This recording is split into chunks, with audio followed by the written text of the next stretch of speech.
Harper Audio presents Prey by Michael Crichton, read by George Wilson, with an introduction read by the author. Introduction: Artificial Evolution in the 21st Century. The notion that the world around us is continuously evolving is a platitude. We rarely grasp its full implications. We don't ordinarily think, for example, of an epidemic disease changing its character as the epidemic spreads. Nor do we think of evolution in plants and animals as occurring in a matter of days or weeks, though it does. And we don't ordinarily imagine the green world around us as a scene of constant, sophisticated chemical warfare, with plants producing pesticides in response to attack and insects developing resistance. But that's what happens, too. If we were to grasp the true nature of nature, if we could comprehend the real meaning of evolution, then we would envision a world in which every living plant, insect, and animal species is changing at every instant in response to every other living plant, insect, and animal. Whole populations of organisms are rising and falling, shifting and changing. This restless and perpetual change, as inexorable and unstoppable as the waves and tides, implies a world in which all human actions necessarily have uncertain effects. The total system we call the biosphere is so complicated that we can't know in advance the consequences of anything that we do. That's why even our most enlightened past efforts have had undesirable outcomes, either because we did not understand enough or because the ever-changing world responded to our actions in unexpected ways. From this standpoint, the history of environmental protection is as discouraging as the history of environmental pollution. Anyone who is willing to argue, for example, that the industrial policy of clear-cutting forests is more damaging than the ecological policy of fire suppression ignores the fact that both policies have been carried out with utter conviction, and both have altered the virgin forest irrevocably. Both provide ample evidence of the obstinate egotism that is a hallmark of human interaction with the environment. The fact that the biosphere responds unpredictably to our actions is not an argument for inaction. It is, however, a powerful argument for caution and for adopting a tentative attitude toward all we believe and all we do. Unfortunately, our species has demonstrated a striking lack of caution in the past. It's hard to imagine that we will behave differently in the future. We think we know what we're doing. We have always thought so. We never seem to acknowledge that we have been wrong in the past, and so might be wrong in the future. Instead, each generation writes off earlier errors as the result of bad thinking by less able minds, and then confidently embarks on fresh errors of its own. We are one of only 3 species on our planet that can claim to be self-aware, yet self-delusion may be a more significant characteristic of our kind. Sometime in the 21st century, our self-deluded recklessness will collide with our growing technological power. One area where this will occur is in the meeting point of nanotechnology, biotechnology, and computer technology. What all 3 have in common is the ability to release self-replicating entities into the environment. We have lived for some years with the first of these self-replicating entities, computer viruses, and we're beginning to have some practical experience with the problems of biotechnology. The recent report that modified maize genes now appear in native maize in Mexico, despite laws against it and efforts to prevent it, is just the start of what we may expect to be a long and difficult journey to control our technology. At the same time, long-standing beliefs about the fundamental safety of biotechnology, views that have been promoted by the great majority of biologists since the 1970s, now appear less secure. The unintended creation of a devastatingly lethal virus by Australian researchers in 2001 has caused many to rethink old assumptions. Clearly, we will not be as casual about this technology in the future as we have been in the past. Nanotechnology is the newest of these 3 technologies, and in some ways the most radical. It's the quest to build man-made machinery of extremely small size, on the order of 100 nanometers, or 100 billionths of a meter. Such machines would be about 1,000 times smaller than the diameter of a human hair. Pundits predict these tiny machines will provide everything from miniaturized computer components to new cancer treatments to new weapons of war. As a concept, nanotechnology dates back to a 1959 speech by Richard Feynman called "There's Plenty of Room at the Bottom." 40 years later, the field is still very much in its infancy despite relentless media hype. Yet practical advances are now being made and funding has increased dramatically. Major corporations such as IBM, Fujitsu, and Intel are pouring money into research. The U.S. government has spent $1 billion on nanotechnology in the last 2 years. Meanwhile, nanotechniques are already being used to make sunscreens, stain-resistant fabrics, and composite materials in cars. Soon they will be used to make computers and storage devices of extremely small size. And some of the long-anticipated miracle products have started to appear as well. In 2002, one company was manufacturing self-cleaning window glass. Another made a nanocrystal wound dressing with antibiotic and anti-inflammatory properties. At the moment, nanotechnology is primarily a materials technology, but its potential goes far beyond that. For decades, there has been speculation about self-reproducing machines. In 1980, a NASA paper discussed several methods by which such machines could be made. 10 years ago, 2 knowledgeable scientists took the matter seriously, and I quote them, "Within 50 to 100 years, a new class of organisms is likely to emerge. These organisms will be artificial in the sense that they will originally be designed by humans. However, they will reproduce and will evolve into something other than their original form.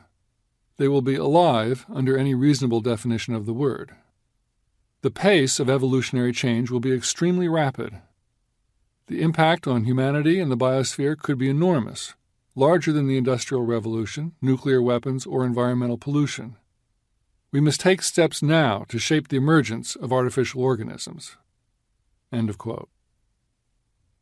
And the chief proponent of nanotechnology, K. Eric Drexler, once expressed related concerns, and I'll quote him. "There are many people, including myself, who are quite queasy about the consequences of this technology for the future. We are talking about changing so many things that the risk of society handling it poorly through lack of preparation is very large." End of quote. Even by the most optimistic or dire predictions, such organisms are probably decades into our future. We may hope that by the time they emerge, we will have settled upon international controls for self-reproducing technology. We can expect such controls to be stringently enforced. Already we have learned to treat computer virus makers with a severity unthinkable 20 years ago. We've learned to put hackers in jail. Errant biotechnologists will soon join them. But of course, it is always possible that we will not establish controls, or that someone will manage to create artificial self-reproducing organisms far sooner than anyone expected. If so, it's difficult to anticipate what the consequences might be. That is the subject of the present novel. Michael Crichton, Los Angeles, 2002.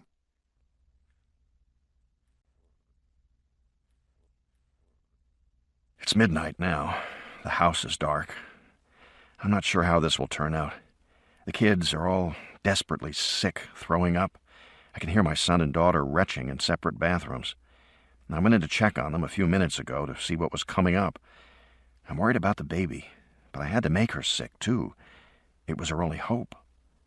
I think I'm okay, at least for the moment, but of course the odds aren't good. Most of the people involved in this business are already dead, and there are so many things I can't know for sure. The facility is destroyed, but I don't know if we did it in time. I'm waiting for May. She went to the lab in Palo Alto 12 hours ago. I hope she succeeded. I hope she made them understand how desperate the situation is. I expected to hear from the lab, but so far there has been no word. I have ringing in my ears, which is a bad sign, and I feel it vibrating in my chest and abdomen. The baby is spitting up, not really vomiting. I'm feeling dizzy. I hope I don't lose consciousness. The kids need me, especially the little one. They're frightened. I don't blame them. I am too. Sitting here in the dark, it's hard to believe that a week ago my biggest problem was finding a job. It seems almost laughable now. But then, things never turn out the way you think they will. Home. Day 1, 10:04 a.m. Things never turn out the way you think they will. I never intended to become a house husband. Stay-at-home husband, full-time dad, whatever you want to call it. There is no good term for it. But that's what I had become in the last 6 months. Now I was in Crate and Barrel in downtown San Jose, picking up some extra glasses, and while I was there I noticed they had a good selection of placemats. We needed more placemats. The woven oval ones that Julia had bought a year ago were getting pretty worn, and the weave was crusted with baby food. The trouble was they were woven, so you couldn't wash them.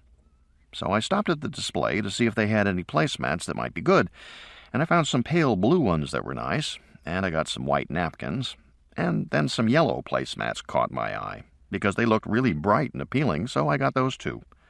They didn't have 6 on the shelf, and I thought we better have 6, so I asked the salesgirl to look in the back and see if they had more.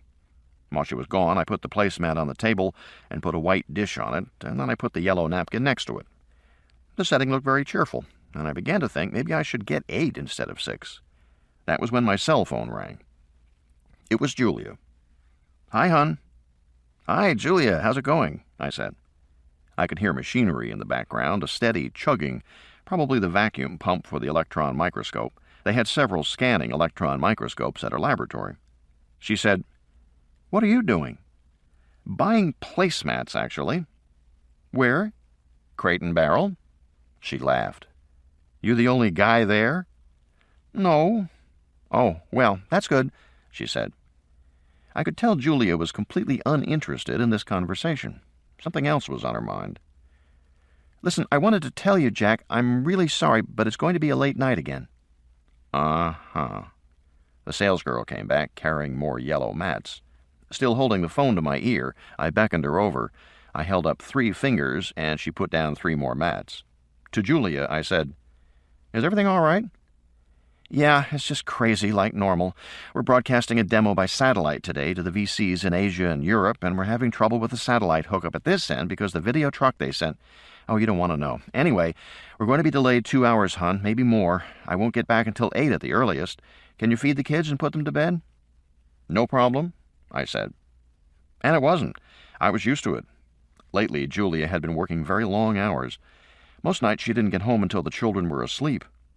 Zymos Technologies, the company she worked for, was trying to raise another round of venture capital, $20 million, and there was a lot of pressure, especially since Zymos was developing technology in what the company called molecular manufacturing, but which most people called nanotechnology. Nano wasn't popular with the VCs, the venture capitalists, these days. Too many VCs had been burned in the last 10 years with products that were supposedly just around the corner, but then never made it out of the lab.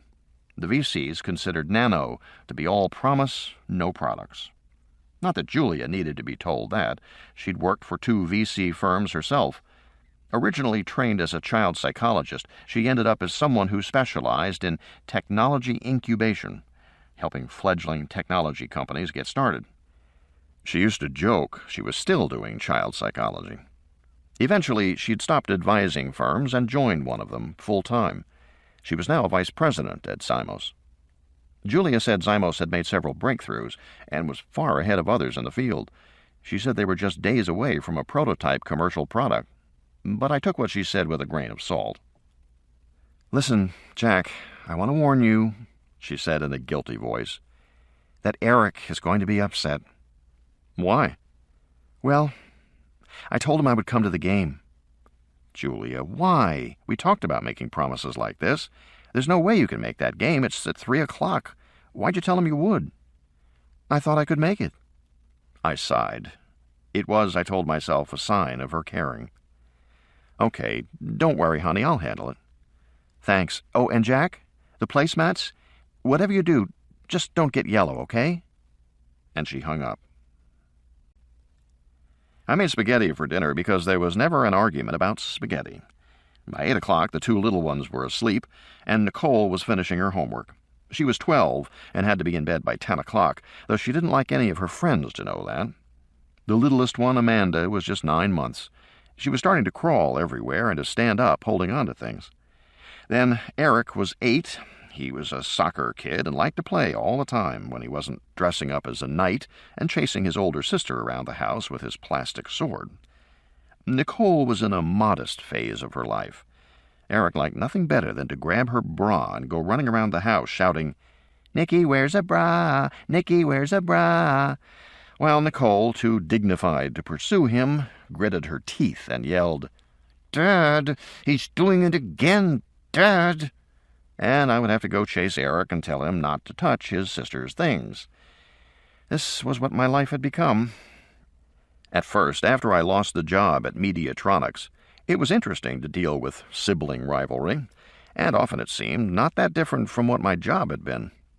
At Mediatronics, I had run a program division, riding herd over a group of talented young computer programmers. At 40, I was too old to work as a programmer myself anymore. Writing code is a young person's job. So I managed the team, and it was a full-time job. Like most Silicon Valley programmers, my team seemed to live in a perpetual crisis of crashed Porsches, infidelities, bad love affairs, parental hassles, and drug reactions, all superimposed on a forced March work schedule with all-night marathons fueled by cases of Diet Coke and Sun Chips. But the work was exciting, in a cutting-edge field. We wrote what are called distributed parallel processing, or agent-based programs. These programs model biological processes by creating virtual agents inside the computer, and then letting the agents interact to solve real-world problems. It sounds strange, but it works fine. For example, one of our programs imitated ant foraging, how ants find the shortest path to food, to route traffic through a big telephone network. Other programs mimicked the behavior of termites, swarming bees, and stalking lions. It was fun, and I would probably still be there if I hadn't taken on some additional responsibilities. In my last few months there, I'd been put in charge of security, replacing an outside tech consultant who'd had the job for 2 years, but had failed to detect the theft of company source code until it turned up in a program being marketed out of Taiwan. Actually, it was my division's source code, software for distributed processing. That was the code that had been stolen. We knew it was the same code because the Easter eggs hadn't been touched. Programmers always insert Easter eggs into their code, little nuggets that don't serve any useful purpose and are just put there for fun. The Taiwanese company hadn't changed any of them. They used our code wholesale. So the keystrokes, Alt-Shift-M9, would open up a window giving the date of one of our programmers' marriage. Clear theft. Of course we sued, but Don Gross, the head of the company, wanted to make sure it didn't happen again, so he put me in charge of security, and I was angry enough about the theft to take the job. It was only part-time. I still ran the division. The first thing I did as security officer was to monitor workstation use. It was pretty straightforward. These days, 80% of companies monitor what their workers do at terminals. They do it by video, or they do it by recording keystrokes, or by scanning email for certain keywords. All sorts of procedures out there. Don Gross was a tough guy, an ex-Marine who had never lost his military manner. When I told him about the new system, he said, "But you're not monitoring my terminal, right?" "Of course not," I said. In fact, I'd set up the programs to monitor every computer in the company, his included, and that was how I discovered 2 weeks later that Don was having an affair with a girl in accounting and had authorized her to have a company car. I went to him and said that based on emails relating to Jean in accounting, it appeared that someone unknown was having an affair with her and that she might be getting perks she wasn't entitled to. I said I didn't know who the person was, but if they kept using email, I'd soon find out. I figured Don would take the hint, and he did, but now he just sent incriminating email from his home, never realizing that everything went through the company server and I was getting it all. That's how I learned he was discounting software to foreign distributors and taking large consultant fees into an account in the Cayman Islands. This was clearly illegal, and I couldn't overlook it. I consulted my attorney, Gary Marder, who advised me to quit. Quit? I said. Yeah, of course. Why? Who cares why? You got a better offer elsewhere, you've got some health problems or some family issues, trouble at home. Just get out of there. Quit. Wait a minute, I said. You think I should quit because he's breaking the law? Is that your advice to me? No, Gary said. As your attorney, my advice is that if you are aware of any illegal activity, you have a duty to report it. But as your friend, my advice is to keep your mouth shut and get out of there fast. Seems kind of cowardly. I think I have to notify the investors. Gary sighed. He put his hand on my shoulder. Jack, he said, the investors can look out for themselves. You get the fuck out of there. I didn't think that was right. I had been annoyed when my code had been stolen. Now I found myself wondering if it had actually been stolen. Maybe it had been sold. We were a privately held company, and I told one of the board members. It turned out he was in on it. I was fired the next day for gross negligence and misconduct. Litigation was threatened. I had to sign a raft of NDAs in order to get my severance package. My attorney handled the paperwork for me, sighing with every new document. At the end, we went outside into the milky sunshine. I said, well, at least that's over. He turned and looked at me. Why do you say that? He said. Because, of course, it wasn't over. In some mysterious way, I had become a marked man. My qualifications were excellent, and I worked in a hot field. But when I went on job interviews, I could tell they weren't interested. Worse, they were uncomfortable. Silicon Valley covers a big area, but it's a small place. Word gets out. Eventually, I found myself talking to an interviewer I knew slightly, Ted Landau. I'd coached his kid in Little League baseball the year before. When the interview was over, I said to him, "What have you heard about me?" He shook his head. "Nothing, Jack." I said, "Ted, I've been on 10 interviews in 10 days. Tell me." "There's nothing to tell." "Ted." He shuffled through his papers, looking down at them, not at me. He sighed. "Jack Foreman, troublemaker, not cooperative, belligerent, hot-headed, not a team player." He hesitated, then said, "And supposedly you were involved in some kind of dealings. They won't say what, but some kind of shady dealings. You were on the take." "I was on the take?" I said. I felt a flood of anger and started to say more, until I realized I was probably looking hot-headed and belligerent. So I shut up and thanked him. As I was leaving, he said, "Jack, do yourself a favor. Give it a while. Things change fast in the Valley. Your resume is strong and your skill set is outstanding. Wait until—" He shrugged. "A couple of months?"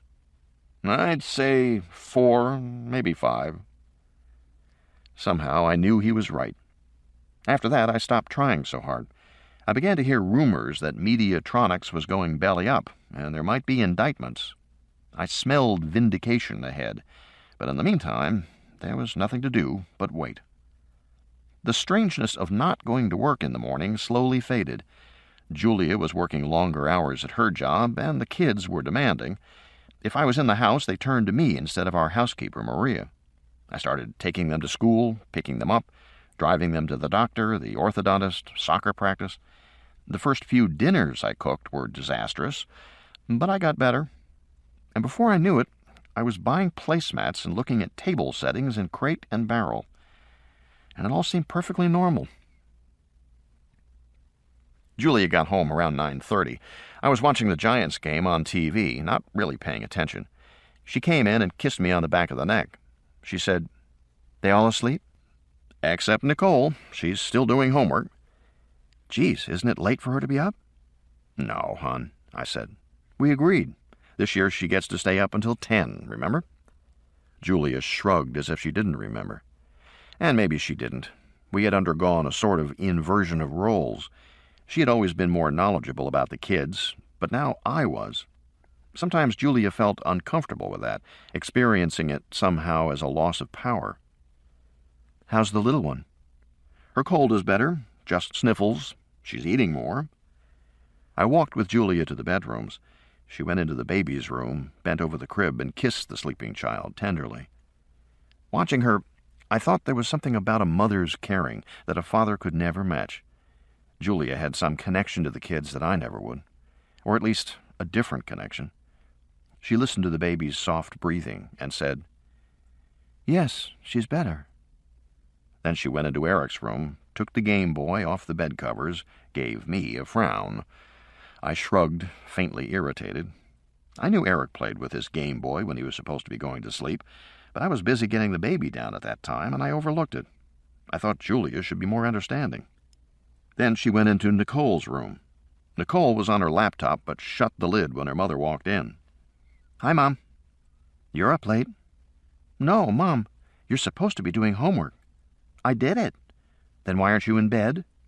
"Because I don't want you spending all night talking to your friends on the computer." "Mom," she said in a pained voice. "You see them every day at school. That should be enough." "Mom, don't look at your father. We already know he'll do whatever you want. I'm talking to you now." She sighed. "I know, Mom." This kind of interaction was increasingly common between Nicole and Julia. I guess it was normal at this age, but I thought I'd step in. Julia was tired, and when she was tired, she got rigid and controlling. I put my arm around her shoulder and said, "It's late for everybody. Want a cup of tea?" "Jack, don't interfere." "I'm not. Yes, you are. I'm talking to Nicole, and you're interfering, the way you always do." "Honey, we all agreed she could stay up until 10. I don't know what this—" "But if she's finished her homework, she should go to bed." "Well, that wasn't the deal." "I don't want her spending all day and night on the computer." "She's not, Julia." At that point, Nicole burst into tears and jumped to her feet, crying, "You always criticize me. I hate you." She ran into the bathroom and slammed the door. That woke the baby, who started to cry. Julia turned to me and said, "If you would please just let me handle this myself, Jack." And I said, "You're right. I'm sorry. You're right." In truth, that wasn't what I thought at all. More and more, I regarded this as my house and my kids. She was barging into my house late at night when I'd gotten everything quiet, the way I liked it, the way it should be, and she was raising a fuss. I didn't think she was right at all. I thought she was wrong. And in the last few weeks, I noticed that incidents like this had become more frequent. At first I thought Julia was guilty about being away so much. Then I thought she was reasserting her authority, trying to regain control of a household that had fallen into my hands. Then I thought it was because she was tired or under so much pressure at work. But lately, I felt I was making excuses for her behavior. I started to have the feeling Julia had changed. She was different, somehow, tenser, tougher. The baby was howling. I picked her up from the crib, hugged her, cooed at her, and simultaneously stuck a finger down the back of the diaper to see if it was wet. It was. I put her down on her back on top of the dresser, and she howled again until I shook her favorite rattle and put it in her hand. She was silent then, allowing me to change her without much kicking. "I'll do that," Julia said, coming in. "It's okay." "I woke her up. It's only right I do it." "Really, honey, it's fine." Julia put her hand on my shoulder, kissed the back of my neck. "I'm sorry I'm such a jerk. I'm really tired. I don't know what came over me. Let me change the baby. I never get to see her." "Okay," I said. I stepped aside, and she moved in. "Hi, Poopsie Doopsie," she said, chucking the baby under the chin. "How's my little Winky Dinky?" All this attention made the baby drop the rattle, and then she started to cry and to twist away on the table. Julia didn't notice the missing rattle caused the crying. Instead, she made soothing sounds and struggled to put on the new diaper, but the baby's twisting and kicking made it hard. "Amanda, stop it." I said, "She does that now." And it was true. Amanda was in the stage where she actively resisted a diaper change. And she could kick pretty hard. Well, she should stop. Stop! The baby cried louder, tried to turn away. One of the adhesive tabs pulled off. The diaper slid down. Amanda was now rolling toward the edge of the dresser. Julia pulled her back roughly. Amanda never stopped kicking. "God damn it, I said stop," Julia said, and smacked the baby on the leg. The baby just cried harder, kicked harder. "Amanda, stop it, stop it!" She slapped her again. "Stop it! Stop it!" For a moment, I didn't react. I was stunned. I didn't know what to do. The baby's legs were bright red. Julia was still hitting her. "Honey," I said, leaning in. "Let's not—" Julia exploded. "Why do you always fucking interfere?" she yelled, slamming her hand down on the dresser. "What is your fucking problem?" And she stomped off, leaving the room. I let out a long breath and picked the baby up. Amanda howled inconsolably, as much in confusion as in pain. I figured I would need to give her a bottle to get her to sleep again. I stroked her back until she settled down a little. Then I got her diaper on and brought her into the kitchen while I heated a bottle. The lights were low, just the fluorescence over the counter. Julia was sitting at the table, drinking beer out of a bottle, staring into space. "When are you going to get a job?" she said. "I'm trying." "Really? I don't think you're trying at all. When was your last interview?" "Last week," I said. She grunted. "I wish you'd hurry up and get one," she said, "because this is driving me crazy." I swallowed anger. "I know. It's hard for everybody," I said. It was late at night and I didn't want to argue anymore, but I was watching her out of the corner of my eye. At 36, Julia was a strikingly pretty woman, petite, with dark hair and dark eyes, upturned nose, and the kind of personality that people called bubbly or sparkling. Unlike many tech executives, she was attractive and approachable. She made friends easily and had a good sense of humor. Years back, when we first had Nicole, Julia would come home with hysterical accounts of the foibles of her VC partners. We used to sit at this same kitchen table and laugh until I felt physically sick, while little Nicole would tug at her arm and say, "What's the funny, Mom? What's the funny?" because she wanted to be in on the joke. Of course, we could never explain it to her, but Julia always seemed to have a new knock-knock joke for Nicole, so she could join in the laughter too. Julia had a real gift for seeing the humorous side of life. She was famous for her equanimity. She almost never lost her temper. Right now, of course, she was furious, not even willing to look at me. Sitting in the dark at the round kitchen table, one leg crossed over the other, kicking impatiently while she stared into space. As I looked at her, I had the feeling that her appearance had changed somehow. Of course, she had lost weight recently, part of the strain of the job. A certain softness in her face was gone. Her cheekbones protruded more. Her chin seemed sharper. It made her look harder, but in a way more glamorous. Her clothes were different, too. Julia was wearing a dark skirt and a white blouse, sort of standard business attire, but the skirt was tighter than usual, and her kicking foot made me notice she was wearing sling-back high heels, what she used to call fuck-me shoes, the kind of shoes she would never wear to work. And then I realized that everything about her was different. Her manner, her appearance, her mood, everything. And in a flash of insight, I knew why. My wife was having an affair. The water on the stove began to steam, and I pulled out the bottle, tested it on my forearm. It had gotten too hot, and I would have to wait a minute for it to cool. The baby started to cry, and I bounced her a little on my shoulder while I walked her around the room. Julia never looked at me. She just kept swinging her foot and staring into space. I had read somewhere that this was a syndrome. The husband's out of work, his masculine appeal declines, his wife no longer respects him, and she wanders. I had read that in Glamour or Red Book or one of those magazines around the house that I glanced through while waiting for the washing machine to finish its cycle, or the microwave to thaw the hamburger.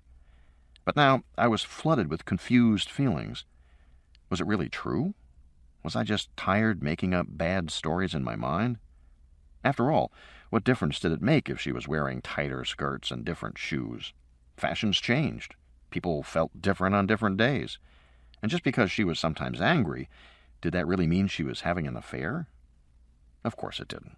I was probably just feeling inadequate, unattractive. These were probably my insecurities coming out. My thoughts went on in this vein for a while. But for some reason, I couldn't talk myself out of it. I was sure it was true. I had lived with this woman for more than 12 years. I knew she was different, and I knew why.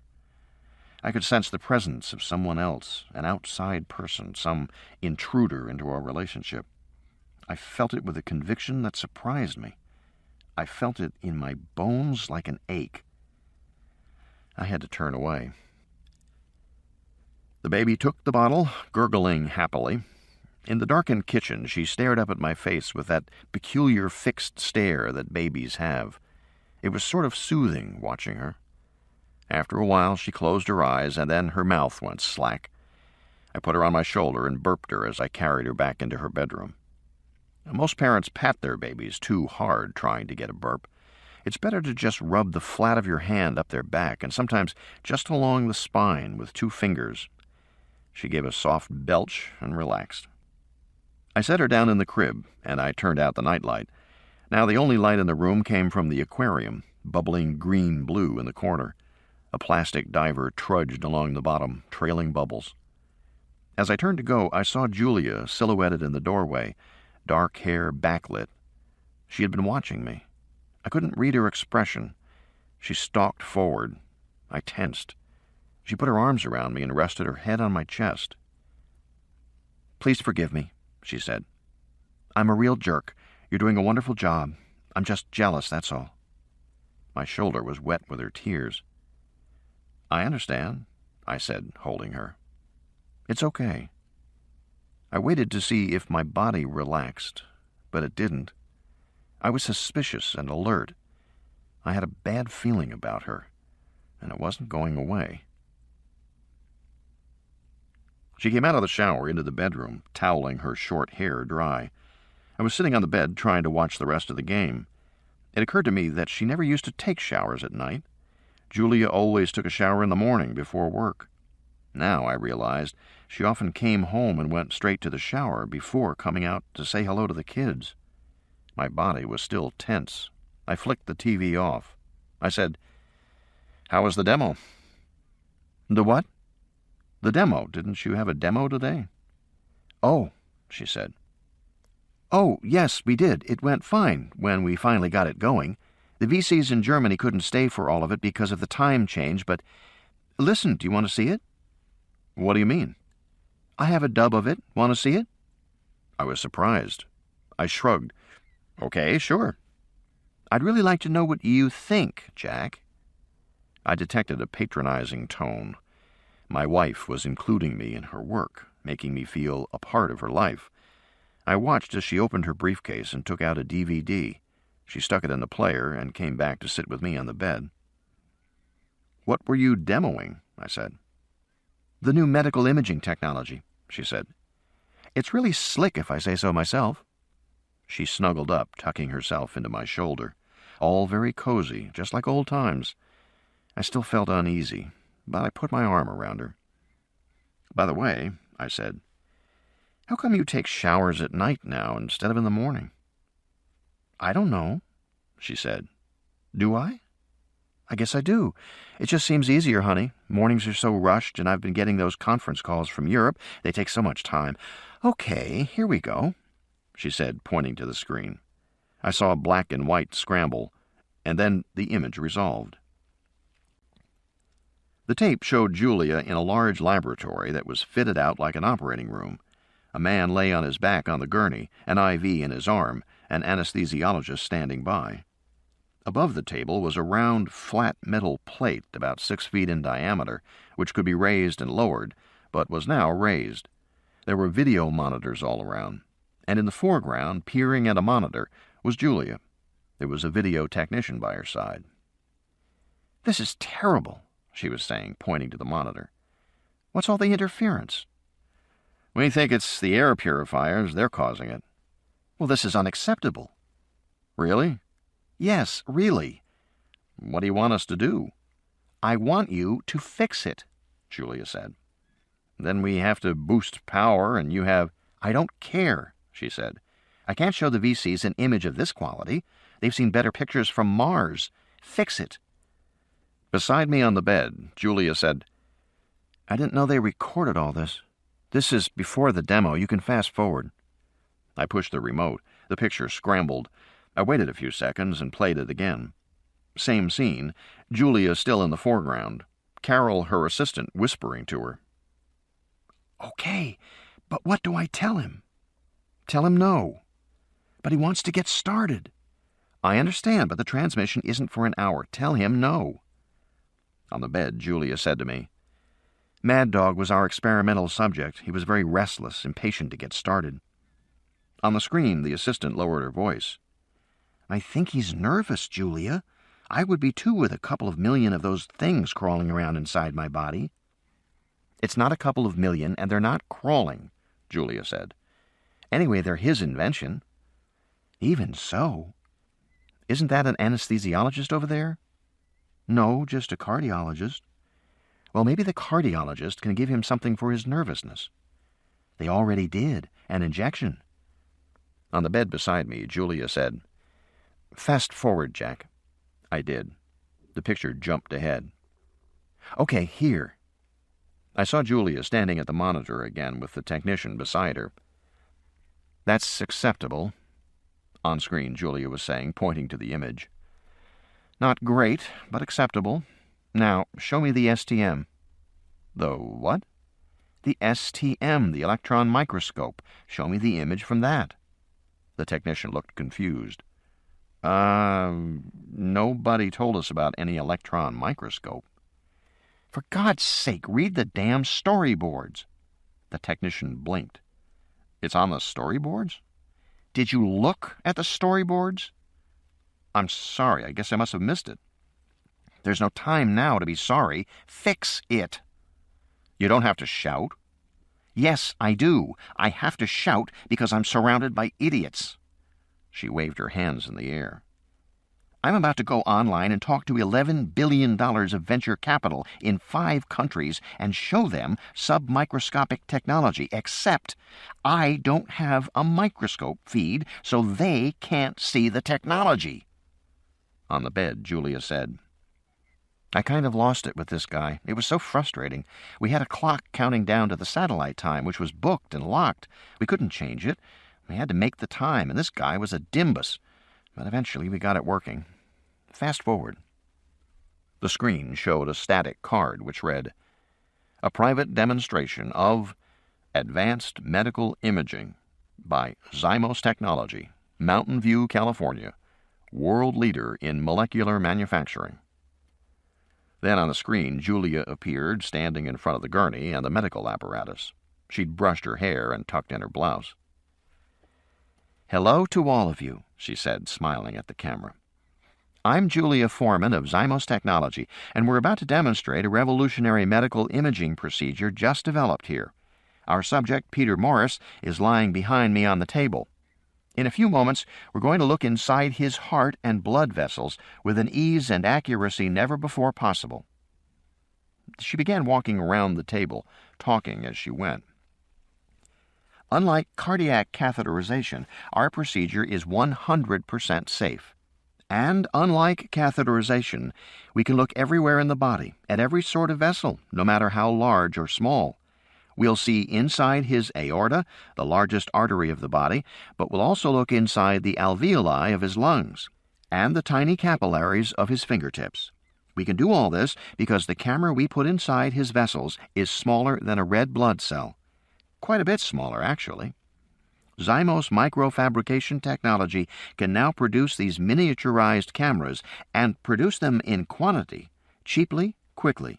It would take 1,000 of them just to make a dot the size of a pencil point. We can fabricate 1 kilogram of these cameras in an hour. I'm sure you are all skeptical.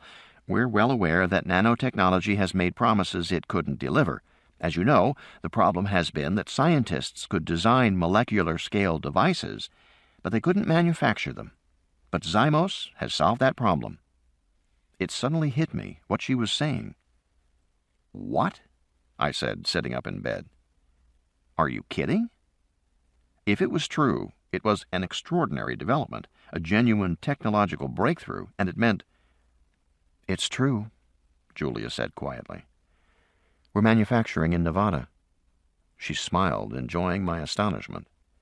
On screen, Julia was saying, I have one of our Zymos cameras under the electron microscope, here, she pointed to the screen, so you can see it in comparison to the red blood cell alongside it. The image changed to black and white. I saw a fine probe push what looked like a tiny squid into position on a titanium field. It was a bullet-nosed lump with streaming filaments at the rear. It was 1/10 of the size of the red blood cell, which in the vacuum of the scanning electron microscope was a wrinkled oval, like a gray raisin. Our camera is 1/10 billionth of an inch in length. As you see, it is shaped like a squid, Julia said.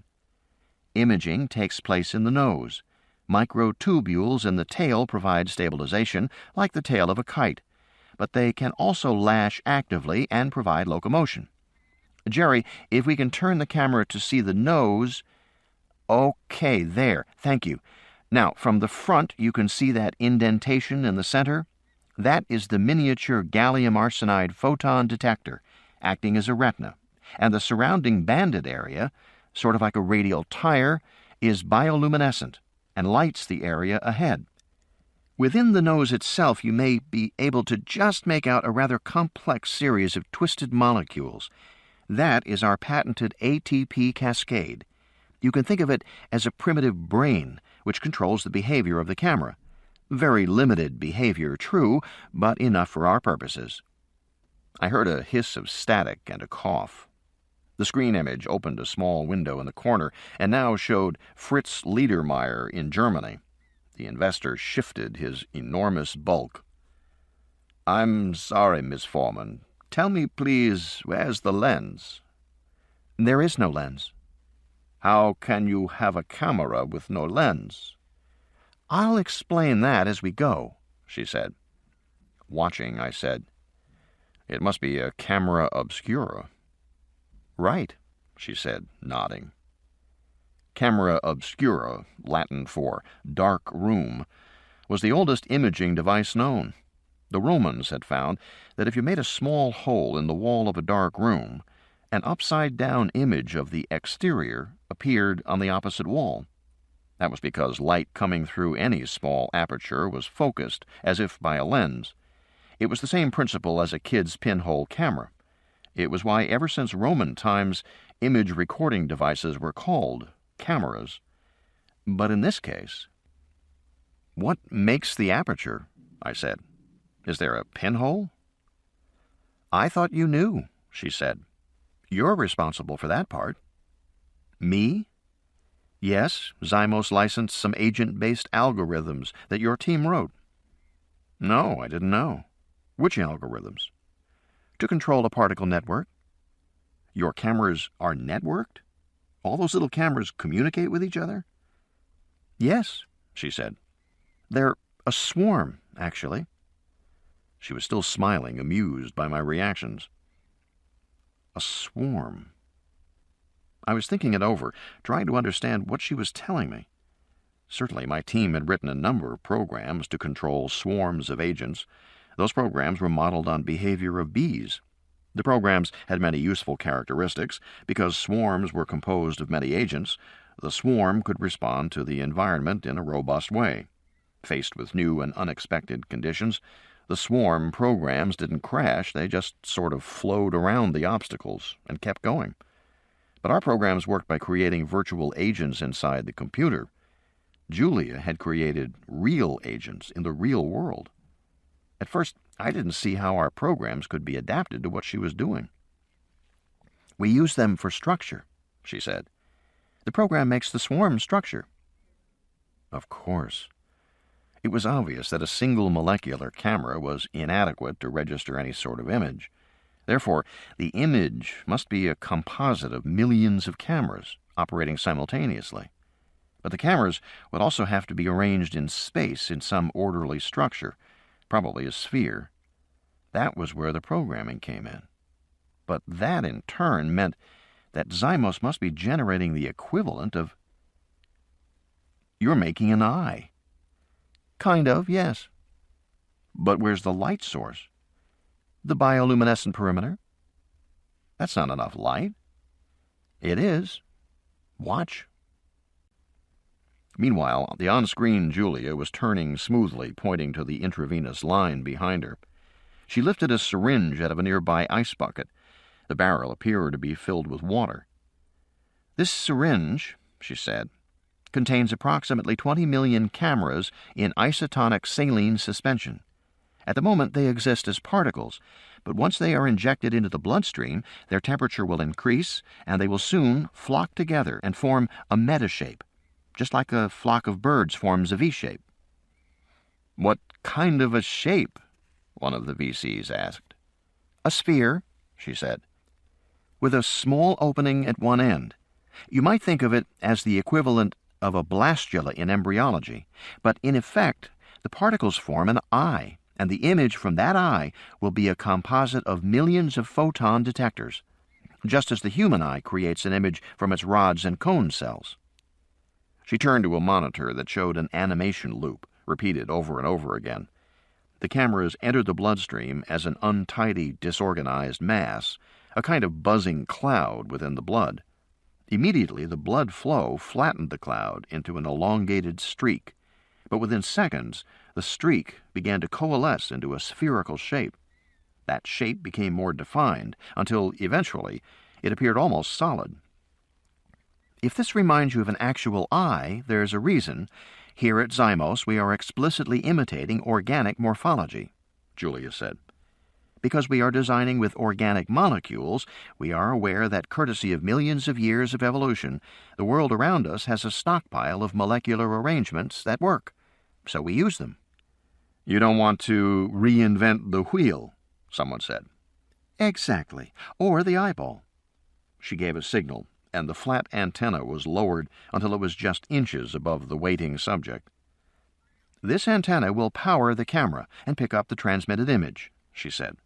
The image can, of course, be digitally stored, intensified, manipulated, or anything else that you might do with digital data.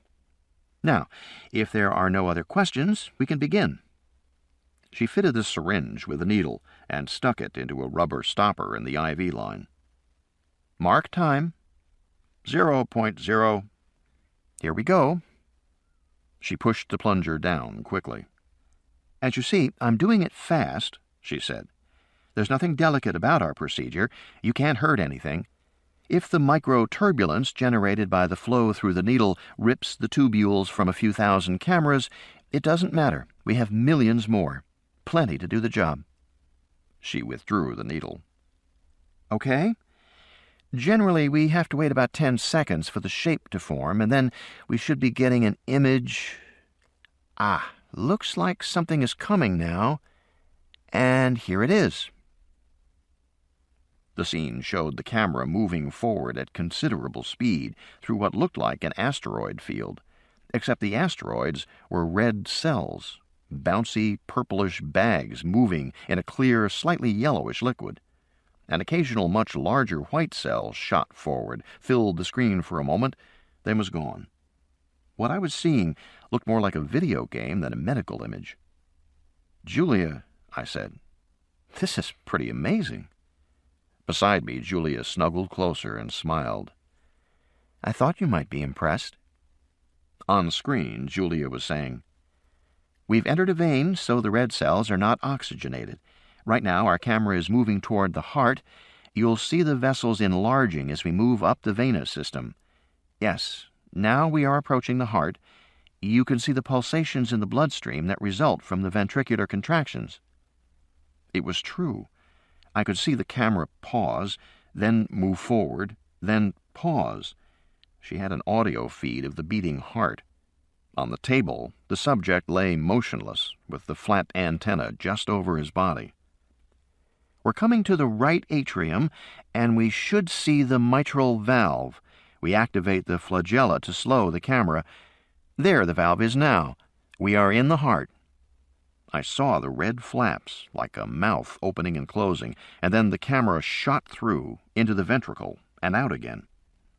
Now we are going to the lungs, where you will see what no one has ever witnessed before, the oxygenation of the cells. As I watched, the blood vessel narrowed swiftly, and then the cells plumped up and popped brilliantly red, one after another. It was extremely quick. In less than a second, they were all red. The red cells have now been oxygenated, Julia said, and we are on our way back to the heart. I turned to Julia in the bed. This is really fantastic stuff, I said. But her eyes were closed, and she was breathing gently. Julia? She was asleep. Julia had always tended to fall asleep while watching TV. Falling asleep during your own presentation was reasonable enough. After all, she'd already seen it, and it was pretty late. I was tired myself. I decided I could watch the rest of the demo another time. It seemed pretty lengthy for a demo anyhow. How long had I been watching so far? When I turned to switch off the TV, I looked down at the time code running at the bottom of the image. Numbers were spinning, ticking off hundredths of a second. Other numbers to the left, not spinning. I frowned. One of them was the date. I hadn't noticed it before because it was in international format, with the year first, the day, and the month. It read 02/21/10. September 21st. Yesterday. She'd recorded this demo yesterday, not today. I turned off the TV and turned off the bedside light. I lay down on the pillow and tried to sleep. Day 2, 9:02 a.m. We needed skim milk, Toasty-O's, Pop-Tarts, Jell-O, dishwasher detergent, and something else, but I couldn't read my own writing. I stood in the supermarket aisle at 9 o'clock in the morning, puzzling over my notes. A voice said, "Hey, Jack, how's it hanging?" I looked up to see Ricky Morse, one of the division heads at Zymos. "Hey, Ricky, how are you?" I shook his hand, genuinely glad to see him. I was always glad to see Ricky. Tanned with blonde crew-cut hair and a big grin, he could easily be taken for a surfer, were it not for his Source Forge 3.1 t-shirt. Ricky was only a few years younger than I was, but he had an air of perpetual youthfulness. I'd given him his first job right out of college, and he'd rapidly moved into management. With his cheerful personality and upbeat manner, Ricky made an ideal project manager, even though he tended to underplay problems and give management unrealistic expectations about when a project would be finished. According to Julia, that had sometimes caused trouble at Zymos. Ricky tended to make promises he couldn't keep, and sometimes he didn't quite tell the truth. But he was so cheerful and appealing that everyone always forgave him. At least I always did when he worked for me. I had become quite fond of him and thought of him almost as a younger brother. I'd recommended him for his job at Zymos. Ricky was pushing a shopping cart filled with disposable diapers in big plastic bundles. He had a young baby at home, too. I asked him why he was shopping and not at the office. "Mary's got the flu, and the maid's in Guatemala, so I told her I'd pick up some things." "I see you've got Huggies," I said. "I always get Pampers myself." "I find Huggies absorb more," he said. "And Pampers are too tight. They pinch the baby's leg." "But Pampers have a layer that takes moisture away and keeps the bottom dry," I said. "I have fewer rashes with Pampers." "Whenever I use them, the adhesive tabs tend to pull off, and with a big load, it tends to leak out the leg, which makes extra work for me. I don't know. I just find Huggies are higher quality." A woman glanced at us as she pushed past with her shopping cart. We started to laugh, thinking we must sound like we're in a commercial. Ricky said loudly, "So, hey, how about those Giants?" to the woman's back as she continued down the aisle. "Fucking A. Are they great or what?" I said, scratching myself. We laughed, then pushed our carts down the aisle together. Ricky said, "Want to know the truth? Mary likes Huggies, and that's the end of the conversation." "I know that one," I said. Ricky looked at my cart and said, "I see you buy organic skim milk." "Stop it," I said. "How are things at the office?" "They're pretty damn good," he said. "The technology's coming along nicely, if I say so myself. We demoed for the money guys the other day, and it went well." "Julia's doing okay?" I said as casually as I could. "Yeah, she's doing great, far as I know," Ricky said. I glanced at him. Was he suddenly reserved? Was his face set, the muscles controlled? Was he concealing something? I couldn't tell. "Actually, I rarely see her," Ricky said. "She's not around much these days." "I don't see much of her either," I said. "Yeah, she's spending a lot of time out at the fab complex. That's where the action is now." Ricky glanced quickly at me. Because of the new fabrication processes." The Zymos fab building had been completed in record time, considering how complex it was. The fabrication building was where they assembled molecules from individual atoms, sticking the molecule fragments together like Lego blocks. Much of this work was carried out in a vacuum and required extremely strong magnetic fields, so the fab building had tremendous pump assemblies and powerful chillers to cool the magnets. But according to Julia, a lot of the technology was specific to that building. Nothing like it had ever been built before. I said, "It's amazing they got the building up so fast." "Well, we kept the pressure on. Molecular dynamics is breathing down our necks. We've got our fab up and running. We've got patent applications by the truckload. But those guys at Moldine and Nanotech can't be far behind us. A few months, maybe 6 months if we're lucky." "So you're doing molecular assembly at the plant now?" I said. "You got it, Jack. Full-bore molecular assembly. We have been for a few weeks now." I didn't know Julia was interested in that stuff. With her background in psychology, I'd always regarded Julia as a people person. "She's taken a real interest in the technology, I can tell you. Also, they're doing a lot of programming up there, too," he said. Iterative cycles, as they refine the manufacturing." I nodded. "What kind of programming?" I said. "Distributed processing, multi-agent nets. That's how we keep the individual units coordinated, working together." "This is all to make the medical camera?" "Yes." He paused. "Among other things." He glanced at me uneasily, as if he might be breaking his confidentiality agreement. "You don't have to say," I said. No, he said quickly. "Geez, you and I go way back, Jack." He slapped me on the shoulder. "And you got a spouse in management. I mean, what the hell?" But he still looked uneasy. His face didn't match his words, and his eyes slid away from me when he said the word spouse. The conversation was coming to an end, and I felt filled with tension, the kind of awkward tension when you think another guy knows something and isn't telling you because he's embarrassed, because he doesn't know how to put it, because he doesn't want to get involved, because it's too dangerous even to mention, because he thinks it's your job to figure it out for yourself, especially when it's something about your wife, like she's screwing around. He's looking at you like you're the walking wounded. It's Night of the Living Dead, but he won't tell you. In my experience, guys never tell other guys when they know something about their wife. But women always tell other women if they know of a husband's infidelity. That's just how it is. But I was feeling so tense, I wanted to... "Hey, look at the time," Ricky said, giving me a big grin. "I'm late. Mary'll kill me. I've got to run. She's already annoyed because I have to spend the next few days at the fab facility, so I'll be out of town while the maid's gone." He shrugged. "You know how it is." "Yeah, I do. Good luck." "Hey, man, take care." We shook hands, murmured another goodbye. Ricky rolled his cart around the corner of the aisle and was gone. Sometimes you can't think about painful things. You can't make your mind focus on them. Your brain just slips away. "No, thank you. Let's change the subject." That was happening to me now.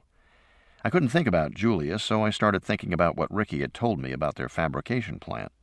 And I decided it probably made sense, even though it went against the conventional wisdom about nanotechnology. It was a long-standing fantasy among nanotechnologists that once somebody figured out how to manufacture at the atomic level, it would be like running the 4-minute mile. Everybody would do it, unleashing a flood of wonderful molecular creations, rolling off assembly lines all around the world. In a matter of days, human life would be changed by this marvelous new technology, as soon as somebody figured out how to do it. But of course that would never happen. The very idea was absurd. Because, in essence, molecular manufacturing wasn't so different from computer manufacturing, or flow valve manufacturing, or automobile manufacturing, or any other kind of manufacturing. It took a while to get it right. In fact, assembling atoms to make a new molecule was closely analogous to compiling a computer program from individual lines of code. And computer code never compiled the first time out. The programmers always had to go back and fix the lines, and even after it was compiled, a computer program never, ever worked right the first time, or the second time, or the 100th time. It had to be debugged, and debugged, again and again, and again. I always believed it would be the same with these manufactured molecules. They'd have to be debugged again and again before they worked right. And if Zymos wanted flocks of molecules working together, they'd also have to debug the way the molecules communicated with each other, however limited that communication was, because once the molecules communicated, you had a primitive network. To organize it, you'd probably program a distributed net, of the kind I had been developing at Mediatronics. So I could perfectly well imagine them doing programming along with the manufacturing. But I couldn't see Julia hanging around while they did it. The fab facility was far from the Zymos headquarters. It was literally in the middle of nowhere, out in the desert near Tonopah, Nevada. And Julia didn't like to be in the middle of nowhere. I was sitting in the pediatrician's waiting room because the baby was due for her next round of immunizations. There were 4 mothers in the room, bouncing sick kids on their laps, while the older children played on the floor. The mothers all talked to each other and studiously ignored me. I was getting used to this. A guy at home, a guy in a setting like the pediatrician's office, was an unusual thing. But it also meant that something was wrong. There was probably something wrong with the guy. He couldn't get a job. Maybe he was fired for alcoholism or drugs. Maybe he was a bum. Whatever the reason, it wasn't normal for a man to be in the pediatrician's office in the middle of the day. So the other mothers pretended I wasn't there. Except they shot me the occasional worried glance, as if I might be sneaking up on them to rape them while their backs were turned. Even the nurse, Gloria, seemed suspicious. She glanced at the baby in my arms, who wasn't crying and was hardly sniffling. "What seems to be the problem?" I said we were here for immunizations. "She's been here before?" "Yes, she had been coming to the doctor since she was born." "Are you related?" "Yes, I was the father." Eventually, we were ushered in. The doctor shook hands with me. He was very friendly, never asked why I was there instead of my wife or the housekeeper. He gave 2 injections. Amanda howled. I bounced her on my shoulder, comforted her. "She may have a little swelling, a little local redness. Call me if it's not gone in 48 hours. Then I was back in the waiting room, trying to get out my credit card to pay the bill while the baby cried. And that was when Julia called. "Hi, what are you doing?" She must have heard the baby screaming. "Paying the pediatrician." "Bad time?" "Kind of." "Okay, listen, I just wanted to say I have an early night, finally, so I'll be home for dinner. What do you say I pick up on my way home?" "That'd be great," I said. Eric's soccer practice ran late. It was getting dark on the field. The coach always ran practice late. I paced the sidelines, trying to decide whether to complain. It was so hard to know when you were coddling your kid and when you were legitimately protecting them. Nicole called on her cell to say that her play rehearsal was over, and why hadn't I picked her up? Where was I? I said I was still with Eric, and asked if she could catch a ride with anybody. "Dad," she said, exasperated. You'd think I had asked her to crawl home. "Hey, I'm stuck." Very sarcastic. "Whatever." "Watch that tone, young lady." But a few minutes later, soccer was abruptly canceled. A big green maintenance truck pulled out of the field, and 2 men came out wearing masks and big rubber gloves, with spray cans on their backs. They were going to spray weed killer or something, and everybody had to stay off the field overnight. I called Nicole back and said we would pick her up. When? We're on our way now. From the little creeps practice? Come on, Nick. Why does he always come first? He doesn't always come first. Yes, he does. He's a little creep. Nicole. Sorry. See you in a few minutes. I clicked off. Kids were more advanced these days. The teenage years now start at 11. By 5:30, the kids were home raiding the fridge. Nicole was eating a big chunk of string cheese. I told her to stop. It would ruin her dinner. Then I went back to setting the table. When is dinner? Soon. Mom's bringing it home. Uh-huh. She disappeared for a few minutes, and then she came back. She says she's sorry she didn't call, but she's going to be late. What? I was pouring water into the glasses on the table. She's sorry she didn't call, but she's going to be late. I just talked to her. Jesus. It was irritating. I tried never to show my irritation around the kids, but sometimes it slipped out. I sighed. Okay. I'm really hungry now, Dad. Get your brother and get into the car, I said. We're going to the drive-in.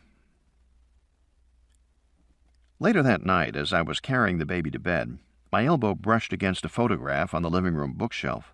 It clattered to the floor. I stooped to pick it up. It was a picture of Julia and Eric in Sun Valley when he was 4. They were both in snowsuits. Julia was helping him learn to ski and smiled radiantly. Next to it was a photo of Julia and me on our 11th wedding anniversary in Kona. I was in a loud Hawaiian shirt, and she had colorful leis around her neck, and we were kissing at sunset. That was a great trip. In fact, we were pretty sure Amanda was conceived there. I remember Julia came home from work one day and said, Honey, remember how you said Mai Tais were dangerous? I said, Yes. And she said, Well, let me put it this way. It's a girl. And I was so startled the soda I was drinking went up my nose, and we both started to laugh. Then a picture of Julia making cupcakes with Nicole, who was so young. She sat on the kitchen counter, and her legs didn't reach the edge. She couldn't have been more than 1.5 years old. Nicole was frowning with concentration as she wielded a huge spoon of dough, making a fine mess while Julia tried not to laugh. And a photo of us hiking in Colorado, Julia holding the hand of 6-year-old Nicole while I carried Eric on my shoulders, my shirt collar dark with sweat. Or worse, if I remembered that day right. Eric must have been about 2. He was still in diapers. I remember he thought it was fun to cover my eyes while I carried him on the trail. The hiking photo had slipped inside its frame, so it stood at an angle. I tapped the frame to try and straighten it, but it didn't move. I noticed that several of the other pictures were faded, or the emulsion was sticking to the glass. No one had bothered to take care of these pictures. The baby snuffled in my arms, rubbing her eyes with her fists. It was time for bed. I put the pictures back on the shelf. They were old images from another, happier time, from another life. They seemed to have nothing to do with me anymore. Everything was different now. The world was different now. I left the table set for dinner that night, a silent rebuke. Julia saw it when she got home around 10. I'm sorry, hon. I know, you were busy, I said. I was. Please forgive me. I do, I said. You're the best. She blew me a kiss from across the room. I'm going to take a shower, she said, and she headed off down the hallway. I watched her go. On the way down the hall, she looked into the baby's room and then darted in. A moment later, I heard her cooing and the baby gurgling. I got out of my chair and walked down the hall after her. In the darkened nursery, she was holding the baby up, nuzzling her nose. I said, Julia, you woke her up. No, I didn't. She was awake. Weren't you, little honey bunny? You were awake, weren't you, Poopsie-Doopsie? The baby rubbed her eyes with tiny fists and yawned. She certainly appeared to have been awakened. Julia turned to me in the darkness. I didn't. Really, I didn't wake her up. Why are you looking at me that way? What way? You know what way. That accusing way. I'm not accusing you of anything. The baby started to whimper and then to cry. Julia touched her diaper. "I think she's wet," she said, and handed her to me as she walked out of the room. "You do it, Mr. Perfect." Now there was tension between us. After I changed the baby and put her back to bed, I heard Julia come out of the shower banging a door. Whenever Julia started banging doors, it was a sign for me to come and mollify her. But I didn't feel like it tonight. I was annoyed she'd awakened the baby, and I was annoyed by her unreliability, saying she'd be home early and never calling to say she wouldn't. I was scared that she had become so unreliable because she was distracted by a new love, or she just didn't care about her family anymore. I didn't know what to do about all this, but I didn't feel like smoothing the tension between us. I just let her bang the doors. She slammed her sliding closet door so hard the wood cracked. She swore. That was another sign I was supposed to come running. I went back to the living room and sat down. I picked up the book I was reading and stared at the page. I tried to concentrate, but of course I couldn't. I was angry, and I listened to her bang around in the bedroom. If she kept it up, she'd wake Eric, and then I would have to deal with her. I hoped it wouldn't go that far. Eventually, the noise stopped. She had probably gotten into bed. If so, she would soon be asleep. Julia could go to sleep when we were fighting. I never could. I stayed up, pacing and angry, trying to settle myself down.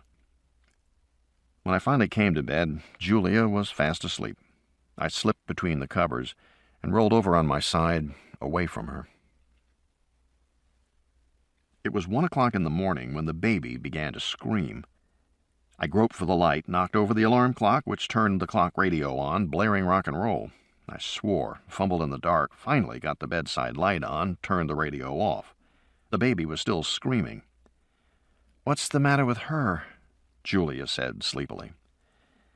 "I don't know." I got out of bed, shaking my head, trying to wake up. I went into the nursery and flicked on the light. The room seemed very bright, the clown wallpaper very yellow and burning. Out of nowhere I thought, why doesn't she want yellow placemats when she painted the whole nursery yellow?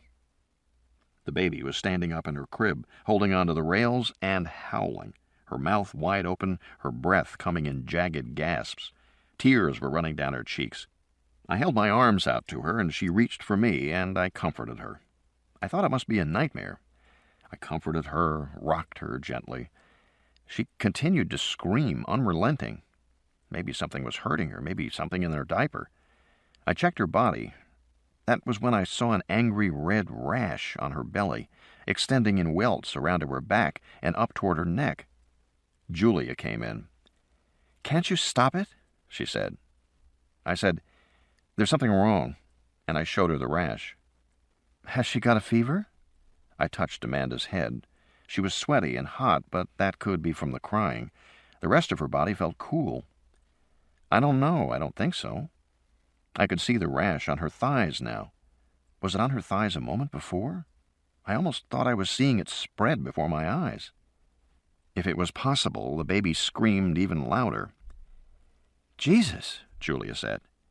"I'll call the doctor." "Yeah, do." By now I had the baby on her back. She screamed more, and I was looking carefully at her entire body. The rash was spreading. There was no doubt about it, and she seemed to be in terrible pain, screaming bloody murder. "I'm sorry, honey, I'm sorry," I said. Definitely spreading.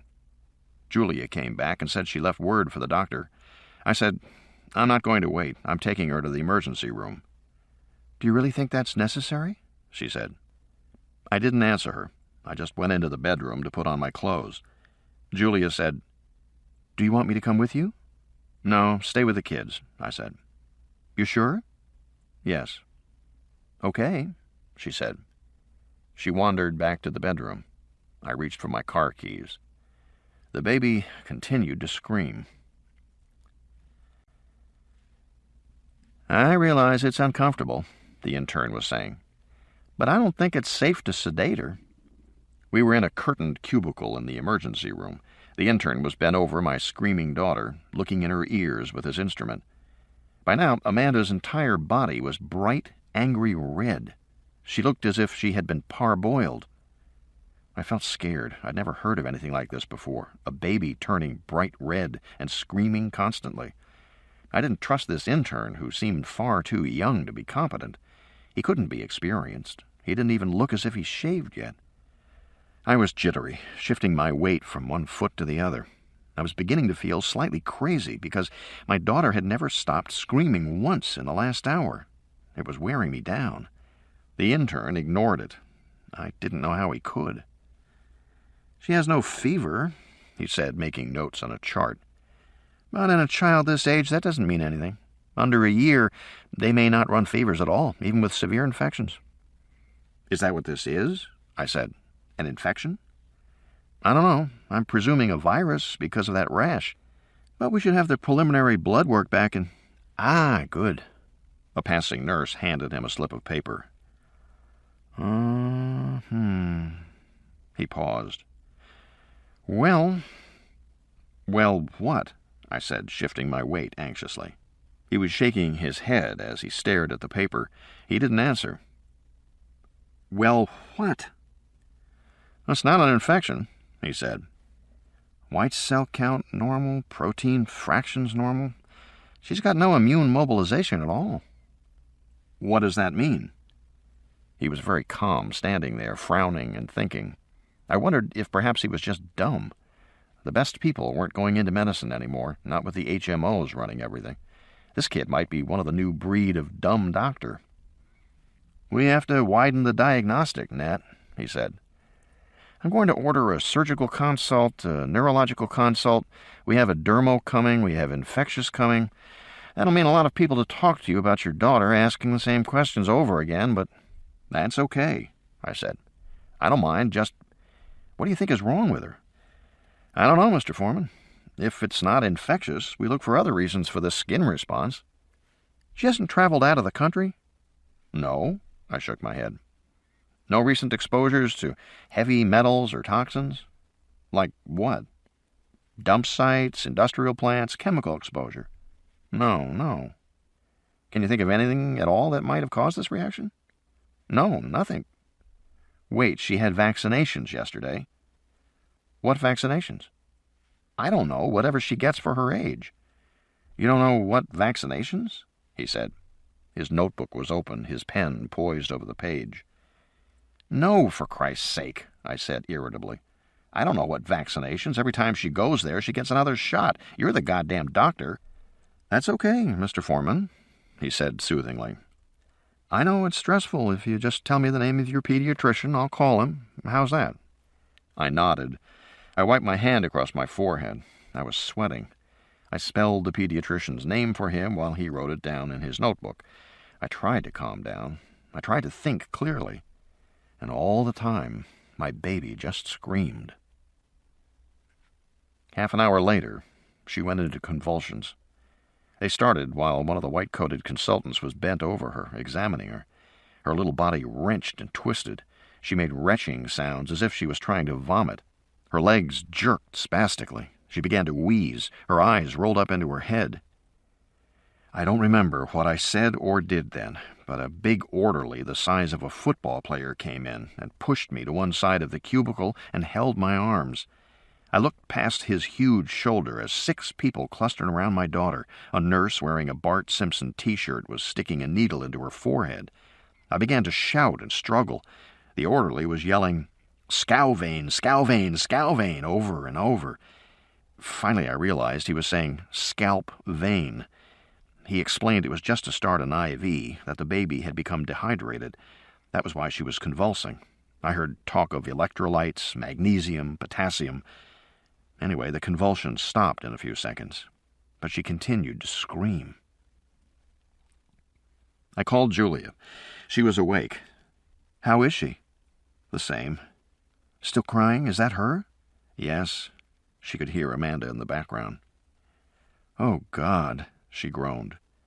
"What are they saying it is?" "They don't know yet." "Oh, the poor baby." "There have been about 50 doctors in here to look at her." "Is there anything I can do?" "I don't think so." "Okay, let me know." "Okay." "I'm not sleeping." "Okay." Shortly before dawn, the huddled consultants announced that she either had an intestinal obstruction or a brain tumor. They couldn't decide which, and they ordered an MRI.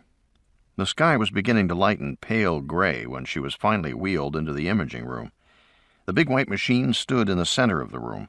The nurse told me it would calm the baby if I helped her prepare her, and she took the needle out of her scalp because there couldn't be any metal during the MRI reading. Blood squirted down Amanda's face into her eye. The nurse wiped it away. Now Amanda was strapped onto the white board that rolled into the depths of the machine. My daughter was staring up at the MRI in terror, still screaming. The nurse told me I could wait in the next room with the technician. I went into a room with a glass window that looked in on the MRI machine.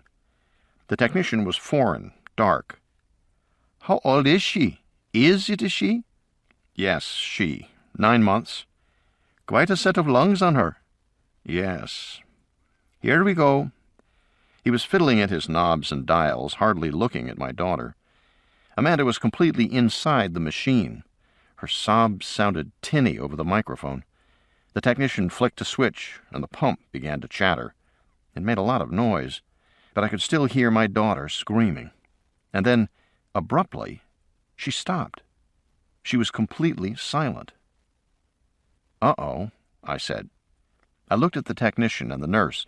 Their faces registered shock. We all thought the same thing, that something terrible had happened.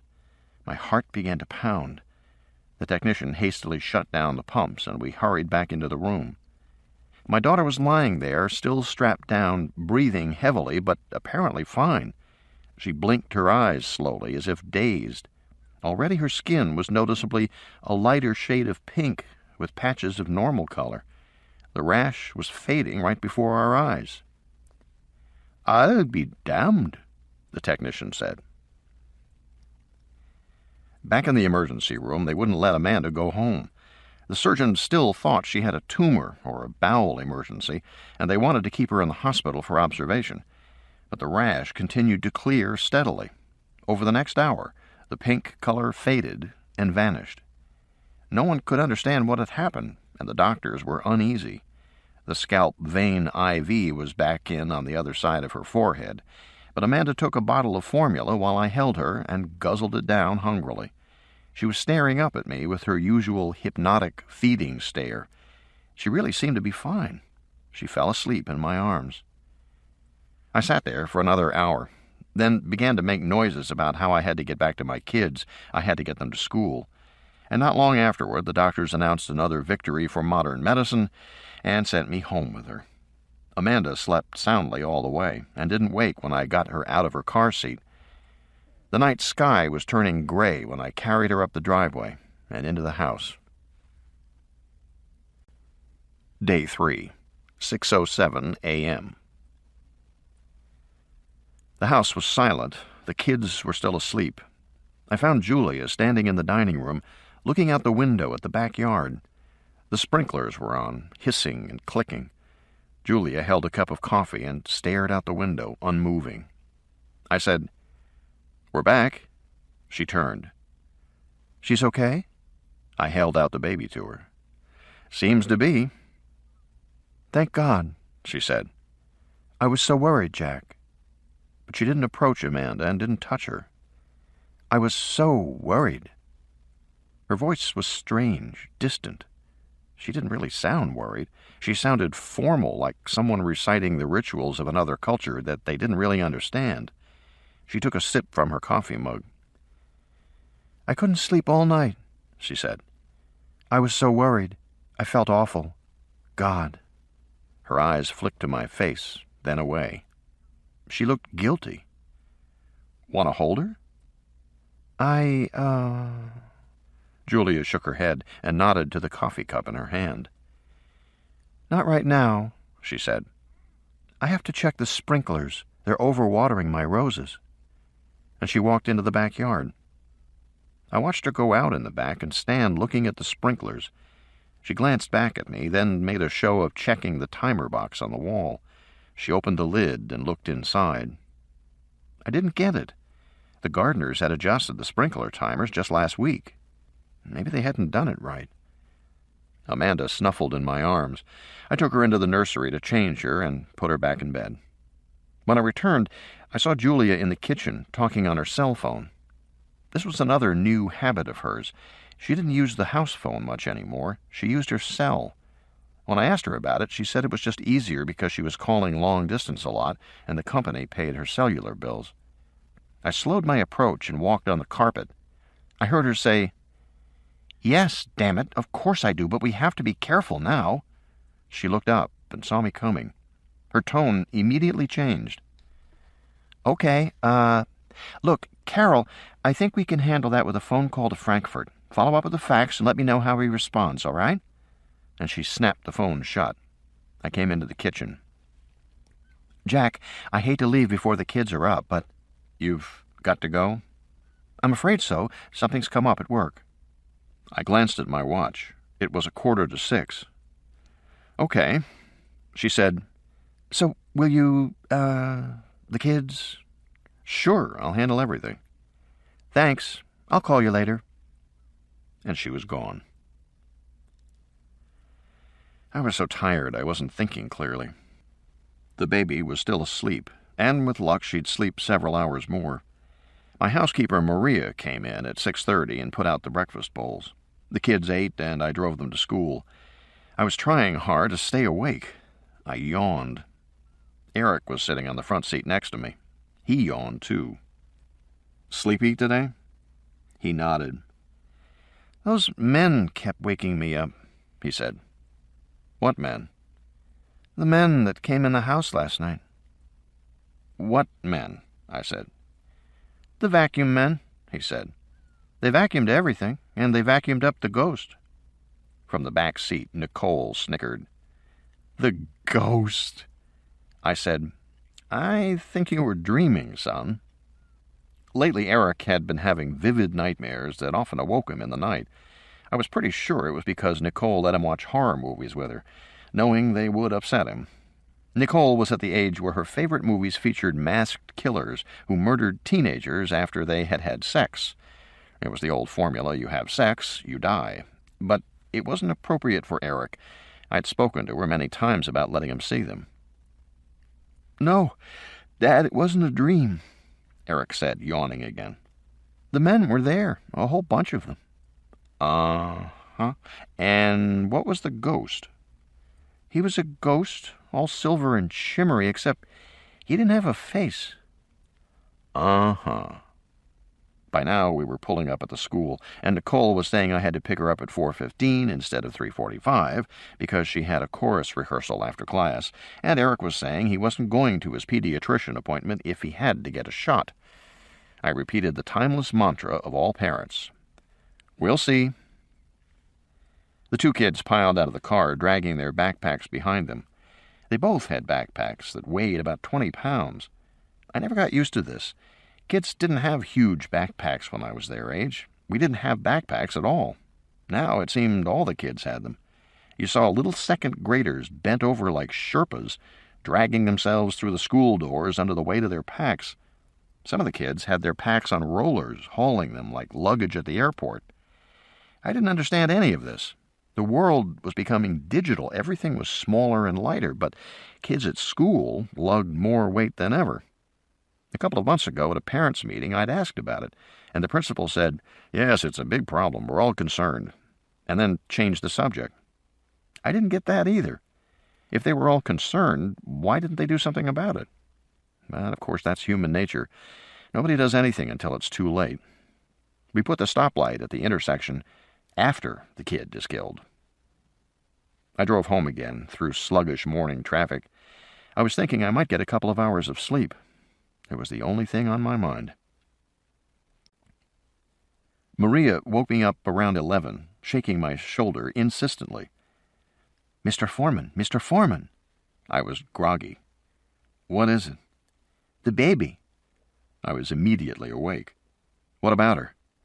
"You see the baby, Mr. Foreman. She made a gesture, rubbing her shoulder and arm. "She's all what?" "You see the baby, Mr. Foreman." I staggered out of bed and went into the nursery. Amanda was standing up in her crib, holding onto the railing. She was bouncing and smiling happily. Everything seemed normal. except for the fact that her entire body was a uniform purple-blue color, like a big bruise. "Oh, Jesus," I said. I couldn't take another episode at the hospital. I couldn't take more white-coated doctors who didn't tell you anything. I couldn't take being scared all over again. I was still drained from the night before. The thought that there was something wrong with my daughter wrenched my stomach. I went over to Amanda, who gurgled with pleasure, smiling up at me. She stretched one hand toward me, grasping air, her signal for me to pick her up. So I picked her up. She seemed fine, immediately grabbing my hair and trying to pull off my glasses the way she always did. I felt relieved, even though I could now see her skin better. It looked bruised. It was the color of a bruise, except it was absolutely uniform everywhere on her body. Amanda looked like she'd been dipped in dye. The evenness of the color was alarming. I decided I had to call the doctor in the emergency room after all. I fished in my pocket for his card, while Amanda tried to grab my glasses. I dialed one-handed. I could do pretty much everything one-handed. I got right through. He sounded surprised. "Oh," he said, "I was just about to call you. How is your daughter feeling?" "Well, she seems to feel fine," I said, jerking my head back so Amanda couldn't get my glasses. She was giggling. It was a game now. "She's fine," I said. "But the thing is, has she by any chance had bruising?" "Yes," I said. "As a matter of fact, she has. That's why I was calling you." "The bruising is all over her body, uniformly?" "Yes," I said, "pretty much. Why do you ask?" "Well," the doctor said, "all her lab work has come back, and it's all normal," he said. "Completely normal, healthy child. The only thing we're still waiting on is the MRI report, but the MRI's broken down. They say it'll be a few days." I couldn't keep ducking and weaving. I put Amanda back in her crib while I talked. She didn't like that, of course, and scrunched up her face, preparing to cry. I gave her her Cookie Monster toy, and she sat down and played with that. I knew Cookie Monster was good for about 5 minutes. "Anyway," the doctor was saying, "I'm glad to hear she's doing well." I said that I was glad, too. There was a pause. The doctor coughed. "Mr. Foreman, I noticed on your hospital admissions form you said your occupation was software engineer." "That's right." "Does that mean you are involved with manufacturing?" "No, I do program development." "And where do you do that work?" "In the Valley." "You don't work in a factory, for example?" "No, I work in an office." "I see." A pause. "May I ask where?" "Actually, at the moment I'm unemployed." "I see. All right. How long has that been?" 6 months. "I see." A short pause.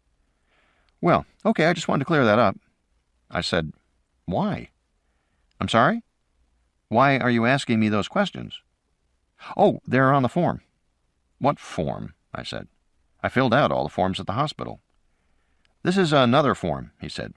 "It's an OHS inquiry, Office of Health and Safety." I said, "What's this all about?" "There's been another case reported," he said, "that's very similar to your daughter's." "Where?" "Sacramento General." "When?" 5 days ago, but it's a completely different situation. This case involved a 42-year-old naturalist sleeping out in the Sierras, some wildflower expert. There was a particular kind of flower or something. Anyway, he was hospitalized in Sacramento, and he had the same clinical course as your daughter. Sudden unexplained onset, no fever, painful erythematous reaction. And an MRI stopped it? "I don't know if he had an MRI," he said. "But apparently this syndrome, whatever it is self-limited. Very sudden onset and very abrupt termination." "He's okay now, the naturalist?" "He's fine. A couple of days of bruising and nothing more." "Good," I said. "I'm glad to hear it." "I thought you'd want to know," he said.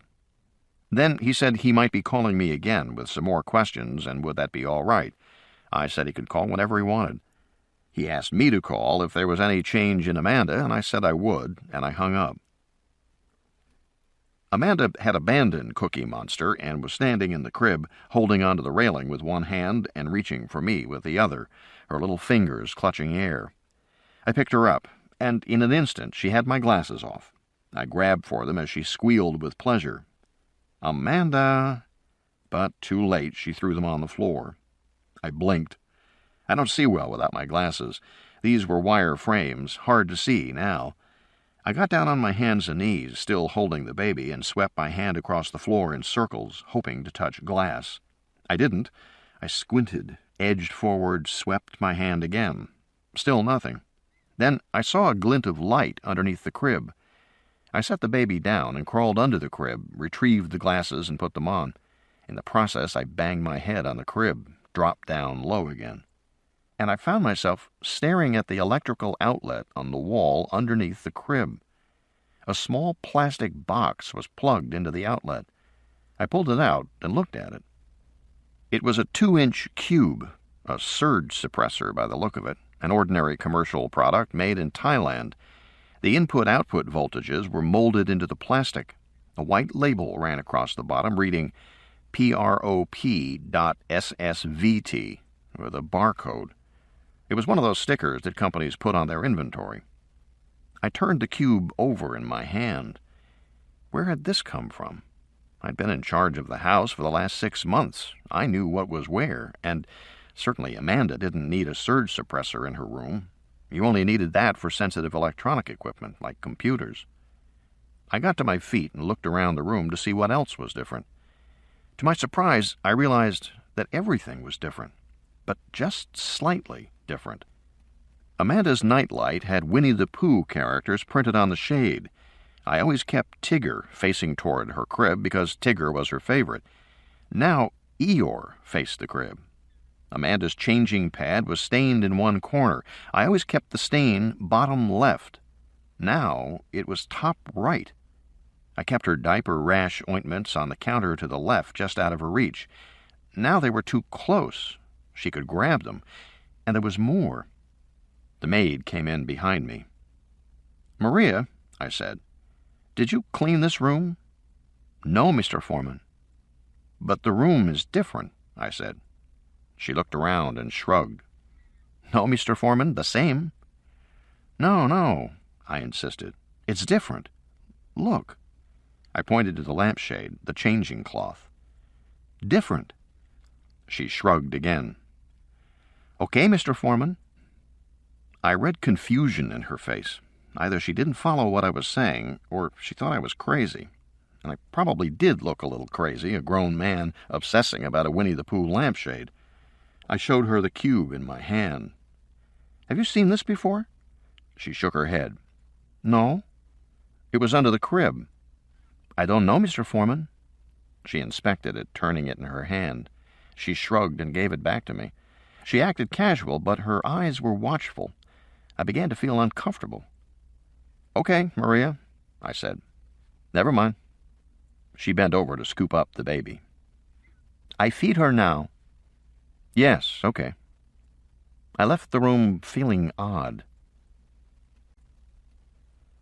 Just for the hell of it, I looked up SSVT on the net. I got links to the Sri Siva Vishnu Temple, the Waffen SS Training School at Konitz, Nazi regalia for sale, Subsystems Sample Display Technology, South Shore Vocational Technical School, Optical Vari-Temp Cryostat Systems, Solid Surfacing Veneer Tiles for home floors, a band called Slingshot Venus, the Swiss Shooting Federation, and it went downhill from there. I turned away from the computer. I stared out the window. Maria had given me a shopping list, the items scrawled in her difficult hand. I really should get the shopping done before I picked up the kids. But I didn't move. There were times when the relentless pace of life at home seemed to defeat me, to leave me feeling washed out and hollow. At those times, I just had to sit for a few hours. I didn't want to move. Not right now. I wondered if Julia was going to call me tonight, and I wondered if she would have a different excuse.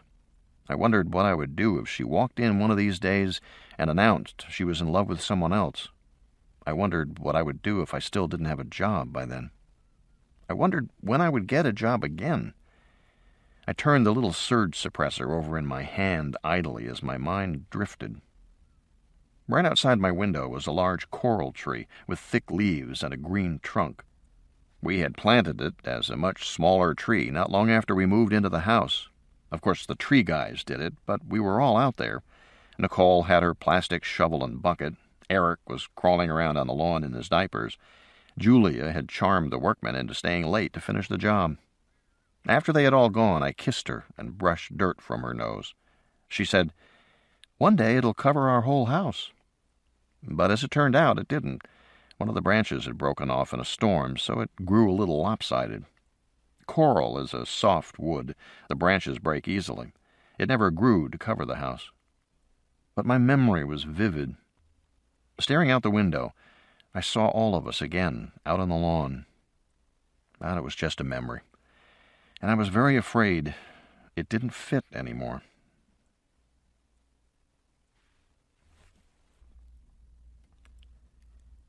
After working for years with multi-agent systems, you begin to see life in terms of those programs.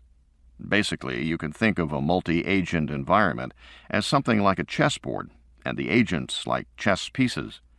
The agents interact on the board to attain a goal just the way the chess pieces move to win a game. The difference is that nobody is moving the agents. They interact on their own to produce the outcome. If you design the agents to have memory, they can know things about their environment. They remember where they've been on the board and what happened there. They can go back to certain places with certain expectations. Eventually, programmers say the agents have beliefs about their environment and that they are acting on those beliefs. That's not literally true, of course, but it might as well be true. It looks that way. But what's interesting is that over time, some agents develop mistaken beliefs, whether from a motivation conflict or some other reason. They start acting inappropriately. The environment has changed, but they don't seem to know it. They repeat outmoded patterns. Their behavior no longer reflects the reality of the chessboard. It's as if they're stuck in the past. In evolutionary programs, those agents get killed off. They have no children. In other multi-agent programs, they just get bypassed, pushed to the periphery, while the main thrust of agents moves on. Some programs have a Grim Reaper module that sifts them out from time to time and pulls them off the board. But the point is, they're stuck in their own past. Sometimes they pull themselves together and get back on track. Sometimes they don't. Thoughts like these made me very uneasy. I shifted in my chair, glanced at the clock. With a sense of relief, I saw it was time to go pick up the kids. Eric did his homework in the car while we waited for Nicole to finish her play rehearsal. She came out in a bad mood. She had thought she was in line for a lead role, but instead the drama teacher had cast her in the chorus. "Only 2 lines, she said, slamming the car door. "Want to know what I say? I say, 'Look, here comes John now.' And in the second act, I say, 'That sounds pretty serious.' 2 lines. She sat back and closed her eyes. "I don't understand what Mr. Blakey's problem is." "Maybe he thinks you suck," Eric said. "Rat turd," she smacked him on the head. "Monkey butt." "That's enough," I said as I started the car. "Seatbelts." "Little stink-brained dimrod, he doesn't know anything," Nicole said, buckling her belt. "I said that's enough." "I know that you stink," Eric said. "P.U." "That's enough, Eric." "Yeah, Eric, listen to your father and shut up." "Nicole," I shot her a glance in the rearview mirror. "Sorry." She looked on the verge of tears. I said to her, "Honey, I'm really sorry you didn't get the part you wanted. I know you wanted it badly, and it must be very disappointing." "No, I don't care." "Well, I'm sorry." "Really, Dad, I don't care. It's in the past. I'm moving on." And then, a moment later, "You know who got it? That little suck-up, Katie Richards. Mr. Blakey is just a dick." And before I could say anything, she burst into tears, sobbing loudly and histrionically. Eric looked over at me and rolled his eyes. I drove home, making a mental note to speak to Nicole about her language after dinner when she had calmed down.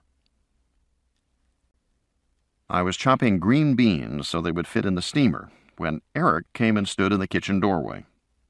"Hey, Dad, where's my MP3? I have no idea. I could never get used to the idea that I was supposed to know where every one of their personal possessions was. Eric's Game Boy, his baseball glove, Nicole's tank tops, her bracelet. Well, I can't find it. Eric remained standing in the doorway, not coming any closer in case I made him help set the table. Have you looked? Everywhere, Dad. Uh-huh. You looked in your room? All over. Family room? Everywhere. In the car? Maybe you left it in the car. I didn't, Dad. You leave it in your locker at school? We don't have lockers, we have cubbies. You look in the pockets of your jacket. Dad, come on, I did all that. I need it.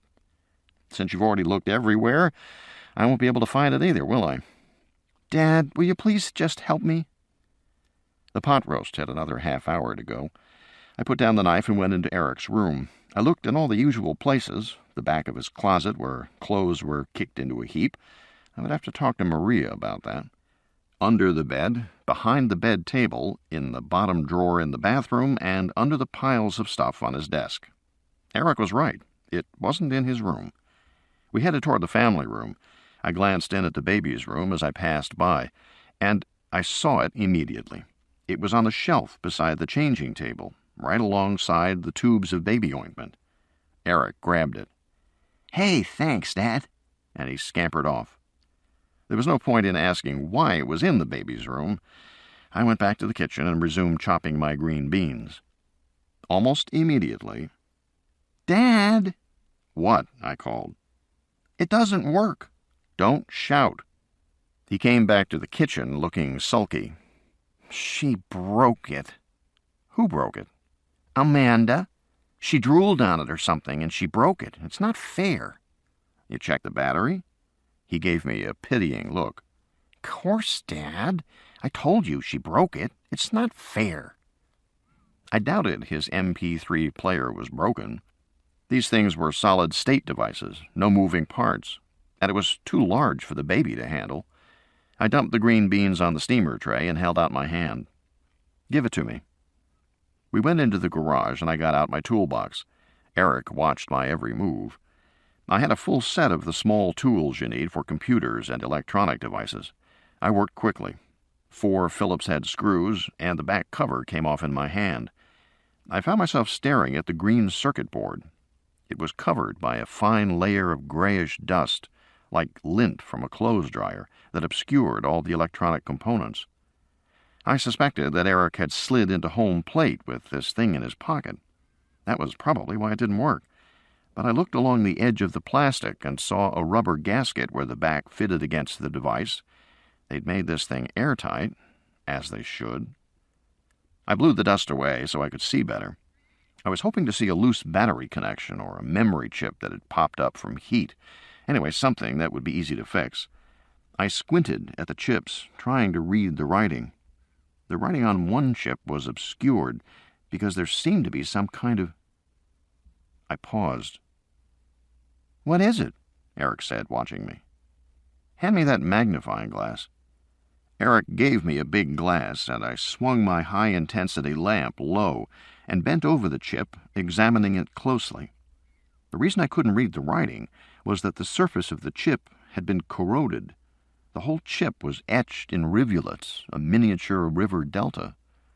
I understood now where the dust had come from. It was the disintegrated remains of the chip. Can you fix it, Dad? Eric said. Can you? What could have caused this? The rest of the motherboard seemed fine. The controller chip was untouched. Only the memory chip was damaged. I wasn't a hardware guy, but I knew enough to do basic computer repairs. I could install hard drives, add memory, things like that. I'd handled memory chips before, and I'd never seen anything like this. All I could think was that it was a faulty chip. These MP3 players were probably built with the cheapest components available. Dad, can you fix it? No, I said. Needs another chip. I'll get you one tomorrow. 'Cause she slimed it, right? No, I think it's just a faulty chip. Dad, it was fine for a whole year. She slimed it. It's not fair. As if on cue, the baby started crying. I left the MP3 player on the garage table and went back inside the house. I looked at my watch. I would just have time to change Amanda's diaper and mix her cereal for dinner before the pot roast came out. By 9, the younger kids were asleep, and the house was quiet, except for Nicole's voice saying, "That sounds pretty serious. That sounds pretty serious. That sounds pretty serious." She was standing in front of the bathroom mirror, staring at herself and reciting her lines. I'd gotten voicemail from Julia saying she'd be back by 8, but she hadn't made it. I wasn't about to call and check up on her. Anyway, I was tired, too tired to work up the energy to worry about her. I'd picked up a lot of tricks in the last months, mostly involving liberal use of tinfoil so I didn't have to clean so much. But even so, after I did the cooking, set the table, fed the kids, played airplane to get the baby to eat her cereal, cleared the table, wiped down the high chair, put the baby to bed, and then cleaned up the kitchen, I was tired, especially since the baby kept spitting out the cereal and Eric kept insisting all through dinner that it wasn't fair. He wanted chicken fingers instead of the roast. I flopped down on the bed and flicked on the TV. There was only static, and then I realized the DVD player was still turned on, interrupting the cable transmission. I hit the remote button, and the disc in the machine began to play. It was Julia's demo from several days before. The camera moved through the bloodstream and into the heart. Again, I saw that the liquid of blood was almost colorless, with bouncing red cells. Julia was speaking. She had an audio feed of the beating heart.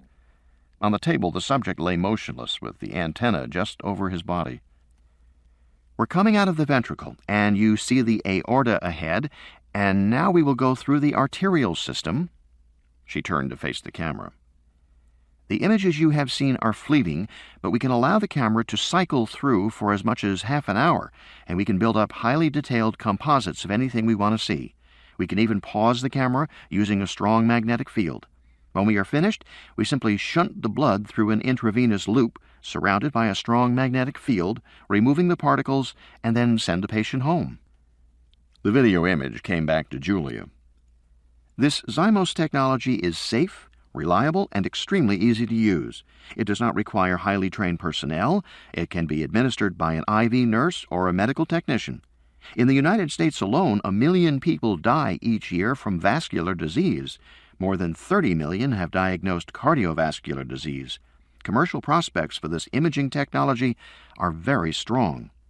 Because it's painless, simple, and safe, it will replace other imaging techniques such as CAT scans and angiography and will become the standard procedure. We will market the nanotech cameras, the antenna, and monitor systems. Our per-test cost will be only $20. This is in contrast to certain gene technologies that currently charge $2,000 to $3,000 a test. But at a mere $20, we expect worldwide revenues to exceed $400 million in the first year, and once the procedure is established, those figures will triple. We are talking about a technology that generates $1.2 billion a year. Now, if there are questions..." I yawned and flicked the TV off. It was impressive, and her argument was compelling. In fact, I couldn't understand why Zymos was having trouble getting their next round of funding. For investors, this should be a slam dunk. But then, she probably wasn't having trouble. She was probably just using the funding crisis as an excuse to stay late every night, for her own reasons. I turned out the light. Lying in bed, staring at the ceiling in the dark, I began to see fleeting images. Julia's thigh over another man's leg. Julia's back arched. Julia, breathing heavily, her muscles tensed, her arm reaching up to push against the headboard. I found I couldn't stop the images. I got out of bed and went to check the kids. Nicole was still up, doing email with her friends. I told her it was time for lights out. Eric had kicked off his covers. I pulled them back up. The baby was still purple, but she slept soundly, her breathing gentle and regular. I got back into bed. I willed myself to go to sleep, to think of something else. I tossed and turned, adjusted the pillow, got up for a glass of milk and cookies. Eventually, finally, I fell into a restless sleep. and I had a very strange dream. Sometime during the night, I rolled over to see Julia standing by the bed, undressing. She was moving slowly, as if tired or very dreamy, unbuttoning her blouse. She was turned away from me, but I could see her face in the mirror. She looked beautiful, almost regal. Her features looked more chiseled than I remembered, though perhaps it was just the light. My eyes were half closed. She hadn't noticed I was awake. She continued to slowly unbutton her blouse. Her lips were moving as if she were whispering something or praying. Her eyes seemed vacant, lost in thought. Then as I watched, her lips turned dark red and then black. She didn't seem to notice. The blackness flowed away from her mouth, across her cheeks and over her lower face and onto her neck. I held my breath. I felt great danger. The blackness now flowed in a sheet down her body until she was entirely covered, as if with a cloak. Only the upper half of her face remained exposed. Her features were composed. In fact, she seemed oblivious, just staring into space, dark lips silently moving. Watching her, I felt a chill that ran deep into my bones. Then a moment later, the black sheet slid to the floor and vanished. Julia, normal again, finished removing her blouse and walked into the bathroom. I wanted to get up and follow her, but I found I couldn't move my body. A heavy fatigue held me down on the bed, immobilizing me. I was so exhausted I could hardly breathe. This oppressive sense of fatigue grew rapidly and overwhelmed my consciousness.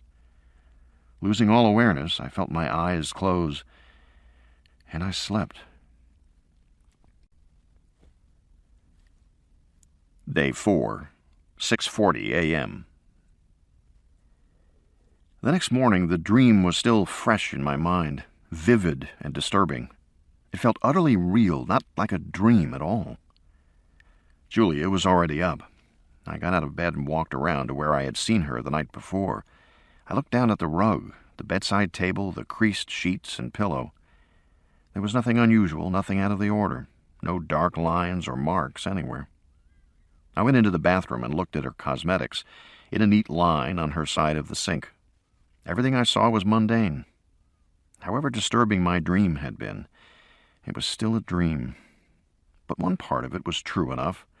Julia was looking more beautiful than ever. When I found her in the kitchen pouring coffee, I saw that her face did indeed look more chiseled, more striking. Julia had always had a chubby face. Now it was lean, defined. She looked like a high-fashion model. Her body, too, now that I looked closely, appeared leaner, more muscular. She hadn't lost weight. She just looked trim, tight, energetic. I said, "You look great." She laughed. "Can't imagine why. I'm exhausted." "What time did you get in?" "About 11. I hope I didn't wake you." "No, but I had a weird dream." "Oh, yes?" "Yes, it was—" "Mommy, Mommy!" Eric burst into the kitchen. "It's not fair. Nicole won't get out of the bathroom. She's been in there for an hour. It's not fair." "Go use our bathroom." "But I need my socks, Mommy. It's not fair." This was a familiar problem. Eric had a couple of pairs of favorite socks that he wore day after day until they were black with grime. For some reason, the other socks in his drawer were not satisfactory. I could never get him to explain why, but putting on socks in the morning was a major problem with him. "Eric," I said, "we talked about this. You're supposed to wear clean socks." "But those are my good ones." "Eric, you have plenty of good socks." "It's not fair, Dad. She's been in there an hour. I'm not kidding." "Eric, go choose other socks." "Dad." I just pointed my finger toward his bedroom. "She's—" He walked off muttering about how it wasn't fair. I turned back to Julia to resume our conversation. She was staring at me coldly. "You really don't get it, do you?" "Get what?"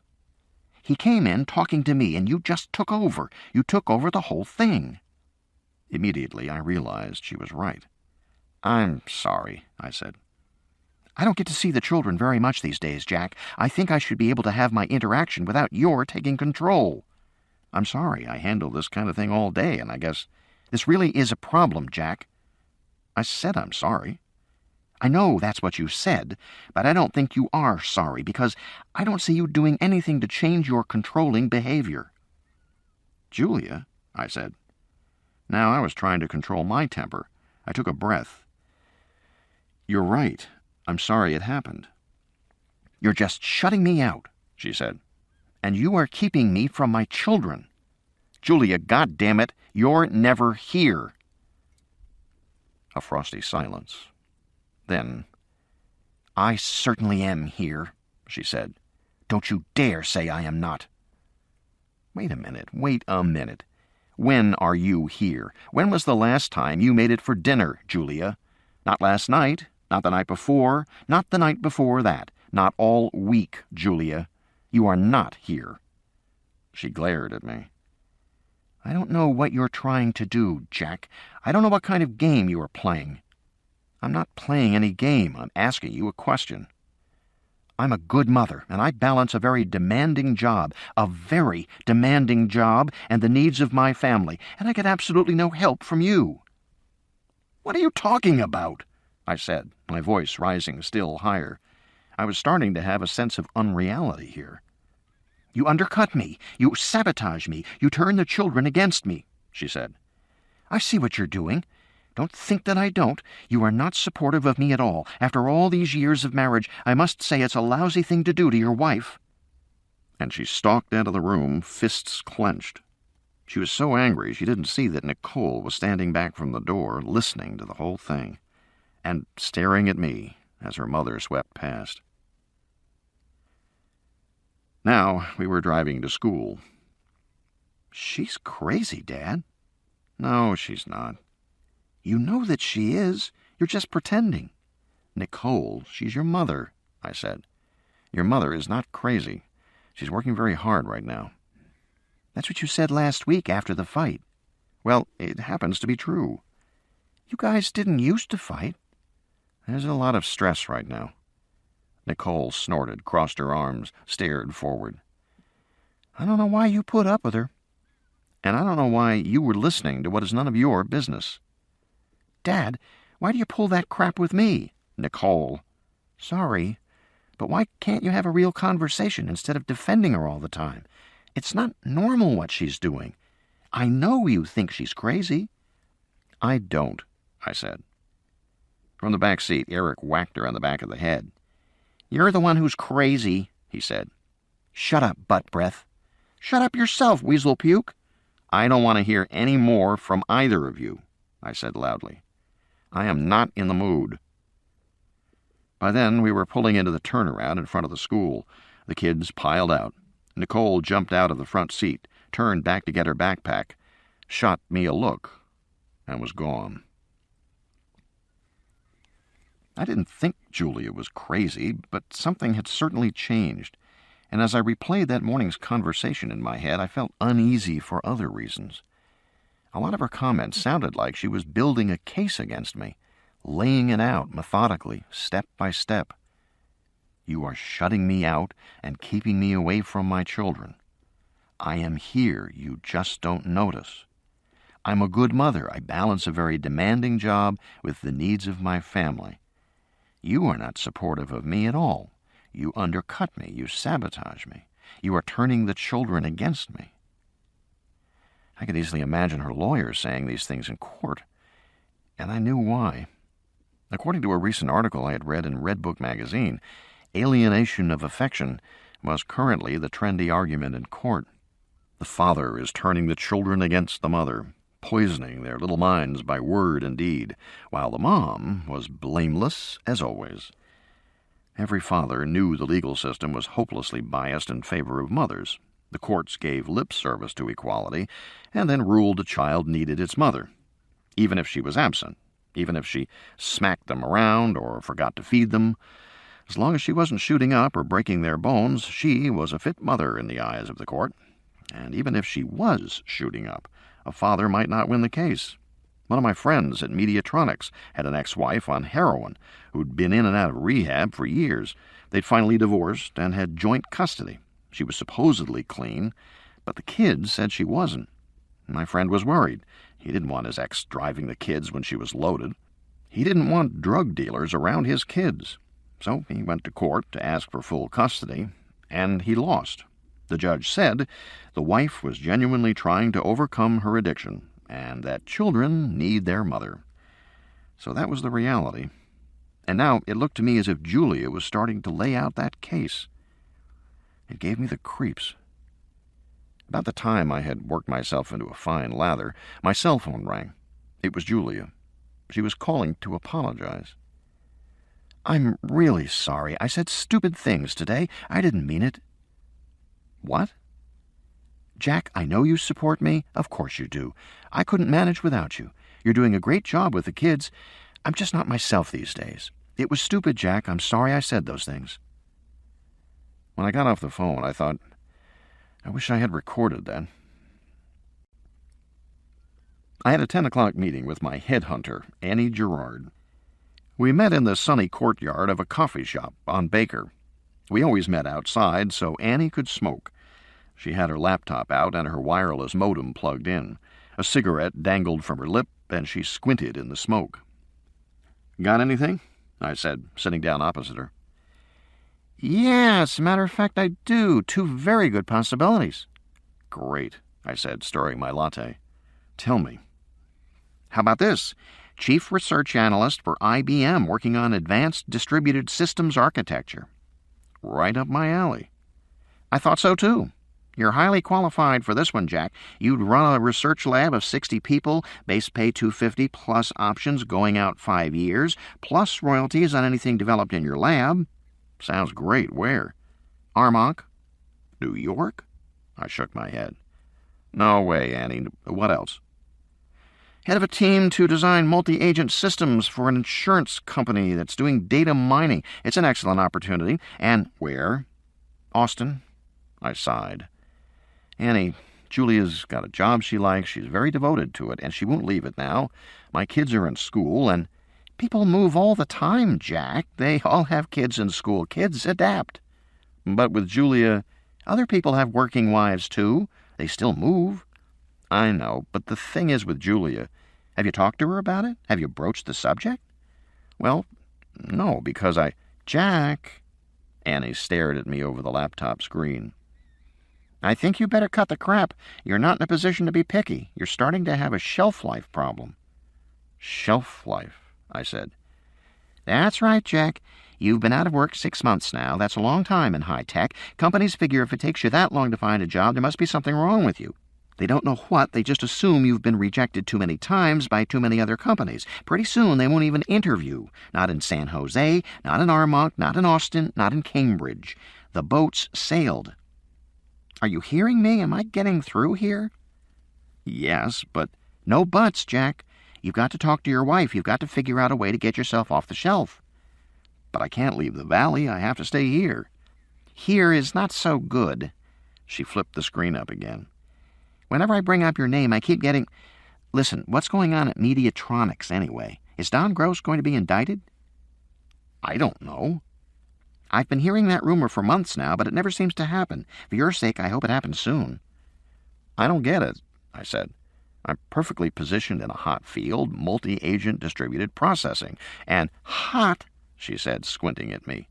"Distributed processing's not hot, Jack. It's fucking radioactive. Everybody in the valley figures that the breakthroughs in artificial life are going to come from distributed processing." "They are," I said, nodding. In the last few years, artificial life had replaced artificial intelligence as a long-term computing goal. The idea was to write programs that had the attributes of living creatures, the ability to adapt, cooperate, learn, adjust to change. Many of those qualities were especially important in robotics, and they were starting to be realized with distributed processing. Distributed processing meant that you divided your work among several processors, or among a network of virtual agents that you created in the computer. There were several basic ways this was done. One way was to create a large population of fairly dumb agents that worked together to accomplish a goal, just like a colony of ants worked together to accomplish a goal. My own team had done a lot of that work. Another method was to make a so-called neural network that mimicked the network of neurons in the human brain. And it turned out that even simple neural nets had surprising power. These networks could learn. They could build on past experience. We'd done some of that, too. A third technique was to create virtual genes in the computer and let them evolve in a virtual world until some goal was attained. And there were several other procedures as well. Taken together, these procedures represented a huge change from the older notions of artificial intelligence, or AI.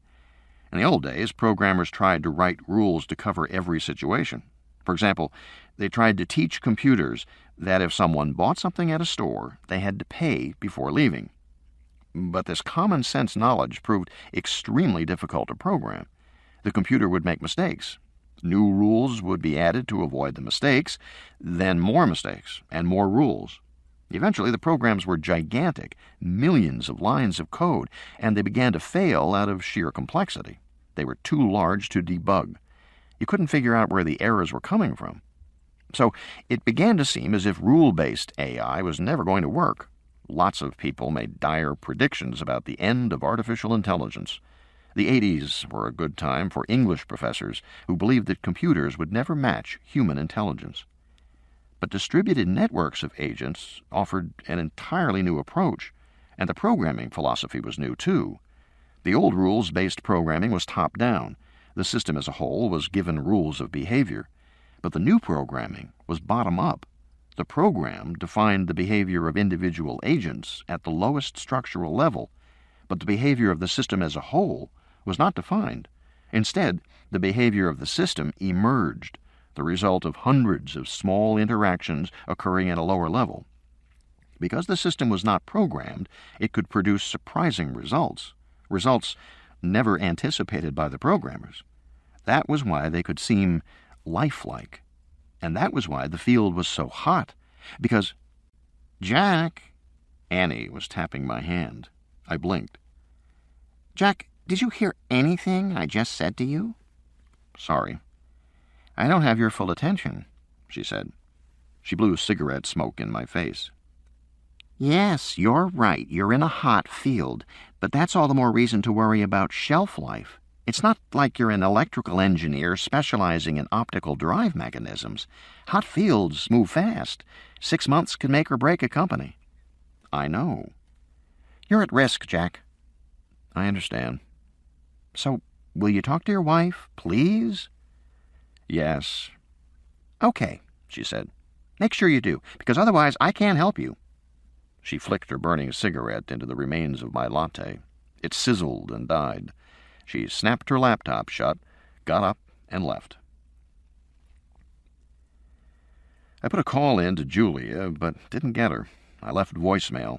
I knew it was a waste of time even to bring up moving to her. She'd certainly say no, especially if she had a new boyfriend. But Annie was right. I was in trouble. I had to do something. I had to ask. I sat at my desk at home, turning the SSVT box in my hands, trying to think what to do. I had another hour and a half before I picked up the kids. I really wanted to talk to Julia. I decided to call Julia again through the company switchboard to see if they could track her down. Zymos Technology. Julia Foreman, please. Please hold. Some classical music. Then another voice. Miss Foreman's office. I recognized Carol, her assistant. Carol, it's Jack. Oh, hi, Mr. Foreman. How are you? I'm fine, thanks. Are you looking for Julia? Yes, I am. She's in Nevada for the day at the fab plant. Shall I try to connect you there? Yes, please. One moment. I was put on hold. For quite a while. Mr. Foreman, she's in a meeting for the next hour. I expect her to call back when it breaks up. Do you want her to call you? Yes, please. Do you want me to tell her anything? No, I said. Just ask her to call. Okay, Mr. Foreman. I hung up, stared into space, turning the SSVT box. She's in Nevada for the day. Julia had said nothing to me about going to Nevada. I replayed the conversation with Carol in my mind. Had Carol sounded uncomfortable? Was she covering? I couldn't be sure. I couldn't be sure of anything now. I stared out the window, and as I watched, the sprinklers kicked on, shooting up cones of spray all over the lawn. It was right in the heat of midday, the wrong time to water. It wasn't supposed to happen. The sprinklers had been fixed just the other day. I began to feel depressed, staring at the water. It seemed like everything was wrong. I had no job. My wife was absent. The kids were a pain. I felt constantly inadequate dealing with them. And now the fucking sprinklers weren't working right. They were going to burn out the fucking lawn. And then the baby began to cry. I waited for Julia to call, but she never did. I cut up chicken breasts into strips. The trick is to keep them cold, almost frozen. For dinner, because chicken fingers were another meal they never argued about. I got out rice to boil. I looked at the carrots in the fridge and decided that even though they were a little old, I'd still use them tonight. I cut my finger while I was chopping the carrots. It wasn't a big cut, but it bled a lot, and the Band-Aid didn't stop the bleeding. It kept bleeding through the pad, so I kept putting on new Band-Aids. It was frustrating. Dinner was late, and the kids were cranky. Eric complained loudly that my chicken fingers were gross, that McDonald's were way better, and why couldn't we have those? Nicole tried out various line readings for her play, while Eric mimicked her under his breath. The baby spit up every mouthful of her cereal, until I stopped and mixed it with some mashed banana. After that, she ate steadily. I don't know why I never thought to do that before. Amanda was getting older, and she didn't want the bland stuff anymore. Eric had left his homework at school. I told him to call his friends for the assignment, but he wouldn't. Nicole was online for an hour with her friends. I kept popping into her room and telling her to get off the computer until her homework was done, and she'd say, "In just a minute, Dad." The baby fussed, and it took a long time for me to get her down. I went back into Nicole's room and said, "Now, damn it." Nicole began to cry. Eric came in to gloat. I asked him why he wasn't in bed.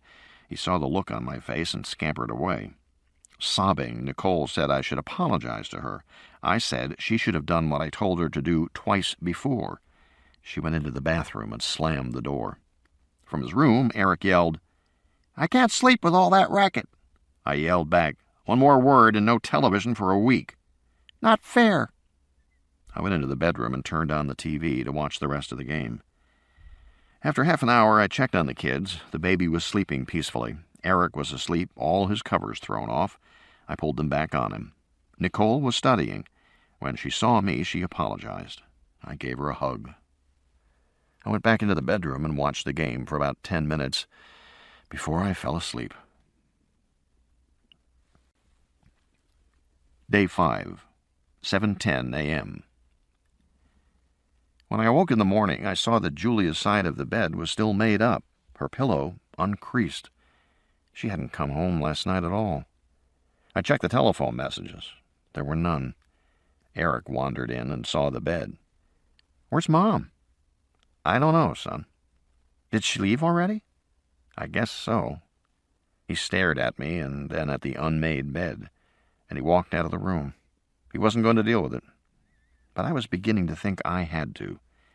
Maybe I should even talk to a lawyer.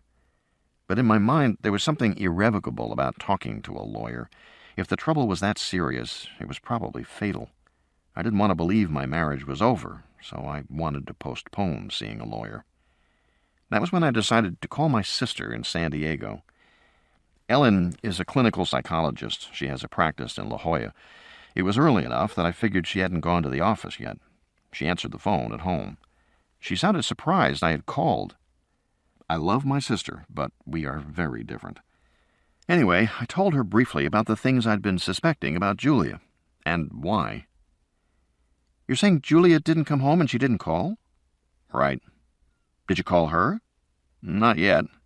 "How come?" "I don't know." "Maybe she was in an accident. Maybe she's hurt." "I don't think so." "Why not?"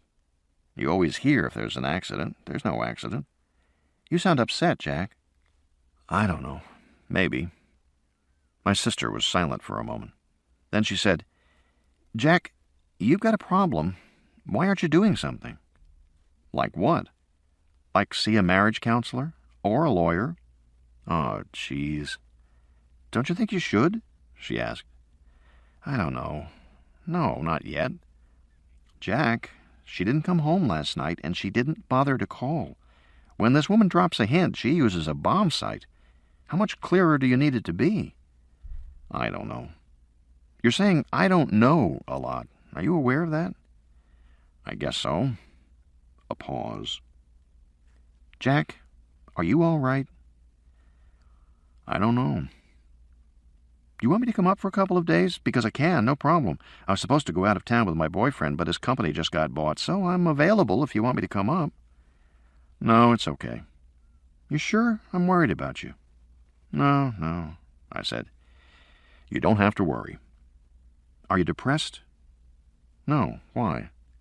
Sleeping okay? Exercising? Fair, not really exercising that much. Uh-huh. Do you have a job yet? No. Prospects? Not really, no.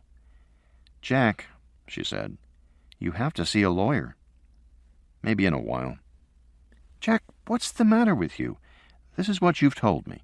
Your wife is acting cold and angry towards you. She's lying to you. She's acting strange with the kids. She doesn't seem to care about her family. She's angry and absent a lot. It's getting worse. You think she's involved with someone else. Last night she doesn't even show up or call, and you're just going to let this go without doing anything? I don't know what to do. I told you, see a lawyer. You think so? You're damn right I think so. I don't know. She sighed, a long, exasperated hiss. Jack, look, I know you're a little passive at times, but I'm not passive, I said. And I added, I hate it when you shrink me. Your wife is screwing around on you. You think she's building a case to take the kids away from you, and you're just letting it happen. I'd say that's passive. What am I supposed to do? I told you. Another exasperated sigh. Okay, I'm taking a couple of days and coming up to see you. Ellen, don't argue, I'm coming. You can tell Julia I'm going to help out with the kids. I'll be up there this afternoon. But don't argue. And she got off the phone. I'm not passive. I'm thoughtful. Ellen's very energetic. Her personality's perfect for a psychologist because she loves to tell people what to do. Frankly, I think she's pushy, and she thinks I'm passive. This is Ellen's idea about me, that I went to Stanford in the late 70s and studied population biology, a pure academic field with no practical application, no jobs except in universities. In those days, population biology was being revolutionized by field studies of animals and by advances in genetic screening. Both required computer analysis using advanced mathematical algorithms. I couldn't find the kind of programs I needed for my research, so I began to write them myself. And I slid sideways into computer science, another geeky, purely academic field. But my graduation just happened to coincide with the rise of Silicon Valley and the personal computer explosion. Low-number employees at startup companies were making a fortune in the 80s, and I did pretty well at the first one I worked for. I met Julia, and we got married, had kids. Everything was smooth. We were both doing great, just by showing up for work. I got hired away by another company, more perks, bigger options. I just rode the advancing wave into the 90s. By then, I wasn't programming anymore. I was supervising software development, and things just fell into place for me, without any real effort on my part. I just fell into my life. I never had to prove myself. That's Ellen's idea of me. My idea is different. The companies of Silicon Valley are the most intensely competitive in the history of the planet. Everybody works 100 hours a week. Everybody is racing against milestones. Everybody is cutting development cycles. The cycles were originally 3 years to a new product, a new version. Then it was 2 years. Then 18 months. Now it was 12 months. A new version every year. If you figure beta debugging to Golden Master takes 4 months, then you have only 8 months to do the actual work. 8 months to revise 10 million lines of code and make sure it all works right. In short, Silicon Valley is no place for a passive person, and I'm not one. I hustled my ass off every minute of every day. I had to prove myself every day, or I'd be gone. That was my idea about myself. I was sure I was right. Ellen was right about one part, though. A strong streak of luck ran through my career.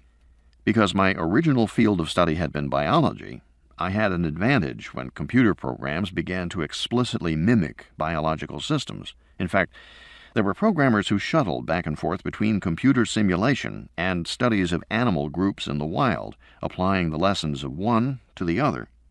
But further, I had worked in population biology, the study of groups of living organisms, and computer science had evolved in the direction of massively paralleled network structures, the programming of populations of intelligent agents. A special kind of thinking was required to handle populations of agents, and I had been trained in that thinking for years. So I was admirably suited to the trends of my field, and I made excellent progress as the fields emerged. I had been in the right place at the right time. That much was true. Agent-based programs that modeled biological populations were increasingly important in the real world, like my own programs that mimicked ant foraging to control big communications networks, or programs that mimicked division of labor among termite colonies to control thermostats in a skyscraper. And closely related were the programs that mimicked genetic selection, used for a wide range of applications. In one program, witnesses to a crime were shown 9 faces and asked to choose which was most like the criminal, even if none really were. The program then showed them 9 more faces and asked them to choose again. And from many repeated generations, the program slowly evolved a highly accurate composite picture of the face, far more accurate than any police artist could make. Witnesses never had to say what exactly they were responding to in each face. They just chose, and the program evolved. And then there were the biotech companies which had found they could not successfully engineer new proteins because the proteins tended to fold up weirdly. So now they used genetic selection to evolve the new proteins instead. All these procedures had become standard practice in a matter of just a few years, and they were increasingly powerful, increasingly important. So yes, I had been in the right place at the right time, but I wasn't passive. I was lucky. I hadn't showered or shaved yet. I went in the bathroom, stripped off my t-shirt, and stared at myself in the mirror. I was startled to see how soft I looked around the gut. I hadn't realized. Of course, I was 40, and the fact was, I hadn't been exercising as much lately. Not because I was depressed. I was busy with the kids and tired a lot of the time. I just didn't feel like exercising, that was all. I stared at my own reflection and wondered if Ellen was right. There's one problem with all psychological knowledge. Nobody can apply it to themselves. People can be incredibly incisive about the shortcomings of their friends, spouses, children, but they have no insight into themselves at all. The same people who are coldly clear-eyed about the world around them have nothing but fantasies about themselves. Psychological knowledge doesn't work if you look in a mirror. This bizarre fact was, as far as I know, unexplained. Personally, I always thought there was a clue from computer programming in a procedure called recursion. Recursion means making the program loop back on itself to use its own information to do things over and over until it gets a result. You use recursion for certain data sorting algorithms and things like that, but it's got to be done carefully or you risk having the machine fall into what is called an infinite regress. It's the programming equivalent of those funhouse mirrors, which reflect mirrors and mirrors ever smaller and smaller, stretching away to infinity. The program keeps going, repeating and repeating, but nothing happens. The machine hangs. I always figured something similar must happen when people turn their psychological insight apparatus on themselves. The brain hangs. The thought process goes and goes, but it doesn't get anywhere. It must be something like that, because we know that people can think about themselves indefinitely. Some people think of little else. Yet people never seem to change as a result of their intensive introspection. They never understand themselves better. It's very rare to find genuine self-knowledge. It's almost as if you need someone else to tell you who you are, or to hold up the mirror for you. Which, if you think about it, is very weird. Or maybe it's not. There's an old question in artificial intelligence about whether a program can ever be aware of itself. Most programmers will say it was impossible. People have tried to do it and failed. But there's a more fundamental version of the question, a philosophical question about whether any machine can understand its own workings. Some people say that's impossible too. The machine can't know itself for the same reason you can't bite your own teeth. And it certainly seems to be impossible. The human brain is the most complicated structure in the known universe, but brains still know very little about themselves. For the last 30 years, such questions have been fun to kick around with a beer on Friday afternoons after work. They were never taken seriously. But lately, these philosophical questions have taken on new importance because there has been rapid progress in reproducing certain brain functions. Not the entire brain, just certain functions. For example, before I was fired, my development team was using multi-agent processing to enable computers to learn, to recognize patterns in data, to understand natural languages, to prioritize and switch tasks. What was important about the programs was that the machines literally learned. They got better at their jobs with experience, which is more than some human beings can claim. The phone rang. It was Ellen. "Did you call your lawyer?" "Not yet, for Christ's sake." "I'm on the 210 to San Jose. I'll see you around 5 at your house." "Listen, Ellen, it really isn't necessary." "I know that. I'm just getting out of town. I need a break. See you soon, Jack." And she hung up. So now she was handling me. In any case, I figured there was no point in calling a lawyer today. I had too much to do. The dry cleaning had to be picked up, so I did that. There was a Starbucks across the street, and I went over to get a latte to take with me. And there was Gary Martyr, my attorney, with a very young blonde in low-cut jeans and crop top that left her belly exposed. They were nuzzling each other in the checkout line. She didn't look much older than a college student. I was embarrassed and was turning to leave when Gary saw me and waved. "Hey, Jack." "Hi, Gary." He held out his hand and I shook it. He said, "Say hello to Melissa." I said, "Hi, Melissa." "Oh, hi." She seemed vaguely annoyed at this interruption, although I couldn't be sure. She had that vacant look some young girls get around men. It occurred to me that she couldn't be more than 6 years older than Nicole. What was she doing with a guy like Gary? "So, how's it going, Jack?" Gary said, slipping his arm around Melissa's bare waist. "Okay," I said. "Pretty good." "Yeah, that's good." But he was frowning at me. "Well, yeah." I stood there, hesitating, feeling foolish in front of the girl. She clearly wanted me to leave, but I was thinking of what Ellen would say. "You ran into your lawyer and you didn't even ask him?" So I said, "Gary, can I speak to you for a minute?" "Of course." He gave the girl money to pay for the coffee, and we stepped to one side of the room. I lowered my voice.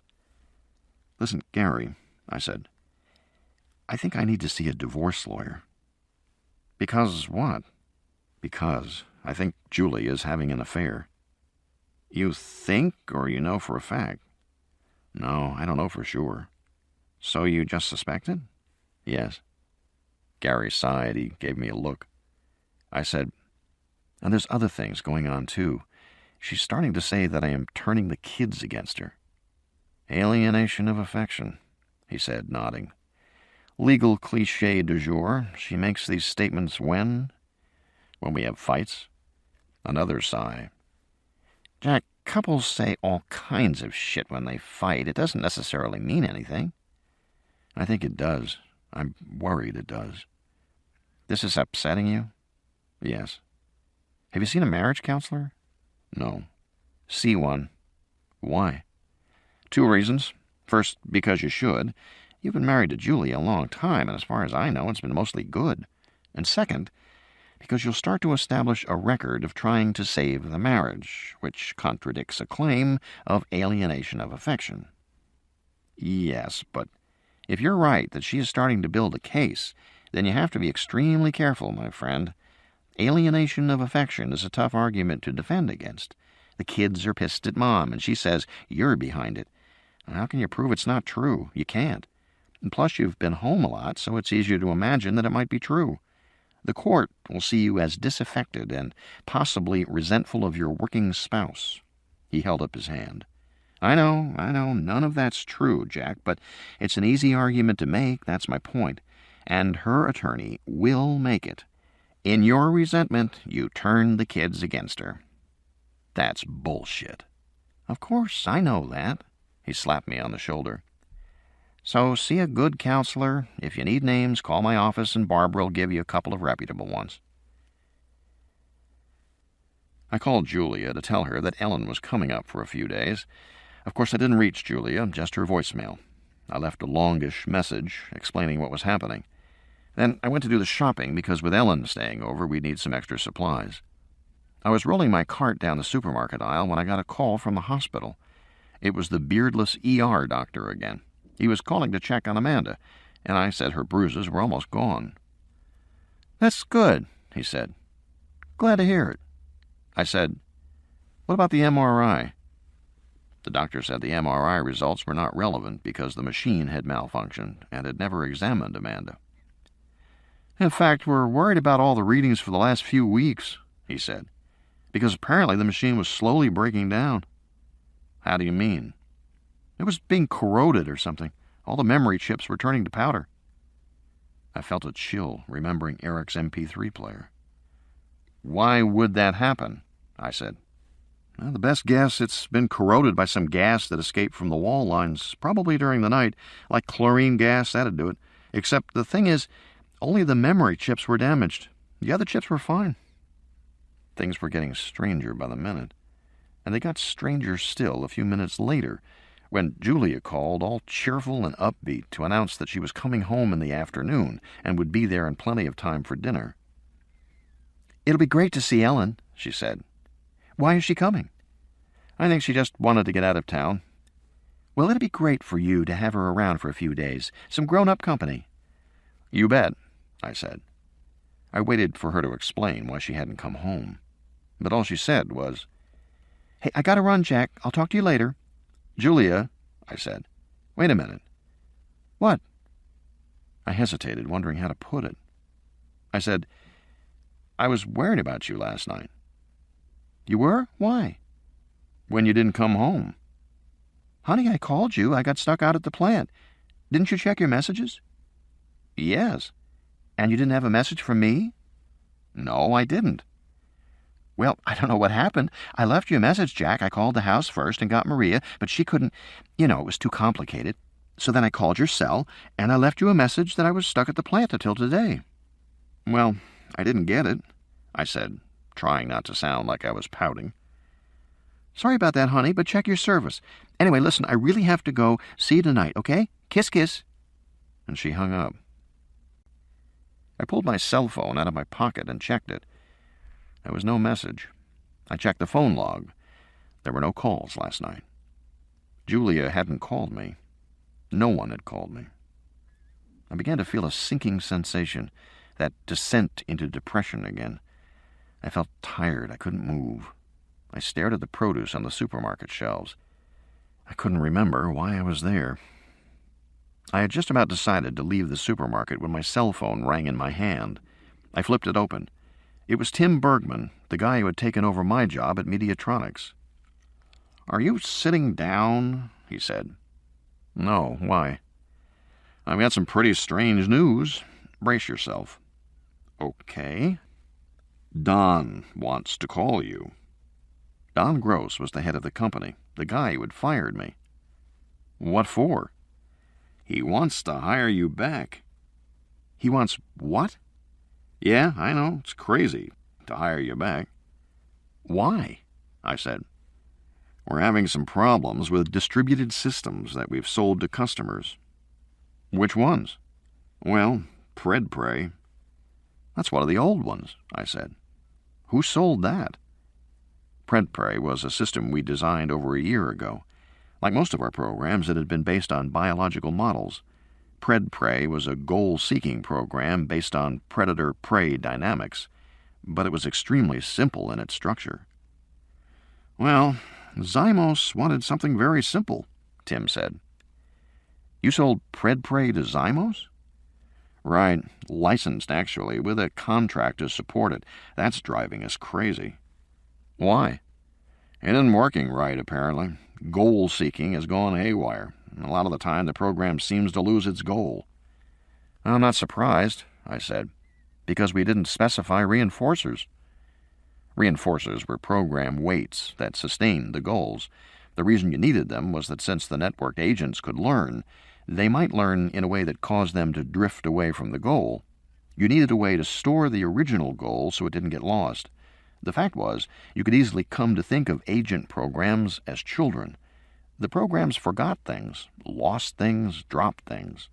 It was all emergent behavior. It wasn't programmed, but it was the outcome of programming. And apparently, it was happening to Zymos.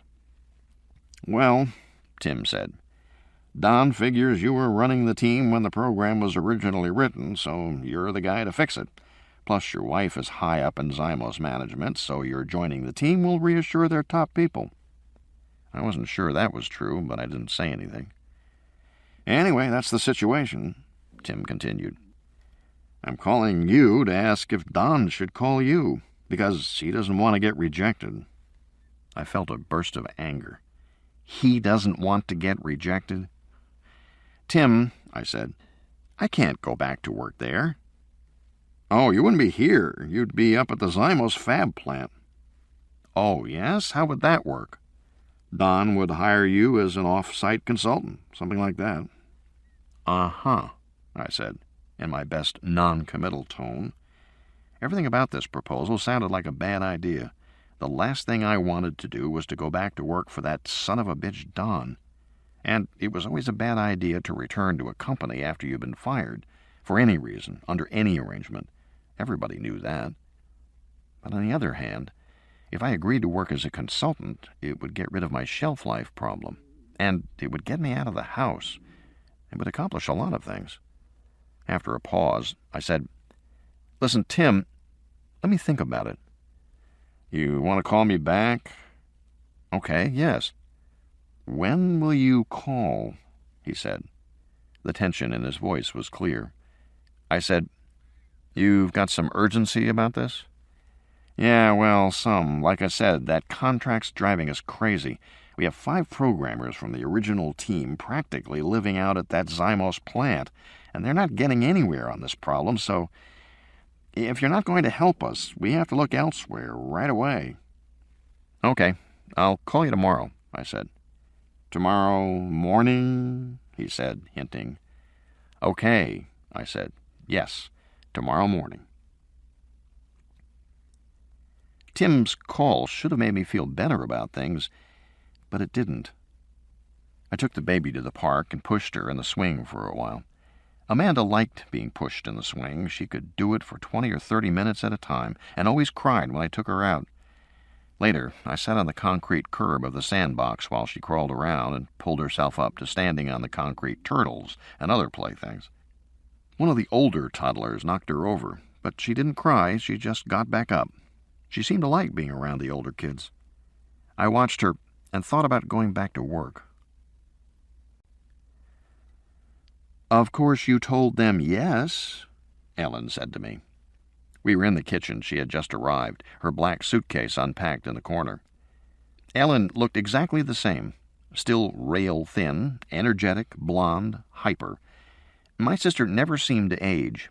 She was drinking a cup of tea from tea bags that she had brought with her, special organic oolong tea from a special shop in San Francisco. That hadn't changed either. Ellen had always been fussy about food, even as a kid. As an adult, she traveled around with her own teas, her own salad dressings, her own vitamins, neatly arranged in little glassine packs. No, I didn't, I said. I didn't tell them yes. I said I'd think about it. Think about it? Are you kidding? Jack, you have to go back to work. You know you do. She stared at me, appraising. You're depressed. I'm not. You should have some of this tea, she said. All that coffee is bad for your nerves. Tea has more caffeine than coffee. Jack, you have to go back to work. I know that, Ellen. And if it's a consulting job, wouldn't that be perfect? Solve all your problems? I don't know, I said. Really? What don't you know? I don't know if I'm getting the full story, I said. I mean, if Zymos is having all this trouble, how come Julia hasn't said anything about it to me? Ellen shook her head. Yeah, it sounds like Julia isn't saying much of anything to you these days. She stared at me. So why didn't you accept right away? I need to check around first. Check what, Jack? Her tone conveyed disbelief. Ellen was acting like I had a psychological problem that needed to be fixed. My sister was starting to get to me, and we'd only been together a few minutes. My older sister treating me like I was a kid again. I stood up. Listen, Ellen, I said. I've spent my life in this business, and I know how it works. There's two possible reasons Don wants me back. The first is the company's in a jam, and they think I can help. That's what they said. Right, that's what they said. But the other possibility is that they've made an incredible mess of things, and by now it can't be fixed, and they know it. So they want somebody to blame. Right. They want a donkey to pin the tail on. She frowned. I saw her hesitate. Do you really think so? I don't know. That's the point, I said. But I have to find out. Which you will do by? By making some calls. Maybe paying a surprise visit to the Fab building tomorrow. Okay, that sounds right to me. I'm glad I have your approval. I couldn't keep the irritation out of my voice. Jack, she said. She got up and hugged me. I'm just worried about you, that's all. I appreciate that, I said. But you're not helping me. Okay.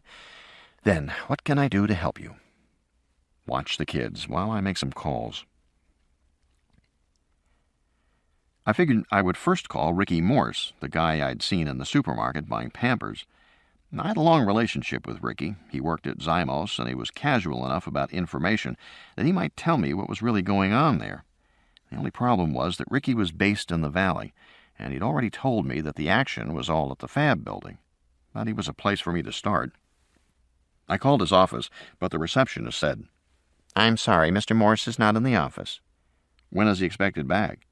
I really couldn't say. Do you want voicemail? I left Ricky a voicemail message. Then I called his home number. His wife answered. Mary was getting her Ph.D. in French history. I imagined her studying, bouncing the baby with the book open on her lap. I said, How are you, Mary? I'm fine, Jack. How's the baby? Ricky tells me you never get diaper rash. I'm jealous. I tried to sound casual, just a social call. Mary laughed. She is a good baby, and we didn't have colic, thank God. But Ricky hasn't been around for the rashes, she said. We've had some. I said, Actually, I'm looking for Ricky. Is he there? No, Jack, he's been gone all week. He's out at that Fab plant in Nevada. Oh, right. I remembered now that Ricky had mentioned that when we had met in the supermarket. Have you been out to that plant? Mary said. I thought I detected an uneasy tone. No, I haven't, but Julia is there a lot, isn't she? What does she say about it? Definitely worried. Well, not much. I gather they have new technology that's very hush-hush. Why? She hesitated. Maybe it's my imagination. What is? Well, sometimes when Ricky calls, he sounds kind of weird to me. How? I'm sure he's distracted and working hard, but he says some strange things. He doesn't always make a lot of sense, and he seems evasive, like he's, I don't know, hiding something. Hiding something. She gave a self-deprecating laugh. I even thought maybe he's having an affair. You know that woman May Chang is out there, and he always liked her. She's so pretty. May Chang used to work in my division at Mediatronics. I hadn't heard she was at the Fab plant. Yes, I think a lot of the people who used to work for you are there now. Well, I said, I don't think Ricky is having an affair, Mary. It's just not like him. And it's not like May. It's the quiet ones you have to watch out for, she said, apparently referring to May. And I'm still nursing, so I haven't lost my weight yet. I mean, my thighs are as big as sides of beef. I don't think that they rub together when I walk, squishy. Mary, I'm sure... Is Julia okay, Jack? She's not acting weird? No more than usual, I said, trying to make a joke. I was feeling bad as I said it. For days I had wished that people would level with me about Julia, but now that I had something to share with Mary, I wasn't going to level with her. I was going to keep my mouth shut. I said, Julia's working hard, and she sometimes is a little odd. Does she say anything about a black cloud? No. The New World? Being present for the birth of the New World Order? That sounded like conspiracy talk to me, like those people who worried about the Trilateral Commission and thought that the Rockefellers ran the world. No, nothing like that. She mentioned a black cloak? I felt suddenly slowed down, moving very slowly.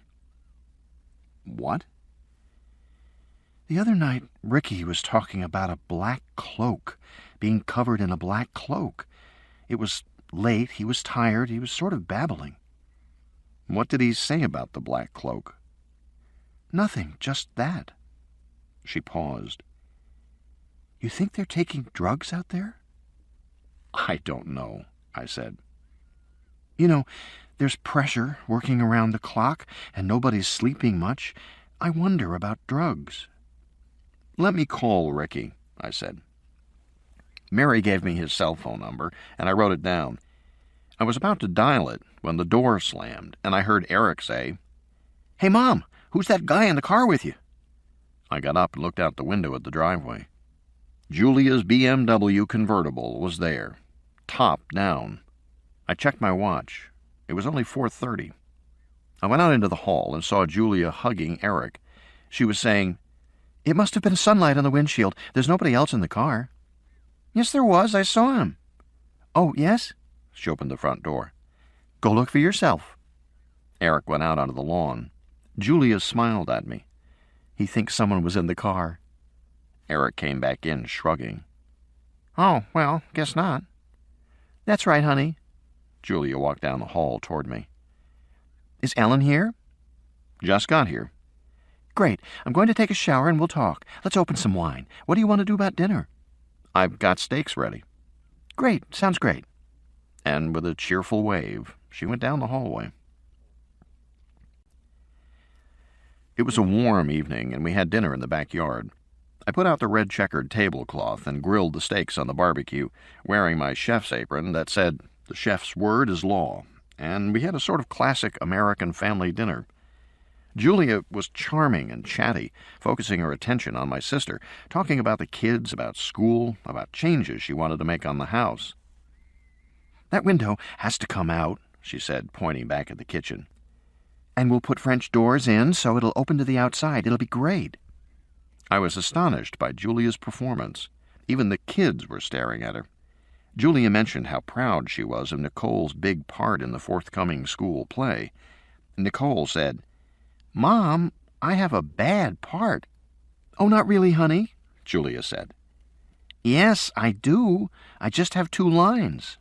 Now, honey, I'm sure you're... Eric piped up. Look, here comes John now. That sounds pretty serious. Shut up, weasel turd. She says him in the bathroom over and over, Eric announced. About 1 billion gazillion times. Julia said, Who's John? Those are the lines in the play. Oh, well, anyway, I'm sure you'll be wonderful, and our little Eric is making such progress in soccer, aren't you, hon? It's over next week, Eric said, turning sulky. Julia hadn't made it to any of his games this fall. It's been so good for him, Julia said to Ellen. Team sports build cooperation, especially with boys. It helps with that competitiveness. Ellen wasn't saying anything, just nodding and listening. For this particular evening, Julia had insisted on feeding the baby and had positioned the high chair beside her. But Amanda was accustomed to playing airplane at every mealtime. She was waiting for someone to move the spoon toward her, saying, "Oh, here comes the airplane. Open the doors." And since Julia wasn't doing that, Amanda kept her mouth tightly shut, which was part of the game, too. "Oh, well, I guess she's not hungry," Julia said with a shrug. Did she just have a bottle, Jack? No, I said. She doesn't get one until after dinner. Well, I know that. I meant before. No, I said. Not before. I gestured toward Amanda. Shall I try? Sure. Julia handed me the spoon, and I sat beside Amanda and began to play airplane. Row. Amanda immediately grinned and opened her mouth. Jack's been wonderful with the kids, just wonderful, Julia said to Ellen. I think it's good for a man to experience home life, Ellen said. Oh, it is. It is. He's helped me a lot. She patted my knee. You really have, Jack. It was clear to me that Julia was too bright, too cheerful. She was keyed up, talking fast, and obviously trying to impress Ellen that she was in charge of her family. I could see that Ellen wasn't buying it, but Julia was so speedy she didn't notice. I began to wonder if she were on drugs. Was that the reason for her strange behavior? Was she on amphetamines? And work, Julia continued, is so incredible these days. Zymos is really making breakthroughs, the kind of breakthroughs people have been waiting for more than 10 years to happen, but at last it's happening. Like the black cloak? I said, fishing. Julia blinked. The what? She shook her head. What are you talking about, hon? A black cloak? Didn't you say something about a black cloak the other day? No, she shook her head. I don't know what you mean. She turned back to Ellen. Anyway, all this molecular technology has been much slower to come to market than we expected, but at last it really is here. You seem very excited, Ellen said. I have to tell you, it's thrilling, Ellen. She lowered her voice. And on top of it, we'll probably make a bundle. That'd be good, Ellen said. But I guess you've had to put in long hours. Not that long, Julia said. All things considered, it hasn't been bad, just the last week or so. I saw Nicole's eyes widen. Eric was staring at his mother as he ate, but the kids didn't say anything, neither did I. It's just a transition period, Julia continued. All companies have these transitional periods. Of course, Ellen said. The sun was going down. The air was cooler. The kids left the table. I got up and started to clear. Ellen was helping me. Julia kept talking, then said, I'd love to stay, but I have something going on and I have to get back to the office for a while. If Ellen was surprised to hear this, she didn't show it. All she said was, long hours. Just during this transition. She turned to me. Thanks for holding the fort, honey. At the door, she turned, blew me an air kiss. Love, Jack. And she left. Ellen frowned, watching her go. Just a little abrupt, wouldn't you say? I shrugged. Will she say goodbye to the kids? Probably not. She'll just run right out the door? Right.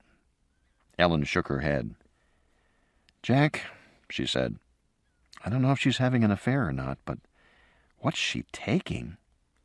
Nothing, as far as I know. She's on something, I'm certain of it. Would you say she's lost weight? Yes, some. And sleeping very little, and obviously speedy. Ellen shook her head. A lot of these hard-charging executives are on drugs. I don't know, I said. She just looked at me. I went back into my office to call Ricky, and from the office window I saw Julia backing her car down the driveway. I went to wave to her, but she was looking over her shoulder as she backed away. In the evening light, I saw golden reflections on the windshield, streaking from the trees above. She had almost reached the street when I thought I saw someone sitting in the passenger seat beside her. It looked like a man. I couldn't see his features clearly through the windshield, with the car moving down the drive. When Julia backed onto the street, her body blocked my view of the passenger, but it seemed as if Julia was talking to him animatedly.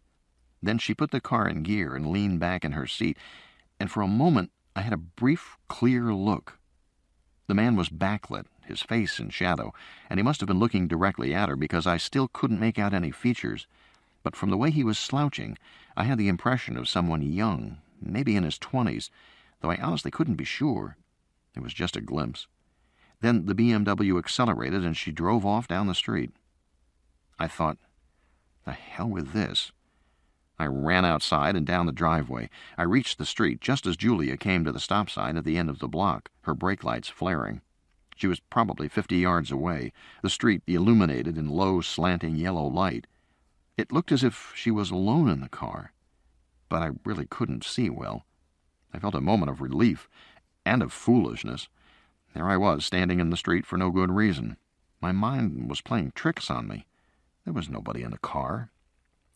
Then, as Julia made the right turn, the guy popped up again, like he had been bent over, getting something from the glove compartment. And then the car was gone. And in an instant, all my distress came flooding back, like a hot pain that spread across my chest and body. I felt short of breath and a little dizzy. There was somebody in the car. I trudged back up the driveway, feeling churning emotions, not sure what to do next. "You're not sure what to do next?" Ellen said. We were doing the pots and pans at the sink, the things that didn't go in the dishwasher. Ellen was drying while I scrubbed. "You pick up the phone and call her." "She's in the car." "She has a car phone. Call her." "Uh-huh," I said. "So, how do I put it? Hey, Julia, who's the guy in the car with you?" I shook my head. "That's going to be a tough conversation." "Maybe so." "That'll be a divorce for sure." She just stared at me. "You don't want a divorce, do you?" "Hell no.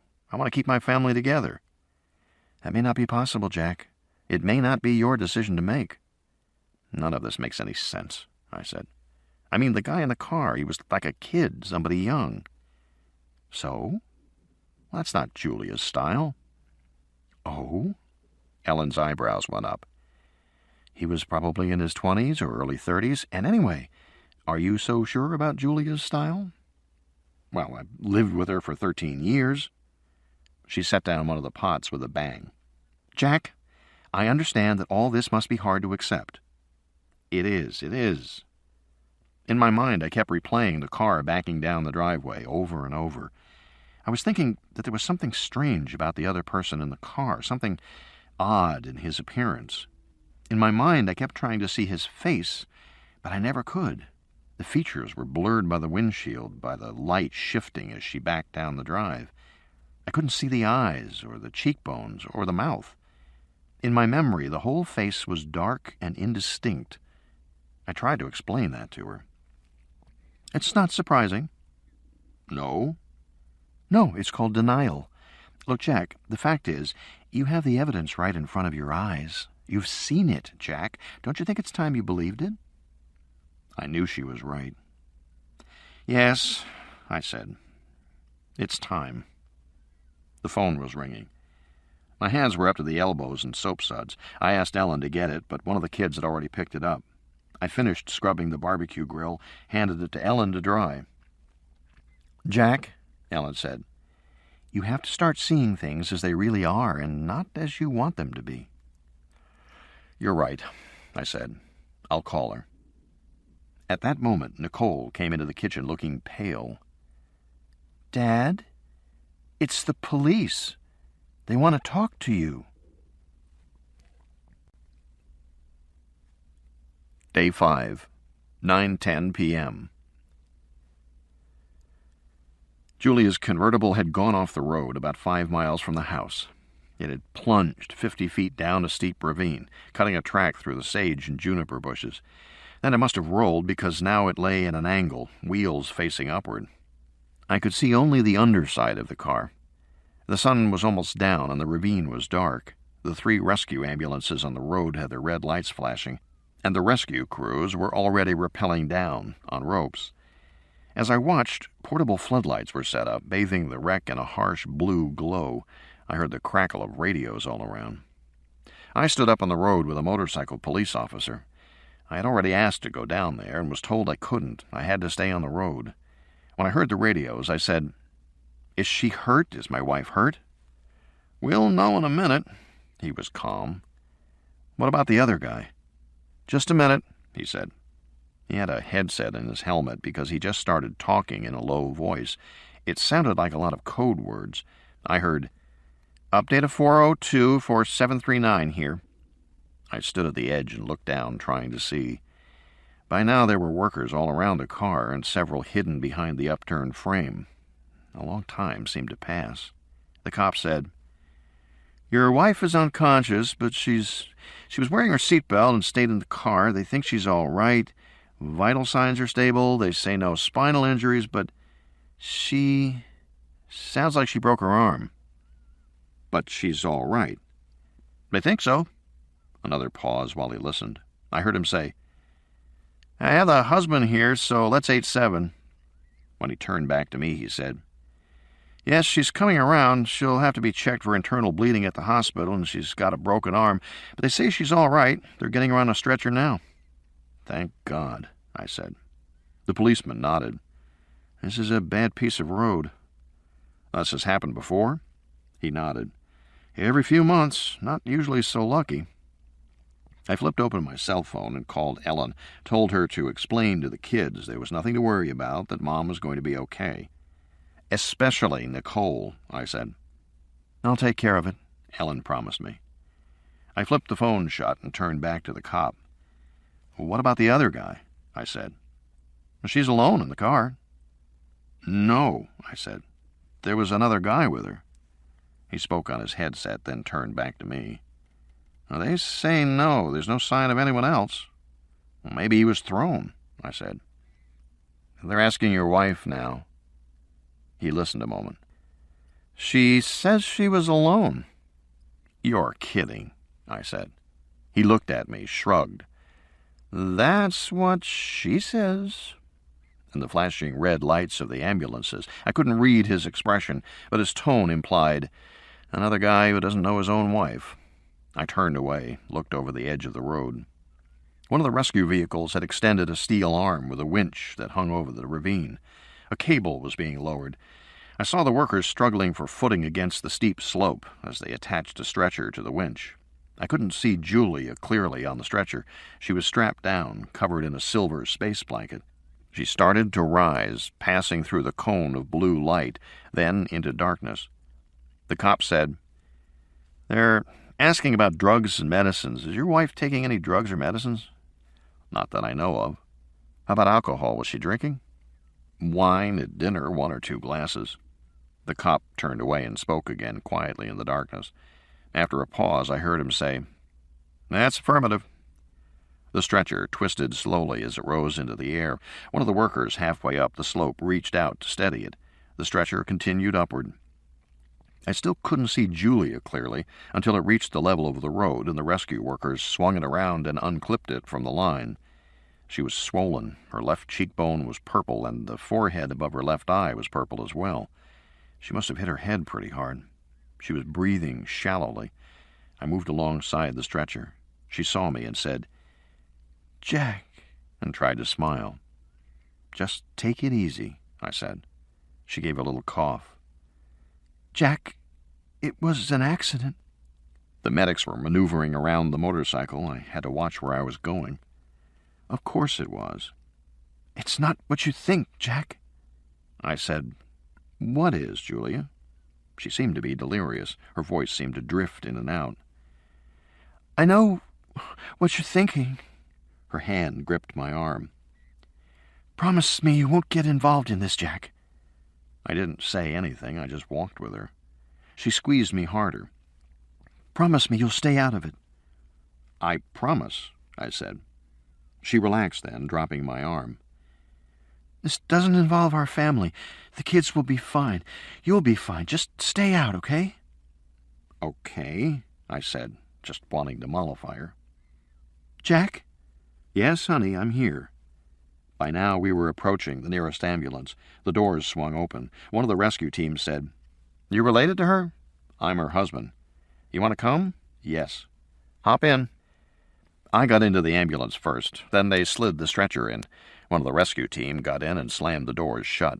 We started down the road, siren moaning. I was immediately moved aside by the 2 paramedics working on her. One was recording notes on a handheld device, and the other was starting a second IV in her other arm. They were worried about her blood pressure, which was dropping. That was a great cause for concern.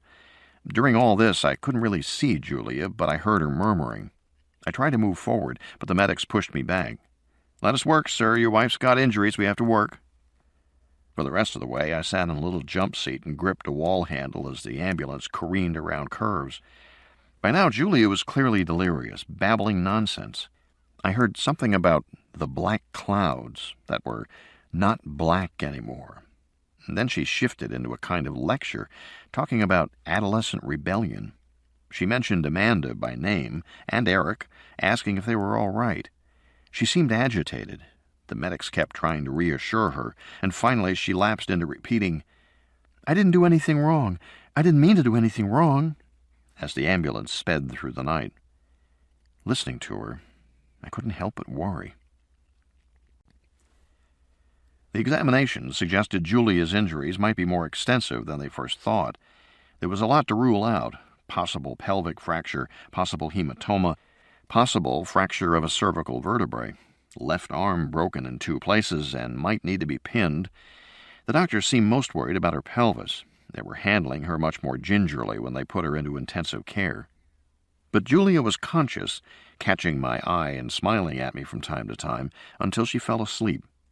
The doctors said there was nothing for me to do. They would wake her up every half hour during the night. They said that she would be in the hospital at least 3 days, probably a week. They told me to get some rest. I left the hospital a little before midnight. I took a taxi back to the crash site to pick up my car. It was a cold night. The police cars and rescue ambulances were gone. In their place was a big flatbed tow truck, which was winching Julia's car up the hill. A skinny guy smoking a cigarette was running the winch. "Nothing to see," he said to me. "Everybody's gone to the hospital." I said it was my wife's car. "Can't drive it," he said. He asked me for my insurance card. I got it out of my wallet and handed it to him. He said, "I heard your wife's okay." "So far." "You're a lucky guy." He jerked his thumb, pointing across the road. "Are they with you?" Across the street, a small white van was parked. The sides were bare, with no markings or company logo. But low on the front door, I saw a serial number in black. And underneath, it said, SSVT Unit. I said, "No, they're not with me." "Been here an hour," he said. "Just sitting there." I couldn't see anyone inside the van. The front windows were dark. I started across the street toward them. I heard the faint crackle of a radio. When I was about 10 feet away, the lights came on, the engine started, and the van roared past me and drove down the highway. As it passed, I had a glimpse of the driver. He was wearing a shiny suit of some kind, like silvery plastic, and a tight hood of the same material. I thought I saw some funny silver apparatus hanging around his neck. It looked like a gas mask, except it was silver, but I wasn't sure. As the car drove away, I noticed the rear bumper had 2 green stickers, each with a big X. That was the Zymos logo. But it was the license plate that really caught my eye. It was a Nevada plate. That van had come from the fabrication plant out in the desert. I frowned. It was time for me to visit the fab plant, I thought. I pulled out my cell phone and dialed Tim Bergman. I told him I had reconsidered his offer, and I would take the consulting job after all. "That's great," Tim said. "Don will be very happy." "Great," I said. "How soon can I start?"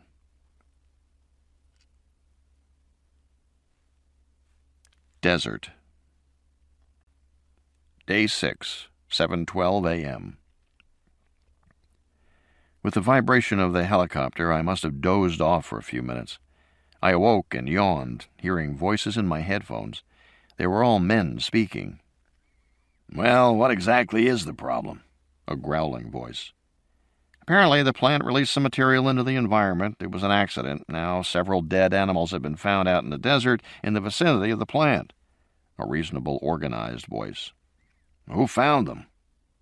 "A couple of nosy environmentalists. They ignored the keep-out signs, snooped around the plant. They've complained to the company and are demanding to inspect the plant." "Which we can't allow." No. "How do we handle this?" said a timid voice. I say we minimize the amount of contamination released and give data that show no untoward consequences possible. Organized voice. Hell, I wouldn't play it that way, said growling voice. We're better off flatly denying it. Nothing was released. I mean, what's the evidence anything was released? Well, the dead animals, coyotes, some desert rats, maybe a few birds. Hell, animals die in nature all the time. I mean, remember the business about those slashed cows? It was supposed to be aliens from UFOs that were slashing the cows. Finally turned out the cows were dying of natural causes, and it was decomposing gas in the carcasses that split them open. Remember that? Vaguely. Timid voice. I'm not sure we can just deny. Fuck yes, deny. Aren't there pictures? I think the environmentalists took pictures. Well, who cares? What will the pictures show? A dead coyote? Nobody is going to get worked up about a dead coyote. Trust me. Pilot, where the fuck are we? I opened my eyes. I was sitting in the front of the helicopter alongside the pilot. The helicopter was flying east into the glare of low morning sun. Beneath my feet, I saw mostly flat terrain, with low clumps of cactus, juniper, and the occasional scraggly Joshua tree. The pilot was flying alongside the power line towers that marched in single file across the desert, a steel army with outstretched arms. The towers cast long shadows in the morning light. A heavy-set man leaned forward from the back seat. He was wearing a suit and tie. Pilot, are we there yet? We just crossed the Nevada line, another 10 minutes. The heavy-set man grunted and sat back. I'd met him when we took off, but I couldn't remember his name now. I glanced back at the three men, all in suits and ties, who were traveling with me. They were all PR consultants, hired by Zymos. I could match their appearance to their voices. A slender, nervous man twisting his hands, then a middle-aged man with a briefcase on his lap, and a heavy-set man, older and growly, obviously in charge. Why the hell did they put it in Nevada anyway? Fewer regulations, easier inspections. These days, California is sticky about new industry. There was going to be a year's delay just for environmental impact statements and a far more difficult permitting process, so they came here. Growly looked out the window at the desert. What a shithole, he said. I don't give a fuck what goes on out here. It's not a problem. He turned to me. What do you do? I'm a computer programmer. You covered by an NDA? He meant, did I have a non-disclosure agreement that would prevent me from discussing what I had just heard? Yes, I said. You coming out to work at the plant? To consult, I said. Yes. Consulting's the way to go, he said, nodding as if I were an ally. No responsibility, no liability. Just give your opinion and watch them not take it. With a crackle, the pilot's voice broke in over the headsets. Zymos Molecular Manufacturing is dead ahead, he said. You can just see it now. 20 miles in front of us, I saw an isolated cluster of low buildings silhouetted on the horizon. The PR people in the back all leaned forward. Is that it? Said Growly. That's all it is? It's bigger than it looks from here, the pilot said. As the helicopter came closer, I could see that the buildings were interlocked, featureless concrete blocks, all whitewashed. The PR people were so pleased they almost burst into applause. Hey, it's beautiful. Looks like a fucking hospital. Great architecture. It'll photograph great, I said. Why will it photograph great? Because it has no projections, the man with the briefcase said. No antennas, no spikes, no things poking up. People are afraid of spikes and antennas. There are studies, but a building that's plain and square like this, and white, perfect color choice, associations to virginal, hospital cure, pure. A building like this, they don't care. Those environmentalists are fucked, said Growly with satisfaction. They do medical research here, right? Not exactly. They will when I get through, trust me. Medical research is the way to go on this. The pilot pointed out the different buildings as he circled them. That first concrete block, that's power. Walkway to that low building, that's the residences. Next door, fab support, labs, whatever. And then the square windowless 3-story one, That's the main fab building. They tell me it's a shell. It's got another building inside it. Then over to the right, that low, flat shed, that's external storage and parking. Cars have to be under shade here or the dashboards buckle. Get a first-degree burn if you touch your steering wheel. I said, "And they have residences?" The pilot nodded. "Yeah, have to. Nearest motel is 161 miles, over near Reno." "So how many people live in this facility?" Crowley said. "They can take 12, the pilot said. "But they've generally got about 5 to 8. Doesn't take a lot to run the place. It's all automated, from what I hear." "What else do you hear?" "Not very damn much," the pilot said.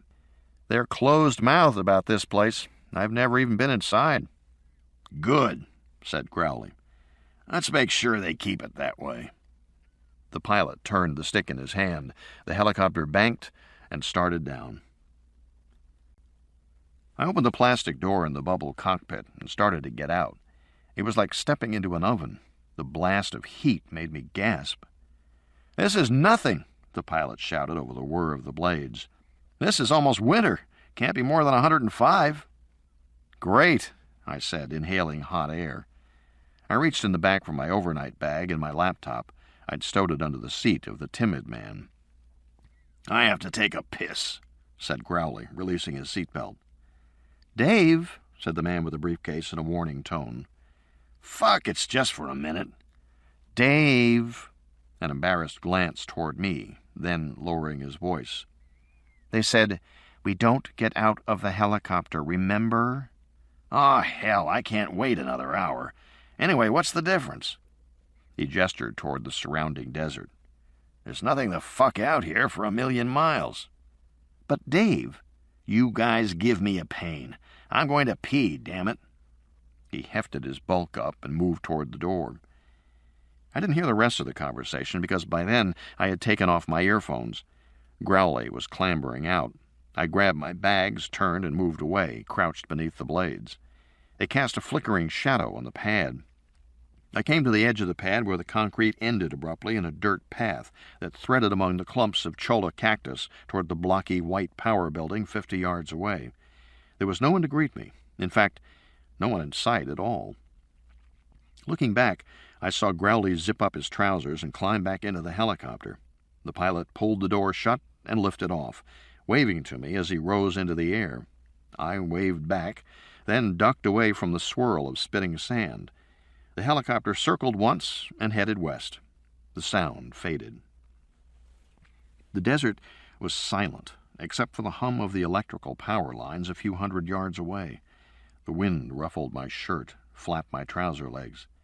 I turned in a slow circle, wondering what to do now, and thinking about the words of the PR guy. They said we don't get out of the helicopter, remember? Hey, you! I looked back. A door had cracked open in the white power block. A man's head stuck out. He shouted, "Are you Jack Foreman?" "Yes," I said. "Well, what the hell are you waiting for? An engraved invitation? Get inside, for Christ's sake." And he slammed the door shut again. That was my welcome to the Zymos fabrication facility. Lugging my bags, I trudged down the dirt path toward the door. Things never turn out the way you expect. I stepped into a small room with dark gray walls on 3 sides. The walls were some smooth material like formica. It took my eyes a moment to adjust to the relative darkness. Then I saw that the 4th wall directly ahead of me was entirely glass, leading to a small compartment, and a second glass wall. The glass walls were fitted with folding steel arms, ending in metal pressure pads. It looked a little bit like what you'd expect to see in a bank vault.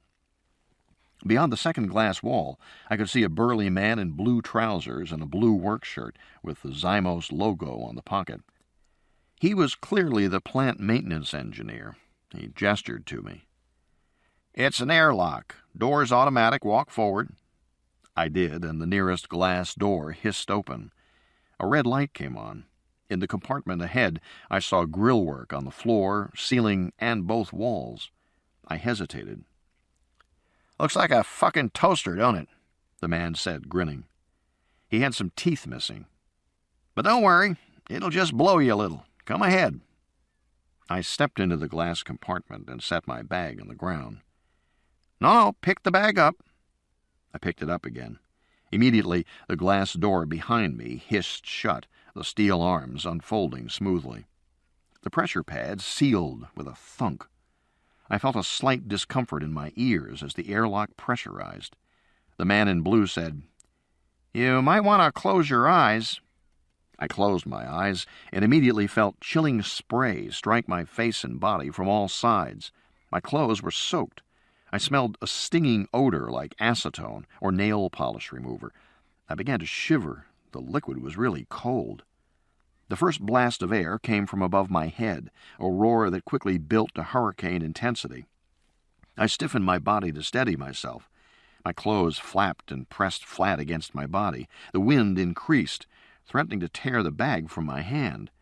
Then the air stopped for a moment, and a second blast came upward from the floor.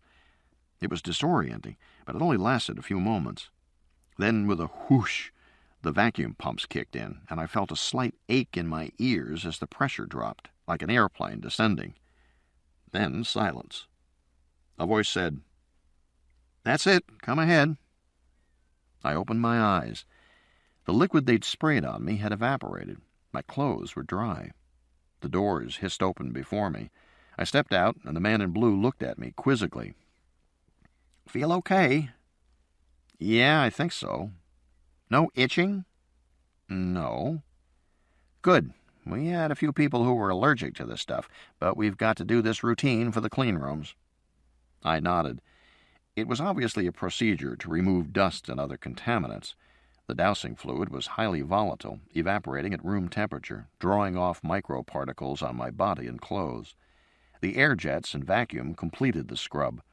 The procedure would remove any loose particles on my body and suck them away. "I'm Vince Reynolds," the man said, but he didn't hold out his hand. "You call me Vince. And you're Jack?" I said I was. "Okay, Jack," he said. "They're waiting for you, so let's get started.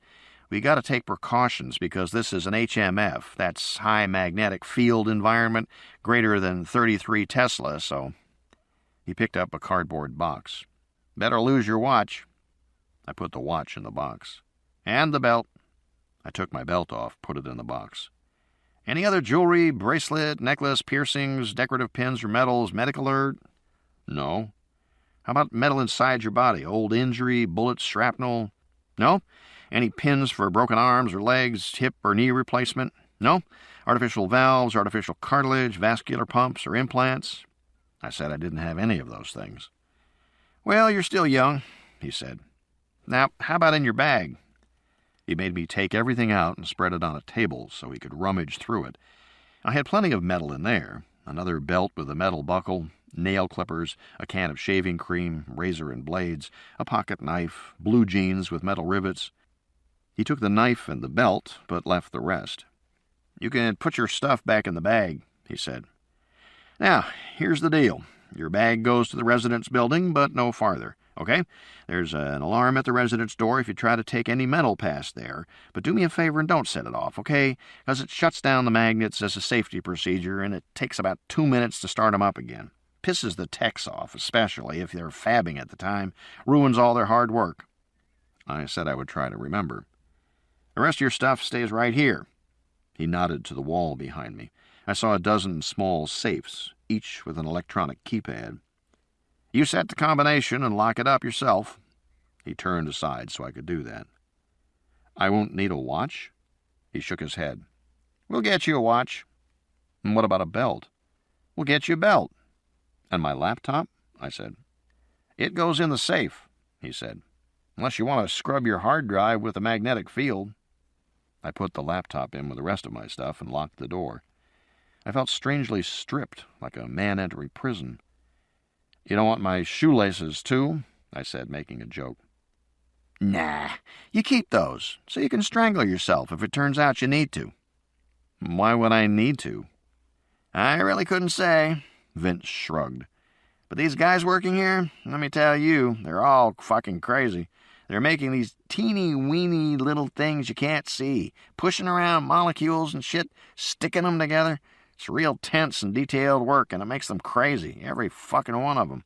None of yous loons. Come this way." We passed through another set of glass doors, but this time there was no spray.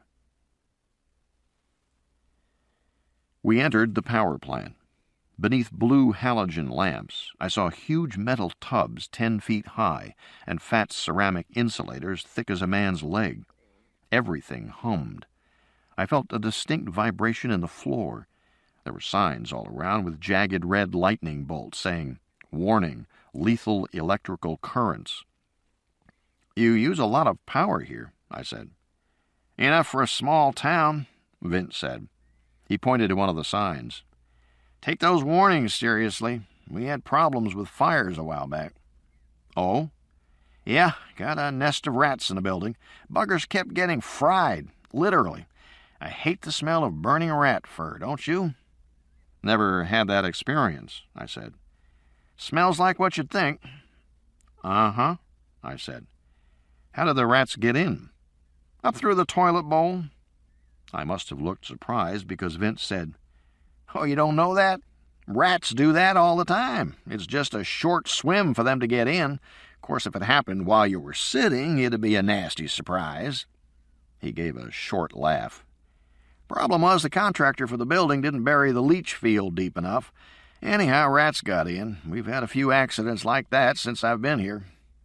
"Is that right? What kind of accidents?" He shrugged. "They tried to make these buildings perfect," he said, "because they're working with such small-size things. But it's not a perfect world, Jack. Never has been. Never will be."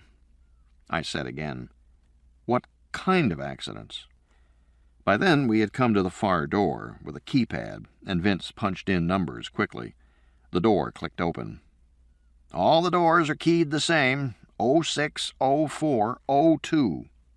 Vince pushed the door wide, and we stepped into a covered passageway connecting the power plant to the other buildings. It was stifling hot here, despite the roar of the air conditioner. "Contractor," Vince explained. "Never balanced the air handlers right. We had 'em back 5 times to fix it, but this passage is always hot."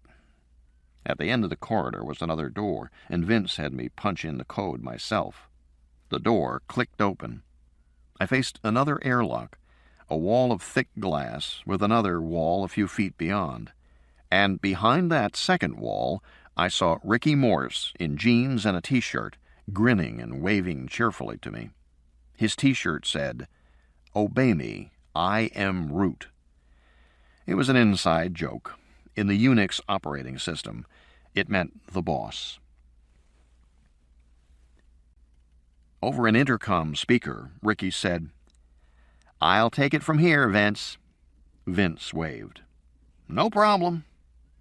"You fixed that positive pressure setting?" "Did it an hour ago. Why?" "It may not be holding in the main lab." "I'll check it again," Vince said. "Maybe we got another leak somewhere." He slapped me on the back, jerked his thumb toward the interior of the building. "Lots of luck in there."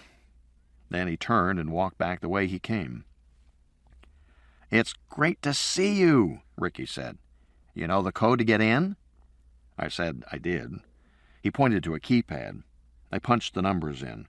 The glass wall slid sideways. I stepped into another narrow space about 4 feet wide, with metal grills on all 4 sides. The wall closed behind me.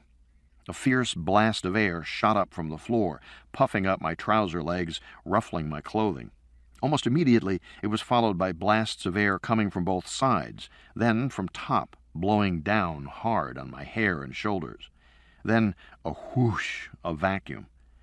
The glass in front of me slid laterally. I smoothed down my hair and stepped out. "Sorry about that." Ricky shook my hand vigorously. "But at least we don't have to wear bunny suits," he said. I noticed that he looked strong, healthy. The muscles in his forearms were defined. I said, "You look good, Ricky. Working out?" "Oh, not really." "You're pretty cut," I said. I punched him on the shoulder. He grinned. "Just tension on the job." "Did Vince frighten you?" "Not exactly. "He's a little strange," Ricky said. "Vince grew up alone out in the desert with his mother. She died when he was 5. Body was pretty decomposed when they finally found her. Poor kid, he just didn't know what to do. I guess I'd be strange, too." Ricky gave a shrug. "But I'm glad you're here, Jack. I was afraid you wouldn't come." Despite Ricky's apparent good health, I was noticing now that he seemed nervous, edgy. He led me briskly down a short hallway. "So, how's Julia?" "Broke her arm and hit her head pretty badly. She's in the hospital for observation, but she's going to be all right." "Good, that's good." He nodded quickly, continuing down the corridor. "Who's taking care of the kids?" I told him that my sister was in town. "Then you can stay a while? A few days?" I said, "I guess, if you need me that long." Ordinarily, software consultants don't spend a lot of time on site. 1 day, maybe 2, not more than that. Ricky glanced over his shoulder at me. "Did Julia, explain to you about this place?" "Not really, no." "But you knew she was spending a lot of time here?" I said, "Oh, sure, yes." "The last few weeks she came out almost every day on a helicopter. Stayed over a couple of nights, too." I said, "I didn't know she took such an interest in manufacturing." Ricky seemed to hesitate a moment. Then he said, "Well, Jack, this is a whole new thing." He frowned. "She really didn't tell you anything?" "No, not really. Why?" He didn't answer. He opened the far door and waved me through. "This is our residential module where everybody sleeps and eats." The air was cool after the passageway. The walls were the same smooth formica material. I heard a low, continuous whoosh of air handlers. A series of doors opened off the hallway. One of them had my name on it, written in marker on a piece of tape. Ricky opened the door. "Home sweet home, Jack." The room was monastic. A small bed, a tiny desk just large enough to hold a workstation, monitor, and keyboard. Above the bed, a shelf for books and clothes. All the furniture had been coated with smooth-flowing white plastic laminate. There were no nooks or crannies to hold stray particles of dirt. There was no window in the room either, but a liquid crystal screen showed a view of the desert outside.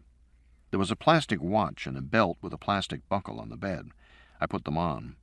Ricky said, "Dump your gear, and I'll give you the tour."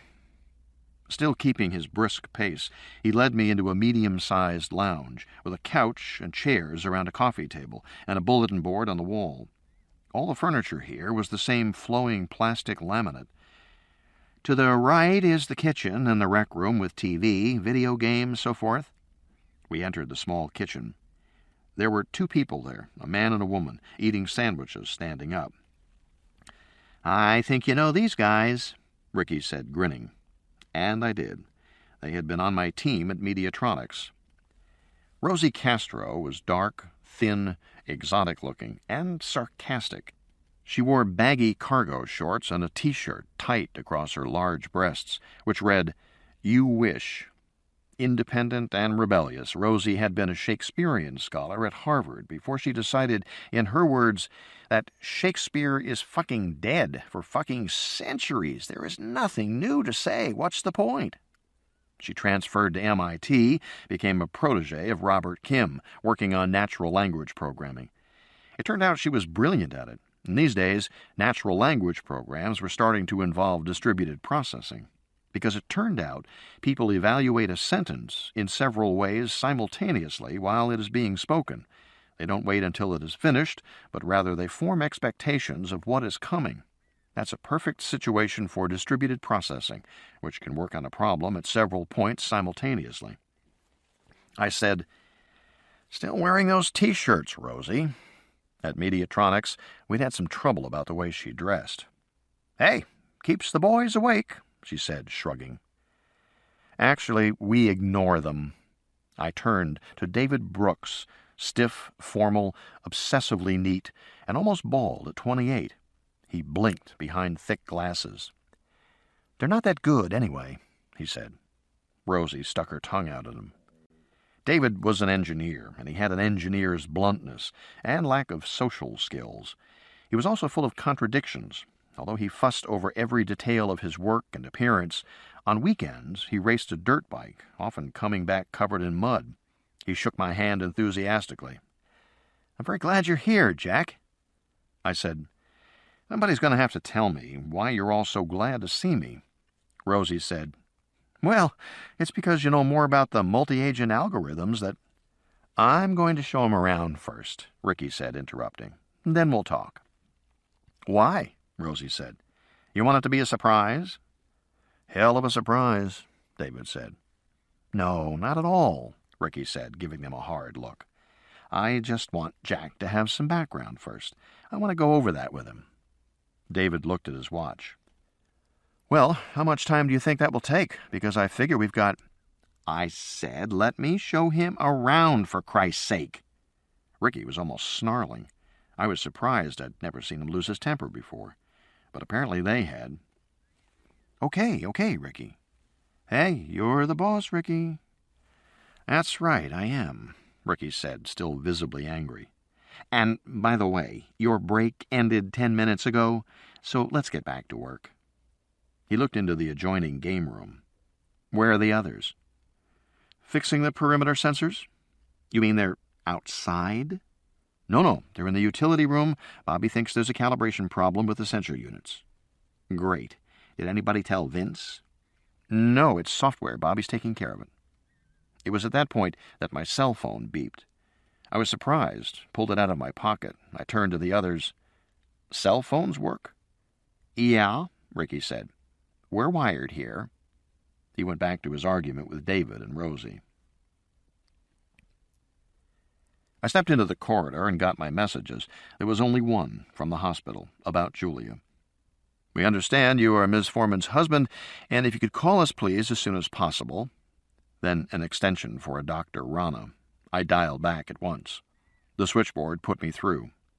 "ICU." I asked for Dr. Rana and waited until he came on. I said, "This is Jack Foreman, Julia Foreman's husband." "Oh, yes, Mr. Foreman," a pleasant, melodic voice. "Thank you for calling back. I understand you accompanied your wife to the hospital last night, yes?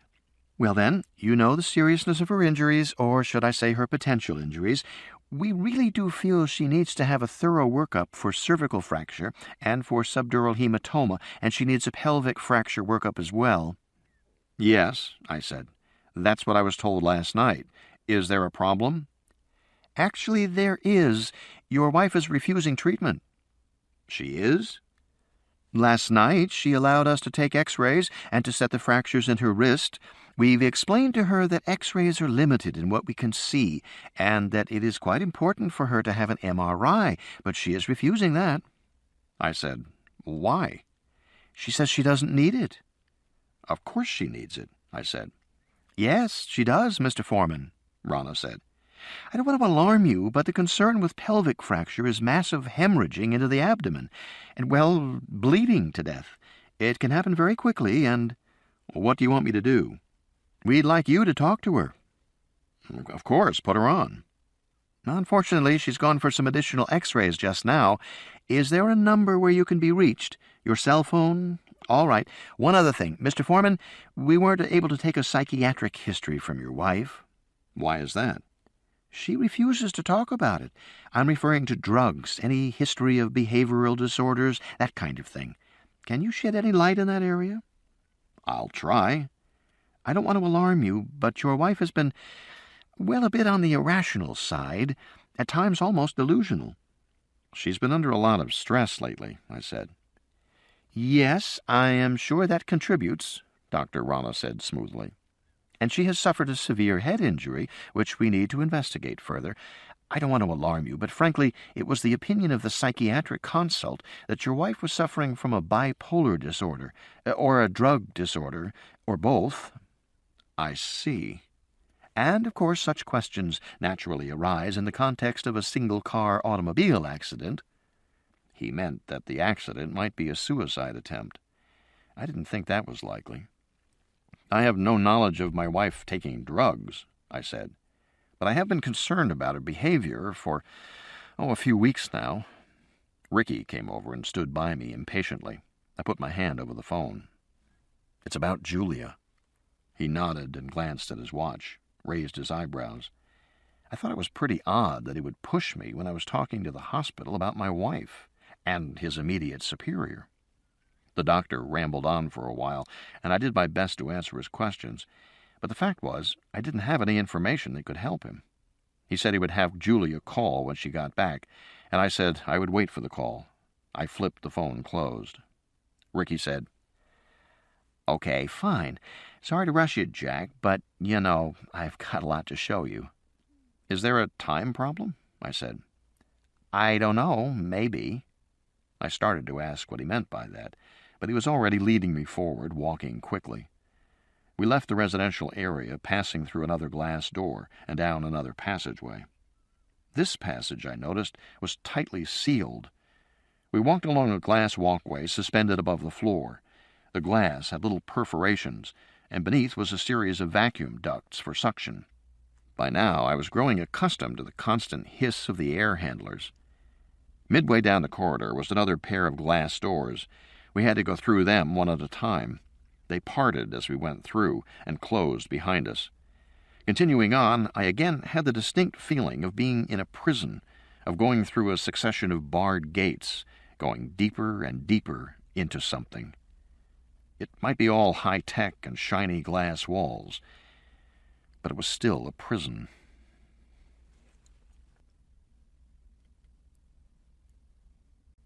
Day 6, 8:12 a.m. We came into a large room marked Utility, and beneath it, Mole Stock, Fab Stock, Feed Stock. The walls and ceiling were covered with the familiar smooth plastic laminate. Large laminated containers were stacked on the floor. Off to the right, I saw a row of big stainless steel kettles, sunk below ground with lots of piping and valves surrounding them, and coming up to the first floor level. It looked exactly like a microbrewery, and I was about to ask Ricky about it when he said, "So there you are." Working at a junction box beneath a monitor screen were 3 more members of my old team. They looked slightly guilty as we came up, like kids caught with their hands in the cookie jar. Of course, Bobby Lembeck was their leader. At 35, Bobby now supervised more code than he wrote, but he could still write when he wanted to. As always, he was wearing faded jeans and a Ghost in the Shell t-shirt, his ubiquitous Walkman clamped to his waist. Then there was May Chang, beautiful and delicate, about as different from Rosie Castro as any woman could be. May had worked as a field biologist in Sichuan, studying the golden snub-nosed monkey, before turning to programming in her mid-20s. Her time in the field, as well as her natural inclination, led her to be almost silent. May said very little, moved almost soundlessly, and never raised her voice, but she never lost an argument either. Like many field biologists, she had developed the uncanny ability to slip into the background, to become unnoticed, almost to vanish. And finally, Charlie Davenport, grumpy, rumpled, and already overweight at 30. Slow and lumbering, he looked as if he had slept in his clothes, and in fact he often did after a marathon programming session. Charlie had worked under John Holland in Chicago and Doyne Farmer at Los Alamos. He was an expert in genetic algorithms, the kind of programming that mimicked natural selection to hone answers. But he was an irritating personality. He hummed, he snorted, talked to himself, and farted with noisy abandon. The group only tolerated him because he was so talented. "Does it really take 3 people to do this?" Ricky said after I'd shaken hands all around. "Yes," Bobby said.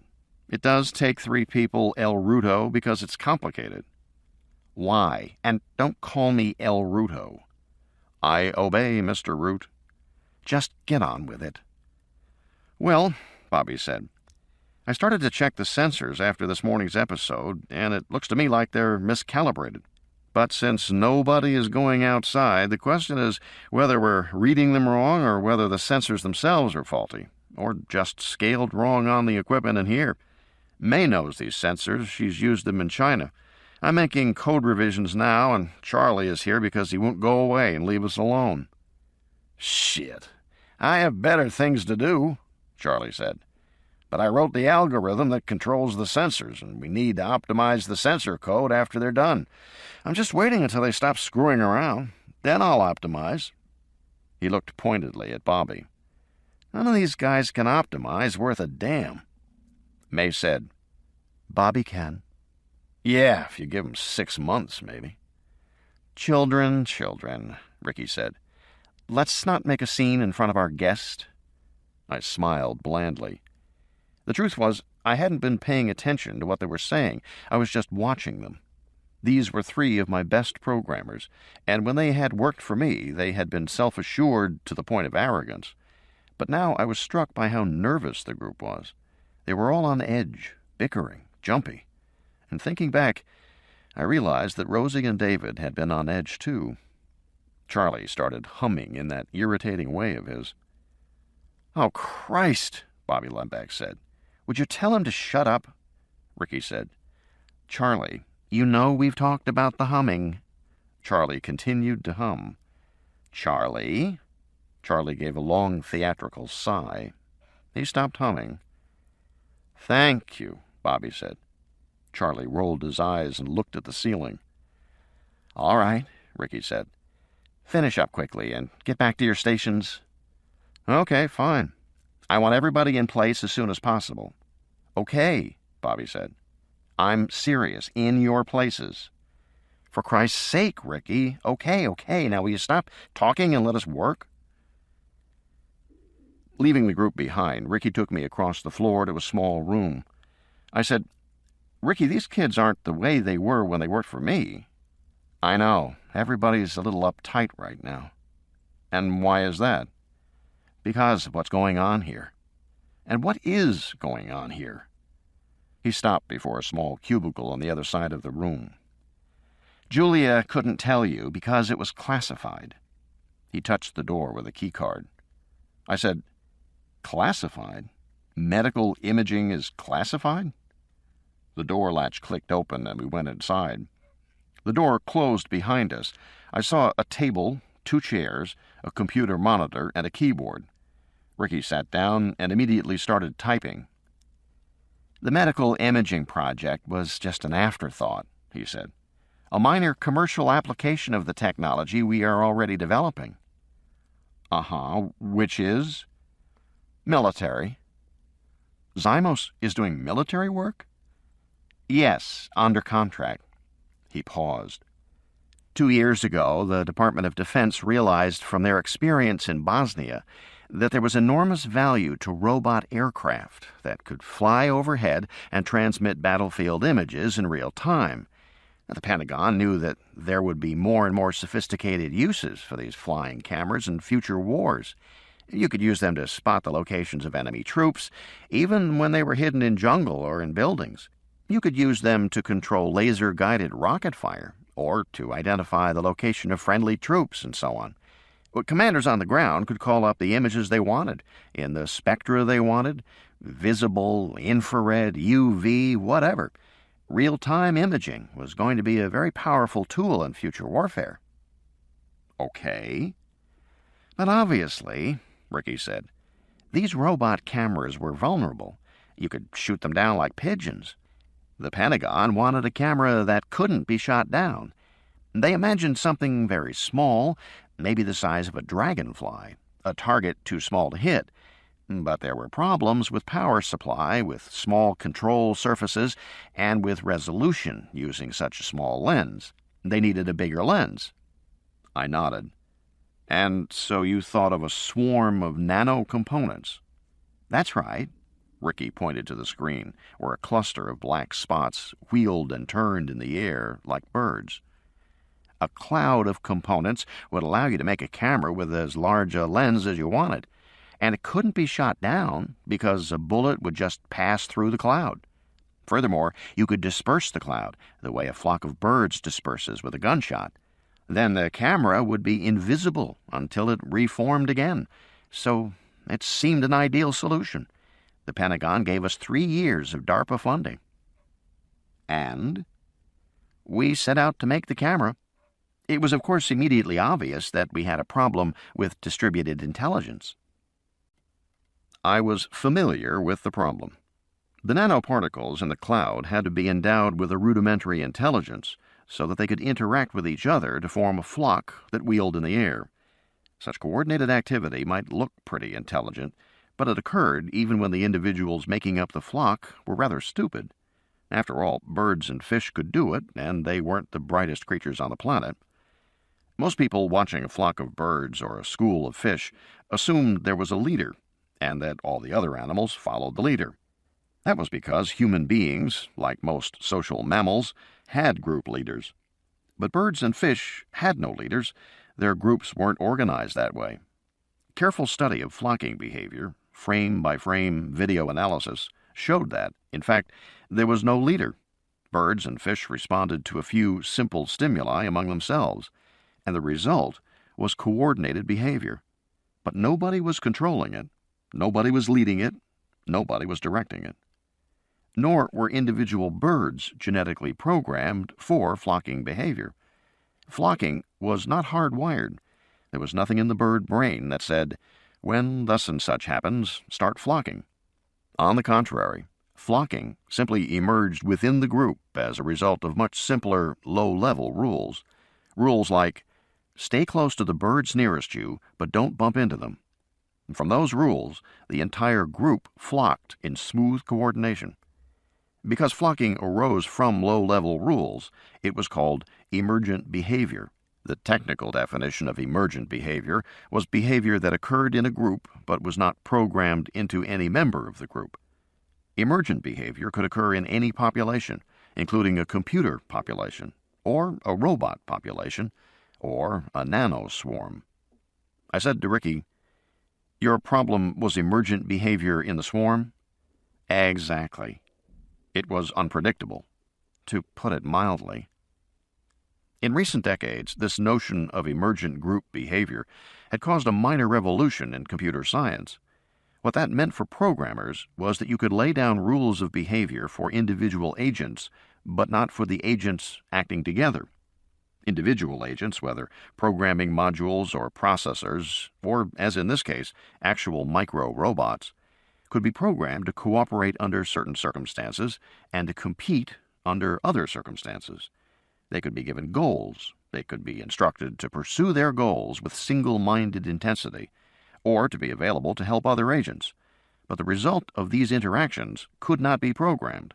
It just emerged, with often surprising outcomes. In a way, this was very exciting. For the first time, a program could produce results that absolutely could not be predicted by the programmer. These programs behaved more like living organisms than man-made automatons. Well, that excited programmers, but it frustrated them too, because the program's emergent behavior was erratic. Sometimes competing agents fought to a standstill, and the program failed to accomplish anything. Sometimes agents were so influenced by one another that they lost track of their goal and did something else instead. In that sense, the program was very childlike, unpredictable, and easily distracted. As one programmer put it, trying to program distributed intelligence is like telling a 5-year-old kid to go to his room and change his clothes. He may do that, but he is equally likely to do something else and never return. And because these programs behaved in a lifelike way, programmers began to draw analogies to the behavior of real organisms in the real world. In fact, they began to model the behavior of actual organisms as a way to get some control over program outcomes. So you had programmers studying ant swarming or termite mounding or bee dancing in order to write programs to control airplane landing schedules or package routing or language translation. These programs often worked beautifully, but they could still go awry, particularly if circumstances changed drastically. Then they would lose their goals. That was why I began 5 years ago to model predator-prey relationships as a way to keep goals fixed, because hungry predators weren't distracted. Circumstances might force them to improvise their methods, and they might try many times before they succeeded. But they didn't lose track of their goal. So I became an expert in predator-prey relationships. I knew about packs of hyenas, African hunting dogs, stalking lionesses, and attacking columns of army ants. My team had studied the literature from the field biologists, and we had generalized those findings into a program module called Pred-Prey, which could be used to control any system of agents and make its behavior purposeful, to make the program seek a goal. Looking at Ricky's screen, the coordinated units moving smoothly as they turned through the air, I said, "You used Pred-Prey to program your individual units?" "Right, we used those rules." "Well, the behavior looks pretty good to me," I said, watching the screen. "Why is there a problem?" "We're not sure." "What does that mean?" "It means we know there's a problem, but we're not sure what's causing it. Whether the problem is programming or something else." "Something else? Like what?" I frowned. "I don't get it, Ricky. This is just a cluster of microbots. You can make it do what you want. If the programming's not right, you adjust it." "What don't I understand?" Ricky looked at me uneasily. He pushed his chair away from the table and stood. "Let me show you how we manufacture these agents," he said. "Then you'll understand the situation better." Having watched Julia's demo tape, I was immediately curious to see what he showed me next, because many people I respected thought molecular manufacturing was impossible. One of the major theoretical objections was the time it would take to build a working molecule. To work at all, the nanoassembly line would have to be far more efficient than anything previously known in human manufacturing. Basically, all man-made assembly lines ran at roughly the same speed. They could add 1 part per second. An automobile, for example, had a few thousand parts. You could build a car in a matter of hours. A commercial aircraft had 6 million parts, and it took several months to build. But a typical manufactured molecule consisted of 10 to the 25th parts. That was 10, with 25 zeros behind it. As a practical matter, this number was unimaginably large. The human brain couldn't comprehend it. But calculations showed that even if you could assemble at the rate of 1 million parts per second, the time to complete one molecule would still be 3,000 trillion years, longer than the known age of the universe. And that was a problem. It was known as the build time problem. I said to Ricky, "If you're doing industrial manufacturing," "We are," "then you must have solved the build time problem." "We have." "How?" "Just wait." Most scientists assumed this problem would be solved by building from larger subunits, molecular fragments consisting of billions of atoms. That would cut the assembly time down to a couple of years. Then, with partial self-assembly, you might get the time down to several hours, perhaps even 1 hour. But even with further refinements, it remained a theoretical challenge to produce commercial quantities of product, because the goal was not to manufacture a single molecule in an hour. The goal was to manufacture several pounds of molecules in an hour. No one had ever figured out how to do that. We passed a couple of laboratories, including one that looked like a standard microbiology lab or a genetics lab. I saw May standing in that lab, puttering around. I started to ask Ricky why he had a microbiology lab here, but he brushed my question aside. He was impatient now, in a hurry. I saw him glance at his watch. Directly ahead was a final glass airlock. Stenciled on the glass door was microfabrication. Ricky waved me in. "One at a time," he said. "That's all the system allows." I stepped in. The doors hissed shut behind me, the pressure pads again thunking shut. Another blast of air from below, from the sides, from above. By now I was getting used to it. The second door opened, and I walked forward down another short corridor, opening into a large room beyond. I saw bright, shining white light, so bright it hurt my eyes. Ricky came after me, talking as we walked, but I don't remember what he said. I couldn't focus on his words. I just stared. Because by now I was inside the main fab building, a huge windowless space like a giant hangar 3 stories high. And within this hangar stood a structure of immense complexity that seemed to hang in mid-air, glowing like a jewel. Day 6, 9:12 a.m. At first, it was hard to understand what I was seeing. It looked like an enormous glowing octopus rising above me, with glinting, faceted arms extending outward in all directions, throwing complex reflections and bands of color onto the outer walls. Except this octopus had multiple layers of arms. One layer was low, just a foot above the floor. A second was at chest level. The third and fourth layers were higher, above my head. And they all glowed, sparkled brilliantly. I blinked, dazzled. I began to make out the details. The octopus was contained within an irregular 3-story framework built entirely of modular glass cubes. Floors, walls, ceilings, staircases, everything was cubes. But the arrangement was haphazard, as if someone had dumped a mound of giant transparent sugar cubes in the center of the room. Within this cluster of cubes, the arms of the octopus snaked off in all directions. The whole thing was held up by a web of black anodized struts and connectors, but they were obscured by the reflections, which is why the octopus seemed to hang in mid-air. Ricky grinned. Convergent assembly. The architecture is fractal. Neat, huh? I nodded slowly. I was seeing more details. What I had seen as an octopus was actually a branching tree structure. A central square conduit ran vertically through the center of the room, with smaller pipes branching off on all sides. From these branches, even smaller pipes branched off in turn, and smaller ones still. The smallest of the pipes were pencil-thin. Everything gleamed as if it were mirrored. Why is it so bright? The glass has diamondoid coating, he said.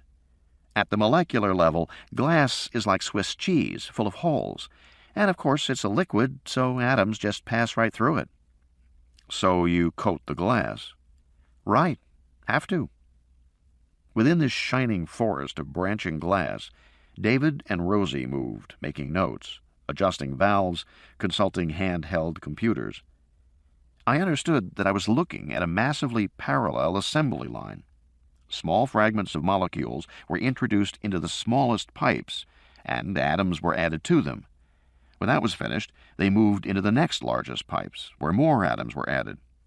In this way, molecules moved progressively toward the center of the structure, until assembly was completed, and they were discharged into the central pipe. Exactly right, Ricky said.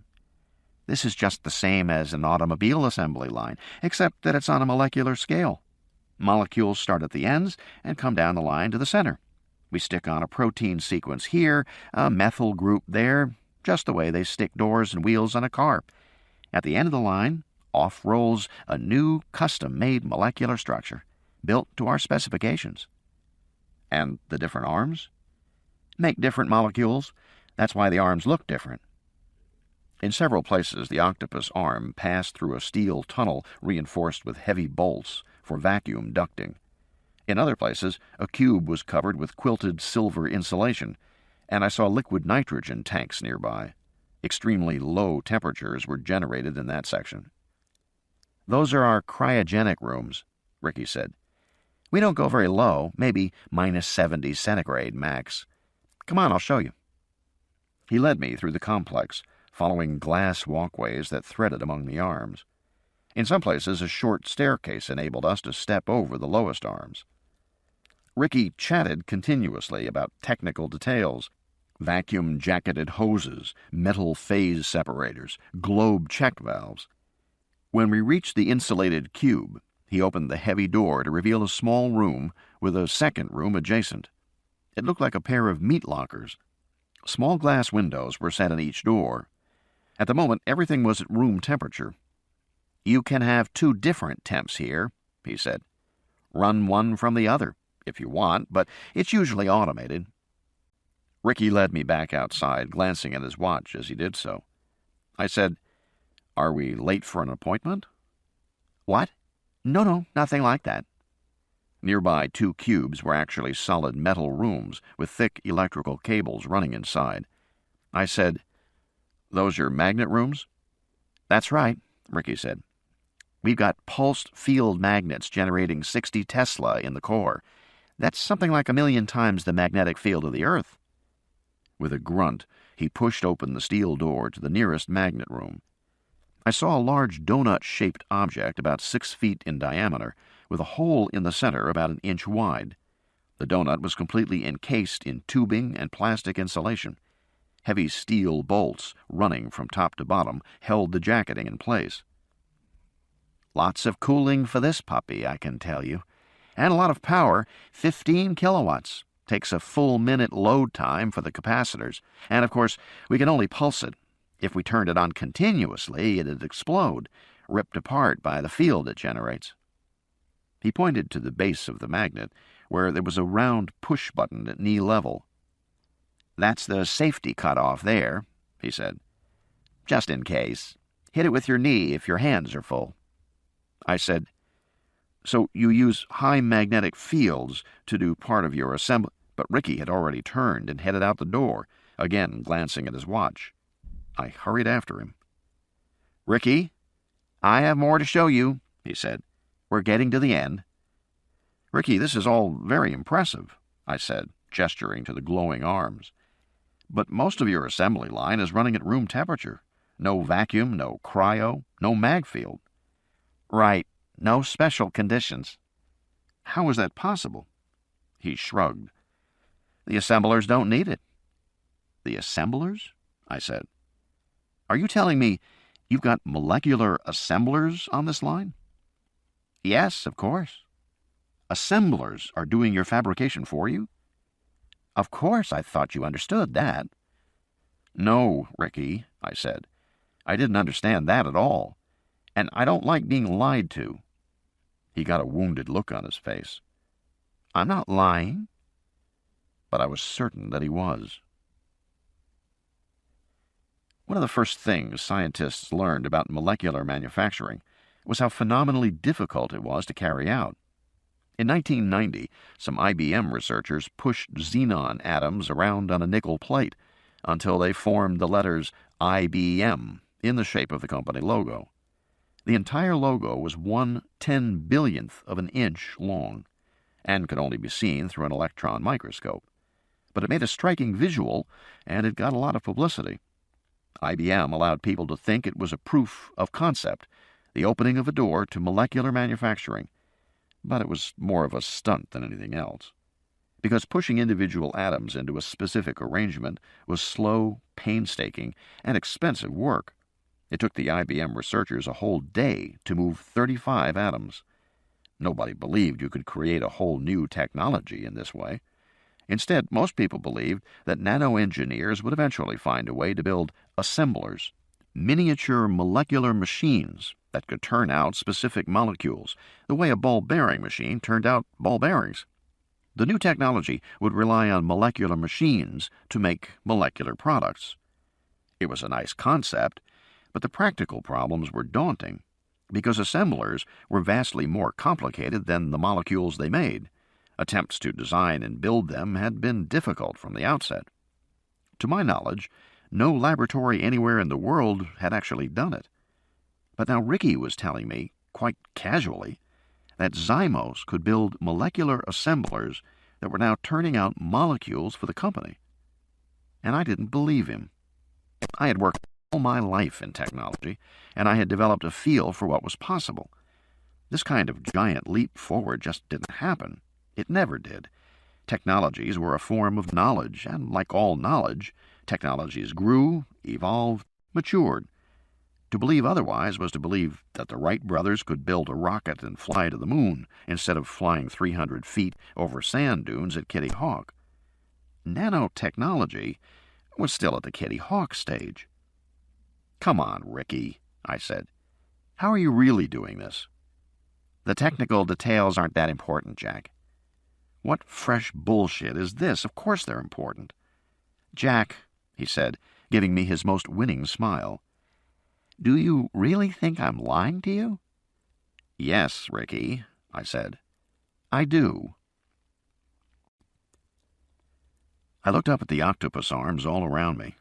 Surrounded by glass, I saw my own reflection dozens of times in the surfaces around me. It was confusing, disorienting. Trying to gather my thoughts, I looked down at my feet, and I noticed that even though we had been walking on glass walkways, some sections of the ground floor were glass as well. One section was nearby. I walked toward it. Through the glass I could see steel ducting and pipes below ground level. One set of pipes caught my eye because they ran from the storage room to a nearby glass cube, at which point they emerged from the floor and headed upward, branching into the smaller tubes. That, I assumed, was the feedstock, the slush of raw organic material that would be transformed on the assembly line into finished molecules. Looking back down at the floor, I followed the pipes backward to the place where they entered from the adjacent room. This junction was glass, too. I could see the curved steel underbellies of the big kettles I'd noticed earlier.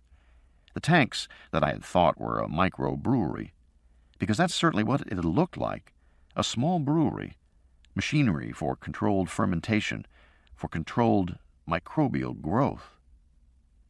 And then I realized what it really was. I said, "You son of a bitch." Ricky smiled again and shrugged. "Hey," he said, "it gets the job done." Those kettles in the next room were indeed tanks for controlled microbial growth, but Ricky wasn't making beer. He was making microbes, and I had no doubt about the reason why. Unable to construct genuine nanoassemblers, Zymos was using bacteria to crank out their molecules. This was genetic engineering, not nanotechnology. "Well, not exactly," Ricky said when I told him what I thought. "But I admit we're using a hybrid technology. Not much of a surprise in any case, is it?" And that was true. For at least 10 years, observers had been predicting that genetic engineering, computer programming, and nanotechnology would eventually merge. They were all involved with similar and interconnected activities. There wasn't that much difference between using a computer to decode part of a bacterial genome and using a computer to help you insert new genes into the bacteria to make new proteins. And there wasn't much difference between creating a new bacteria to spit out, say, insulin molecules and creating a man-made micromechanical assembler to spit out new molecules. It was all happening at the molecular level. It was all the same challenge of imposing human design on extremely complex systems, and molecular design was nothing if not complicated. You could think of a molecule as a series of atoms snapped together like Lego blocks, one after another. But the image was misleading, because unlike a Lego set, atoms couldn't be snapped together in any arrangement you liked. An inserted atom was subject to powerful local forces, magnetic and chemical, with frequently undesirable results. The atom might be kicked out of its position. It might remain, but at an awkward angle. It might even fold the entire molecule up in knots. As a result, molecular manufacturing was an exercise in the art of the possible, of substituting atoms and groups of atoms to make equivalent structures that would work in the desired way. In the face of all this difficulty, it was impossible to ignore the fact that there already existed proven molecular factories capable of turning out large numbers of molecules. They were called cells. "Unfortunately, cellular manufacturing can take us only so far," Ricky said. "We harvest the substrate molecules, the raw materials, and then we build on them with nano-engineering procedures. So we do a little of both." I pointed down at the tanks. "What cells are you growing?" "Theta D 5972, he said. "Which is?" "A strain of E. coli." E. coli was a common bacterium, found pretty much everywhere in the natural environment, even in the human intestine. I said, "Did anyone think it might not be a good idea to use cells that can live inside human beings?" "Not really," he said. "Frankly, that wasn't a consideration. We just wanted a well-studied cell that was fully documented in the literature. We chose an industry standard. Uh-huh. Anyway, Ricky continued, I don't think it's a problem, Jack. It won't thrive in the human gut. Theta D is optimized for a variety of nutrient sources to make it cheap to grow in the laboratory. In fact, I think it can even grow on garbage. So that's how you get your molecules.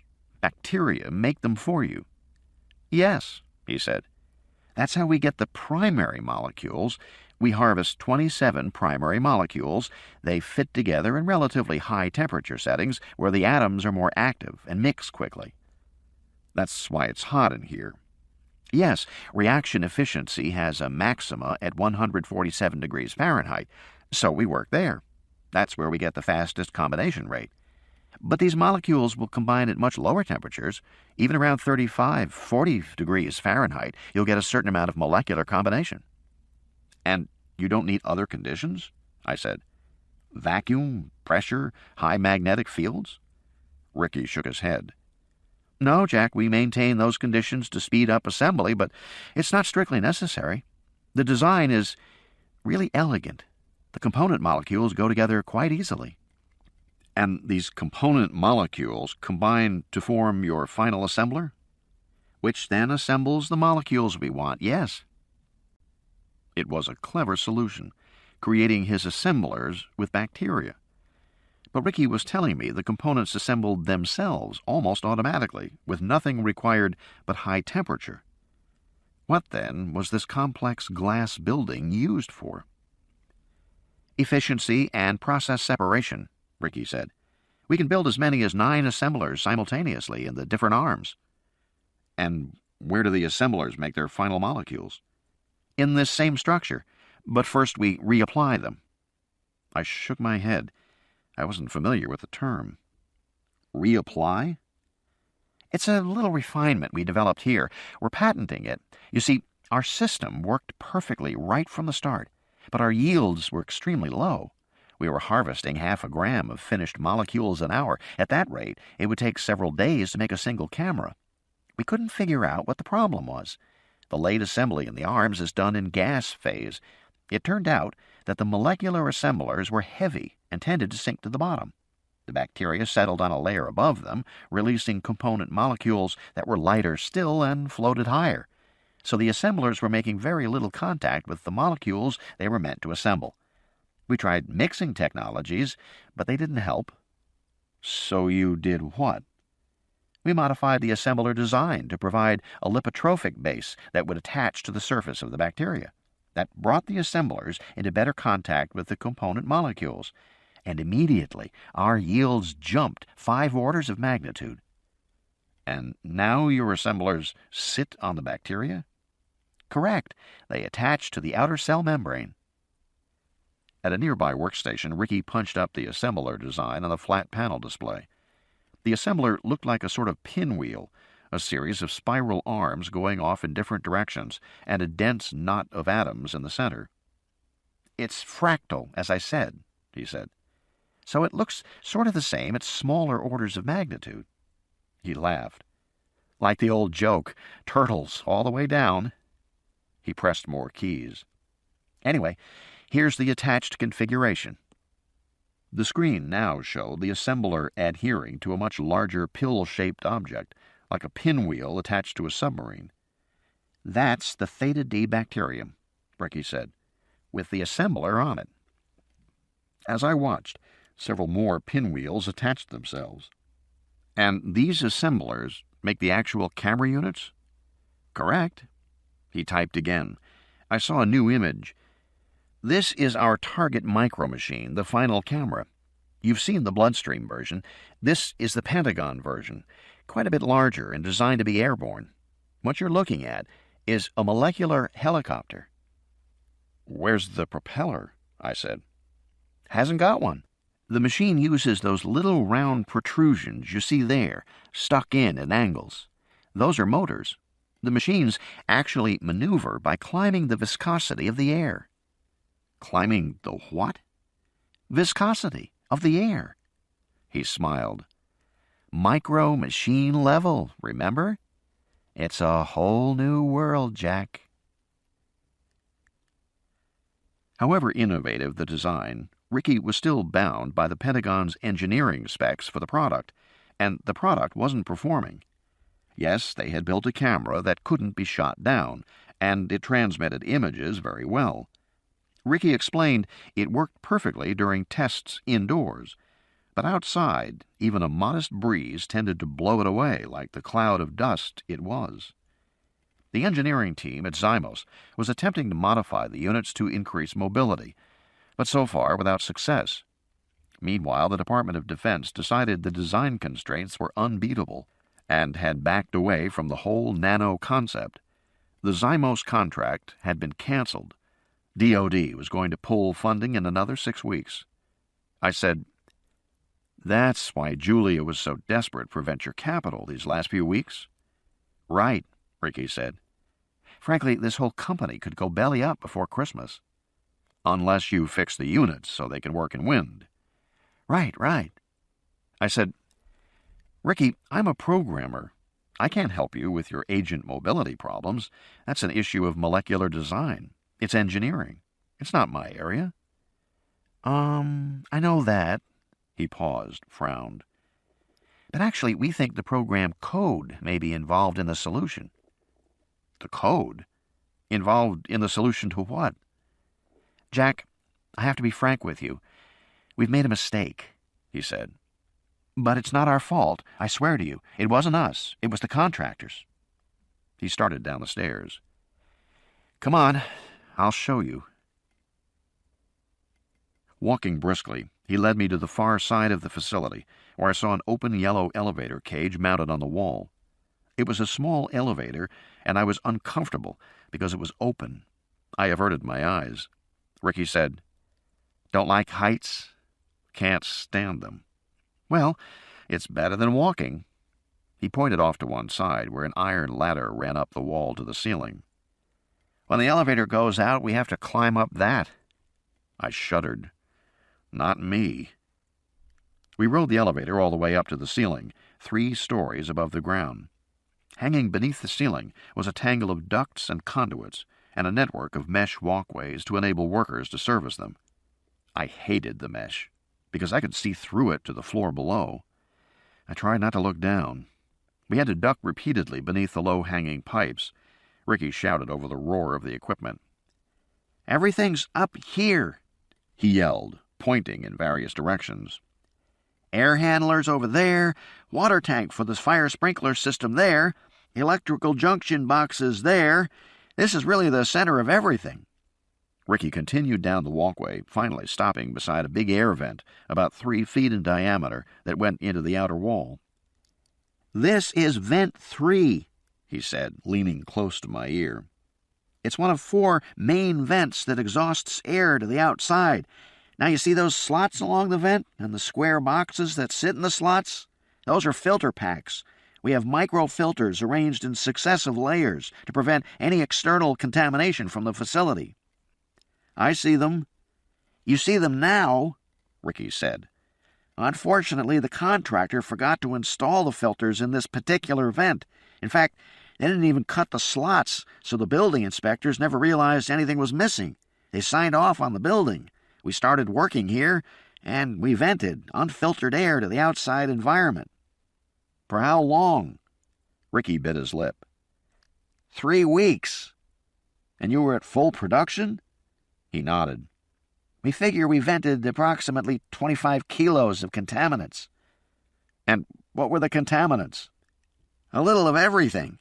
We're not sure of exactly what." "So you vented E. coli, assemblers, finished molecules, everything?" "Correct, but we don't know what proportions." "Do the proportions matter?" "They might, yes." Ricky was increasingly edgy as he told me all this, biting his lip, scratching his head, avoiding my eyes. I didn't get it. In the annals of industrial pollution, 50 pounds of contamination was trivial. 50 pounds of material would fit comfortably in a gym bag, unless it was highly toxic or radioactive, and it wasn't. Such a small quantity simply didn't matter. I said, Ricky, so what? Those particles were scattered by the wind across hundreds of miles of desert. They'll decay from sunlight and cosmic radiation. They'll break up, decompose. In a few hours or days, they're gone, right? Ricky shrugged. Actually, Jack, that's not what... It was at that moment that the alarm went off. It was a quiet alarm, just a soft, insistent pinging, but it made Ricky jump. He ran down the walkway, feet clanging on the metal, toward a computer workstation mounted on the wall. There was a status window in the corner of the monitor. It was flashing red. PV-90 entry. I said, "What does that mean?" "Something's set off the perimeter alarms." He unclipped his radio and said, "Vince, lock us down." The radio crackled. "We're locked down, Ricky." "Raise positive pressure." "It's up 5 pounds above baseline. You want more?" "No, leave it there. Do we have visualization?" "Not yet." "Shit." Ricky stuck the radio back in his belt, began typing quickly.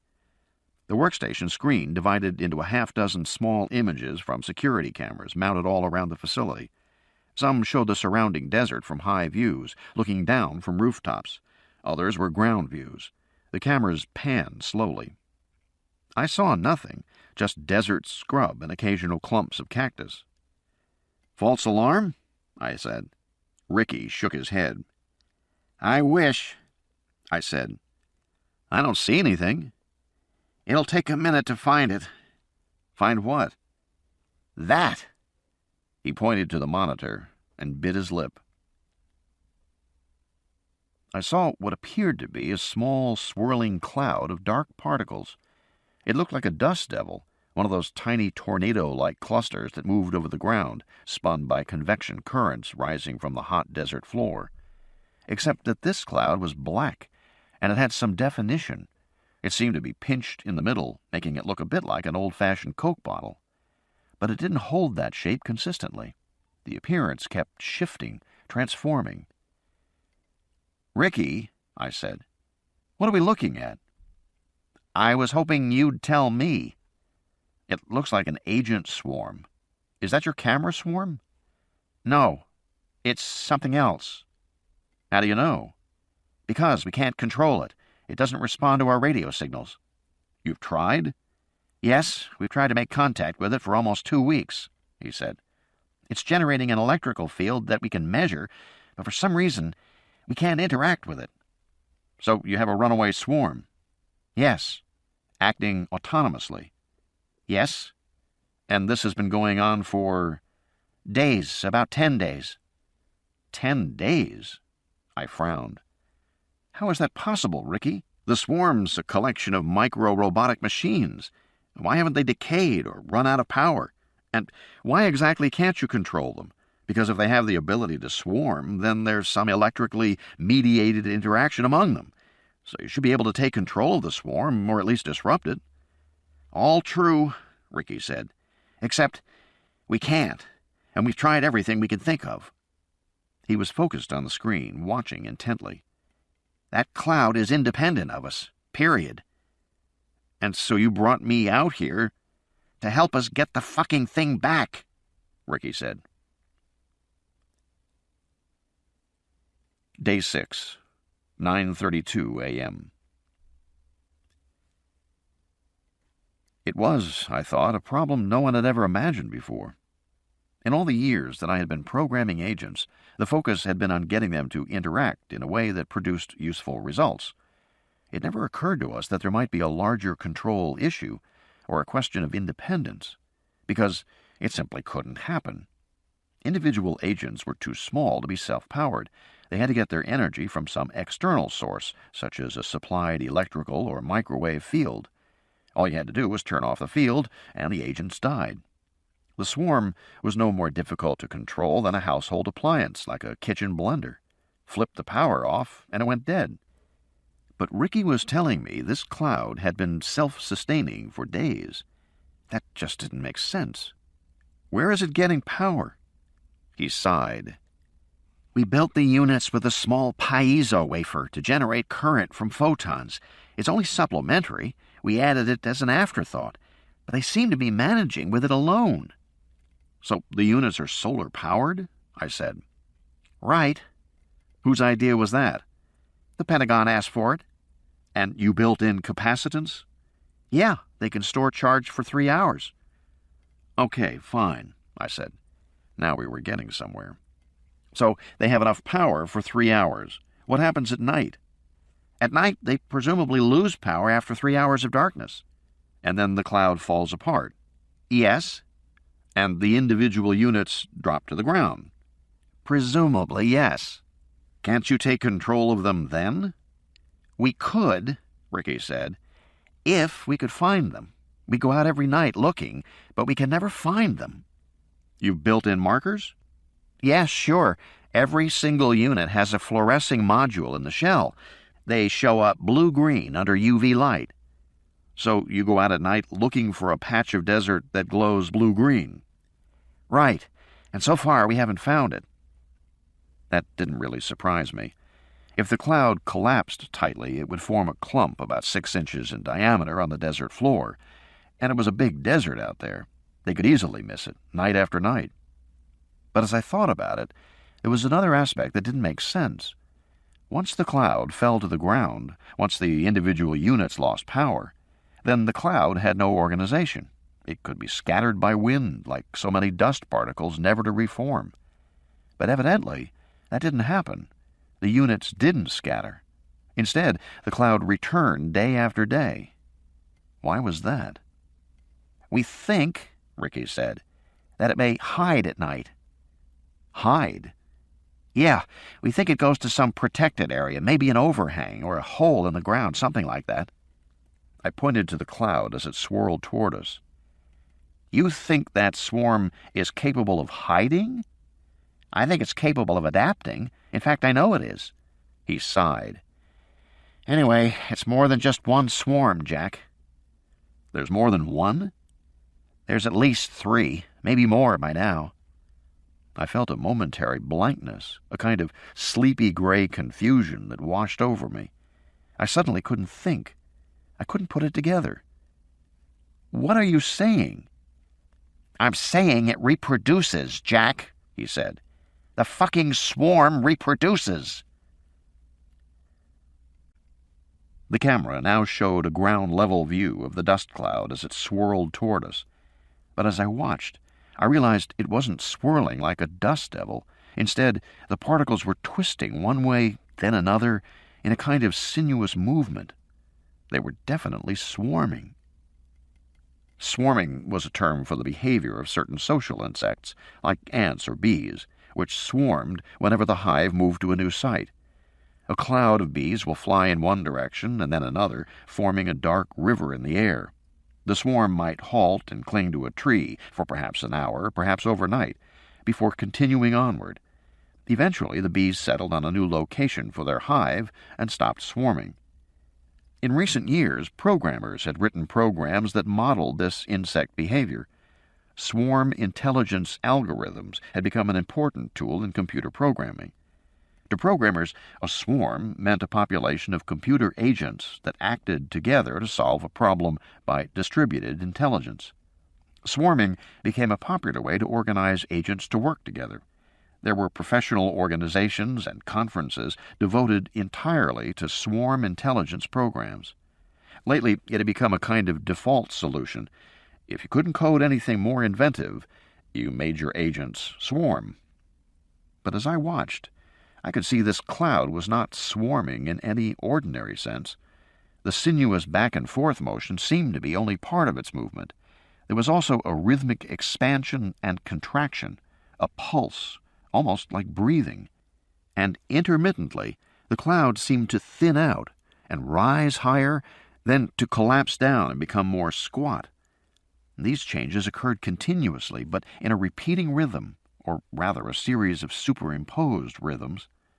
Shit, Ricky said. I don't see the others, and I know it's not alone. He pressed the radio again. Vince, you see any others? No, Ricky. Where are the others? Guys, speak to me. Radios crackled all over the facility. Bobby Lembeck. Ricky, it's alone. It can't be alone. May Chang. Ricky, nothing else is registering out there. Just one swarm, Ricky. That was David Brooks. It can't be alone. Ricky was gripping the radio so tightly his fingers were white. He pressed the button. Vince, take the PPI up to 7. You sure? Do it. Well, all right, if you really think. Just skip the fucking commentary and do it. Ricky was talking about increasing the positive pressure inside the building to 7 pounds per square inch. All clean facilities maintained a positive pressure so that outside dust particles could not enter from any leak. They would be blown outward by the escaping air. But 1 or 2 pounds was enough to maintain that. 7 pounds of positive pressure was a lot. It was unnecessary to keep out passive particles. But of course, these particles weren't passive. Watching the cloud swirl and undulate as it came closer, I saw that parts of it occasionally caught the sunlight in a way that turned it a shimmering, iridescent silver. Then the color faded, and the swarm became black again. That had to be the piezo panels catching the sun. But it clearly demonstrated that the individual micro-units were highly mobile, since the entire cloud never turned silver at the same time, but only portions or bands. I thought you said the Pentagon was giving up on you because you couldn't control this swarm in wind. Right, we couldn't. But you must have had a strong wind in the last few days. Of course. Usually comes up in late afternoon. We had 10 knots yesterday. Why wasn't the swarm blown away? Because it's figured that one out, Ricky said gloomily. It's adapted to it. How? Keep watching. You'll probably see it. Whenever the wind gusts, the swarm sinks, hangs near the ground. Then it rises up again once the wind dies down. This is emergent behavior? Right. Nobody programmed it. He bit his lip. Was he lying again? So you're telling me it's learned? Right. How can it learn? The agents have no memory. Well, that's a long story, Ricky said. They have memory? Yes, they have memory. Limited. We built it in.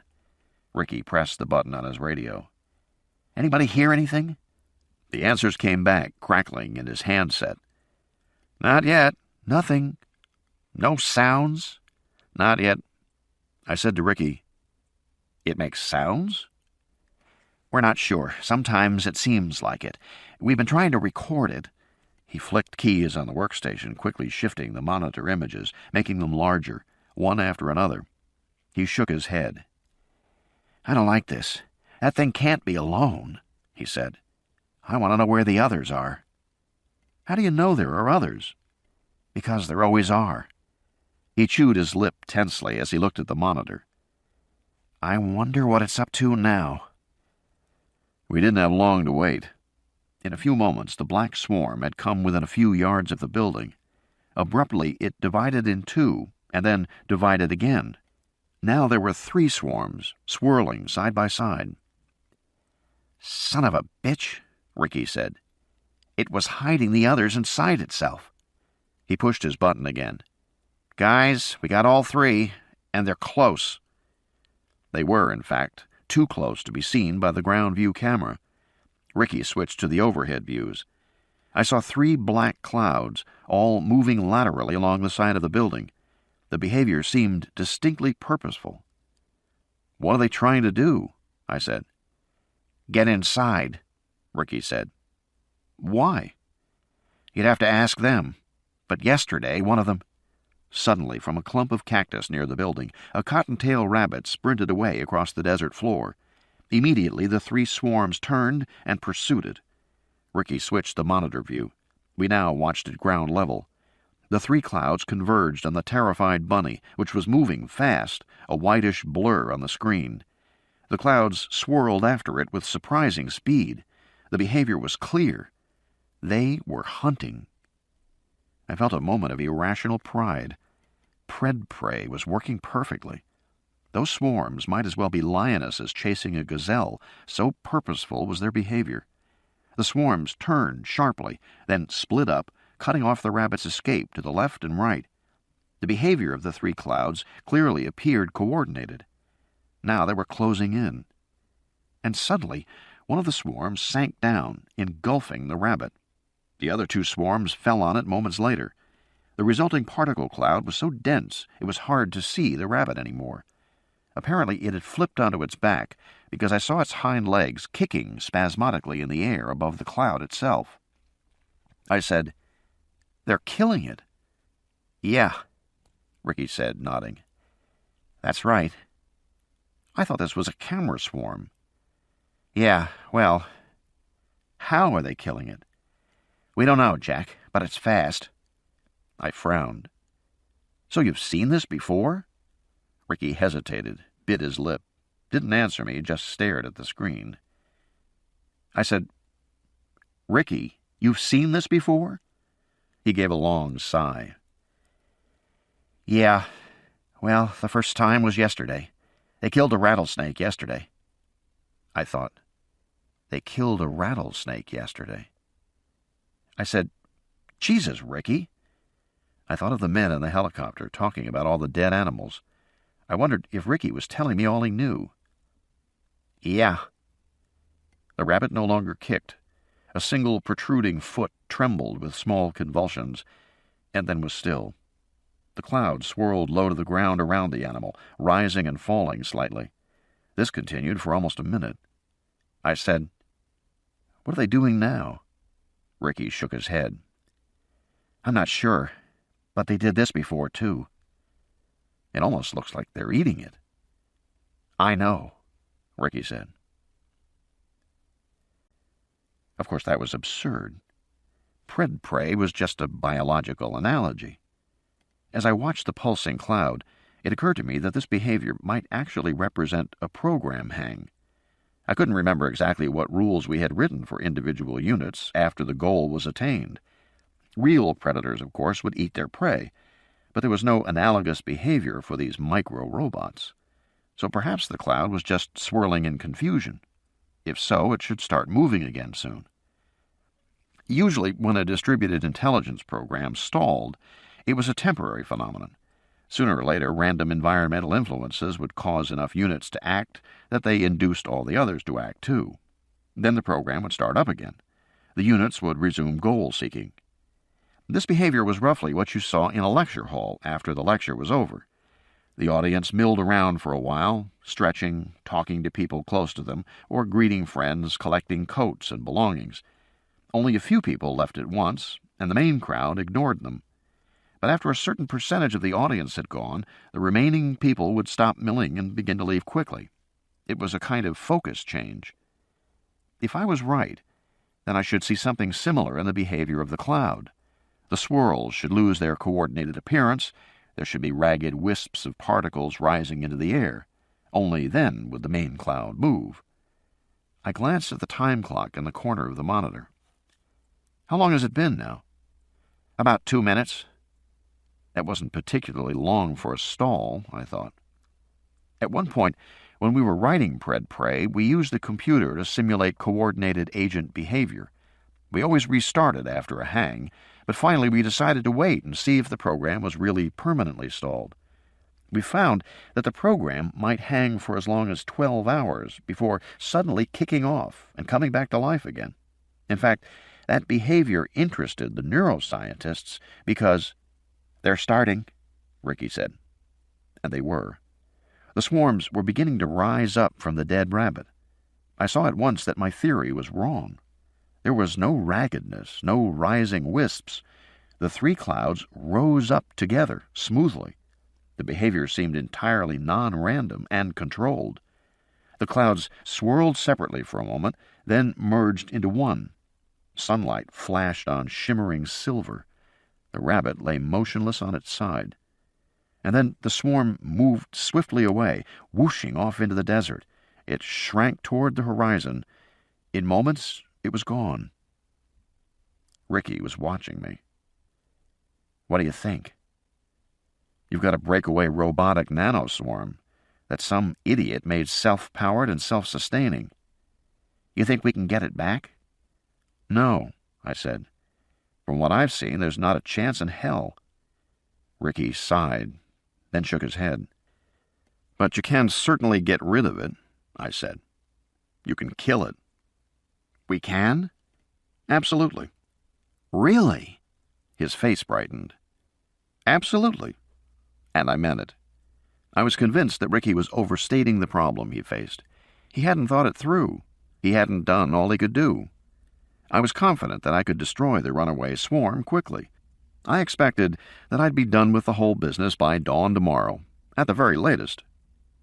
That was how little I understood my adversary. Day 6, 10:11 a.m. In retrospect, I was right about one thing. It was vitally important to know how the rabbit had died. Of course, I know the reason now. I also know why the rabbit was attacked. But that first day at the laboratory, I didn't have the faintest notion of what had happened, and I could never have guessed the truth. None of us could have at that point. Not even Ricky. Not even Julia. It was 10 minutes after the swarms had gone, and we were all standing in the storage room. The whole group had gathered there, tense and anxious. They watched me as I clipped a radio transmitter to my belt and pulled a headset over my head. The headset included a video camera mounted by my left ear. It took a while to get the video transmitter working right. Ricky said, "You're really going out there?" "I am," I said. "I want to know what happened to that rabbit." I turned to the others. "Who's coming with me?" Nobody moved. Bobby Lembeck stared at the floor, hands in his pockets. David Brooks blinked rapidly and looked away. Ricky was inspecting his fingernails. I caught Rosie Castro's eye. She shook her head. "No fucking way, Jack." "Why not, Rosie?"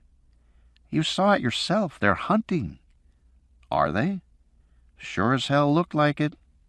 "Rosie," I said, "I trained you better than this. How can the swarms be hunting?"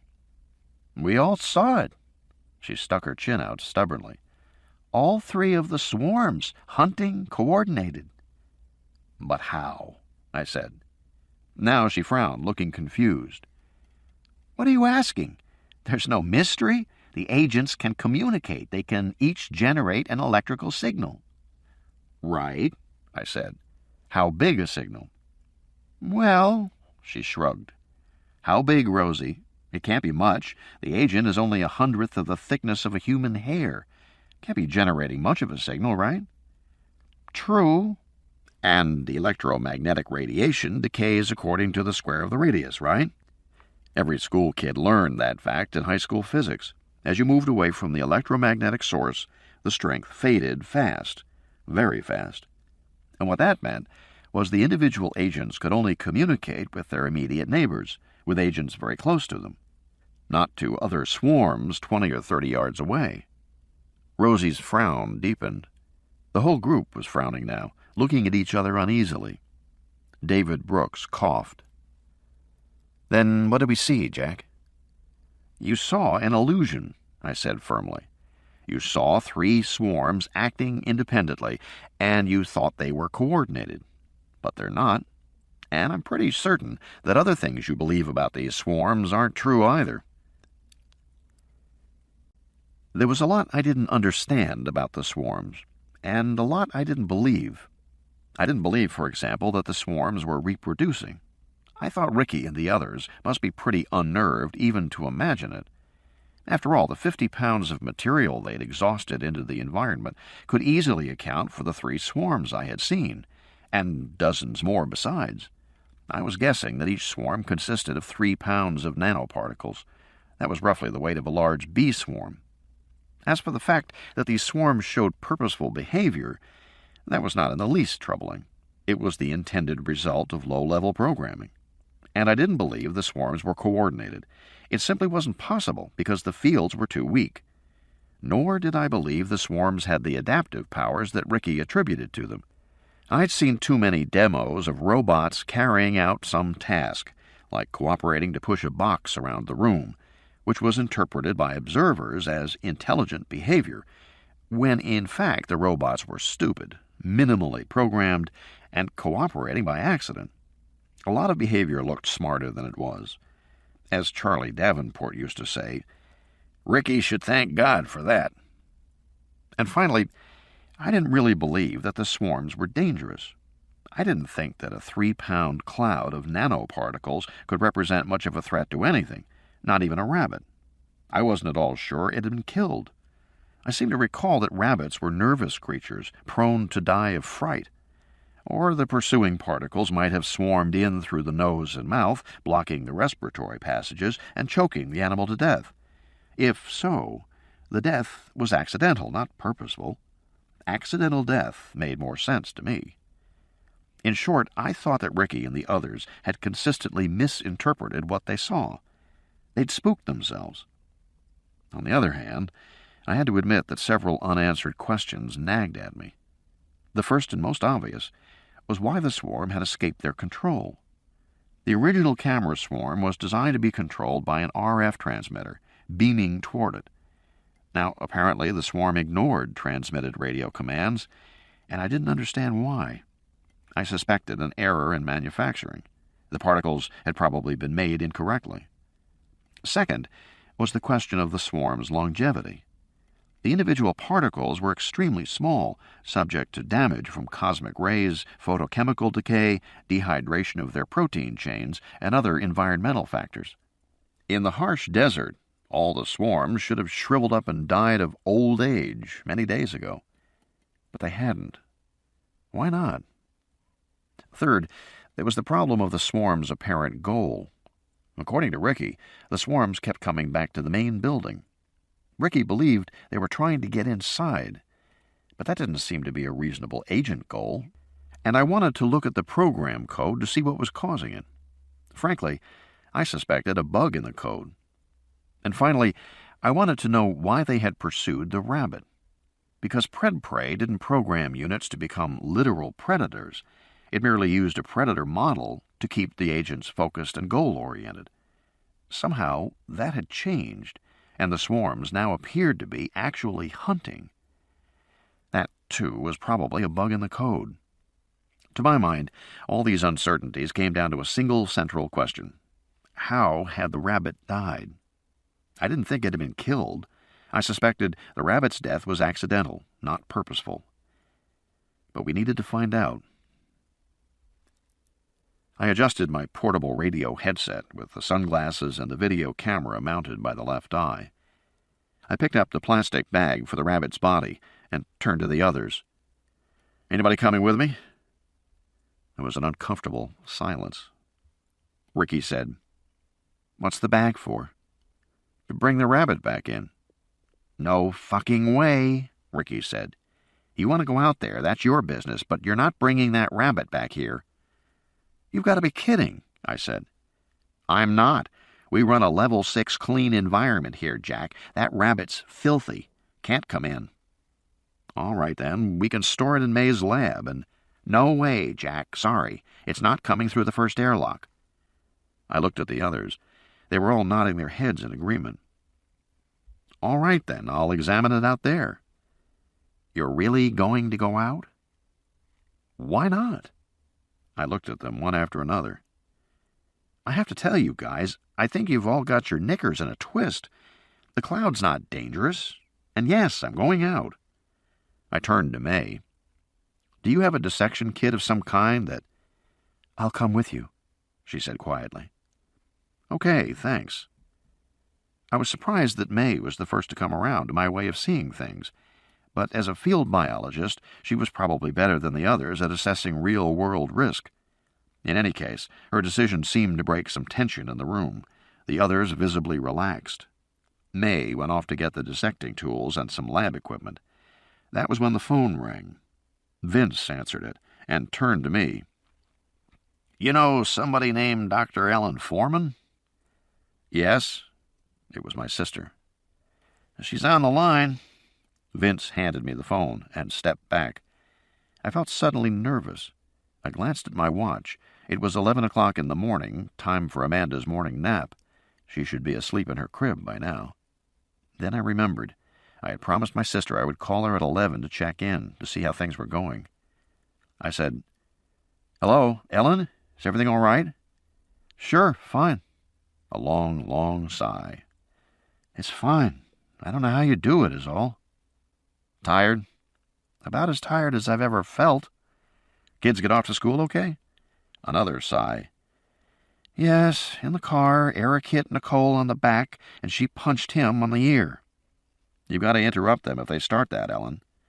So I'm learning, she said wearily. And the baby, how's her rash? Better. I'm using the ointment. Her movement's okay? Sure, she's well coordinated for her age. Is there a problem I should know about? No, I said. I turned away from the group, lowered my voice. I meant, is she pooping okay? Behind me I heard Charlie Davenport snicker. Copiously, Ellen said. She's sleeping now. I took her to the park for a while. She was ready to go down. Everything's okay at the house, except the pilot for the water heater went out, but the guy's coming to fix it. Good. Listen, Ellen, I'm in the middle of something here. Jack? Julia called from the hospital a few minutes ago. She was looking for you. Uh-huh.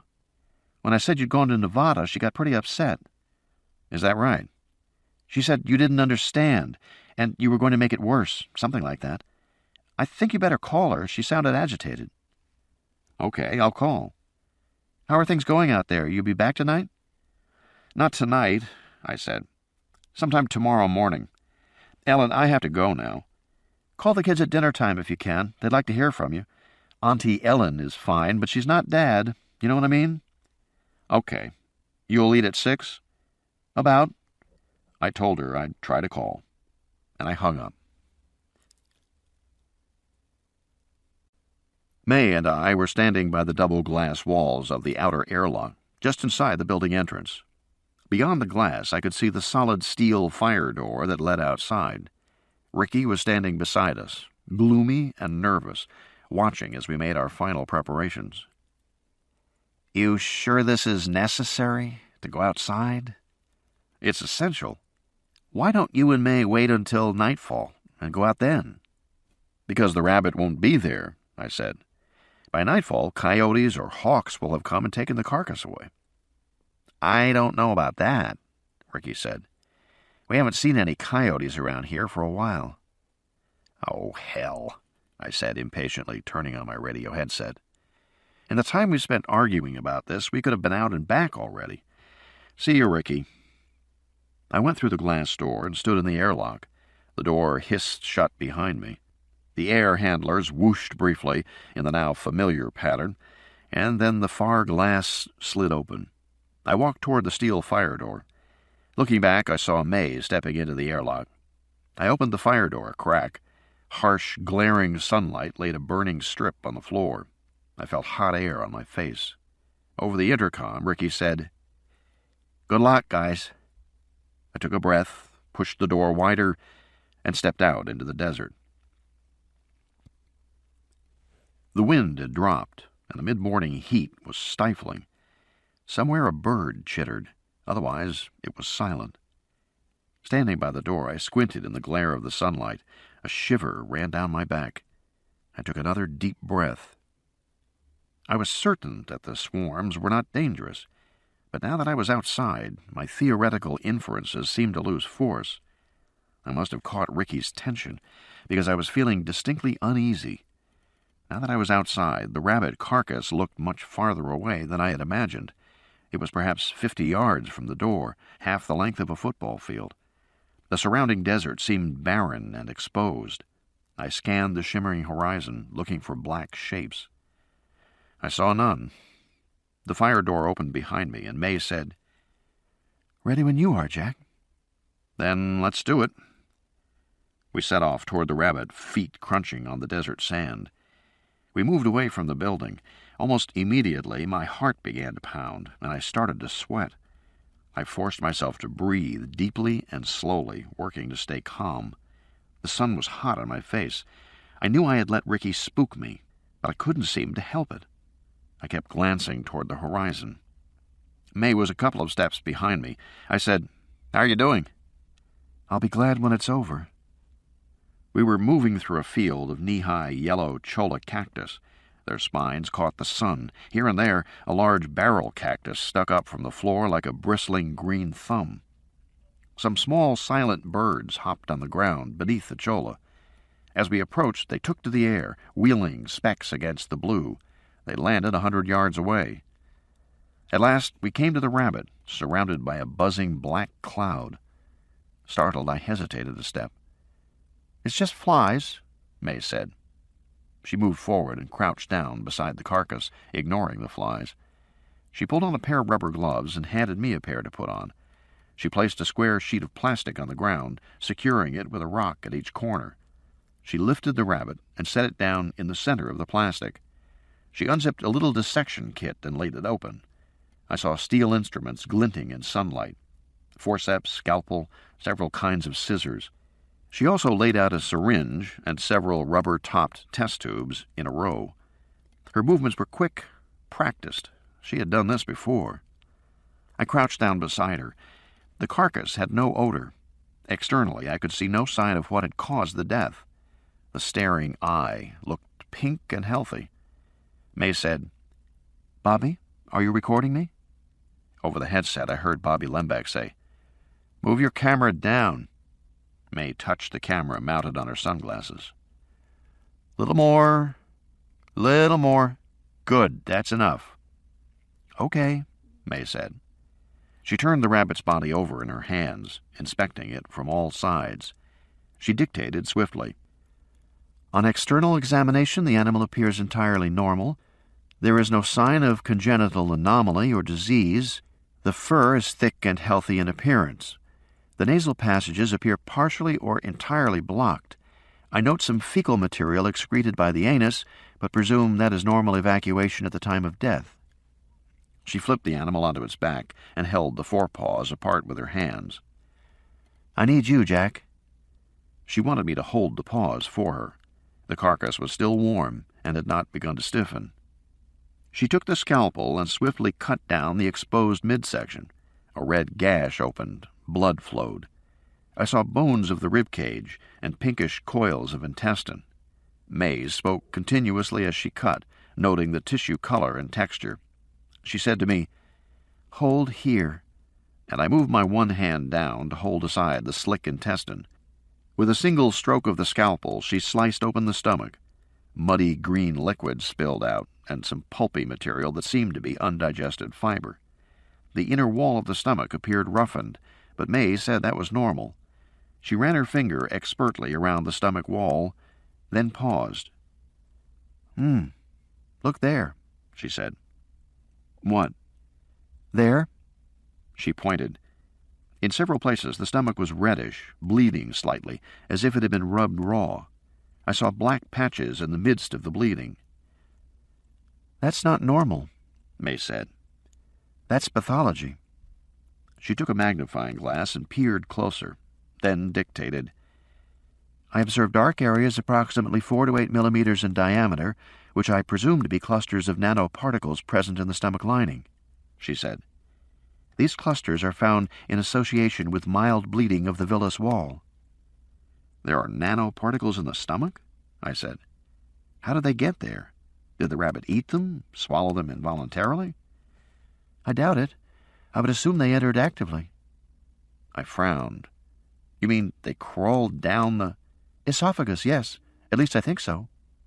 "Why would they do that?" "I don't know." She never paused in her swift dissection. She took scissors and cut upward through the breastbone, then pushed the rib cage open with her fingers. "Hold here." I moved my hands to hold the ribs open as she had done. The edges of bone were sharp. With my other hand, I held the hind legs open. May worked between my hands. "The lungs are bright pink and firm, normal appearance." She cut one lobe with the scalpel, then again and again. Finally, she exposed the bronchial tube and cut it open. It was dark black on the inside. "Bronchi show heavy infestation with nanoparticles consistent with inhalation of swarm elements," she said, dictating. "You getting this, Bobby?" "Getting it all. Video resolution is good." She continued to cut upward. "Following the bronchial tree toward the throat." and she continued cutting into the throat, and then from the nose back across the cheek, then opening the mouth. I had to turn away for a moment, but she continued calmly to dictate. I am observing heavy infiltration of all the nasal passages and pharynx. This is suggestive of partial or full airway obstruction, which in turn may indicate the cause of death. I looked back. What? The rabbit's head was hardly recognizable any longer. She had cut the jaw free and was now peering down the throat. "Have a look for yourself," she said. "There seems to be dense particles closing the pharynx, and a response that looks something like an allergic reaction or—" Then Ricky. "Say, are you guys going to stay out much longer?" "As long as it takes," I said. I turned to May. "What kind of allergic reaction?" "Well," she said, "you can see this area of tissue and how swollen it is, and you see how it's turned gray, which is suggestive—" "You realize," Ricky said, "that you've been out there 4 minutes already?" "We're only out here because we can't bring the rabbit back," I said. "That's right, you can't." May was shaking her head as she listened to this. "Ricky, you're not helping here," Bobby said. "Don't shake your head, May. You're moving the camera back and forth." "Sorry." But I saw her raise her head as if she was looking toward the horizon, and while she did so, she uncorked a test tube and slipped a slice of stomach lining into the glass. She put it in her pocket, then looked back down. No one watching the video would have seen what she did. She said, "All right, we'll take blood samples now." "Blood's all you're bringing in here, guys," Ricky said. "Yes, Ricky, we know." May reached for the syringe, stuck the needle into an artery, drew a blood sample, expelled it into a plastic tube, popped the needle off one-handed, put on another, and drew a second sample from a vein. Her pace never slowed. I said, "I have the feeling you've done this before." "This is nothing. In Sichuan, we were always working in heavy snowstorms. You can't see what you're doing. Your hands are freezing, the animal's frozen solid, can't get a needle in." She set the tubes of blood aside. "Now we will take a few cultures, and we're done." She flipped over her case, looked. "Oh, bad luck." "What's that?" I said. "The culture swabs aren't here." "But you had them inside?" "Yes, I'm sure of it." I said, "Ricky, you see the swabs anywhere?" "Yes, they're right here by the airlock." "You want to bring them out to us?" "Oh, sure, guys." He laughed harshly. "No way I'm going out there in daylight. You want 'em, you come get 'em." May said to me, "You want to go?" "No," I said. I was already holding the animal open. My hands were in position. "I'll wait here. You go." "Okay." She got to her feet. "Try and keep the flies off. We don't want any more contamination than necessary. I'll be back in a moment." She moved off at a light jog toward the door. I heard her footsteps fade, then the clang of the metal doors shutting behind her.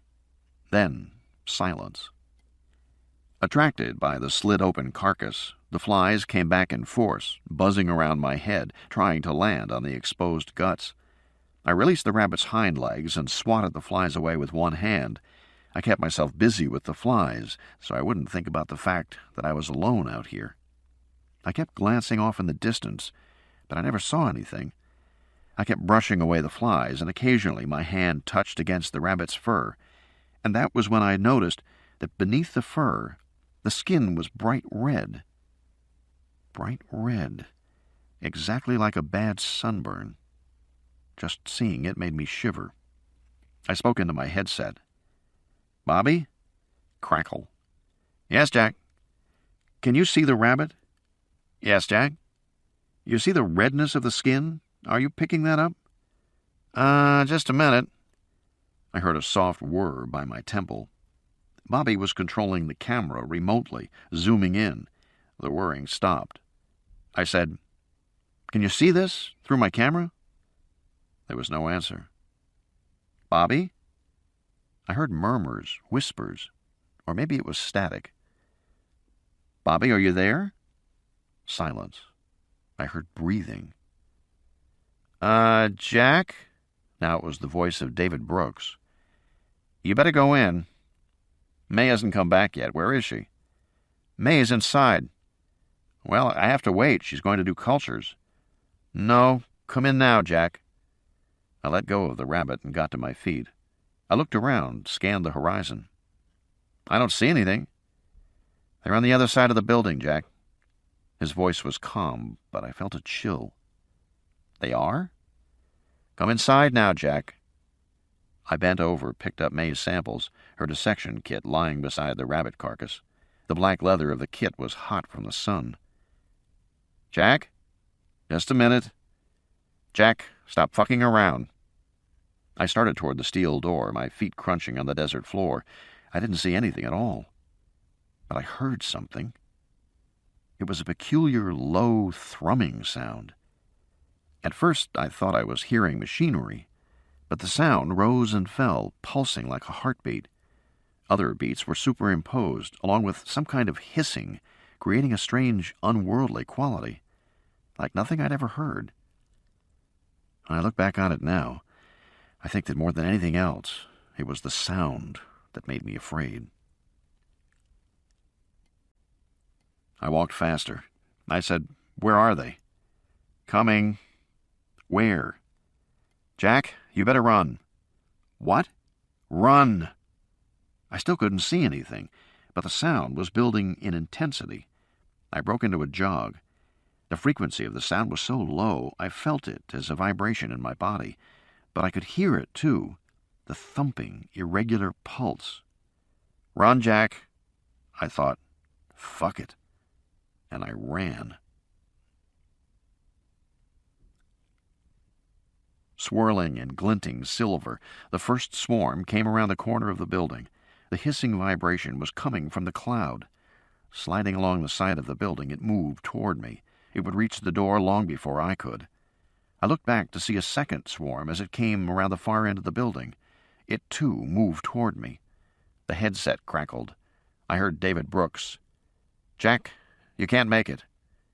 "I see that," I said. The first swarm had already reached the door and was standing in front of it, blocking my way. I stopped, uncertain what to do. I saw a stick on the ground in front of me, a big one, 4 feet long. I picked it up, swung it in my hand. The swarm pulsed, but did not move from the door. The second swarm was still coming toward me. It was time for a diversion. I was familiar with the Pred-Prey code. I knew the swarms were programmed to pursue moving targets if they seemed to be fleeing from them. What would make a good target? I cocked my arm and threw the black dissection kit high into the air in the general direction of the second swarm. The kit landed on edge and tumbled across the ground for a moment. Immediately, the second swarm began to go after it. At the same moment, the first swarm moved away from the door, also pursuing the kit. It was just like a dog chasing a ball. I felt a moment of elation as I watched it go. It was, after all, just a programmed swarm. I thought, this is child's play. I hurried toward the door. That was a mistake, because apparently my hasty movement triggered the swarm, which immediately stopped and swirled backward to the door again, blocking my path. There it remained, pulsing streaks of silver, like a blade glinting in the sun, blocking my path. It took me a moment to realize the significance of that. My movement hadn't triggered the swarm to pursue me. The swarm hadn't chased me at all. Instead, it had moved to block my way. It was anticipating my movement. That wasn't in the code. The swarm was inventing new behavior appropriate to the situation. Instead of pursuing me, it had fallen back and trapped me. It had gone beyond its programming. Way beyond. I couldn't see how that had happened. I thought it must be some kind of random reinforcement, because the individual particles had very little memory. The intelligence of the swarm was necessarily limited. It shouldn't be that difficult to outsmart it. I tried to feint to the left, then the right. The cloud went with me, but only for a moment. Then it dropped back to the door again, as if it knew that my goal was the door, and by staying there, it would succeed. That was far too clever. There had to be additional programming they hadn't told me about. I said into the headset, "What the hell have you guys done with these things?" David, "It's not going to let you get past, Jack." Just hearing him say that irritated me. "You think so? We'll see." Because my next step was obvious. Close to the ground like this, the swarm was structurally vulnerable. It was a cluster of particles no larger than specks of dust. If I disrupted the cluster, if I broke up its structure, then the particles would have to reorganize themselves just as a scattered flock of birds would reform in the air. That would take at least a few seconds, and in that time I would be able to get through the door. But how to disrupt it?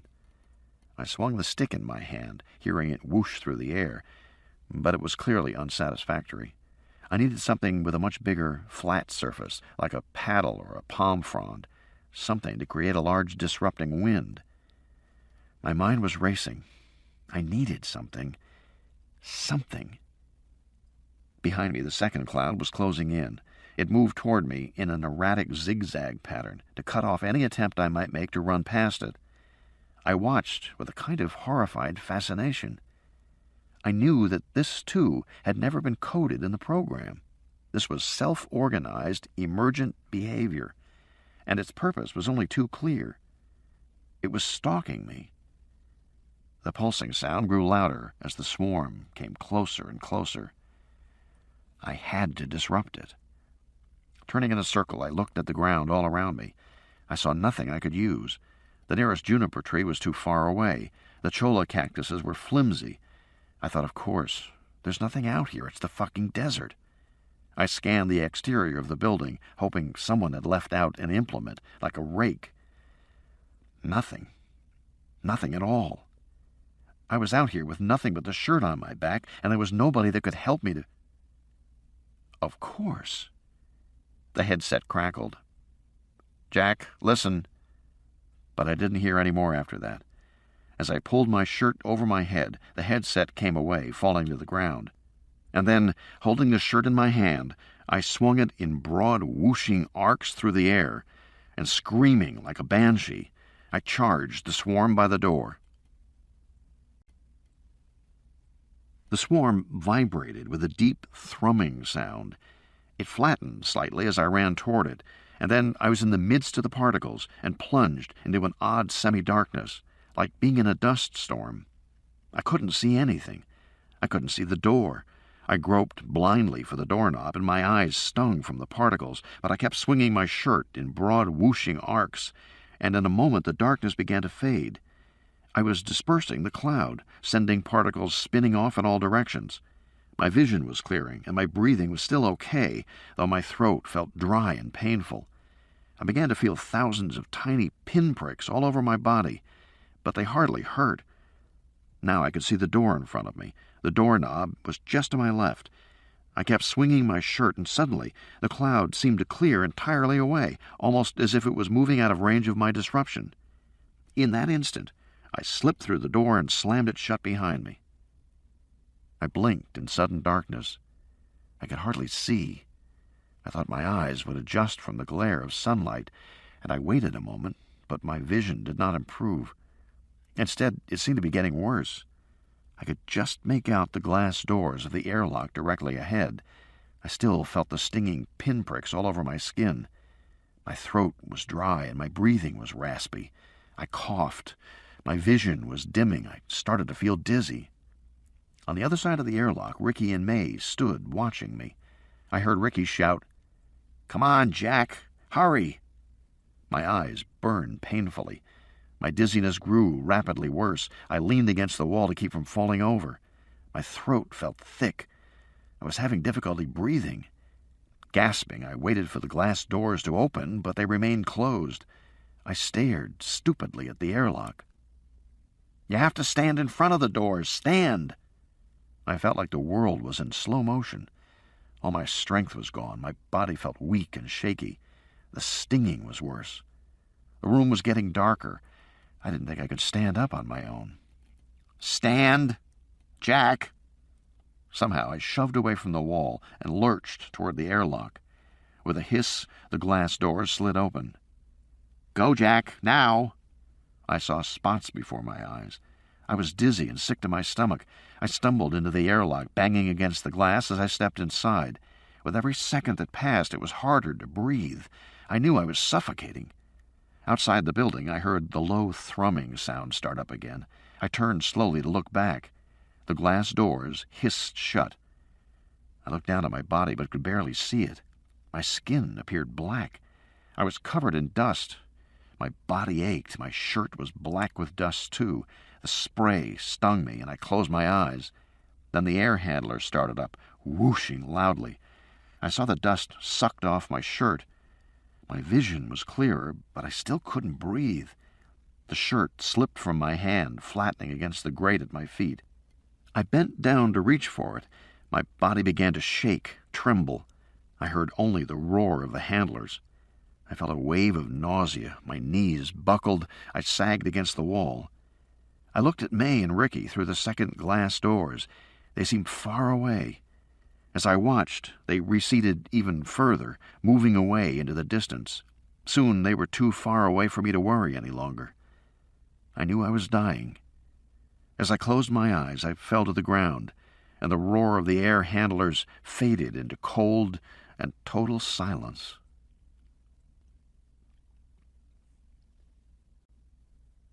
Day 6, 11:12 a.m.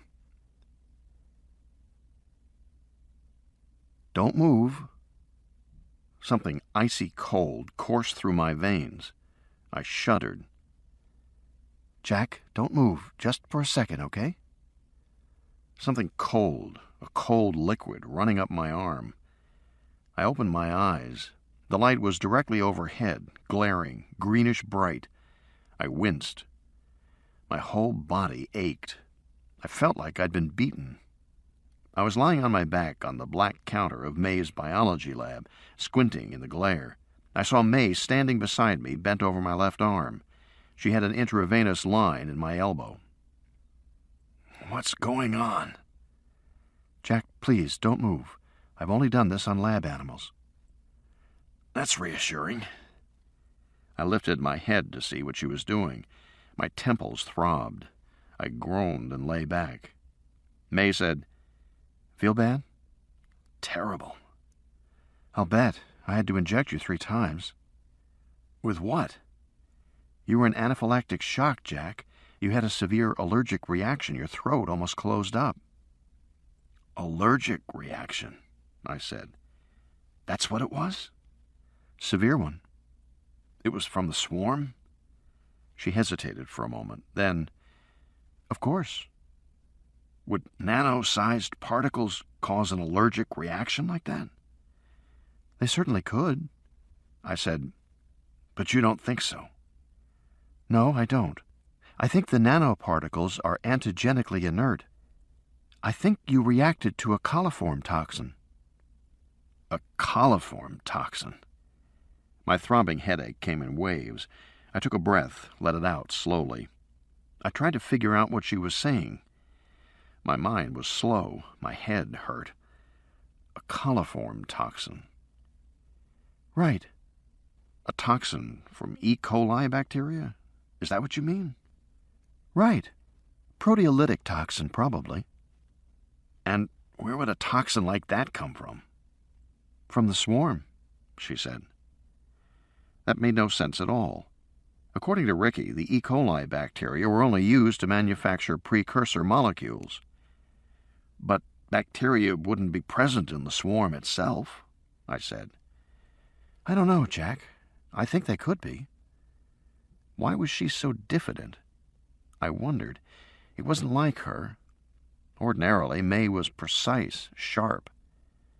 Well, I said, somebody knows. The swarm's been designed. Bacteria's either been designed in or not. I heard her sigh, as if I just wasn't getting it. But what wasn't I getting? I said, did you salvage the particles that were blown off in the airlock? Did you keep the stuff from the airlock? No.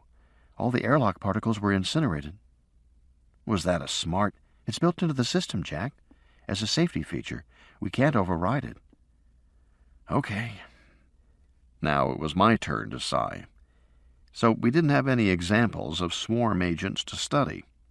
I started to sit up, but she put a gentle hand on my chest, restraining me. "Take it slowly, Jack."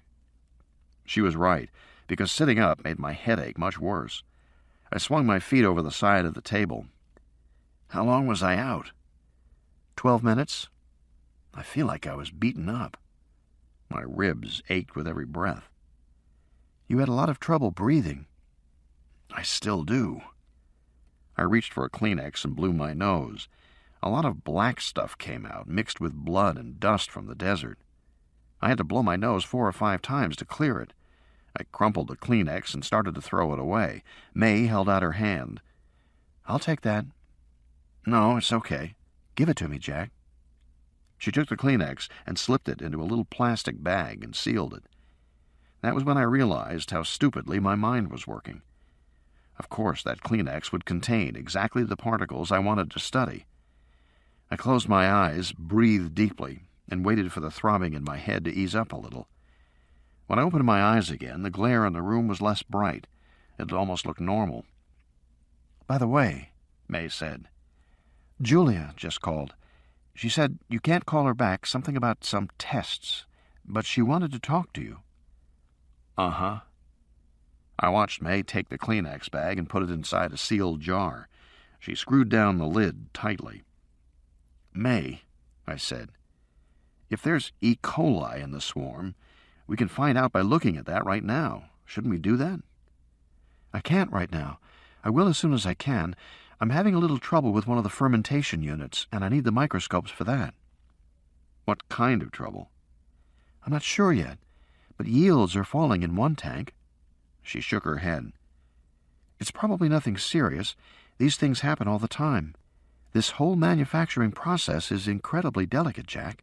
Keeping it going is like juggling 100 balls at once. I have my hands full." I nodded, but I was starting to think that the real reason she wasn't looking at the Kleenex was that she already knew the swarm contained bacteria. She just didn't think it was her place to tell me that. And if that's what was going on, then she never would tell me. "May," I said, "somebody has to tell me what's going on here. Not Ricky. I want somebody to really tell me." "Good," she said. "I think that's a very good idea." That was how I found myself sitting in front of a computer workstation in one of those small rooms. The project engineer, David Brooks, sat beside me. As he talked, David continuously straightened his clothes. He smoothed his tie, shot his cuffs, snugged his collar, pulled up the creases in his trousers from his thighs. Then he'd cross one ankle over his knee, pull up his sock, cross the other ankle, run his hands over his shoulders, brushing away imaginary dust, and then start over again. It was all unconscious, of course, and with my headache I might have found it irritating, but I didn't focus on it, because with every piece of new information David gave me, my headache got worse and worse. Unlike Ricky, David had a very organized mind, and he told me everything, starting from the beginning. Zymos had contracted to make a micro-robotic swarm that would function as an aerial camera. The particles were successfully manufactured and worked indoors. But when they were tested outside, they lacked mobility and wind. The test swarm was blown away in a strong breeze. That was 6 weeks ago. "You tested more swarms after that?" I said. "Yes, many, over the next 4 weeks or so." "None worked?" "Right, none worked." "So those original swarms are all gone, blown away by the wind?" "Yes, which means the runaway swarms that we see now have nothing to do with your original test swarms." "Correct. They are a result of contamination." David blinked rapidly. "What do you mean, contamination?" "The 25 kilos of material that was blown by the exhaust fan into the environment because of a missing filter." "Who said it was 25 kilos? "Ricky did." "Oh, no, Jack," David said. "We vented stuff for days. We must have vented 500 or 600 kilos of contaminants, bacteria, molecules, assemblers." So Ricky had been understating the situation again. But I didn't understand why he bothered to lie about this. After all, it was just a mistake. And as Ricky had said, it was the contractor's mistake. "Okay," I said. "And you saw the first of these desert swarms when?" 2 weeks ago, David said, nodding and smoothing his tie. He explained that at first the swarm was so disorganized that when it first appeared, they thought it was a cloud of desert insects, gnats or something. It showed up for a while, going here and there around the laboratory building, and then it was gone. It seemed like a random event. A swarm appeared again a couple of days later, he said, and by then it was much better organized. It displayed distinctive swarming behavior, that sort of swirling in the cloud that you've seen, so it was clear that it was our stuff. And what happened then? The swarm swirled around the desert near the installation like before. It came and went. For the next few days we tried to gain control of it by radio, but we never could. And eventually, about a week after that, we found that none of the cars would start. He paused. I went out there to have a look, and I found that all the onboard computers were dead. These days, all automobiles have microprocessors built into them. They control everything from fuel injection to radios and door locks. But now the computers were not functioning? Yeah. Actually, the processor chips themselves were fine, but the memory chips had eroded. They'd literally turned to dust. I thought, oh, shit. I said, could you figure out why? Sure, it wasn't any big mystery, Jack. The erosion had the characteristic signature of gamma assemblers. You know about that? No? Well, we have 9 different assemblers involved in manufacturing. Each assembler has a different function. The gamma assemblers break down carbon material in silicate layers. They actually cut at the nano level, slicing out chunks of carbon substrate. So, these assemblers cut the memory chips in the cars. Right, but... David hesitated. He was acting as if I were missing the point. He tugged at his cuffs, fingered his collar. The thing you have to keep in mind, Jack, is that these assemblers can work at room temperature. If anything, the desert heat's even better for them. Hotter is more efficient. For a moment, I didn't understand what he was talking about. What difference did it make about room temperature or desert heat? What did that have to do with memory chips and cars? And then, suddenly, finally, the penny dropped. Holy shit, I said. He nodded. Yeah. David was saying that a mixture of components had been vented into the desert, and that these components, which were designed to self-assemble in the fabrication structure, would also self-assemble in the outside world. Assembly could be carried out autonomously in the desert, and obviously, that's exactly what was happening. I ticked the points off to make sure I had it right. Basic assembly begins with the bacteria. They've been engineered to eat anything, even garbage, so they can find something in the desert to live off of. Right. Which means the bacteria multiply and begin churning out molecules that self-combine, forming larger molecules. Pretty soon you have assemblers, and the assemblers begin to do the final work and turn out new microagents. Right. Which means that the swarms are reproducing. Yes, they are. And the individual agents have memory.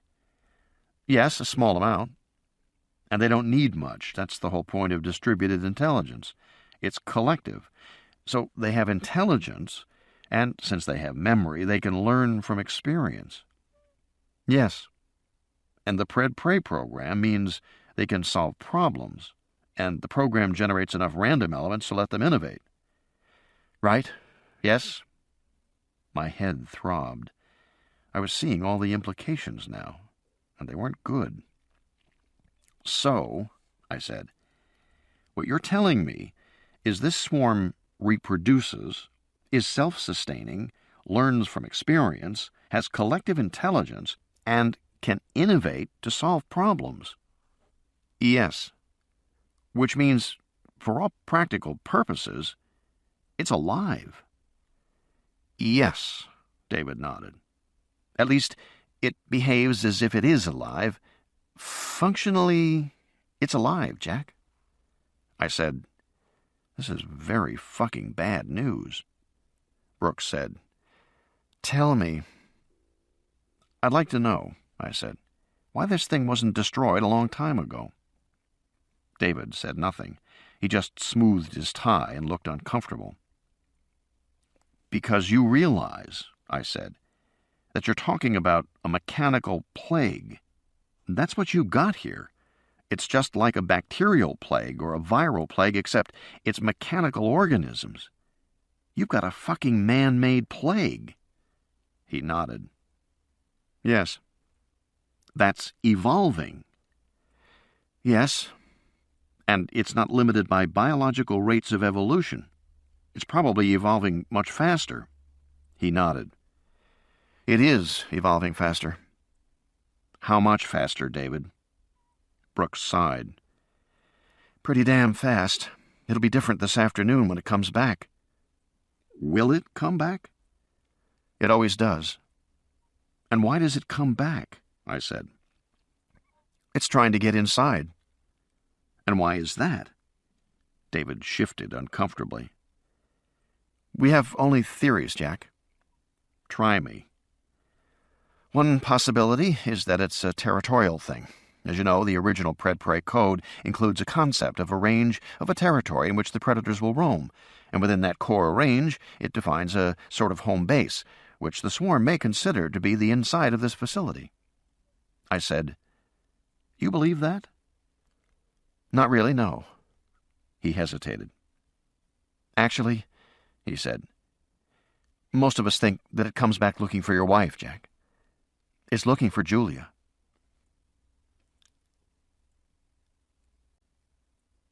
Day 6, 11:42 a.m.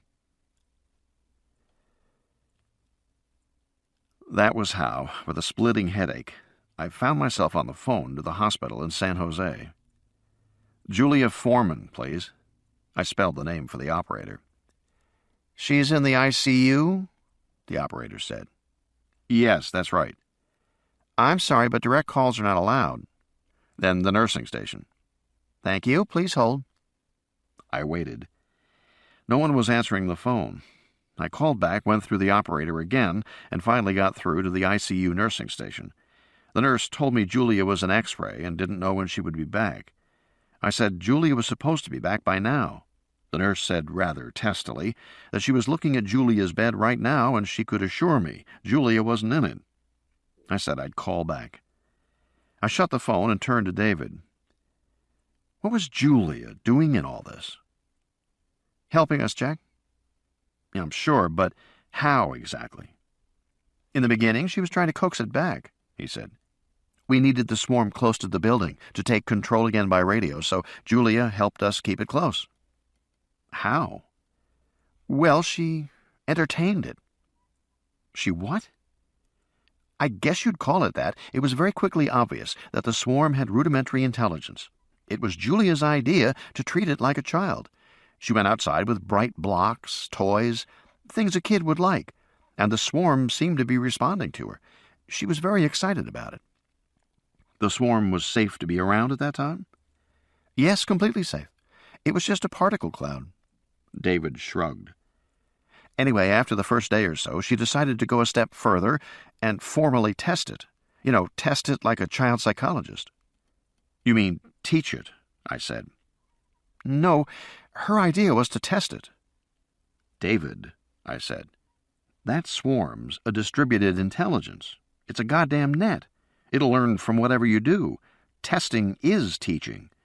What exactly was she doing with it?" "Just, sort of games.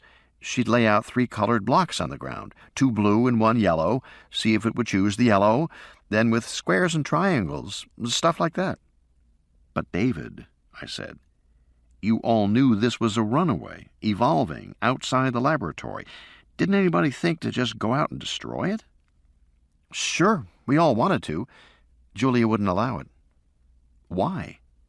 "She wanted it kept alive." "And nobody argued with her?"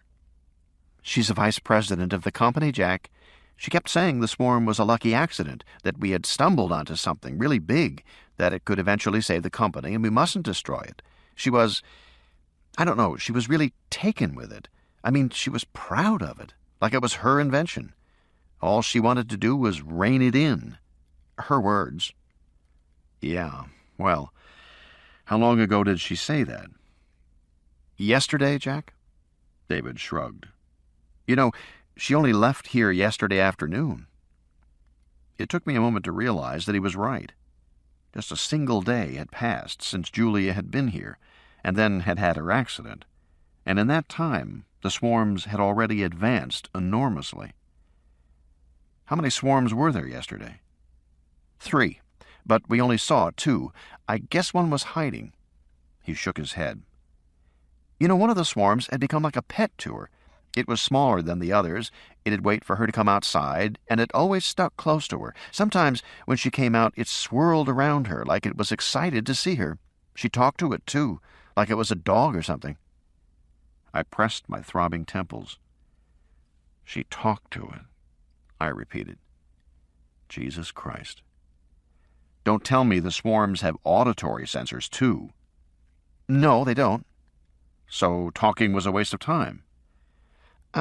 Well, we think the cloud was close enough that her breath deflected some of the particles in a rhythmic pattern. So the whole cloud was one giant eardrum? In a way, yeah. And it's a net. So it learned. Yeah. I sighed. Are you going to tell me it talked back? No, but it started making weird sounds. I nodded. I'd heard those weird sounds. How does it do that? We're not sure. Bobby thinks it's the reverse of the auditory deflection that allows it to hear. The particles pulse in a coordinated front and generate a sound wave, sort of like an audio speaker. It would have to be something like that, I thought. Even though it seemed unlikely that it could do it, the swarm was basically a dust cloud of miniature particles. The particles didn't have either the mass or the energy to generate a sound wave. A thought occurred to me. David, I said, was Julia out there yesterday with the swarms? Yes, in the morning. No problem. It was a few hours later after she left that they killed the snake. And was anything killed before that? Possibly a coyote a few days ago. I'm not sure. So maybe the snake wasn't the first. Maybe. And today they killed a rabbit. Yeah. So it's progressing fast now. Thank you, Julia, I said.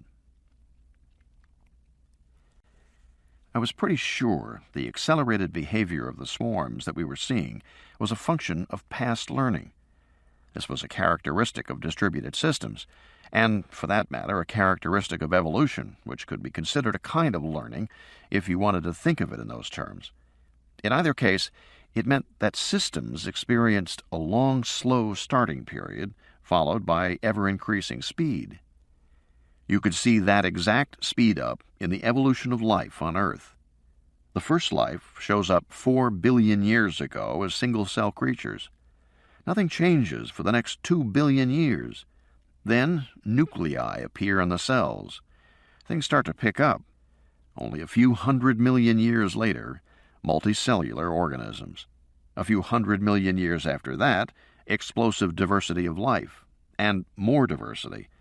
By a couple of 100 million years ago, there are large plants and animals, complex creatures, dinosaurs. In all this, man's a latecomer. 4 million years ago, upright apes. 2 million years ago, early human ancestors. 35,000 years ago, cave paintings. The acceleration was dramatic. If you compress the history of life on Earth into 24 hours, then multicellular organisms appeared in the last 12 hours, dinosaurs in the last hour, the earliest men in the last 40 seconds, and modern men less than 1 second ago. It had taken 2 billion years for primitive cells to incorporate a nucleus, the first step toward complexity. But it had taken only 200 million years, 1/10 of the time, to evolve multicellular animals, and it took only 4 million years to go from small-brained apes with crude bone tools to modern man and genetic engineering. That was how fast the pace had increased. This same pattern showed up in the behavior of agent-based systems. It took a long time for agents to lay the groundwork and to accomplish the early stuff, but once that was completed, subsequent progress could be swift. There was no way to skip the groundwork, just as there was no way for a human being to skip childhood. You had to do the preliminary work. But at the same time, there was no way to avoid the subsequent acceleration. It was, so to speak, built into the system. Teaching made the progression more efficient, and I was sure Julia's teaching had been an important factor in the behavior of the swarm now. Simply by interacting with it, she had introduced a selection pressure in an organism with emergent behavior that couldn't be predicted. It was a very foolish thing to do. So the swarm, already developing rapidly, would develop even more rapidly in the future. And since it was a man-made organism, evolution was not taking place on a biological timescale. Instead, it was happening in a matter of hours. Destroying the swarms would be more difficult with each passing hour. "Okay," I said to David. "If the swarms are coming back, then we better get ready for them." I got to my feet, wincing at the headache, and headed for the door. "What do you have in mind?" David said. "What do you think I have in mind?" I said. "We've got to kill these things, cold, stone, dead. We have to wipe them off the face of the planet, and we have to do it right now." David shifted in his chair. "Fine with me," he said. "But I don't think Ricky's going to like it." "Why not?" David shrugged. "He's just not." I waited and said nothing. David fidgeted in his chair, more and more uncomfortable. "The thing is, he and Julia are, in agreement on this." "They're in agreement?" "Yes, they see eye to eye. I mean on this." I said, "What are you trying to say to me, David?" "Nothing, just what I said. They agree. The swarm should be kept alive. I think Ricky's going to oppose you, that's all." I needed to talk to May again.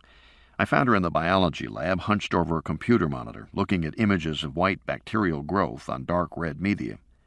I said, "May, listen.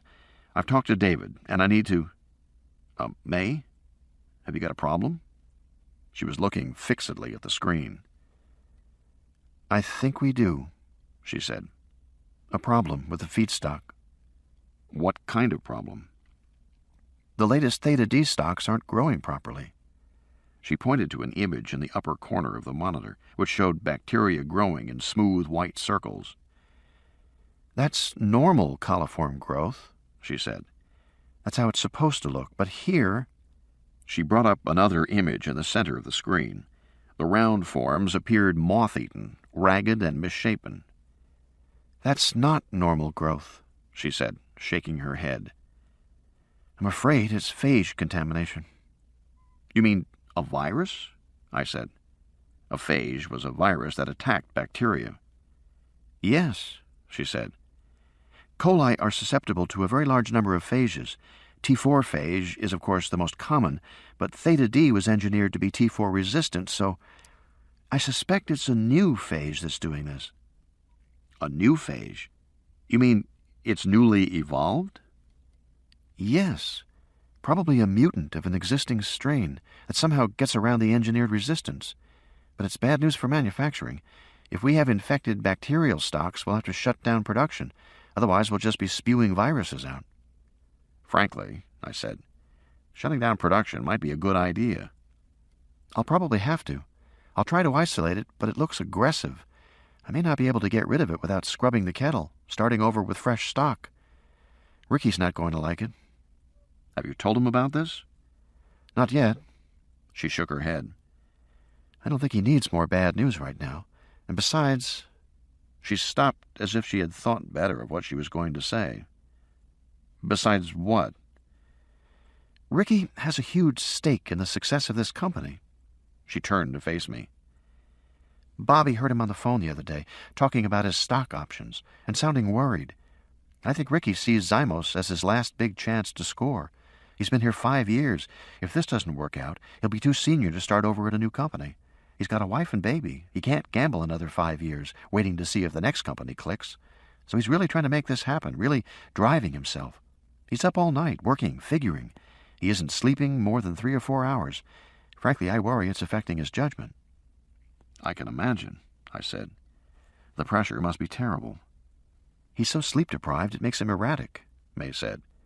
I'm never sure what he'll do or how he'll respond. Sometimes I get the feeling he doesn't want to get rid of the swarms at all. Or maybe he's scared. Maybe, I said. Anyway, he's erratic, so if I were you, I'd be careful, she said, when you go after the swarms, because that's what you're going to do, isn't it? Go after them. Yes, I said. That's what I'm going to do.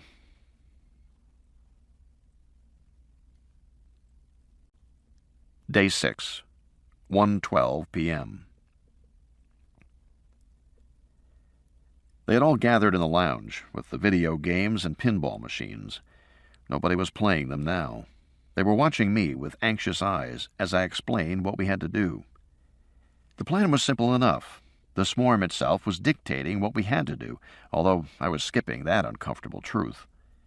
Basically, I told them we had a runaway swarm we couldn't control, and the swarm exhibited self-organizing behavior. Whenever you have a high SO component, it means the swarm can reassemble itself after an injury or disruption, just as it did with me. So this swarm has to be totally physically destroyed. That means subjecting the particles to heat, cold, acid, or high magnetic fields. And from what I've seen of its behavior, I'd say our best chance to destroy it is at night, when the swarm loses energy and sinks to the ground. Ricky whined. But we already told you, Jack, we can't find it at night. That's right, you can't, I said, because you didn't tag it. Look, it's a big desert out there. If you want to trace it back to its hiding place, you've got to tag it with something so strong you can follow its trail wherever it goes. Tag it with what? That's my next question, I said. What kind of tagging agents have we got around here? I was greeted with blank looks. Come on, guys, this is an industrial facility. You must have something that will coat the particles and leave a trail we can follow. I'm talking about a substance that fluoresces intensely, or a pheromone with a characteristic chemical signature, or something radioactive. No? More blank looks, shaking their heads. Well, May said, of course, we have radioisotopes. All right, fine. Now we were getting somewhere. We use them to check for leaks in the system. The helicopter brings them out once a week. What isotopes do you have? Selenium-72 and rhenium-186, sometimes xenon-133 as well. I'm not sure what we've got on hand right now. What kind of half-lives are we talking about? Certain isotopes lost radioactivity very rapidly in a matter of hours or minutes. If so, they wouldn't be useful to me. Half-life average is about a week, May said. Selenium's 8 days, rhenium's 4 days, xenon-133 is 5 days, 5 1/4. Okay, any of them should do fine for our purposes, I said. We only need the radioactivity to last for 1 night after we tag the swarm. May said, we usually put the isotopes in FDG. It's a liquid glucose base. You could spray it. That should be fine, I said. Where are the isotopes now? May smiled bleakly. In the storage unit, she said. Where is that? Outside, next to the parked cars. Okay, I said. Then let's go out and get them. Oh, for Christ's sake, Ricky said, throwing up his hands. Are you out of your mind? You nearly died out there this morning, Jack. You can't go back out. There isn't any choice, I said. Sure there is. Wait until nightfall. No, I said, because that means we can't spray them until tomorrow, and we can't trace and destroy them until tomorrow night. That means we wait 36 hours with an organism that is evolving fast. We can't risk it. Risk it, Jack? If you go out now, you'll never survive. You're fucking crazy even to consider it. Charlie Davenport had been staring at the monitor. Now he turned to the group. No, Jack's not crazy. He grinned at me. And I'm going with him. Charlie began to hum, Born to be Wild.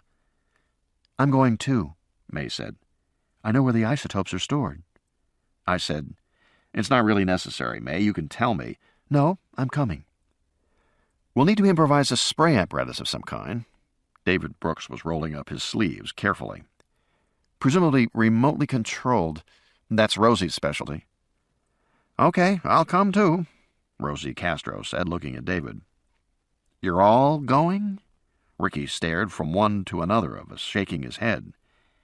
This is extremely risky, he said. Extremely risky. Nobody said anything. We all just stared at him.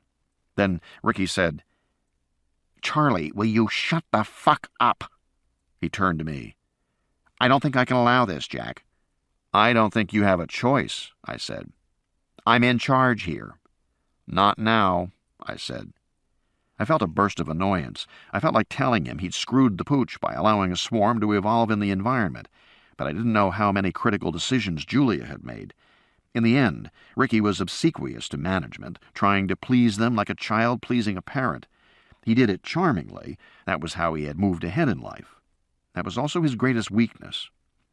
But now, Ricky stuck out his chin stubbornly. You just can't do it, Jack, he said. You guys can't go out there and survive. Sure we can, Ricky, Charlie Davenport said. He pointed to the monitor. Look for yourself. The monitor showed the desert outside. The early afternoon sun was shining on scrubby cactus, one stunted juniper in the distance, dark against the sun. For a moment, I didn't understand what Charlie was talking about. Then I saw the sand blowing low on the ground, and I noticed the juniper was bent to one side. That's right, folks, Charlie Davenport said. We got a high wind out there. High wind, no swarms, remember? They have to hug the ground. He headed toward the passageway leading to the power station. Time's a-wasting. Let's do it, guys. Everybody filed out. I was the last to leave. To my astonishment, Ricky pulled me aside, blocked the door with his body. I'm sorry, Jack. I didn't want to embarrass you in front of the others, but I just can't let you do this. Would you rather have somebody else do it? I said. He frowned. What do you mean? You better face facts, Ricky. This is already a disaster, and if we can't get it under control right away, then we have to call for help. Help? What do you mean? I mean, call the Pentagon, call the Army. We have to call somebody to get these swarms under control. Jesus, Jack, we can't do that. We have no choice. But it would destroy the company. We'd never get funding again. That wouldn't bother me one bit, I said. I was feeling angry about what had happened in the desert, a chain of bad decisions, errors, and fuck-ups extending over weeks and months. It seemed as if everyone at Zymos was doing short-term solutions, patch and fix, quick and dirty. No one was paying attention to the long-term consequences. Look, I said, you've got a runaway swarm that's apparently lethal. You can't screw around with this anymore. But Julia isn't here. But she said, I don't care what she said, Ricky. But the company, fuck the company, Ricky. I grabbed him by the shoulders, shook him once hard. Don't you get it? You won't go outside. You're afraid of this thing, Ricky. We have to kill it, and if we can't kill it soon, we have to call for help. No. Yes, Ricky. We'll see about that, he snarled. His body tensed, his eyes flared. He grabbed my shirt collar. I just stood there staring at him. I didn't move. Ricky glared at me for a moment and then released his grip. He patted me on the shoulder and smoothed out my collar. Ah, hell, Jack, he said. What am I doing? And he gave me his self-deprecating surfer grin. I'm sorry. I think the pressure must be getting to me. You're right. You're absolutely right. Fuck the company. We have to do this. We have to destroy those things right away. Yes, I said, still staring at him. We do. He paused. He took his hand away from my collar. You think I'm acting weird, don't you? Mary thinks I'm acting weird, too. She said so the other day. Am I acting weird? Well, you can tell me. Maybe on edge. You getting any sleep? Not much, couple of hours. Maybe you should take a pill. I did. Doesn't seem to help. It's the damn pressure. I've been here a week now. This place gets to you. I imagine it must. Yeah, well, anyway. He turned away as if suddenly embarrassed. Look, I'll be on the radio, he said. I'll be with you every step of the way. I'm very grateful to you, Jack. You brought sanity and order here. Just be careful out there, okay? I will. Ricky stepped aside. I went out the door past him. Going down the hallway to the power station with the air conditioners roaring full blast, May fell into step beside me. I said to her, You really don't need to go out there, May. You could tell me over the radio how to handle the isotopes. It's not the isotopes I'm concerned with, she said, her voice low, so it would be buried in the roar. It's the rabbit. I wasn't sure I'd heard her. The what? The rabbit. I need to examine the rabbit again. Why? You remember that tissue sample I cut from the stomach? Well, I looked at it under the microscope a few minutes ago. And? I'm afraid we have big problems, Jack.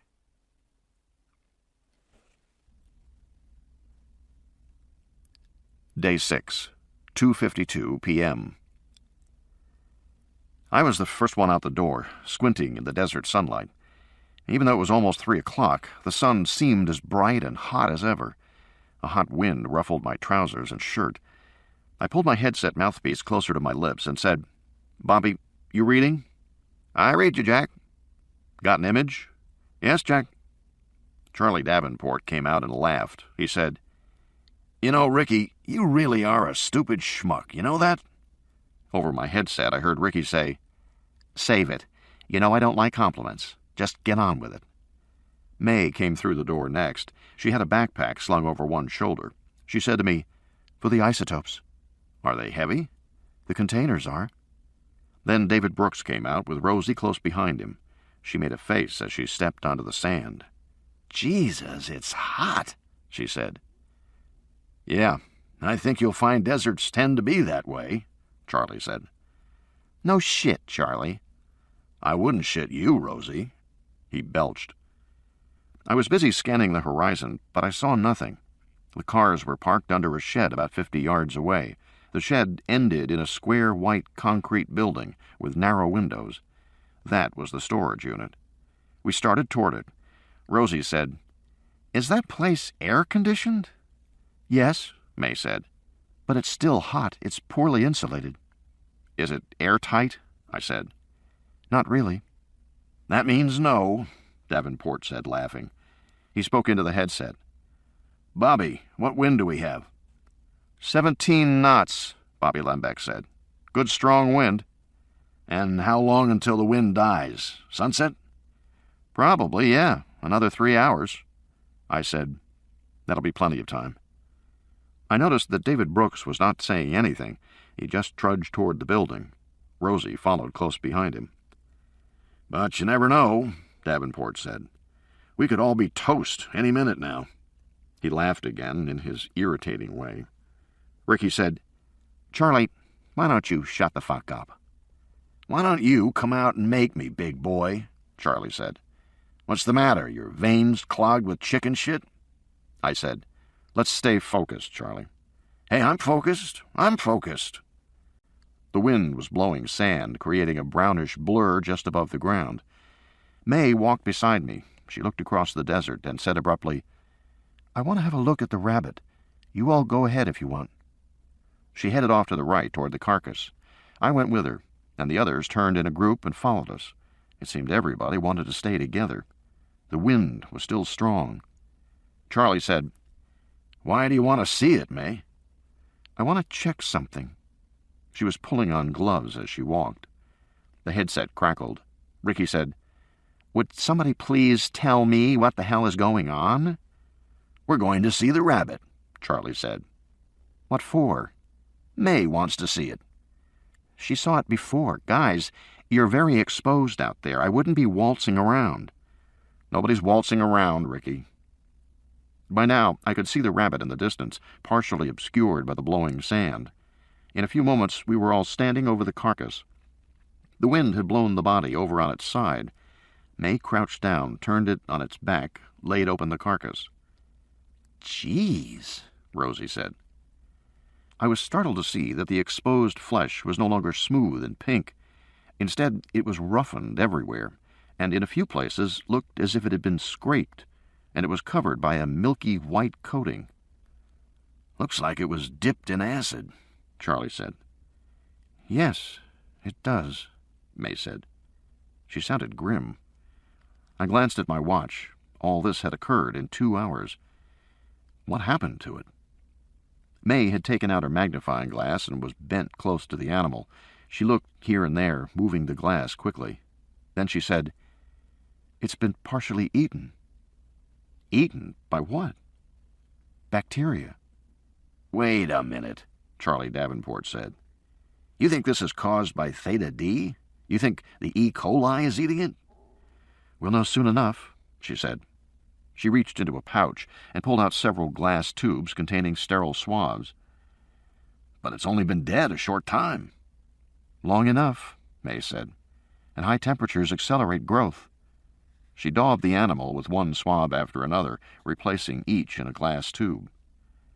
"Then the Theta D must be multiplying very aggressively." "Bacteria will do that if you give them a good nutrient source. You shift into log phase growth, where they're doubling every 2 or 3 minutes. I think that's what's happening here." I said, "But if that's true, it means the swarm—" "I don't know what it means, Jack," she said quickly. She looked at me and gave a slight shake of the head. The meaning was clear. Not now. But the others weren't put off. May, Charlie Davenport said. "You're telling us that the swarms killed the rabbit in order to eat it? In order to grow more coli and make more nanoswarms?" "I didn't say that, Charlie." Her voice was calm, almost soothing. "But that's what you think," Charlie continued. "You think the swarms consume mammalian tissue in order to reproduce—" "Yes, that's what I think, Charlie." May put her swabs away carefully and got to her feet. "But I've taken cultures now. We'll run them in Luria and agarose, and we'll see what we see." "I bet if we come back in another hour, this white stuff will be gone and we'll see black forming all over the body. New black nanoparticles, and eventually there'll be enough for a new swarm." She nodded. "Yes, I think so too." "And that's why the wildlife around here has disappeared?" David Brooks said. "Yes." She brushed a strand of hair back with her hand. "This has been going on for a while." There was a moment of silence. We all stood around the rabbit carcass, our backs to the blowing wind. The carcass was being consumed so quickly, I imagined I could almost see it happening right before my eyes, in real time. "We better get rid of those fucking swarms," Charlie said. We all turned and set off for the shed. Nobody spoke. There was nothing to say. As we walked ahead, some of those small birds that hopped around the desert floor under the cholla cactus suddenly took to the air, chittering and wheeling before us. I said to May, "So there's no wildlife, but the birds are here." "Seems to be that way." The flock wheeled and came back, then settled to the ground 100 yards away. "Maybe they're too small for the swarms to bother with," May said. "Not enough flesh on their bodies." "Maybe." I was thinking there might be another answer, but to be sure, I would have to check the code. I stepped from the sun into the shade of the corrugated shed and moved along the line of cars toward the door of the storage unit. The door was plastered with warning symbols for nuclear radiation, biohazard, microwaves, high explosives, laser radiation. Charlie said, "You can see why we keep this shit outside." As I came to the door, Vince said, "Jack, you have a call, I'll patch it."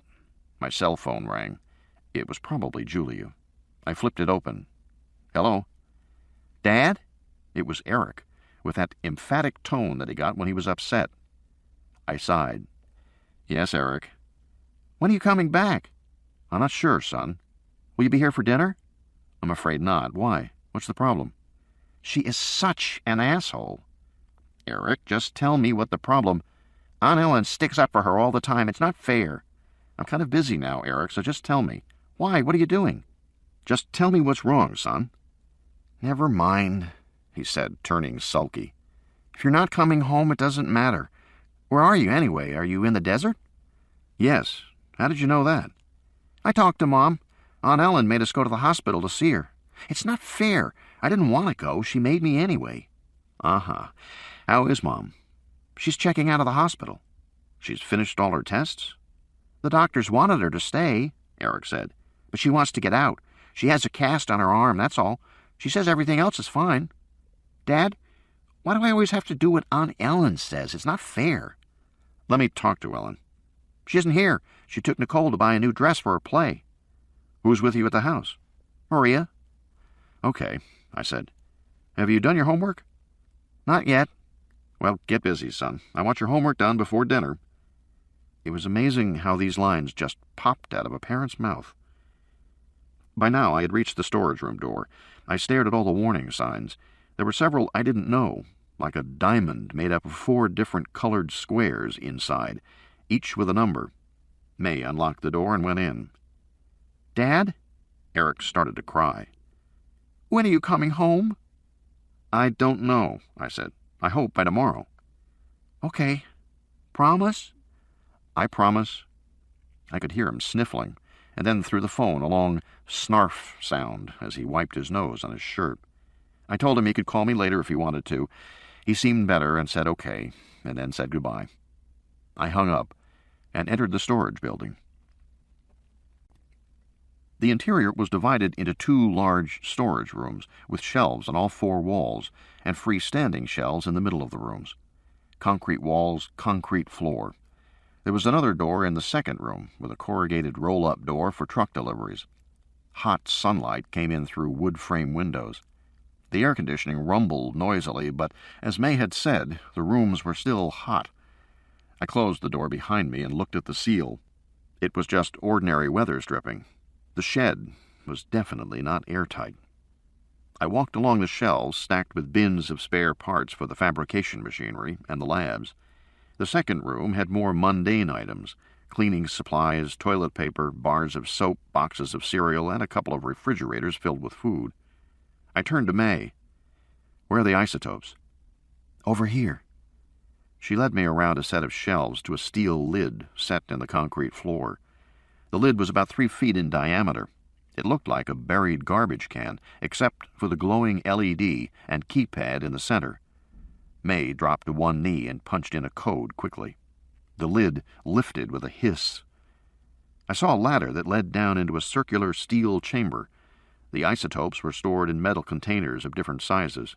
Apparently, May could tell which they were just by looking, because she said, "We have selenium-172. Shall we use that?" "Sure." May started to climb down into the chamber. "Will you fucking cut it out?" In a corner of the room, David Brooks jumped back from Charlie Davenport. Charlie was holding a big spray bottle of Windex cleaner. He was testing the squeeze trigger mechanism and, in the process, spraying streaks of water on David. It didn't look accidental. "Give me that damn thing," David said, snatching the bottle away. "I think it might work," Charlie said blandly. "But we'd need a remote mechanism." From the first room, Rosie said, "Would this work?" She held up a shiny cylinder with wires dangling from it. "Isn't this a solenoid relay?" "Yes," David said. "But I doubt it can exert enough force to squeeze this bottle. Has it got a rating? We need something bigger." "And don't forget, you also need a remote controller," Charlie said. "Unless you want to stand there and spray the fucker yourself." May came up from below, carrying a heavy metal tube. She walked to the sink and reached for a bottle of straw-colored liquid. She pulled on heavy rubber-coated gloves and started to mix the isotope into the liquid. A radiation counter over the sink was chattering. Over the headset, Ricky said, "Aren't you guys forgetting something? Even if you have a remote, how are you going to get the cloud to come to it? Because I don't think the swarm will just come over and stand there while you hose it down." "We'll find something to attract them," I said. "Like what?" "They were attracted to the rabbit." "We don't have any rabbits." Charlie said, "You know, Ricky, you are a very negative person." "I'm just telling you the facts." "Thank you for sharing," Charlie said. Like May, Charlie was seeing it too. Ricky had dragged his feet every step of the way. It was as if Ricky wanted to keep the swarms alive, which made no sense at all, but that's how he was behaving. I would have said something to Charlie about Ricky, but over our headsets, everybody heard everything. The downside of modern communications, everybody can listen in. "Hey, guys," it was Bobby Lembeck. "How's it coming?" "We're getting there. Why?" "The wind's dropping." "What is it now?" I said. 15 knots, down from 18. "That's still strong," I said. "We're okay." "I know, I'm just telling you." From the next room, Rosie said, "What's thermite?" In her hand, she held a plastic tray filled with thumb-sized metal tubes. "Careful with that," David said. "Must be left over from construction. I guess they did thermite welding." "But what is it?" "Thermite is aluminum and iron oxide," David said. "It burns very hot, 3,000 degrees, and so bright you can't look directly at it, and it'll melt steel for welding." "How much of that have we got?" I said to Rosie, "because we can use it tonight." "There's 4 boxes back there." She plucked one tube from the box. "So how do you set 'em off?" "Be careful, Rosie. That's a magnesium wrapper. Any decent heat source will ignite it." "Even matches?" "If you want to lose your hand, better use road flares, something with a fuse." "I'll see," she said, and she disappeared around the corner. The radiation counter was still clicking. I turned to the sink. May had capped the isotope tube. She was now pouring the straw-colored liquid into a Windex bottle. "Hey, guys," it was Bobby Lembeck again. "I'm picking up some instability. Wind's fluctuating at 12 knots. "Okay," I said. "We don't need to hear every little change, Bobby." "I'm seeing some instability is all." "I think we're okay for the moment, Bobby." May was going to be another few minutes in any case. I went over to a computer workstation and turned it on. The screen glowed. There was a menu of options. Aloud, I said, "Ricky, can I pull up the swarm code on this monitor?" "The code?" Ricky said. He sounded alarmed. "What do you want the code for?" "I want to see what you guys have done." "Why?" "Ricky, for Christ's sake, can I see it or not?" "Sure, of course you can. All the code revisions are in the directory /code. It's passworded." I was typing. I found the directory, but I wasn't being allowed to enter it. "And the password is?" "It's LANGTON, all lowercase." "Okay." I entered the password. I was now in the directory, looking at a list of program modifications, each with file size and date. The document sizes were large, which meant that these were all programs for other aspects of the swarm mechanism, because the code for the particles themselves would be small, just a few lines, maybe 8-10 kilobytes, no more. "Ricky." "Yes, Jack." "Where's the particle code?" "Isn't it there?" "God damn it, Ricky, stop screwing around." "Hey, Jack, I'm not responsible for the archiving." "Ricky, these are work files, not archives," I said. "Tell me where." A brief pause. "There should be a subdirectory /CDN. It's kept there." I scrolled down. "I see it." Within this directory, I found a list of files, all very small. The modification date started about 6 weeks ago. There was nothing new from the last 2 weeks. "Ricky, you haven't changed the code for 2 weeks?" "Yeah, about that." I checked on the most recent document. "You got high-level summaries?" When these guys had worked for me, I always insisted that they write natural language summaries of the program structure. It was faster to review than documentation within the code itself, and they often solved logic problems when they had to write it out briefly. "Should be there," Ricky said. I scanned it for a while, looking for how they had changed it. Then I scrolled down into the actual code to see the implementation. But the important code wasn't there. The entire set of particle behaviors was marked as an object call to a something titled compstat do. "Ricky," I said, "what's compstat do? Where is it?" "Should be there." "It's not." "I don't know. Maybe it's compiled." "Well, that isn't going to do me any good, is it?" You couldn't read compiled code. "Ricky, I want to see that damn module. What is the problem?" No problem. I have to look for it, is all. Okay. I'll do it when you get back. I glanced over at May. Have you gone through the code? She shook her head. Her expression seemed to say it was never going to happen, that Ricky would make up more excuses and keep putting me off. I didn't understand why. I was there to advise them on the code, after all. That was my area of expertise. In the next room, Rosie and David were poking through the shelves of supplies, looking for radio relays. They weren't having any success. Across the room, Charlie Davenport farted loudly and cried, "Bingo!" "Jesus, Charlie," Rosie said. "You shouldn't hold things in," Charlie said. "It makes you sick." "You make me sick," Rosie said. "Oh, sorry." Charlie held up his hand, showing a shiny metal contraption. "And I guess you don't want this remote-controlled compression valve." "What?" Rosie said, turning. "Are you kidding?" David said, going over to look. "And it's got a pressure rating of ADC 20 pi. "That should work fine," David said. "If you don't fuck it up," Charlie said. They took the valve and went to the sink, where May was still pouring, wearing her heavy gloves. She said, "Let me finish." "Will I glow in the dark?" Charlie said, grinning at her. "Just your farts," Rosie said. "Hey, they already do that, especially when you light 'em." "Jesus, Charlie." "Farts are methane, you know. Burns with a hard, blue, gem-like flame." And he laughed. "I'm glad you appreciate yourself," Rosie said, "because nobody else does." "Ouch, ouch," Charlie said, clutching his breast. I die! I die!" "Don't get our hopes up." My headset crackled. "Hey, guys," it was Bobby Lembeck again. "Wind's just dropped to 6 knots. I said, "Okay."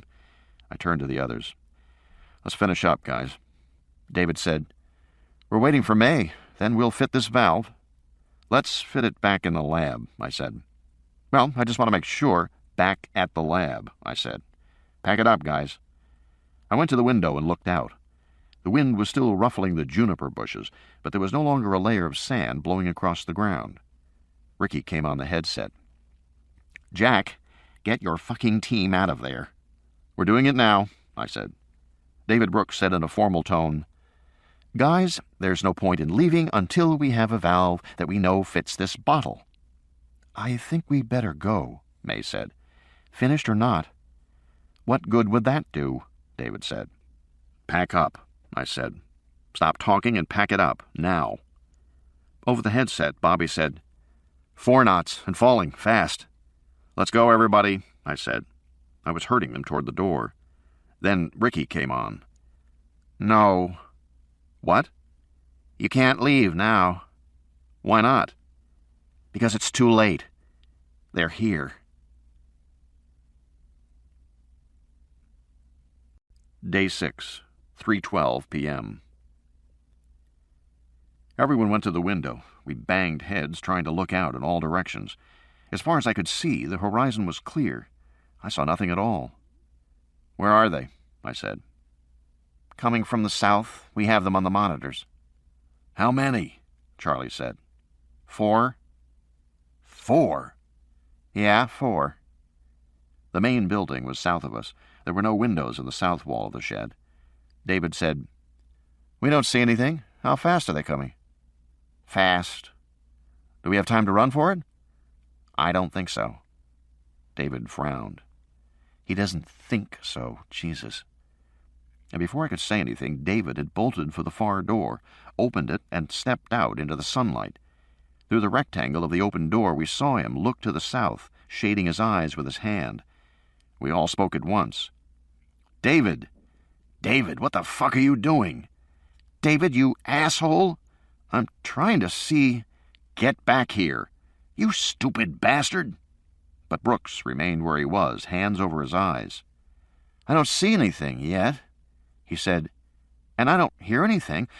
Listen, I think maybe we can make a run for—" No, we can't." He sprinted back inside, stumbled on the door frame, fell, scrambled to his feet, and slammed the door shut, pulled it tight behind him, tugging on the doorknob. "Where are they?" "Coming," he said. "They're coming." His voice shook with tension. "Oh, Jesus! They're coming!" He pulled back on the doorknob with both hands, using his whole body weight. He muttered over and over, "Coming! They're coming!" "Oh, great," Charlie said. "The fucking guy's cracked." I went over to David and put my hand on his shoulder. He was pulling on the doorknob, breathing in ragged gasps. "David," I said quietly, "let's take it easy now. Let's take a deep breath." I have to keep them." He was sweating, his whole body tense, his shoulder shaking under my hand. It was pure panic. "David," I said, "let's take a deep breath, okay?" I have to. Big breath, David. I took one, demonstrating. "That feels better. Come on now. Big breath." David was nodding, trying to hear me. He took a short breath, then resumed his quick gasps. "That's good, David. Now another one." Another breath. His breathing slowed slightly. He stopped shaking. "Okay, David, that's good." Behind me, Charlie said, "I always knew that guy was fucked up. Look at him, talking to him like a fucking baby." I glanced back and shot Charlie a look. He just shrugged. "Hey, I'm fucking right." May said, "It's not helping, Charlie." "Fuck helping." Rosie said, "Charlie, just shut up for a while, okay?" I turned back to David. I kept my voice even. "All right, David? That's good. Breathe. Okay, now, let go of the doorknob." David shook his head, refusing, but he seemed confused now, uncertain of what he was doing. He blinked his eyes rapidly. It was as if he was coming out of a trance. I said softly, "Let go of the doorknob. It's not doing any good." Finally, he let go and sat back on the ground. He began to cry, head in hands. "Oh, Jesus," Charlie said. "That's all we need." "Shut up, Charlie." Rosie went to the refrigerator and came back with a bottle of water. She gave it to David, who drank as he cried. She helped him to his feet, nodded to me that she'd take it from here. I went back to the center of the room, where the others were standing by the workstation screen. On the screen, the lines of code had been replaced by a monitor view of the north face of the main building. 4 swarms were there, glinting silver as they moved up and down the length of the building. "What are they doing?" I said. "Trying to get in." I said, "Why do they do that?" "We're not sure," May said. We watched for a moment, in silence. Once again I was struck by the purposefulness of their behavior. They reminded me of bears trying to break into a trailer to get food. They paused at every doorway and closed window, hovering there, moving up and down along the seals, until finally moving on to the next opening. I said, "And do they always try the doors like that?" "Yes. Why?" "Because it looks like they don't remember that the doors are sealed." "No," Charlie said. "They don't remember." "Because they don't have enough memory." "Either that," he said, "or this is another generation." "You mean these are new swarms since noon?" "Yes." I looked at my watch. "There's a new generation every 3 hours?" Charlie shrugged. "I couldn't say. We never found where they reproduce. I'm just guessing." The possibility that new generations were coming that fast meant that whatever evolutionary mechanism was built into the code was progressing fast too.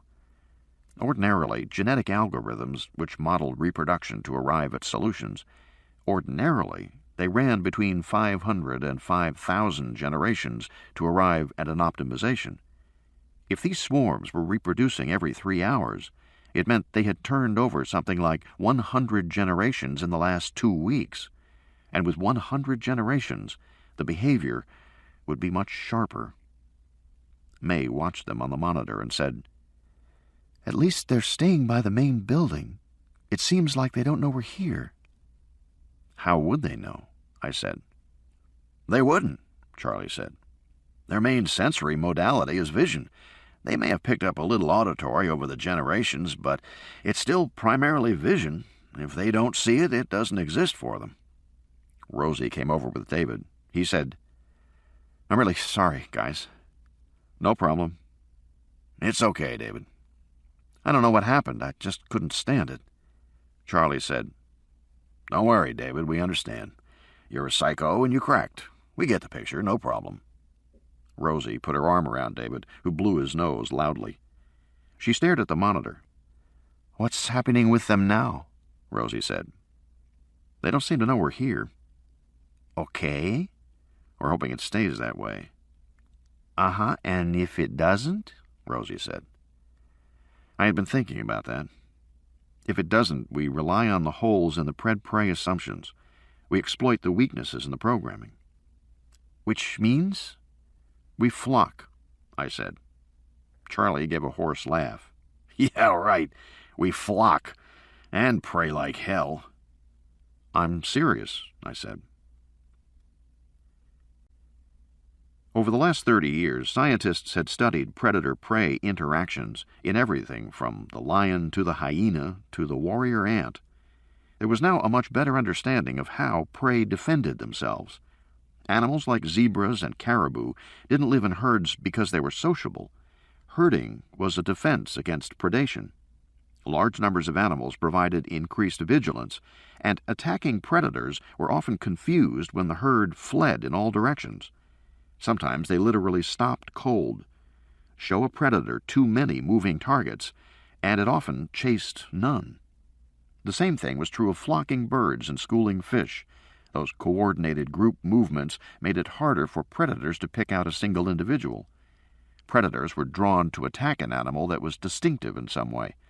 That was one reason why they attacked infants so often, not only because they were easier prey, but because they looked different. In the same way, predators killed more males than females because non-dominant males tended to hang on the outskirts of the herd, where they were more noticeable. In fact, 30 years ago, when Hans Kruk studied hyenas in the Serengeti, he found that putting paint on an animal guaranteed it would be killed in the next attack. That was the power of difference. So the message was simple. Stay together, stay the same. That was our best chance. But I hoped it wouldn't come to that. The swarms disappeared for a while. They had gone around to the other side of the laboratory building. We waited tensely. Eventually they reappeared. They once again moved along the side of the building, trying openings, one after another. We all watched the monitor. David Brooks was sweating profusely. He wiped his forehead with his sleeve. "How long are they going to keep doing that?" "As long as they fucking want," Charlie said. May said, "At least until the wind kicks up again, and it doesn't look like that's going to happen soon." "Jesus," David said. "I don't know how you guys can stand it." He was pale. Sweat had dripped from his eyebrows onto his glasses. He looked like he was going to pass out. I said, "David, do you want to sit down?" "Maybe I better." "Okay." "Come on, David," Rosie said. She took him across the room to the sink and sat him on the floor. He hugged his knees, put his head down. She put cold water on a paper towel and placed it on the back of his neck. Her gestures were tender. "That fucking guy," Charlie said, shaking his head. "That's all we need right now." "Charlie," May said, "you're not helping." "So what? We're trapped in this fucking shed. It's not fucking airtight. There's nothing we can do, no place we can go, and he's fucking cracking up. Makes everything worse." "Yes," she said quietly. "That's all true. And you're not helping it." Charlie gave her a look and began to hum the theme from The Twilight Zone. "Charlie," I said, "pay attention." I was watching the swarms. Their behavior had subtly changed. They no longer stayed close to the building. Instead, they now moved in a zigzag pattern, away from the wall, into the desert, and then back again. They were all doing it, in a kind of fluid dance. May saw it too. "New behavior." "Yes," I said. "Their strategy isn't working, so they're trying something else." "Not going to do shit for them," Charlie said. "They can zigzag all they want. It won't open any doors." Even so, I was fascinated to see this emergent behavior. The zigzags were becoming more exaggerated. The swarms were moving farther and farther away from the buildings. Their strategy was shifting progressively. It was evolving as we watched. "It's really amazing," I said. "Little fuckers," Charlie said. One of the swarms was now quite close to the rabbit carcass. It approached within a few yards and swirled away again, heading back to the main building. A thought occurred to me. How well do the swarms see? The headset clicked. It was Ricky. "They see fabulously," he said. "It's what they were made to do, after all. Eyesight's 20/05, he said. "Fantastic resolution, better than any human." I said, "And how do they do the imaging?" Because they were just a series of individual particles, like the rods and cones in the eye, central processing was required to form a picture from all the inputs. How was that processing accomplished? Ricky coughed. Not sure," Charlie said. "It showed up in later generations." "You mean they evolved vision on their own?" "Yeah. And we don't know how they do it." "No. We just know they just do." We watched as the swarm angled away from the wall, moved back near the rabbit, then returned to the wall once more. The other swarms were farther down the building, doing the same thing, swirling out into the desert, then swirling back again. Over the headset, Ricky said, "Why do you ask?" "Because." "You think they'll find the rabbit?" "I'm not worried about the rabbit," I said. "Anyway, it looks like they already missed it." "Then what?" "Uh-oh," May said. "Shit," Charlie said, and he gave a long sigh. We were looking at the nearest swarm, the one that had just bypassed the rabbit.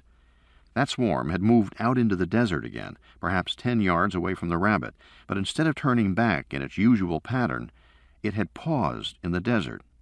It didn't move, but the silvery column rose and fell. "Why is it doing that?" I said. "That up and down thing." "Something to do with imaging? Focusing?" "No," I said. "I mean, why did it stop?" "Program stall?" I shook my head. "I doubt it." "Then what?" "I think it sees something." "Like what?" Charlie said. I was afraid I knew the answer. The swarm represented an extremely high-resolution camera combined with a distributed intelligence network. And one thing distributed networks did particularly well was detect patterns. That was why distributed network programs were used to recognize faces for security systems or to assemble the shattered fragments of archaeological pottery. The networks could find patterns in data better than the human eye. "What patterns?" Charlie said when I told him. "There's nothing out there to detect except sand and cactus thorns." May said, "And footprints." "What, you mean our footprints from us walking over here?" "Shit, May, the sand's been blowing for the last 15 minutes. There's no footprints left to find."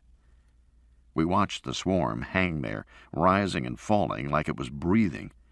The cloud had turned mostly black now, with just an occasional glint of silver. It had remained at the same spot for 10 or 15 seconds, pulsing up and down. The other swarms were continuing in their zigzag course, but this one stayed where it was.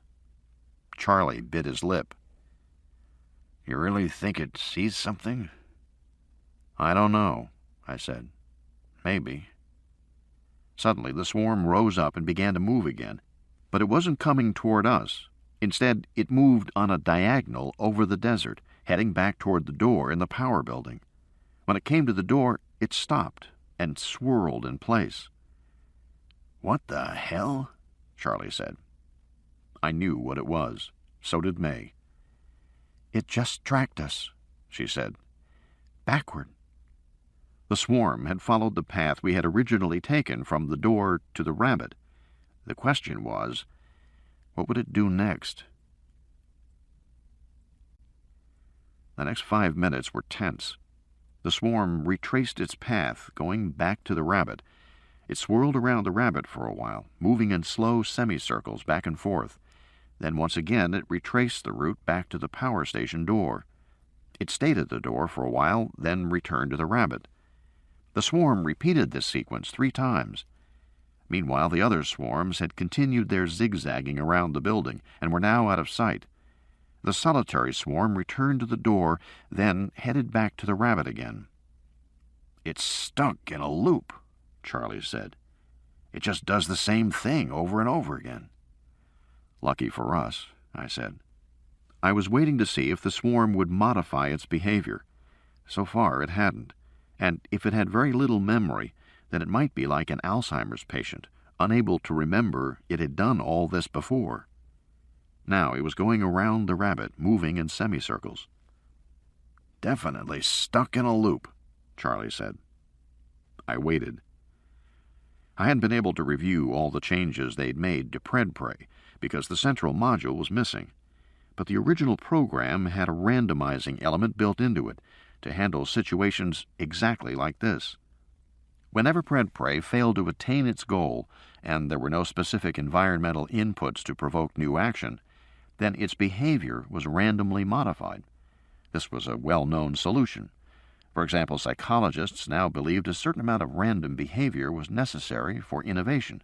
You couldn't be creative without striking out in new directions, and those directions were likely to be random. "Uh-oh," May said. The behavior had changed. The swarm moved in larger circles, going around and around the rabbit, and almost immediately it came across another path.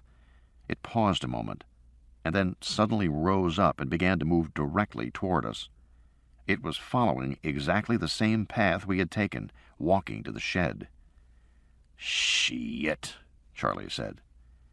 "I think we're fucked." May and Charlie rushed across the room to look out the window. David and Rosie stood and peered out the window above the sink, and I started to shout, No, get away from the windows." "What?" "It's visual, remember? Get away from the windows." There was no good place to hide in the storage room, not really. Rosie and David crawled under the sink. Charlie pushed in beside them, ignoring their protests. May slipped into the shadow of one corner of the room, easing herself into the space where the 2 shelves didn't quite meet. She could only be seen from the west window, and then not easily. The radio crackled. "Hey, guys," it was Ricky. "One's heading for you, and, no, 2 others are joining it." "Ricky," I said, "go off air." "What?" "No more radio contact." "Why?" "Off, Ricky." I dropped down on my knees behind a cardboard carton of supplies in the main room. The carton wasn't large enough to hide me entirely. My feet stuck out. But like May, I wasn't easily seen. Someone outside would have to look at an angle through the north window to see me. In any case, it was the best I could do. From my crouched position, I could just see the others huddled beneath the sink. I couldn't see May at all, unless I really stuck my head around the corner of the carton. When I did, she looked quiet, composed. I ducked back and waited. I heard nothing but the hum of the air conditioner. 10 or 15 seconds passed. I could see the sunlight streaming in through the north window above the sink. It made a white rectangle on the floor to my left. My headset crackled. "Why no contact?" "Jesus fucking A," Charlie muttered. I put my finger to my lips and shook my head. "Ricky," I said, "don't these things have auditory capacity?" "Sure, maybe a little, but be quiet and stay off." "But—" I reached for the transmitter at my belt and clicked it off. I signaled the others beneath the sink. They each turned their transmitters off. Charlie mouthed something to me. I thought he mouthed, "That fucking guy wants us killed." But I couldn't be sure. We waited. It couldn't have been more than 2 or 3 minutes, but it seemed forever. My knees began to hurt on the hard concrete floor. Trying to get more comfortable, I shifted my position cautiously. By now I was sure the first swarm was in our vicinity. It hadn't appeared at the windows yet, and I wondered what was taking so long. Perhaps as it followed our path, it had paused to inspect the cars. I wondered what swarm intelligence would make of an automobile. How puzzling it must look to that high-resolution eye. but maybe because the cars were inanimate, the swarm would ignore them as some sort of large, brightly colored boulders. But still, what was taking so long? My knees hurt more with every passing second. I changed my position, putting weight on my hands and raising my knees like a runner at the blocks. I had a moment of temporary relief. I was so focused on my pain that I didn't notice at first that the glaring white rectangle on the floor was turning darker at the center and spreading out to the sides. In a moment, the entire rectangle turned dull gray. The swarm was here. I wasn't certain, but I fancied that beneath the hum of the air conditioner was a deep, thrumming sound. From my position behind the crate, I saw the window above the sink grow progressively darker from swirling black particles. It was as if there was a dust storm right outside. Inside the shed it was dark, surprisingly dark. Underneath the sink, David Brooks began to moan. Charlie clapped his hand over his mouth. They looked upward, even though the sink blocked their view of the window above them. And then the swarm vanished from the window, as quickly as it had come. Sunlight poured in again.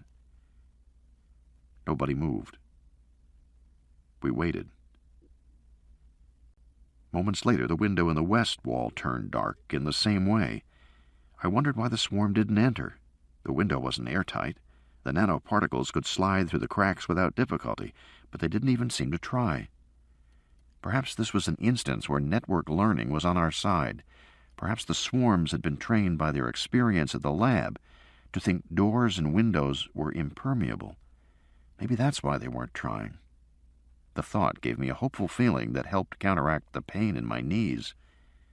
The west window was still dark when the north window over the sink turned dark again. Now 2 swarms were looking in at the same time. Ricky had said there were 3 coming toward the building. He hadn't mentioned the 4th.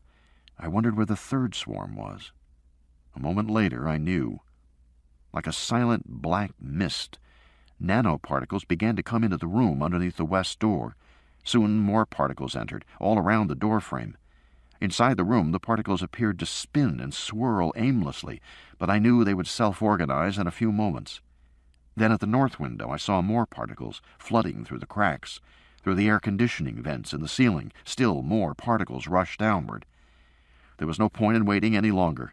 I got to my feet and stepped from my hiding place. I shouted for everybody to come out of hiding. "Form up in 2 rows." Charlie grabbed the Windex spray bottle and fell into line, grumbling. "What do you think our fucking chances are?" "The best they'll ever get," I said. "Reynolds rules. Form up and stay with me. Let's go, now." If we weren't so frightened, we might have felt ridiculous, shuffling back and forth across the room in a tight cluster, trying to coordinate our movements, trying to imitate a flock of birds. My heart was pounding in my chest. I heard a roaring sound in my ears. It was hard to focus on our steps. I knew we were awkward, but we got better quickly. When we came to a wall, we wheeled and headed back again, moving in unison. I started swinging my arms and clapping with each step. The others did the same. It helped our coordination, and we each fought our terror. As May said later, it was step aerobics from hell. And all the time we watched the black nanoparticles as they came hissing into the room through cracks in doors and windows. It seemed to go on for a long time, but it was probably only 30 or 40 seconds. Soon a kind of undifferentiated fog filled the room. I felt pinpricks all over my body, and I was sure the others felt it too. David started moaning again, but Rosie was right beside him, encouraging him, urging him to keep it together. Suddenly, with shocking speed, the fog cleared, the particles coalescing into 2 fully formed columns that now stood directly before us, rising and falling in dark ripples. Seen this close, the swarms exuded an unmistakable sense of menace, almost malevolence. Their deep thrumming sound was clearly audible, but intermittently I heard an angry hiss, like a snake. But they did not attack us. Just as I had hoped, the programming deficits worked for us. Confronted by a cluster of coordinated prey, these predators were stymied. They did nothing at all. at least for now. Between claps, Charlie said, "Do you believe this fucking shit? It's working." I said, "Yes, but maybe not for long." I was worried about how long David could control his anxiety, and I was worried about the swarms. I didn't know how long they'd just stand there before they innovated new behavior. I said, "I suggest we move toward that back door behind us and get the hell out." As we wheeled away from the wall, I angled slightly toward the rear room. Clapping and stepping in unison, our group moved away from the swarms, which thrummed deeply and followed. "And if we get outside, then what?" David whined. He was having trouble staying in sync with the rest of us. In his panic, he kept stumbling. He was sweating and blinking rapidly. "We continue this way, flocking this way, back to the lab, and get inside. Are you willing to try?" "Oh, geez," he moaned. "It's so far. I don't know if—" He stumbled again, nearly lost his balance, and he wasn't clapping with the rest of us. I could almost feel his terror, his overwhelming urge to flee. "David, you stay with us. If you go on your own, you'll never make it. Are you listening?" David moaned. "I don't know. Jack, I don't know if I can—" He stumbled again, bumped into Rosie, who fell against Charlie, who caught her and pulled her back to her feet, but our flock was knocked into momentary disarray, our coordination gone. Immediately the swarms turned dense black, coiled and tightened, as if ready to spring. I heard Charlie whisper, "Oh, fuck," under his breath, and indeed, for a moment, I thought he was right, and that it was all over. But then we regained our rhythm, and immediately the swarms rose up, returned to normal. Their dense blackness faded. They resumed their steady pulsing. They followed us into the next room, but they still didn't attack. We were now about 20 feet from the back door, the same door we had come in. I started to feel optimistic. For the first time, I thought it was possible. We really might make it. And then, in an instant, everything went to hell. David Brooks bolted. We were well into the back room and about to work our way around the freestanding shelves in the center of the room when he ran straight between the swarms and past them, heading for the far door. The swarms instantly spun and chased him. Rosie was screaming for him to come back, but David was focused on the door. The swarms pursued him with surprising speed. David had almost reached the door. His hand was reaching for the doorknob when one swarm sank low and spread itself across the floor ahead of him, turning it black. The moment David Brooks reached the black surface, his feet shot out from under him, as if he had stepped on ice. He howled in pain as he slammed onto the concrete and immediately tried to scramble to his feet again, but he couldn't get up. He kept slipping and falling again and again. His eyeglasses shattered. The frames cut his nose. His lips were coated with swirling black residue. He started to have trouble breathing. Rosie was still screaming as the second swarm descended on David, and the black spread across his face, onto his eyes, into his hair. His movements became increasingly frantic. He moaned pitifully like an animal, yet somehow, as he slid and tumbled on hands and knees, he managed to make his way toward the door. At last he lunged upward, grabbed the doorknob, and managed to pull himself to his knees. With a final desperate movement, he twisted the knob and kicked the door open as he fell. Hot sunlight flared into the shed, and the third swarm swirled in from outside. Rosie cried, "We've got to do something!" I grabbed her arm as she ran past me toward David. She struggled in my grip. "We have to help him! We have to help him!" "There's nothing we can do." "We have to help him!" "Rosie, there's nothing we can do." David was now rolling on the ground, black from head to toe. The third swarm had enveloped him.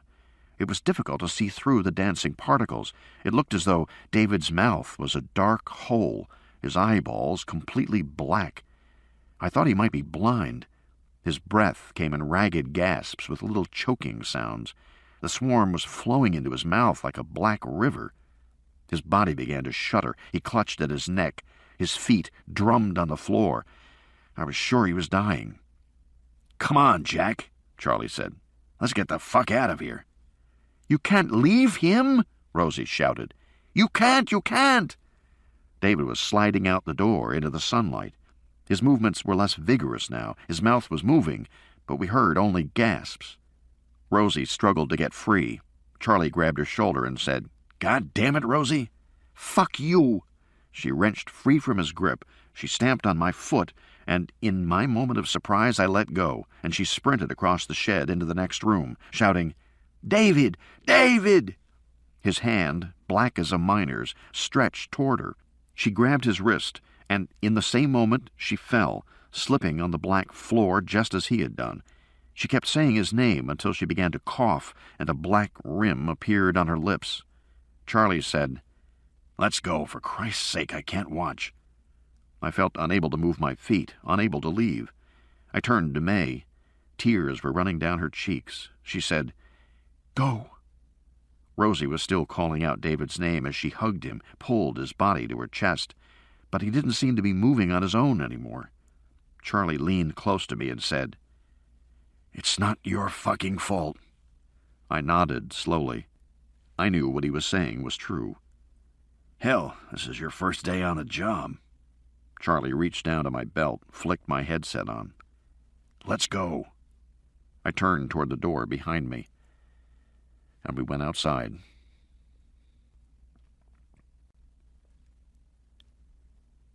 Day 6, 4:12 p.m.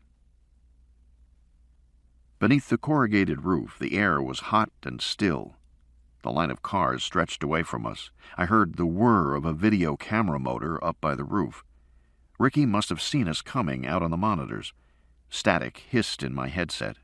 Ricky said, "What the hell's going on?" "Nothing good," I said. Beyond the line of shade, the afternoon sun was still bright. "Where are the others?" Ricky said. "Is everybody okay?" "No, everybody is not." "Well, tell me." "Not now." In retrospect, we were all numb from what had happened.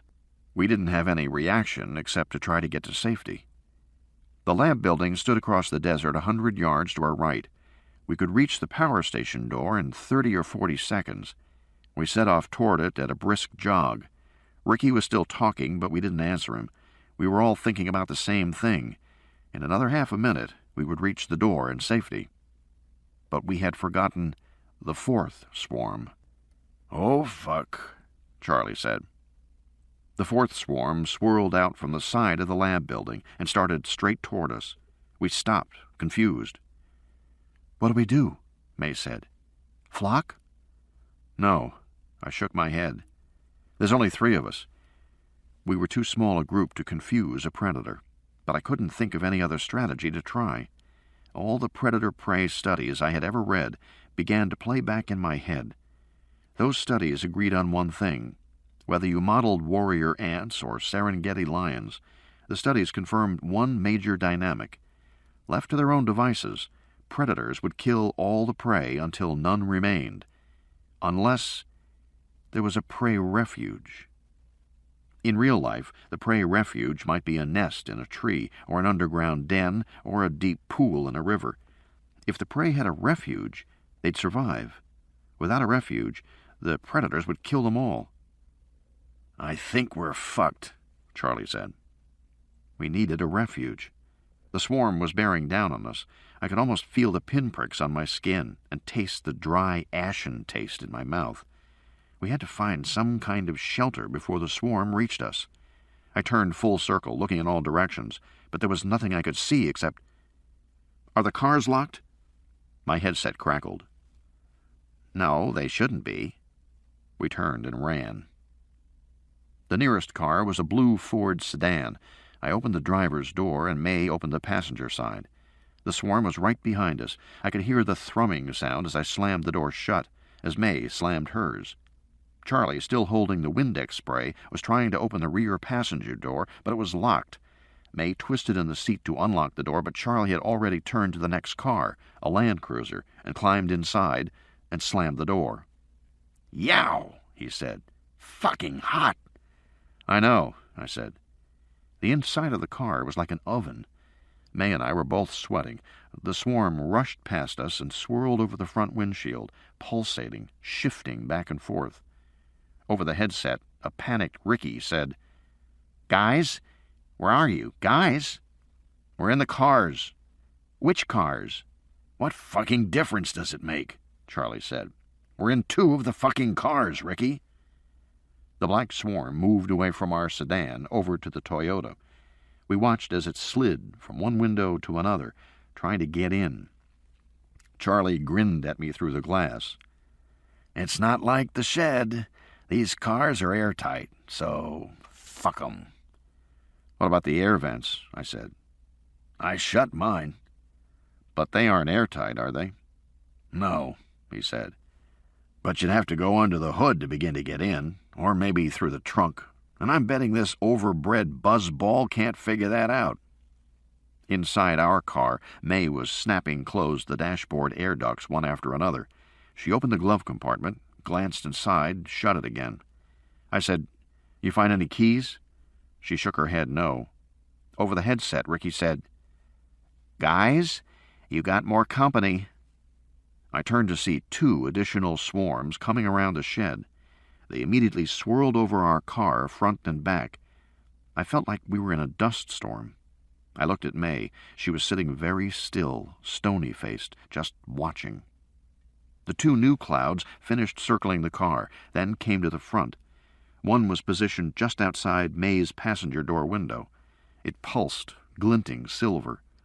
The other was on the hood of the car, moving back and forth from May to me. From time to time it would rush the windshield and disperse itself over the glass. Then it would coalesce again, back away down the hood, and rush again. Charlie cackled gleefully. "Trying to get in! I told you they can't do it." I wasn't so sure. I noticed that with each charge, the swarm would move farther back down the hood, taking a longer run.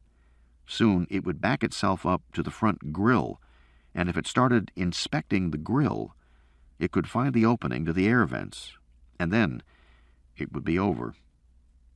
May was rummaging in the utility compartment between the seats. She came up with a roll of tape and a box of plastic sandwich baggies. She said, "Maybe we can tape the vents." I shook my head. "There's no point," I said. "They're nanoparticles. They're small enough to pass right through a membrane." "You mean they'd come through the plastic?" "Or around through small cracks. You can't seal it well enough to keep them out." "Then we just sit here?" "Basically, yes." "And hope they don't figure it out." I nodded. "That's right." Over the headset, Bobby Lembeck said, "Wind's starting to pick up again, 6 knots. It sounded like he was trying to be encouraging, but 6 knots wasn't anywhere near enough force. The swarms outside the windshield moved effortlessly around the car. Charlie said, "Jack, I just lost my buzzball. Where is it?" I looked over at Charlie's car and saw that the 3rd swarm had slid down to the front tire well, where it was swirling in circles and moving in and out through the holes in the hubcap. "Checking your hubcaps, Charlie," I said. He sounded unhappy, and with good reason. If the swarm started exploring the car thoroughly, it might stumble on a way in. He said, "I guess the question is, how big is their SO component, really?" "That's right," I said. May said, "In English?" I explained. The swarms had no leader and no central intelligence. Their intelligence was the sum of the individual particles. Those particles self-organized into a swarm, and their self-organizing tendency had unpredictable results. You really didn't know what they would do. The swarms might continue to be ineffective as they were now. They might come upon the solution by chance, or they might start searching in an organized way. But they hadn't done that so far. My clothes were heavy, soaked in sweat. Sweat was dripping from my nose and chin. I wiped my forehead with the back of my arm. I looked at May. She was sweating too. Ricky said, "Hey, Jack." "What?" "Julia called a while ago. She's checked out of the hospital and—" "Not now, Ricky. She's coming out here tonight. We'll talk later, Ricky. I just thought you'd want to know." "Jesus," Charlie said, exploding. "Somebody tell this asshole to shut up. We're busy." Bobby Lembeck said. 8 knots of wind now. No, sorry, 7, Charlie said. Jesus, the suspense is killing me. Where's my swarm now, Jack? Under the car, I can't see what it's doing. No, wait, it's coming up behind you, Charlie. Looks like it's checking out your taillights. Some kind of car freak, he said. Well, it can check away. I was looking over my shoulder at Charlie's swarm when May said, Jack, look. The swarm outside her window on the passenger side had changed. It was almost entirely silver now, shimmering but pretty stable, and on the silver surface I saw May's head and shoulders reflected back. The reflection wasn't perfect because her eyes and mouth were slightly blurred, but basically it was accurate. I frowned. It's a mirror. No, she said. It's not. She turned away from the window to look at me. Her image on the silver surface did not change. The face continued to stare into the car. Then, after a moment or two, the image shivered, dissolved, and reformed to show the back of her head. What does that mean? May said.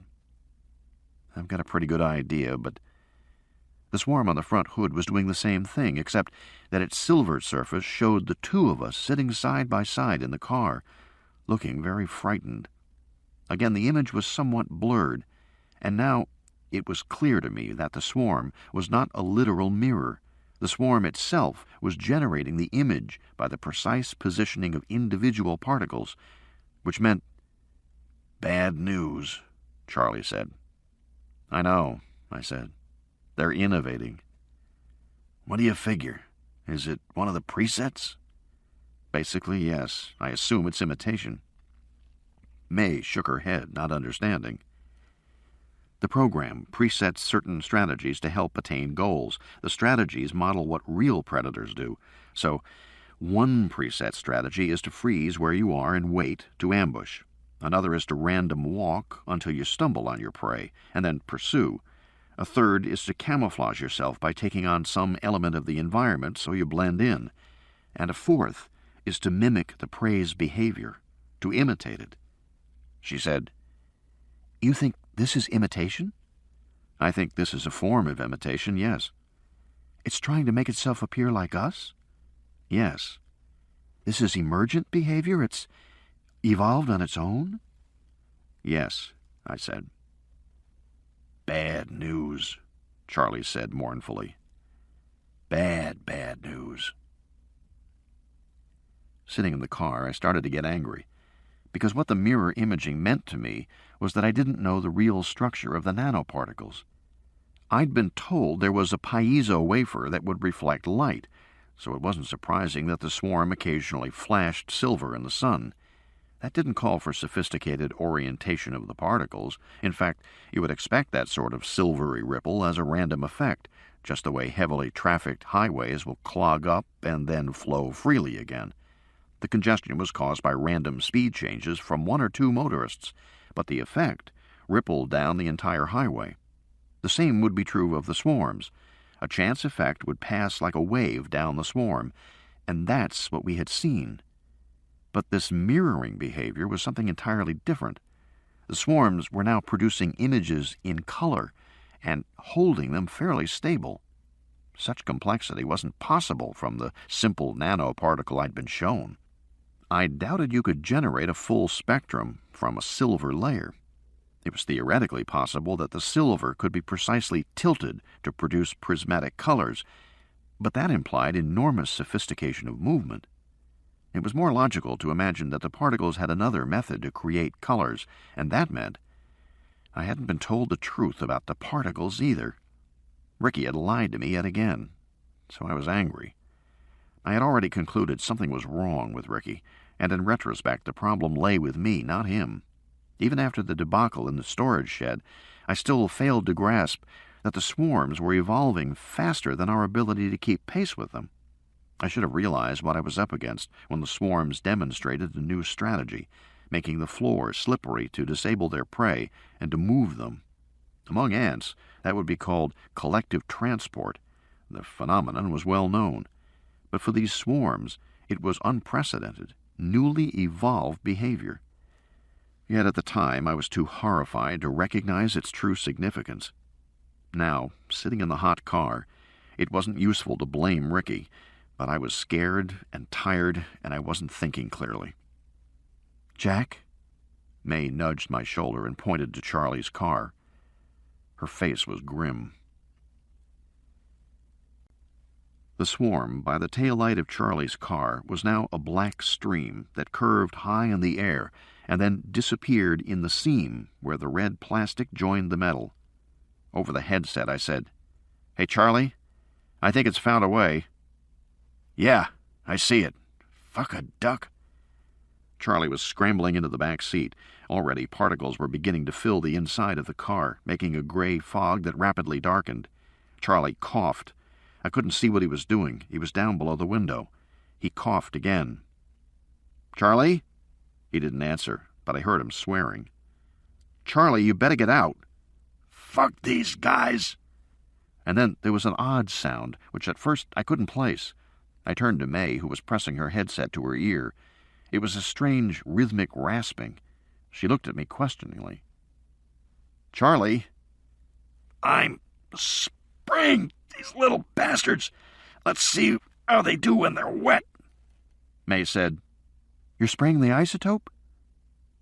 He didn't answer, but a moment later he appeared in the window again, spraying in all directions with the Windex bottle.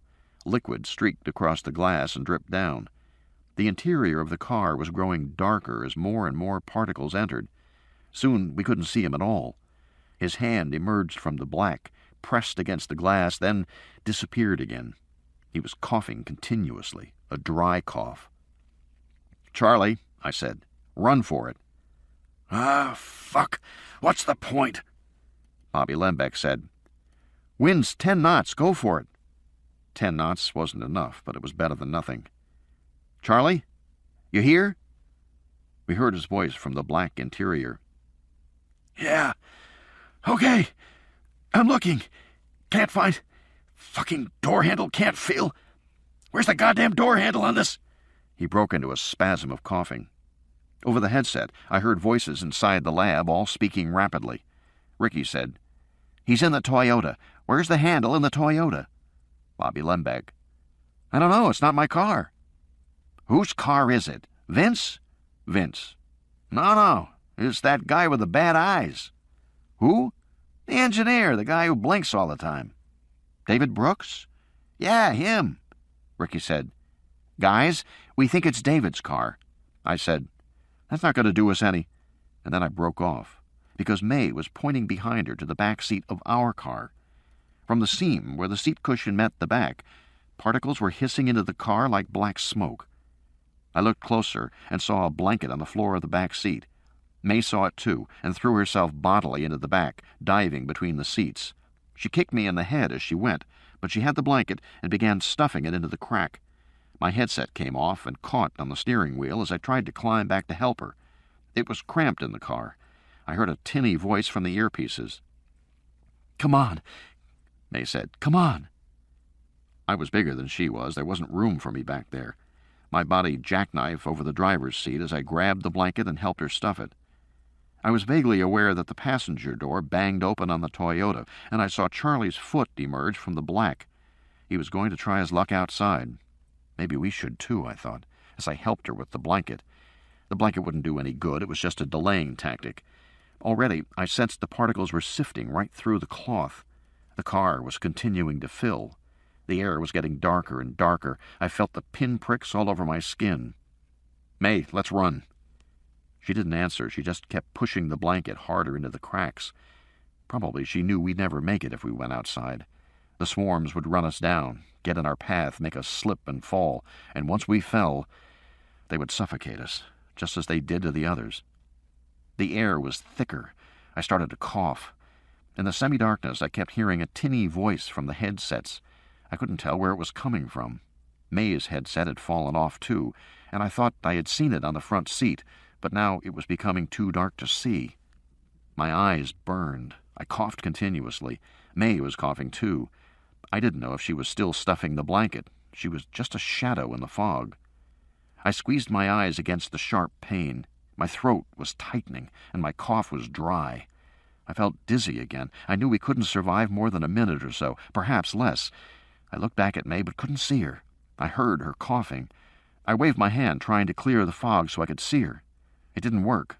I waved my hand in front of the windshield, and it cleared momentarily. Despite my fit of coughing, I saw the lab in the distance. The sun was shining. Everything looked normal. It was infuriating that it should appear so normal and peaceful while we coughed ourselves to death. I couldn't see what happened to Charlie. He wasn't in front of me anywhere. In fact, I waved my hand again. All I saw was blowing sand. Jesus! Blowing sand! The wind was back up. "May!" I coughed. "May! The door!" I don't know if she heard me. She was coughing hard. I reached for the driver's side door, fumbling for the handle. I felt confused and disoriented. I was coughing continuously. I touched hot metal, jerked it down. The door swung open beside me. Hot desert air rushed in, swirling the fog. The wind had definitely come up. "May!" She was racked with coughing. Perhaps she couldn't move. I lunged for the passenger door opposite me. My ribs banged on the gear shift. The fog was thinner now, and I saw the handle, twisted it, and shoved the door open. It banged shut in the wind. I pushed forward, twisted, shoved it open again, holding it open with my hand. Wind blew through the car. The black cloud vanished in a few seconds. The back seat was still dark. I crawled forward, out the passenger door, and opened the back door. She reached to me, and I hauled her out. We were both coughing hard. Her legs buckled. I threw her arm over my shoulder and half carried her out into the open desert. Even now, I don't know how I made it back to the laboratory building. The swarms had vanished. The wind was blowing hard. May was a dead weight on my shoulders, her body limp, her feet dragging over the sand. I had no energy. I was racked with spasms of coughing, which often forced me to stop. I couldn't get my breath. I was dizzy, disoriented. The glare of the sun had a greenish tinge, and I saw spots before my eyes. May was coughing weakly, her breath shallow. I had the feeling she wouldn't survive. I trudged on, putting one foot ahead of the other. Somehow, the door loomed in front of me, and I got it open. I brought May into the black outer room. On the other side of the glass airlock, Ricky and Bobby Lembeck were waiting. They were cheering us on, but I couldn't hear them. My headset was back in the car. The airlock doors hissed open, and I got May inside. She managed to stand, though she was doubled over coughing. I stepped away. The wind began to blow her clean. I leaned against the wall, out of breath, dizzy. I thought, haven't I done this before? I looked at my watch. It was just 3 hours since I had narrowly escaped the last attack. I bent over and put my hands on my knees. I stared at the floor and waited for the airlock to become free.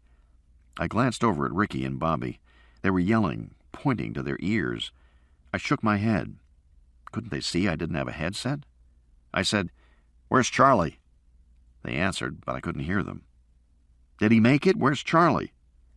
I winced at the harsh electronic squeal, and then, over the intercom, Ricky said, "Not much you can do." "Is he here?" I said. "Did he make it?" "No." "Where is he?" "Back at the car," Ricky said. "He never got out of the car, didn't you know?" "I was busy," I said. "So he's back there?" "Yeah." "Is he dead?" No, he's alive." I was still breathing hard, still dizzy. "What?" "It's hard to tell on the video monitor, but it looks like he's alive." "Then why the fuck don't you guys go get him?" Ricky's voice was calm. "We can't, Jack.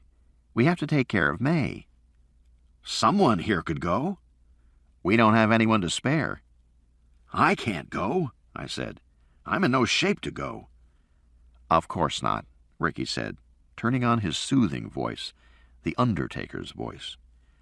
"All this must be a terrible shock to you, Jack, all you've gone through." "Just tell me, who's going to get him, Ricky?" "To be brutally honest," Ricky said, I don't think there's any point. He had a convulsion, a bad one. I don't think he has much left. I said, Nobody's going? I'm afraid there's no point, Jack. Inside the airlock, Bobby was helping May out and leading her down the corridor. Ricky was standing there, watching me through the glass. Your turn, Jack. Come on in. I didn't move. I stayed leaning against the wall. I said, Somebody has to go get him. Not right now. The wind isn't stable, Jack. It'll fall again any minute. But he's alive. Not for long. Somebody has to go, I said. Jack, you know as well as I do what we're up against, Ricky said. He was doing the voice of reason now, calm and logical. We've had terrible losses. We can't risk anybody else. By the time somebody gets to Charlie, he'll be dead. He may be dead already. Come on and get in the airlock. I was taking stock of my body, feeling my breathing, my chest, my deep fatigue. I couldn't go back out right now, not in the condition I was in. So I got into the airlock. With a roar, the blowers flattened my hair, fluttered my clothes, and cleaned the black particles from my clothes and skin. My vision improved almost immediately. I breathed easier. Now they were blowing upward. I held out my hand and saw it turn from black to pale gray, then to normal flesh color again. Now the blowers came from the sides. I took a deep breath. The pinpricks were no longer so painful on my skin. Either I was feeling them less, or they were being blown off my skin. My head cleared a little. I took another breath. I didn't feel good, but I felt better. The glass doors opened. Ricky held out his arms. Jack, thank God you're safe. I didn't answer him. I just turned around and went back the way I had come. Jack? The glass doors whished shut and locked with a thunk. I'm not leaving him out there, I said. What are you going to do? You can't carry him. He's too big. What are you going to do? I don't know, but I'm not leaving him behind, Ricky. And I went back outside. Of course, I was doing exactly what Ricky wanted, exactly what he expected me to do. But I didn't realize it at the time. And even if somebody had told me, I wouldn't have credited Ricky with that degree of psychological sophistication. Ricky was pretty obvious in the way he managed people. But this time, he got me.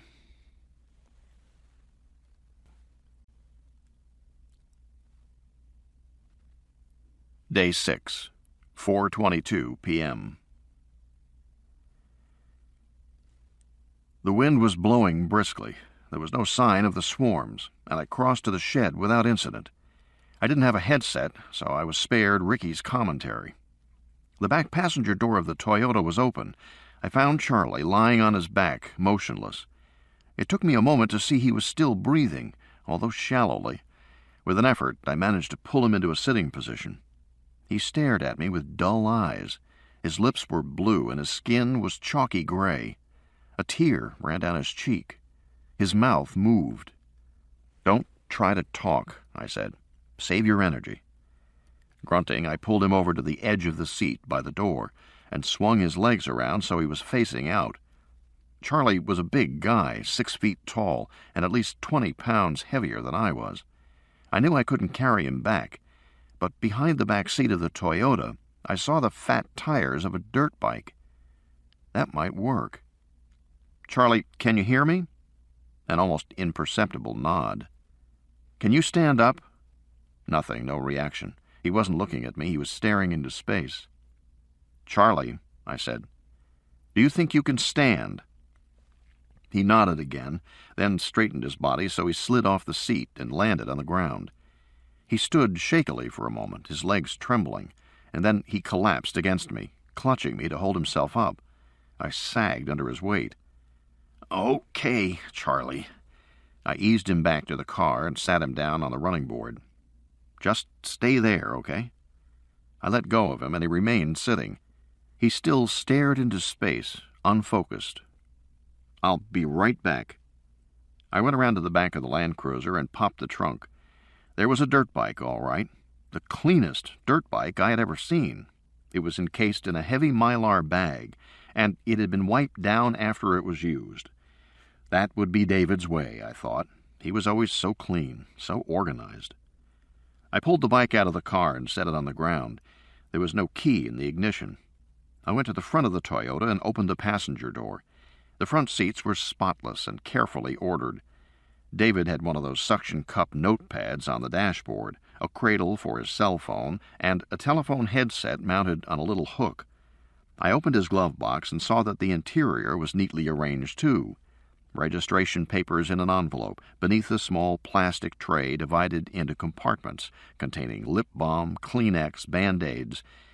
No keys. Then I noticed that between the seats there was a storage box for the CD player, and beneath it was a locked tray. It had the same kind of lock as the ignition. It probably opened with the ignition key. I banged the tray with the heel of my hand and heard something metallic rattle inside. It might have been a small key, like a dirt bike key. Anyway, something metal. Where were David's keys? I wondered if Vince had taken David's keys away on arrival as he had taken mine. If so, then the keys were in the lab. That wouldn't do me any good. I looked toward the lab building, wondering if I should go back to get them. That was when I noticed that the wind was blowing less strongly. There was still a layer of sand blowing along the ground, but it was less vigorous. Great, I thought. That's all I need now. Feeling new urgency, I decided to give up on the dirt bike and its missing key. Perhaps there was something in the storage shed that I could use to move Charlie back to the lab. I didn't remember anything, but I went into the shed to check anyway. I entered cautiously, hearing a banging sound. It turned out to be the far door, banging open and shut in the wind. Rosie's body lay just inside the door, alternately light and dark as the door banged. She had the same milky coating on her skin that the rabbit had had, but I didn't go over to look closely. I hastily searched the shelves, opened the utility closet, looked behind stacked boxes. I found a furniture dolly made of wooden slats with small rollers, but it would be useless in sand. I went back outside under the corrugated shed and hurried to the Toyota. There was nothing to do but try to carry Charlie across to the lab building. I might be able to manage it if he could support part of his own weight. Maybe by now he was feeling better, I thought. Maybe he was stronger. But one look at his face told me he wasn't. If anything, he appeared weaker. Shit, Charlie, what am I going to do with you? He didn't answer. I can't carry you, and David didn't leave the keys in his car, so we're out of luck. I stopped. What if David were locked out of his car? He was an engineer. He thought of contingencies like that. Even if it was unlikely to happen, David would never be caught unprepared. He'd never be flagging down cars, asking if they had a wire hanger he could borrow. No. David would have hidden a key, probably in one of those magnetic key boxes. I started to lie down on my back to look underneath the car when it occurred to me that David would never get his clothes dirty just to retrieve a key. He'd hide it cleverly, but within easy reach. With that in mind, I ran my fingers along the inside of the front bumpers. Nothing. I went to the back bumper, did the same. Nothing. I felt under the running boards on both sides of the car. Nothing. No magnetic box, no key. I couldn't believe it, so I got down and looked under the car to see if there was a brace or a strut I had somehow missed with my fingers. No, there wasn't. I felt no key. I shook my head, puzzled. The hiding place needed to be steel for the magnetic box, and it needed to be protected from the elements. That was why almost everybody hid their keys inside the car bumpers. David hadn't done that. Where else could you hide a key? I walked around the car again, looking at the smooth lines of the metal. I ran my fingers around the front grill opening and under the back license plate indentation. No key. I started to sweat. It wasn't only the tension. By now, I could definitely feel the drop in the wind. I went back to Charlie, who was still sitting on the sideboard. "How you doing, Charlie?" He didn't answer, just gave a little shrug. I took his headset off and put it on. I heard static and voices talking softly. It sounded like Ricky and Bobby, and it sounded like an argument. I pulled the mouthpiece near my lips and said, "Guys, speak to me." A pause. Bobby, surprised. Jack? That's right. Jack, you can't stay there. The wind's been falling steadily for the last few minutes. It's only 10 knots now. Okay. Jack, you've got to come back in. I can't just yet. Below 7 knots, the swarms can move. Okay. Ricky. What do you mean, okay? Jesus, Jack, are you coming in or not? I can't carry Charlie. You knew that when you went out. Uh-huh. Jack, what the hell are you doing? I heard the whir of the video monitor in the corner of the shed. I looked over the roof of the car and saw the lens rotate as they zoomed in on me. The Toyota was such a big car it almost blocked my view of the camera. And the ski rack on top made it even higher. I vaguely wondered why David had a ski rack, because he didn't ski. He always hated cold. The rack must have come with the car as standard equipment, and I swore it was so obvious. There was only one place I hadn't checked. I jumped up on the running board and looked at the roof of the car. I ran my fingers over the ski rack and along the parallel tracks bolted to the roof. My fingers touched black tape against the black rack. I pulled the tape away and saw a silver key. Jack, 9 knots. Okay. I dropped back down to the ground and climbed in the driver's seat. I put the key in the lockbox and twisted it. The box opened. Inside, I found a small yellow key. Jack, what are you doing? I hurried around to the back of the car. I fitted the yellow key in the ignition. I straddled the bike and started it up. The motor rumbled loudly under the corrugated shed. Jack! I walked the bike around the side of the car to where Charlie was sitting. That was going to be the tricky part. The bike didn't have a kickstand. I moved as close to Charlie as I could, and then tried to support him enough that he could climb onto the back seat, while I still sat on the bike and kept it upright. Fortunately, he seemed to understand what I was doing. I got him in place and told him to hold on to me. Bobby Lembeck. Jack, they're here. Where? South side, coming toward you. Okay. I gunned the motor and pulled the passenger door shut, and I stayed exactly where I was. Jack? Ricky. What's the matter with him? He knows what the danger is. Bobby. I know. He's just sitting there. Charlie had his hands around my waist. His head was on my shoulder. I could hear his raspy breathing. I said, Hold tight, Charlie. He nodded. Ricky. Jack, what are you doing? Then at my ear, in a voice just above a whisper, Charlie said, Fucking idiot. Yes, I nodded. I waited. I could see the swarms now, coming around the building.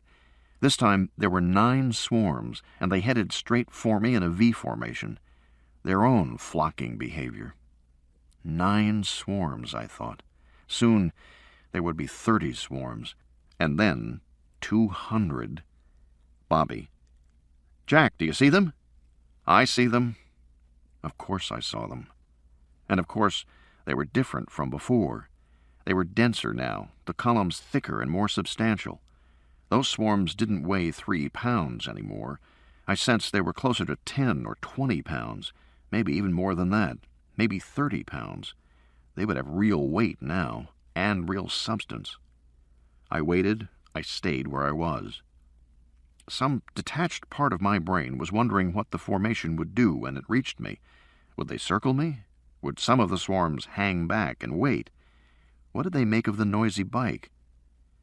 Nothing. They came right for me, flattening the V into a line. Then into a kind of inverted V. I could hear the deep, vibrating hum. With so many swarms, it was much louder. The swirling columns were 20 yards away from me, then 10. Were they able to move faster now, or was it my imagination? I waited until they were almost upon me before I twisted the throttle and raced forward. I passed straight through the lead swarm into the blackness and out again, and then I was gunning for the power station door, bouncing over the desert, not daring to look back over my shoulder. It was a wild ride, and it only lasted a few seconds. As we reached the power station, I dropped the bike, put my shoulder under Charlie's arm, and staggered the final step or two to the door. The swarms were still 50 yards away from the door when I managed to turn the knob, pull, get one foot in the crack, and kick the door open the rest of the way. When I did that, I lost my balance, and Charlie and I more or less fell through the door onto the concrete. The door came swinging shut and whanged into our legs, which hung outside. I felt a sharp pain in my ankles, but worse, the door was still open, kept ajar by our legs. Through the opening, I could see the swarms approaching. I scrambled to my feet and dragged Charlie's inert body into the room. The door shut, but I knew it was a fire door and it wasn't airtight. Nanoparticles could come right in. I had to get both of us into the airlock. We wouldn't be safe until the first set of glass doors had hissed shut. Grunting and sweating, I hauled Charlie into the airlock. I got him into a sitting position, propped up against the side blowers. That cleared his feet of the glass doors, and because only one person could be in the airlock at a time, I stepped back outside, and I waited for the doors to close. But they didn't close. I looked on the side wall for some sort of button, but I didn't see anything. The lights were on inside the airlock, so it was getting power, but the doors didn't close. And I knew the swarms were fast approaching. Bobby Lembeck and May came running into the far room. I saw them through the second set of glass doors. They were waving their arms, making big gestures, apparently indicating for me to come back into the airlock. But that didn't make sense. Into my headset I said, "I thought you had to go one at a time." They didn't have headsets and couldn't hear me. They were waving frantically. "Come in, come in." I held up 2 fingers questioningly. They shook their heads. They seemed to be indicating I was missing the point. At my feet, I saw the nanoparticles begin to come into the room like black steam. They were coming through the edges of the fire door. I had only 5 or 10 seconds now. I stepped back in the airlock. Bobby and May were nodding, approving. But the doors did not close. Now they were making other gestures, lifting. "You want me to lift, Charlie?" They did. I shook my head. Charlie was slumped there in a sitting position, a dead weight on the ground. I looked back at the anteroom and saw it was filling with black particles, starting to form a grayish mist in the air. The grayish mist was coming into the airlock as well. I felt the first tiny pinpricks on my skin. I looked at Bobby and May on the other side of the glass. They could see what was happening. They knew only seconds remained. They were again making gestures. "Lift Charlie up." I bent over him, got my hands under his armpits. I tried to haul him to his feet, but he didn't budge. "Charlie, for God's sake, help!" Groaning, I tried again. Charlie kicked his legs and pushed with his arms, and I got him a couple of feet off the ground. Then he slid back down. "Charlie, come on, once more." I pulled up as hard as I could, and this time he helped a lot, and we got his legs back under him, and with a final heave got him standing. I kept my hands under his armpits. We were in a kind of crazy lover's clench. Charlie was wheezing. I looked back to the glass doors. The doors didn't close. The air was getting blacker all the time. I looked to May and Bobby, and they were frantic, holding up 2 fingers, shaking them at me. I didn't get it. "Yes, there's 2 of us." What was wrong with the damn doors? Finally, May bent over and very deliberately pointed with 1 finger of each hand to her 2 shoes. I saw her mouth. 2 shoes. And point to Charlie. "Yeah, so we have 2 shoes. He's standing on 2 shoes. May shook her head. She held up 4 fingers.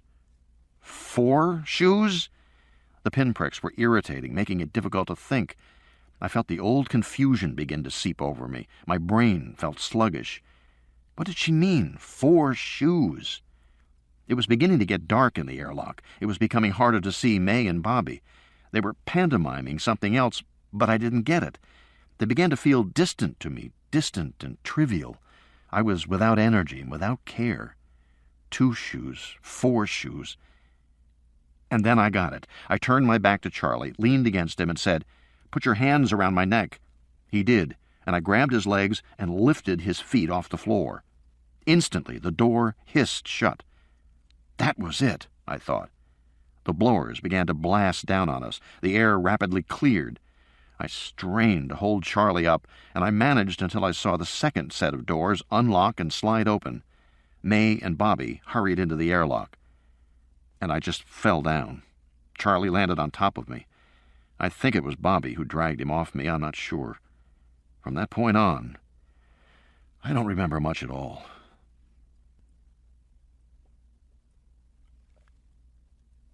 Nest Day 6, 6:18 p.m. I woke up in my bed in the residential module. The air handlers were roaring so loudly the room sounded like an airport. Bleary-eyed, I staggered over to the door. The door was locked. I pounded on it for a while, but nobody answered, even when I yelled. I went to the little workstation on the desk and clicked it on. A menu came up, and I searched for some kind of intercom. I didn't see anything like that. Although I poked around the interface for a while, I must have set something off because a window opened and Ricky appeared, smiling at me. He said, "So you're awake. How do you feel?" "Unlock the goddamn door." "Is your door locked?" "Unlock it, damn it." "It was only for your own protection." "Ricky," I said, "open the damn door." "I already did. It's open, Jack." I walked to the door. He was right. It opened immediately. I looked at the latch. There was an extra bolt, some kind of remote locking mechanism. I'd have to remember to tape over that. On the monitor, Ricky said, "You might want to take a shower." "Yeah, I would. Why is the air so loud?" "We turned on full venting in your room," Ricky said, "in case there were any extra particles." I rummaged in my bag for clothes. "Where's the shower?" "Do you want some help?" "No, I don't want some help. Just tell me where the goddamn shower is." "You sound angry." "Fuck you, Ricky." The shower helped. I stood under it for about 20 minutes, letting the steaming hot water run over my aching body. I seemed to have a lot of bruises on my chest, my thigh, but I couldn't remember how I had gotten them. When I came out, I found Ricky there, sitting on a bench. "Jack, I'm very concerned." "How's Charlie?" "He seems to be okay. He's sleeping." "Did you lock his room, too?"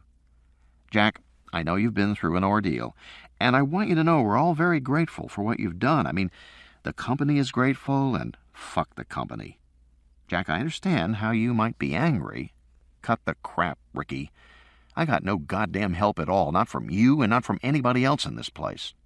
"I'm sure it must feel that way." "It is that way, Ricky. No help is no help." Jack, please. I'm trying to tell you that I'm sorry for everything that happened. I feel terrible about it. I really do. If there were any way to go back and change it, believe me, I would." I looked at him. "I don't believe you, Ricky." He gave a winning little smile. "I hope in time that will change." "It won't." "You know that I always valued our friendship, Jack. It was always the most important thing to me." I just stared at him. Ricky wasn't listening at all. He just had that silly smile and everything will be fine look on his face. I thought, is he on drugs? He was certainly acting bizarrely. "Well, anyway," he took a breath, changed the subject. "Julia's coming out. That's good news. She should be here sometime this evening." "Uh-huh. Why is she coming out?" "Well, I'm sure because she's worried about these runaway swarms." "How worried is she?" I said. "Because these swarms could have been killed off weeks ago when the evolutionary patterns first appeared. But that didn't happen." "Yes, well, the thing is, back then, nobody really understood." "I think they did." "Well, no." He managed to appear unjustly accused and slightly offended, but I was getting tired of his game. "Ricky," I said, "I came out here on the helicopter with a bunch of PR guys. Who notified them there's a PR problem here?" "I don't know about any PR guys." "They'd been told not to get out of the helicopter, that it was dangerous here." He shook his head. "I have no idea. I don't know what you're talking about." I threw up my hands and walked out of the bathroom. "I don't," Ricky called after me, protesting. "I swear, I don't know a thing about it." Half an hour later, as a kind of peace offering, Ricky brought me the missing code I had been asking for. It was brief, just a sheet of paper. "Sorry about that," he said. "Took me a while to find it. Rosie took a whole subdirectory offline a few days ago to work on one section. I guess she forgot to put it back. That's why it wasn't in the main directory." "Uh-huh." I scanned the sheet. What was she working on? Ricky shrugged. Beats me, one of the other files. Ricky, I said, this code looks almost the same as the original. Yeah, I think so. The changes are all minor. I don't know why it's such an issue. He shrugged. I mean, as soon as we lost control of the swarm, the precise code seemed a little beside the point to me. You couldn't change it anyway. And how did you lose control? There's no evolutionary algorithm in this code here. He spread his hands. Jack, he said, if we knew that, we'd know everything. We wouldn't be in this mess. But I was asked to come here and check problems with the code my team had written, Ricky. I was told the agents were losing track of their goals. I'd say breaking free of radio control is losing track of goals. But the code's not changed. Yeah, well, nobody really cared about the code itself, Jack. It's the implications of the code. It's the behavior that emerges from the code. That's what we wanted you to help us with. Because, I mean, it is your code, right? Yeah, and it's your swarm. True enough, Jack. He shrugged in his self-deprecating way and left the room. I stared at the paper for a while, and then wondered why he'd printed it out for me. It meant I couldn't check the electronic document. Maybe Ricky was glossing over yet another problem. Maybe the code really had been changed, but he wasn't showing me. Or maybe... The hell with it, I thought. I crumpled up the sheet of paper and tossed it in the wastebasket. However this problem got solved, it wasn't going to be with computer code. That much was clear. May was in the biology lab, peering at her monitor, hand cupped under her chin. I said, "You feel okay?" "Yes," she smiled. "How about you?" "Just tired, and my headache's back."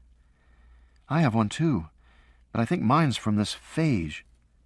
She pointed to the monitor screen. There was a scanning electron microscope image of a virus in black and white. The phage looked like a mortar shell, bulbous pointed head attached to a narrower tail. I said, "That's the new mutant you were talking about before?" "Yes. I've already taken one fermentation tank offline. Production is now at only 60% capacity. Not that it matters, I suppose." "And what are you doing with that offline tank?" "I'm testing antiviral reagents," she said. "I have a limited number of them here. We're not really set up to analyze contaminants.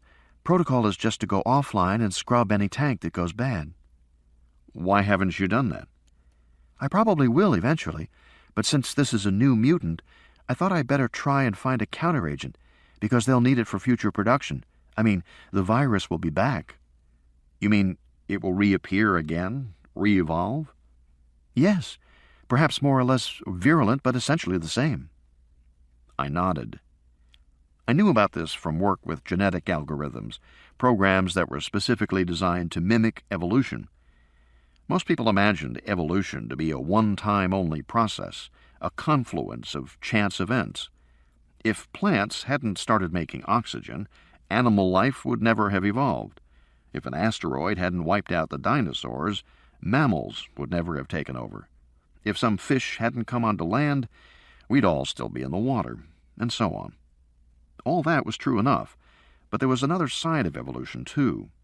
Certain forms and certain ways of life kept appearing again and again. For example, parasitism, one animal living off another, had evolved independently many times in the course of evolution. Parasitism was a reliable way for life forms to interact, and it kept re-emerging. A similar phenomenon occurred with genetic programs. They tended to move towards certain tried-and-true solutions. The programmers talked about it in terms of peaks on a fitness landscape.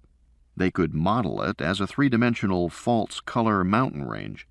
But the fact was that evolution had its stable side, too.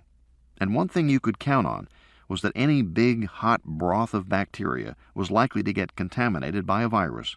And if that virus couldn't infect the bacteria, it would mutate to a form that could. You could count on that the way you could count on finding ants in your sugar bowl if you left it out on the counter too long. Considering that evolution has been studied for 150 years, it was surprising how little we knew about it. The old ideas about survival of the fittest had gone out of fashion long ago. Those views were too simple-minded. 19th century thinkers saw evolution as nature red in tooth and claw, envisioning a world where strong animals killed weaker ones. They didn't take into account that the weaker ones would inevitably get stronger or fight back in some other way, which, of course, they always do. The new ideas emphasized interactions among continuously evolving forms. Some people talked of evolution as an arms race, by which they meant an ever-escalating interaction. A plant attacked by a pest evolves a pesticide in its leaves. The pest evolves to tolerate the pesticide, so the plant evolves a stronger pesticide, and so on. Others talked about this pattern as coevolution, in which two or more life forms evolved simultaneously to tolerate each other. Thus, a plant attacked by ants evolves to tolerate the ants, and even begins to make special food for them on the surface of its leaves. In return, the resident ants protect the plant, stinging any animal that tries to eat the leaves. Pretty soon, neither the plant nor the ant species can survive without the other. This pattern was so fundamental that many people thought it was the real core of evolution. Parasitism and symbiosis were the true basis for evolutionary change. These processes lay at the heart of all evolution and had been present from the very beginning. Lynn Margulies was famous for demonstrating that bacteria had originally developed nuclei by swallowing other bacteria. By the 21st century, it was clear that coevolution wasn't limited to paired creatures in some isolated spinning dance.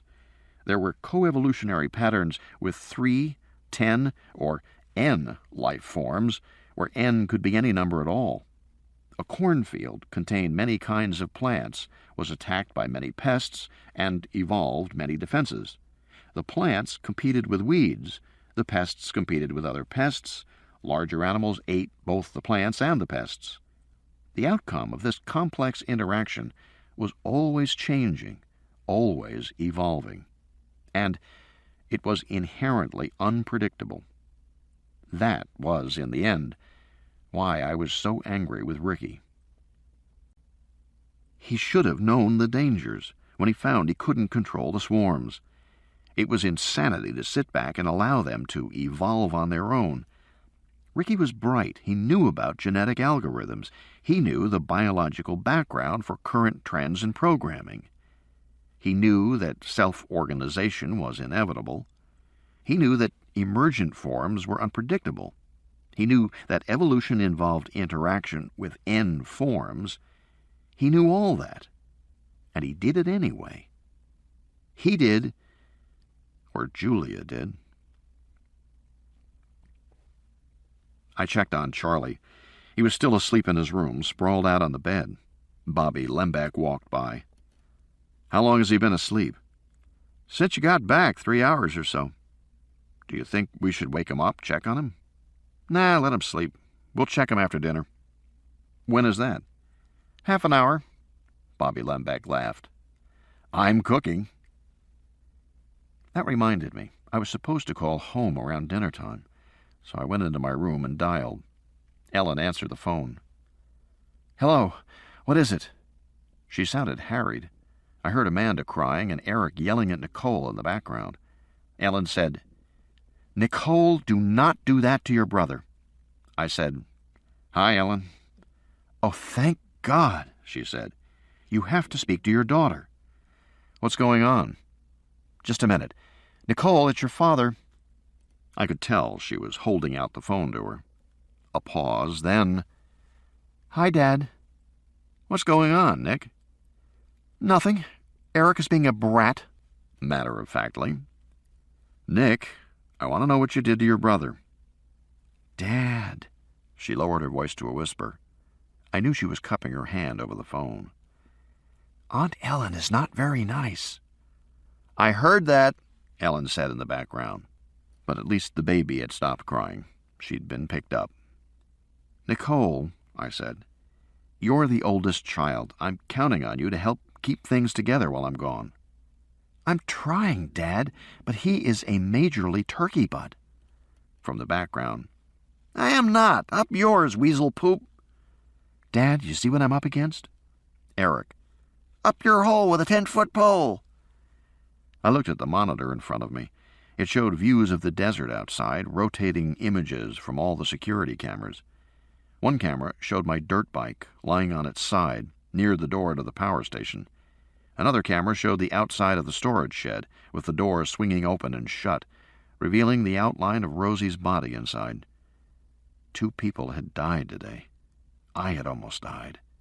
And now my family, which yesterday had been the most important thing in my life, seemed distant and petty. It's very simple, Dad, Nicole was saying in her most reasonable grown-up voice.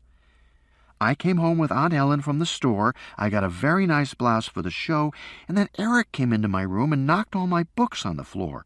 So I told him to pick them up. He said no and called me the B word, so I kicked him in the butt, not very hard, and took his G.I. Joe and hid it. That's all. I said, You took his G.I. Joe? G.I. Joe was Eric's most important possession. He talked to G.I. Joe. He slept with G.I. Joe on the pillow beside him. He can have it back, she said, as soon as he cleans up my books. Nick, Dad, he called me the B word. Give him his G.I. Joe. The images on the screen were rotating through the various cameras. Each image only stayed on screen for a second or two. I waited for the image of the shed to come back up. I had a nagging feeling about it. Something bothered me. Dad, this is humiliating. Nick, you're not his mother. Oh, yeah, and she was here for maybe 5 seconds. She was at the house? Mom was there? But then, big surprise, she had to go. She had a plane to catch. Uh-huh. Nicole, you need to listen to Ellen. Dad, I told you she's being... Because she's in charge until I get back. So if she says to do something, you do it. Dad, I feel this is unreasonable. Her members of the jury voice. Well, honey, that's how it is. But my problem, Nicole, that's how it is until I get back. When he coming home? Probably tomorrow. Okay. So, we understand each other? Yes, Dad. I'll probably have a nervous breakdown here. Then I promise I'll visit you in the mental hospital as soon as I get back. Very funny. Let me speak to Eric. I had a short conversation with Eric, who told me several times that it was not fair. I told him to put Nicole's books back. He said he didn't knock them down. It was an accident. I said to put them back anyway. Then I talked to Ellen briefly. I encouraged her as best I could. Sometime during this conversation, the security camera showing the outside of the shed came up again, and I again saw the swinging door and the outside of the shed. In this elevation, the shed was slightly above grade. There were 4 wooden steps leading from the door down to ground level. But it all looked the way it should. I didn't know what had bothered me. Then I realized. David's body wasn't there. It wasn't in the frame. Earlier in the day, I had seen his body slide out the door and disappear from view, so it should be lying outside. Given the slight grade, it might have rolled a few yards from the door, but not more than that. No body. But perhaps I was mistaken. Or perhaps there were coyotes. In any case, the camera image had now changed. I'd have to sit through another cycle to see it again. I decided not to wait. If David's body was gone, there was nothing I could do about it now. It was about 7 o'clock when we sat down to eat dinner in the little kitchen of the residential module. Bobby brought out plates of ravioli with tomato sauce and mixed vegetables. I had been a stay-at-home dad long enough to recognize the brands of frozen food he was using. I really think that contadina is better ravioli. Bobby shrugged. I go to the fridge, I find what's there. I was surprisingly hungry. I ate everything on my plate. Couldn't have been that bad, Bobby said. May was silent as she ate, as usual. Beside her, Vince ate noisily. Ricky was at the far end of the table, away from me, looking down at his food and not meeting my eyes. It was all right with me. Nobody wanted to talk about Rosie and David, but the empty stools around the table were pretty obvious. Bobby said to me, "So you're going to go out tonight?" "Yes," I said. "When is it dark?" "Sunset should be around 7:20, Bobby said. He flicked on a monitor on the wall. "I'll get you the exact time."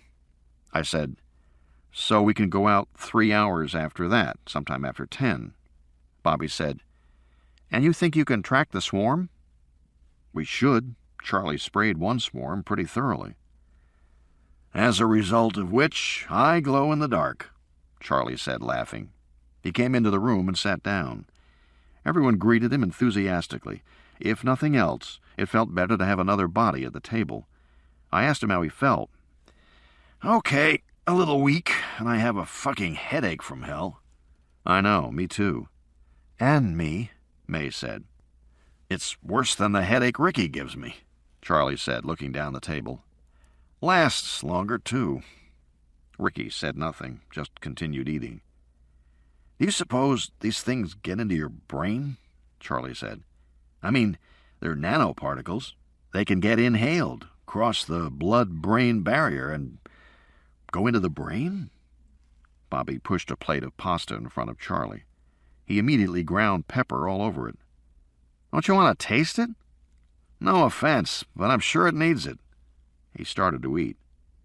"I mean," he continued, "that's what everybody's worried about, nanotechnology, polluting the environment, right? Nanoparticles are small enough to get places nobody's ever had to worry about before.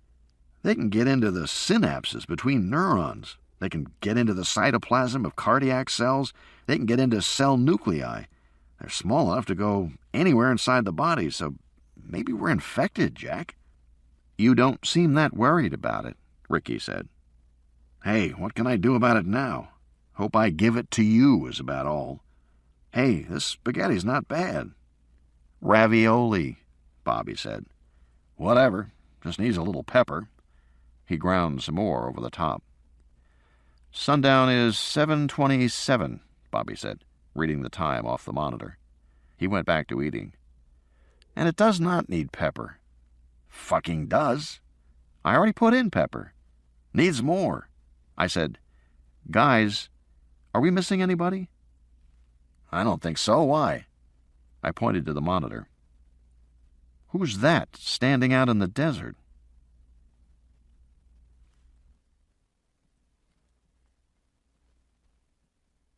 Day 6, 7:12 p.m. "Oh, shit," Bobby said. He jumped up from the table and ran out of the room. Everyone else did, too. I followed the others. Ricky was holding his radio as he went. "Vince, lock us down. Vince?" "We're locked down," Vince said. "Pressure's 5+. "Why didn't the alarm go off?" "Can't say. Maybe they've learned to get past that, too."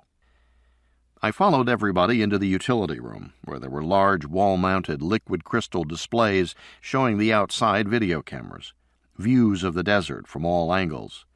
The sun was already below the horizon, but the sky was a bright orange, fading into purple and then dark blue. Silhouetted against the sky was a young man with short hair. He was wearing jeans and a white T-shirt and looked like a surfer. I couldn't see his face clearly in the failing light, but even so, watching the way he moved, I thought there was something familiar about him. "We got any floodlights out there?" Charlie said. He was walking around holding his bowl of pasta, still eating. "Lights coming up," Bobby said. And a moment later, the young man stood in glaring light. Now I could see him clearly. And then it hit me. He looked like the same kid who had been in Julia's car last night after dinner when she drove away just before her accident. The same blonde surfer kid who, now that I saw him again, looked like... "Jesus, Ricky," Bobby said. "He looks like you." "You're right," May said. "It's Ricky, even the T-shirt." Ricky was getting a soft drink out of the dispensing machine. He turned toward the display screen. "What are you guys talking about?" "He looks like you," May said. "He even has your T-shirt with I Am Root on the front." Ricky looked down at his own T-shirt, then back at the screen. He was silent for a moment. "I'll be damned." I said, "You've never been out of the building, Ricky. How come it's you?" "Fucking beats me," Ricky said. He shrugged casually. Too casually? May said, "I can't make out the face very well. I mean the features." Charlie moved closer to the largest of the screens and squinted at the image. "The reason you can't see the features," he said, "is because there aren't any." "Oh, come on." "Charlie, it's a resolution artifact, that's all." "It's not," Charlie said. "There are no fucking features. Zoom it in and see for yourself." Bobby zoomed. The image of the blonde head enlarged. The figure was moving back and forth, in and out of the frame, but it was immediately clear that Charlie was right. There were no features. There was an oval patch of pale skin beneath the blonde hairline, and there was the suggestion of a nose and brow ridges, and a sort of mound where the lips should be, but there were no actual features. It was as if a sculptor had started to carve a face and had stopped before he was finished. It was an unfinished face, except that the eyebrows moved from time to time, a sort of wiggle or flutter. Or perhaps that was an artifact. "You know what we're looking at here, don't you?" Charlie said. He sounded worried. "Pan down. Let's see the rest of him." Bobby panned down, and we saw white sneakers moving over the desert dirt, except the sneakers didn't seem to be touching the ground, but rather hovering just above it. And the sneakers themselves were sort of blurry. There was a hint of shoelaces and a streak where a Nike logo would be, but it was like a sketch rather than an actual sneaker. "This is very weird," May said. "Not weird at all," Charlie said. "It's a calculated approximation for density. The swarm doesn't have enough agents to make high-resolution shoes, so it's approximating." "Or else," I said, "it's the best it can do with the materials at hand. It must be generating all these colors by tilting its photovoltaic surface at slight angles, catching the light. It's like those flashcards the crowd holds up in football stadiums to make a picture." "In which case," Charlie said, "its behavior is quite sophisticated." "More sophisticated than what we saw earlier," I said. "Oh, for Christ's sake," Ricky said irritably. "You're acting like this swarm is Einstein." "Obviously not," Charlie said. "Because if it's modeling you, it's certainly no Einstein." "Give it a rest, Charlie." "I would, Ricky, but you're such an asshole, I get provoked over and over." Bobby said, "Why don't you both give it a rest?" May turned to me and said, "Why is the swarm doing this? Imitating the prey?" "Basically, yes," I said. "I hate to think of us as prey," Ricky said. May said, "You mean it's been coded to literally, physically imitate the prey?" "No," I said. "The program instruction is more generalized than that. It simply directs the agents to attain the goal. So we are seeing one possible emergent solution, which is more advanced than the previous version. Before, it had trouble making a stable 2D image.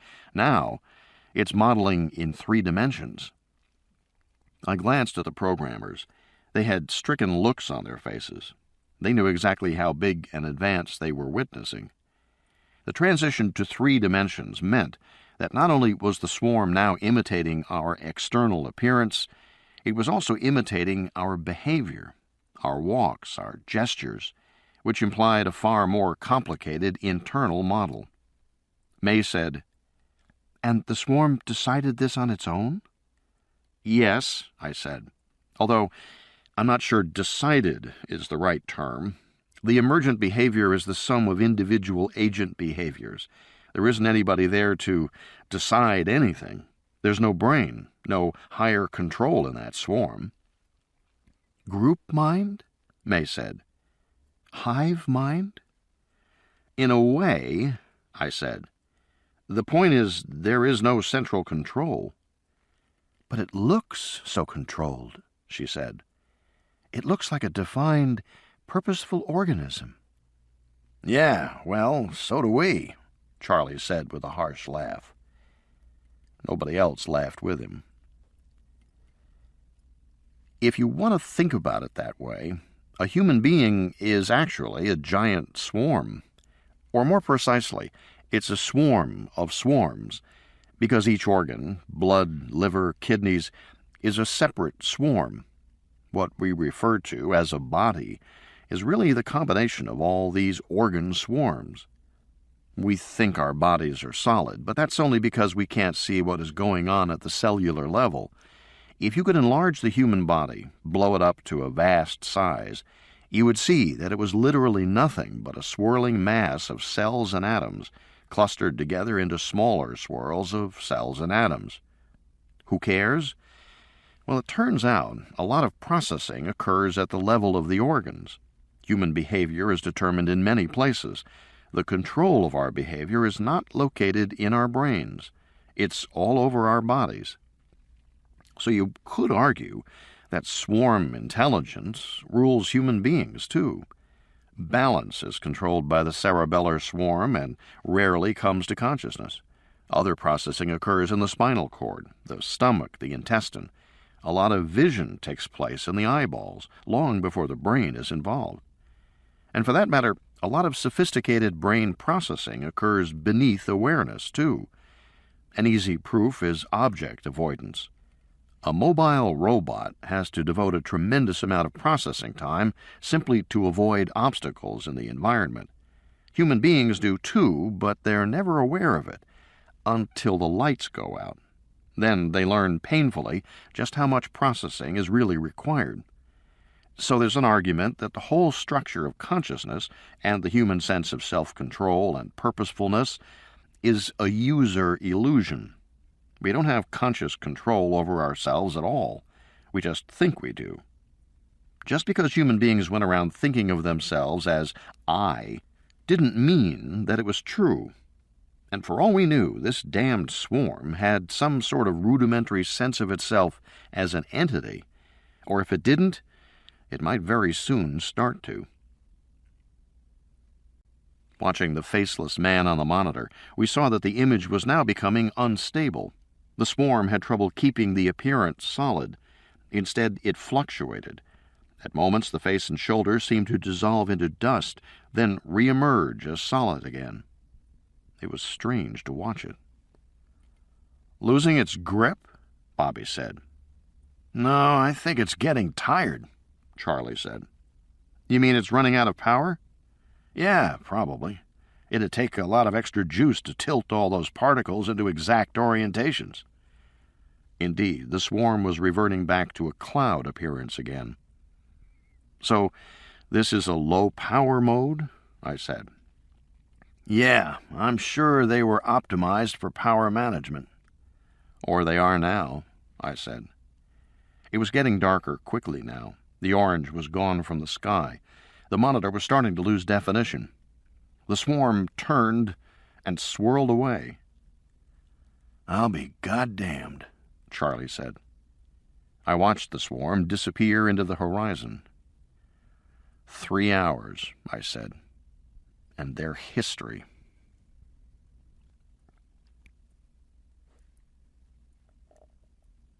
Day 6, 10:12 p.m. Charlie went back to bed right after dinner. He was still asleep at 10 that night when May and I were preparing to go out again. We were wearing down vests and jackets because it was going to be cold. We needed a third person to go with us. Ricky said he had to wait for Julia, who was flying in any minute now. That was fine with me. I didn't want him anyway. Vince was off somewhere watching TV and drinking beer. That left Bobby. Bobby didn't want to go, but May shamed him into coming. There was a question about how the three of us would get around, since it was possible the swarm hiding place might be some distance away, perhaps even several miles. We still had David's dirt bike, but that could only sit 2. It turned out Vince had an ATV in the shed. I went to see him in the power unit to ask him for the key. "Don't need a key," he said. He was sitting on a couch watching Who Wants to Be a Millionaire. I heard Regis say, "Final answer?" I said, "What do you mean?" "Key's in it," Vince said. "Always there." "Wait a minute," I said. "You mean there was a vehicle in the shed with keys in it all the time?" "Sure." On the TV I heard, "For $5,000, what is the name of the smallest state in Europe?" "Why didn't anybody tell me?" I said, starting to get mad. Vince shrugged. "Couldn't say. Nobody asked me." I stalked back to the main unit. "Where the hell is Ricky?" "He's on the phone," Bobby said. "Talking to the brass back in the valley." May said, "Take it easy." "I'm taking it easy," I said. "Which phone, in the main unit?" "Jack," she put her hands on my shoulders, stopped me. "It's after 10 o'clock. Forget it." "Forget it? He could have gotten us killed. And right now we have work to do." I looked at her calm face, her steady expression. I thought of the swift way she had eviscerated the rabbit. "You're right," I said. "Good," she said, turning away. "Now I think as soon as we get some backpacks, we'll be ready to go." There was a reason, I thought, why May never lost an argument. I went to the storage cupboard and got out 3 packs. I threw one to Bobby. "Let's hit the road," I said. It was a clear night filled with stars. We walked in darkness toward the storage shed, a dark outline against the dark sky. I pushed the dirt bike along. None of us talked for a while. Finally, Bobby said, "We're going to need lights." "We're going to need a lot of things," May said. "I made a list." We came to the storage shed and pushed open the door. I saw Bobby hang back in the darkness. I went in and fumbled for the lights. I flicked them on. The interior of the storage shed appeared just as we had left it. May unzipped her backpack and began walking down the row of shelves. "We need portable lights, ignition fuses, flares, oxygen," Bobby said. "Oxygen? Really?" "If this site is underground, yes, we may. And we need thermite." I said, "Rosie had it. Maybe she set it down when she—" "I'll look." I went into the next room. The box of thermite tubes lay overturned on the floor, the tubes nearby. Rosie must have dropped it when she ran. I wondered if she had had any in her hand. I looked over at her body by the door. Rosie's body was gone. Jesus. Bobby came running in. "What is it? What's wrong?" I pointed to the door. "Rosie's gone." "What do you mean, gone?" I looked at him. "Gone, Bobby. The body was here before, and now it's gone." "How can that be? An animal?" "I don't know." I went over and crouched down at the spot where her body had been. When I had last seen her, 5 or 6 hours ago, her body had been covered with a milky secretion. Some of that secretion covered the floor, too. It looked exactly like thick, dried milk. Up where her head had been, the secretion was smooth and undisturbed, but closer to the door, it appeared to have been scraped. There were streaks in the coating. "It looks like she was dragged out," Bobby said. "Yes." I peered closely at the secretion, looking for footprints. A coyote alone couldn't have dragged her. A pack of animals would be needed to pull her out the door. They would surely leave marks. I saw none. I got up and walked to the door. Bobby stood beside me, looking out into the darkness. "You see anything?" he said. "No." I returned to May. She had found everything. She had coiled magnesium fuse, she had flare guns, she had portable halogen flashlights, she had head-mounted lamps with big elastic bands, she had small binoculars and night vision goggles, she had a field radio, and she had oxygen bottles and clear plastic gas masks. I was uneasy when I recognized that these were the same plastic masks I had seen on the men in the SSVT van back in California last night, except they weren't silvered. And then I thought, was it only last night? It was. Hardly 24 hours had passed. It felt to me like a month. May was dividing everything into the 3 backpacks. Watching her, I realized that she was the only one of us with actual field experience. In comparison, we were all stay-at-homes, theoreticians. I was surprised how dependent on her I felt tonight. Bobby hefted the nearest pack and grunted. "You really think we need all this stuff, May?"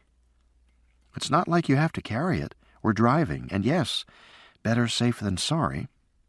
"Okay, fine, but I mean, a field radio?"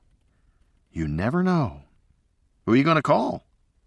"The thing is, Bobby," she said, "if it turns out you need any of this stuff, you really need it." "Yeah, but it's—" May picked up the second backpack and slung it over her shoulder. She handled the weight easily. She looked at Bobby. "You were saying?" "Never mind." I picked up the third backpack. It wasn't bad. Bobby was complaining because he was scared. It was true that the oxygen bottle was a little larger and heavier than I would have liked, and it fitted awkwardly into the backpack. But May insisted we have extra oxygen. Bobby said nervously, "Extra oxygen? How big do you guys think this hiding place is?"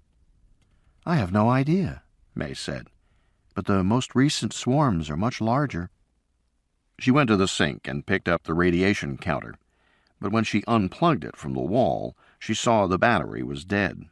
We had to hunt for a new battery, unscrew the case, replace the battery. I was worried the replacement would be dead too. If it was, we were finished. May said, "We better be careful with the night vision goggles, too. I don't know how good any of the batteries are for the stuff we have." But the counter clicked loudly. The battery indicator glowed. "Full power," she said. "It'll last 4 hours." "Let's get started," I said. It was 10:43 p.m. The radiation counter went crazy when we came to the Toyota, clicking so rapidly the sound was continuous. Holding the wand in front of her, May left the car, walked into the desert. She turned west, and the clicks diminished. She went east, and they picked up again. But as she continued east, the clicks slowed. She turned north, and they increased. "North," she said. I got on the bike, gunned the engine. Bobby rumbled out of the shed on the all-terrain vehicle with its fat rear tires and bicycle handlebars. The ATV looked ungainly, but I knew it was probably better suited to night travel in the desert. May got on the back of my bike, leaned over to hold the wand near the ground, and said, "Okay, let's go." We started off into the desert, under a cloudless night sky. The headlight on the bike bounced up and down, jerking the shadows on the terrain ahead, making it difficult to see what was coming. The desert, that had looked so flat and featureless in daylight, was now revealed to have sandy dips, rock-filled beds, and deep arroyos that came up without warning. It took all my attention to keep the bike upright, particularly since May was continuously calling to me. "Go left. Now right. Now right. Okay, too much. Left." Sometimes we had to make a full circle until she could be certain of the right path. If anybody followed our track in daylight, they'd think the driver must be drunk. It twisted and turned so much. The bike jumped and swerved on rough ground. We were now several miles from the lab, and I was starting to worry. I could hear the counter clicks, and they were becoming less frequent. It was getting hard to distinguish the swarm trail from the background radiation. I didn't understand why that should happen, but there was no question it was. If we didn't locate the swarm hiding place soon, we'd lose the trail entirely. May was worried, too. She kept bending over closer and closer to the ground, with one hand on the wand and one hand around my waist. And I had to go slower, because the trail was becoming so faint. We lost the trail, found it, went off it again. Under the black canopy of stars, we backtracked, turned in circles. I caught myself holding my breath. And at last, I was going around and around in the same spot, trying not to feel desperate. I made the circle 3 times, then 4, but to no avail. The counter in May's hand just clicked randomly. And suddenly, it was clear to us that the trail was truly lost. We were out here in the middle of nowhere, driving in circles. We had lost the trail. Exhaustion hit me suddenly and hard. I had been running on adrenaline all day, and now that I was finally defeated, a deep weariness came over my body. My eyes drooped. I felt as if I could go to sleep standing on the bike. Behind me, May sat up and said, "Don't worry, okay?" "What do you mean?" I said wearily. "My plan has totally failed, May." "Maybe not yet," she said. Bobby pulled up close to us. "You guys look behind you?" he said. "Why?" "Look back," he said. "Look how far we've come." I turned and looked over my shoulder. To the south, I saw the bright lights of the fabrication building, surprisingly close. We couldn't be more than a mile or 2 away. We must have traveled in a big semicircle, eventually turning back toward our starting point. That's weird. May had got off the bike and stepped in front of the headlamp. She was looking at the LCD readout on the counter. She said, Bobby said hopefully, "So what do you say, May? Time to go back?" "No," May said. "It's not time to go back. Take a look at this." Bobby leaned over, and we both looked at the LCD readout. It showed a graph of radiation intensity, stepping progressively downward, and finally dropping quickly. Bobby frowned. "And this is—" "Time course of tonight's readings," she said. "The machine's showing us that ever since we started, the intensity of the radiation has declined arithmetically. It's a straight-line decrease, a staircase, see there? And it stayed arithmetic until the last minute or so, when the decrease suddenly became exponential. It just fell to 0. "So?" Bobby looked puzzled. "That means what? I don't get it." "I do." She turned to me, climbed back on the bike. "I think I know what happened. Go forward, slowly." I let out the clutch and rumbled forward. My bouncing headlights showed a slight rise in the desert. Scrubby cactus ahead. "No, slower, Jack." I slowed. Now we were practically going at a walk. I yawned. There was no point in questioning her. She was intense, focused. I was just tired and defeated. We continued up the desert rise until it flattened, and then the bike began to tilt downward. "Stop!" I stopped. Directly ahead, the desert floor abruptly ended. I saw blackness beyond. "Is that a cliff?" "No, just a high ridge." I edged the bike forward. The land definitely fell away. Soon we were at the edge, and I could get my bearings. We were at the crest of a ridge 15 feet high, which formed one side of a very wide stream bed. Directly beneath me, I saw smooth river rocks with occasional boulders and clumps of scraggly brush that stretched about 50 yards away to the far side of the riverbed. Beyond the distant bank, the desert was flat again.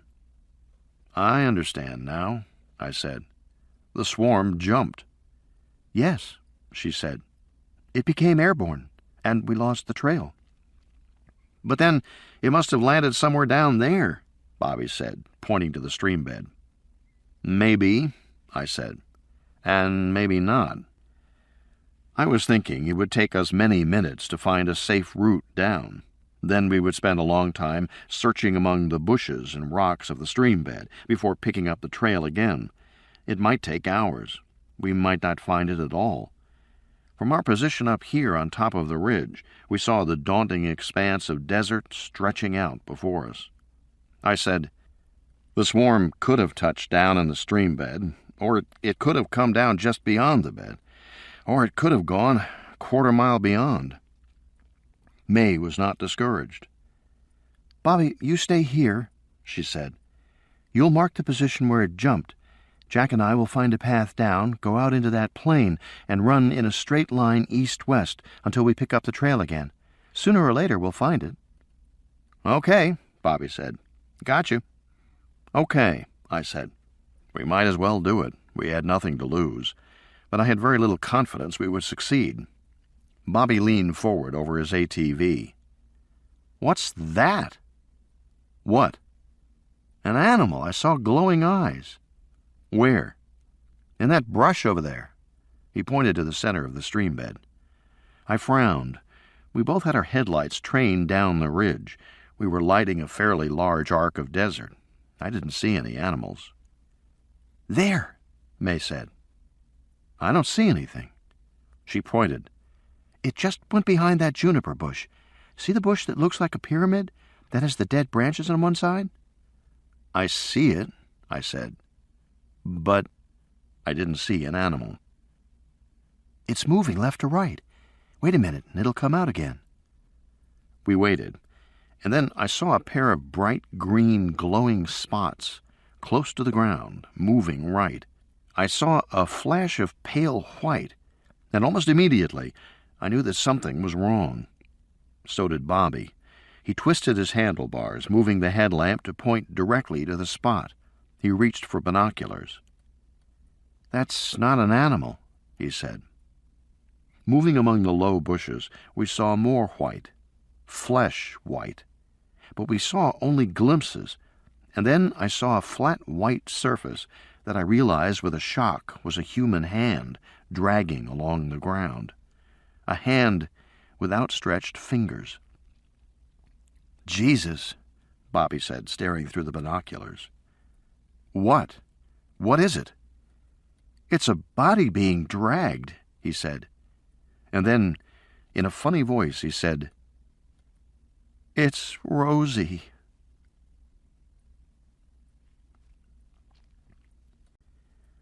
Day 6, 10:58 p.m. Gunning the bike, I took off with May, running along the edge of the ridge until it sloped down toward the streambed floor. Bobby stayed where he was, watching Rosie's body. In a few minutes, I had crossed the stream bed to the other bank and was moving back toward his light on the hill. May said, Let's slow down, Jack. So I slowed down, leaning forward over my handlebars, trying to see the ground far ahead. Suddenly, the radiation counter began to chatter again. Good sign, I said. We moved ahead. Now we were directly across from Bobby on the ridge above. His headlamp cast a faint light on the ground all around us, sort of like moonlight. I waved for him to come down. He turned his vehicle and headed west. Without his light, the ground was suddenly darker, more mysterious. And then we saw Rosie Castro. Rosie lay on her back, her head tilted so she appeared to be looking backward, directly at me, her eyes wide, her arm outstretched toward me, her pale hand open. There was an expression of pleading, or terror, on her face. Rigor mortis had set in, and her body jerked stiffly as it moved over low shrubs and desert cactus. She was being dragged away, but no animal was dragging her. I think you should turn your light off, May said. But I don't see what's doing it. There's like a shadow underneath her.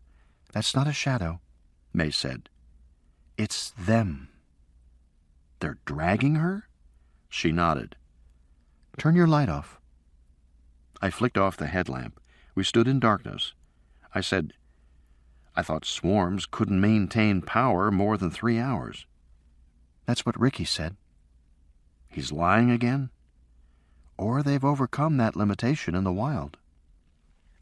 The implications were unsettling. If the swarms could now sustain power through the night, then they might be active when we reached their hiding place. I was counting on finding them collapsed, the particles spread on the ground. I intended to kill them in their sleep, so to speak. Now it seemed they weren't sleeping. We stood there in the cool, dark air, thinking things over. Finally, May said, Aren't these swarms modeled on insect behavior? Not really, I said. The programming model was predator-prey, but because the swarm is a population of interacting particles, To some degree, it will behave like any population of interacting particles, such as insects. Why? Insects can execute plans that take longer than the lifespan of a single generation. They can build nests that require many generations. Isn't that true? I think so. So maybe one swarm carried the body for a while, and then another took over. Maybe there have been 3 or 4 swarms so far. That way none of them has to go 3 hours at night. I didn't like the implications of that idea any better. That would mean the swarms are working together, I said. It would mean they're coordinated. They clearly are, by now. Except that's not possible, I said to her, because they don't have the signaling capability. It wasn't possible a few generations ago, May said. Now it is. Remember the V formation that came toward you? They were coordinated. That was true. I just hadn't realized it at the time. Standing there in the desert night, I wondered what else I hadn't realized. I squinted into the darkness, trying to see ahead. "Where are they taking her?" I said. May unzipped my backpack and pulled out a set of night goggles. "Try these." I was about to help her get hers, but she'd deftly taken her pack off, opened it, and pulled out her own goggles. Her movements were quick, sure. I slipped on the headset, adjusted the strap, and flipped the lenses down over my eyes. These were the new Gen 4 goggles that showed images in muted color. Almost immediately, I saw Rosie in the desert. Her body was disappearing behind the scrub as she moved farther and farther away. "Okay, so where are they taking her?" I said again. Even as I spoke, I raised the goggles higher, and at once I saw where they were taking her. From a distance, it looked like a natural formation, a mound of dark earth about 15 feet wide and 6 feet high. Erosion had carved deep vertical clefts so that the mound looked a little like a huge gear turned on edge. It would be easy to overlook this formation as natural. But it wasn't natural, and erosion hadn't produced its sculpted look. On the contrary, I was seeing an artificial construction, similar to the nests made by African termites and other social insects. Wearing the second pair of goggles, May looked for a while in silence, then said, "Are you going to tell me that is the product of self-organized behavior? That the behavior to make it just emerged all by itself?" "Actually, yes," I said. "That's exactly what happened." "Hard to believe." "I know." May was a good biologist, but she was a primate biologist. She was accustomed to studying small populations of highly intelligent animals that had dominance hierarchies and group leaders. She understood complex behavior to be the result of complex intelligence, and she had trouble grasping the sheer power of self-organized behavior within a very large population of dumb animals. In any case, this was a deep human prejudice. Human beings expected to find a central command in any organization. States had governments, corporations had CEOs, schools had principals, armies had generals. Human beings tended to believe that without central command, chaos would overwhelm the organization and nothing significant could be accomplished. From this standpoint, it was difficult to believe that extremely stupid creatures with brains smaller than pinheads were capable of construction projects more complicated than any human project. But in fact, they were. African termites were a classic example. These insects made earthen castle-like mounds 100 feet in diameter and thrusting spires 20 feet into the air. To appreciate their accomplishment, you had to imagine that if termites were the size of people, these mounds would be skyscrapers 1 mile high and 5 miles in diameter. And like a skyscraper, the termite mound had an intricate internal architecture to provide fresh air, remove excess CO2 and heat, and so on. Inside the structure were gardens to grow food, residences for royalty, and living space for as many as 2 million termites. No two mounds were exactly the same. Each was individually constructed to suit the requirements and advantages of a particular site. All this was accomplished with no architect, no foreman, no central authority. Nor was a blueprint for construction encoded in the termite genes. Instead, these huge creations were the result of relatively simple rules that the individual termites followed in relation to one another. Rules like, if you smell that another termite has been here, put a dirt pellet on this spot. Yet the outcome was arguably more complex than any human creation. Now we were seeing a new construction made by a new creature, and it was again difficult to conceive how it might have been made. How could a swarm make a mound, anyway? But I was beginning to realize that out here in the desert, asking how something happened was a fool's errand. The swarms were changing fast, almost minute to minute. The natural human impulse to figure it out was a waste of time. By the time you figured it out, things would have changed. Bobby rumbled up in his ATV and cut his light. We all stood there under the stars. Bobby said, "What do we do now?" "Follow Rosie," I said. "Looks like Rosie's going into that mound," he said. "You mean we follow her there?" "Yes," I said. At May's suggestion, we walked the rest of the way. Lugging our backpacks, it took us the better part of 10 minutes to reach the vicinity of the mound. We paused about 50 feet away. There was a nauseating smell in the air, a putrid odor of rotting and decay. It was so strong it made my stomach turn. Then, too, a faint green glow seemed to be emanating from inside the mound. Bobby whispered, "You really want to go in there?" "Not yet," May whispered. She pointed off to one side.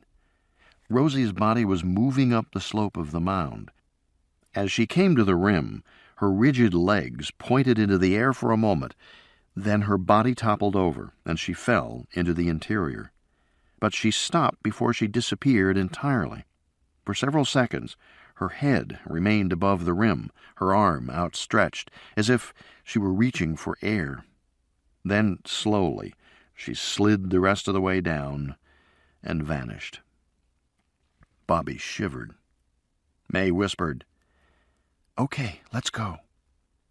She started forward in her usual noiseless way. Following her, I tried to be as quiet as I could. Bobby crunched and crackled his way along the ground. May paused and gave him a hard look. Bobby held up his hands as if to say, "What can I do?"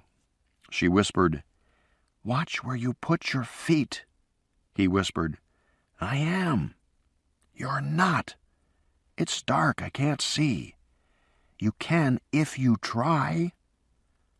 I couldn't recall ever seeing May show irritation before, but we were all under pressure now, and the stench was terrible. May turned and once again moved forward silently.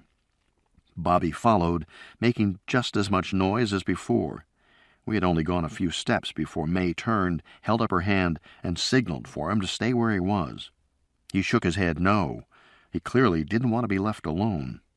She gripped his shoulder, pointed firmly to the ground, and whispered, "You stay here."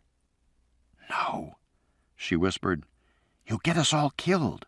He whispered, "I promise." She shook her head, pointed to the ground.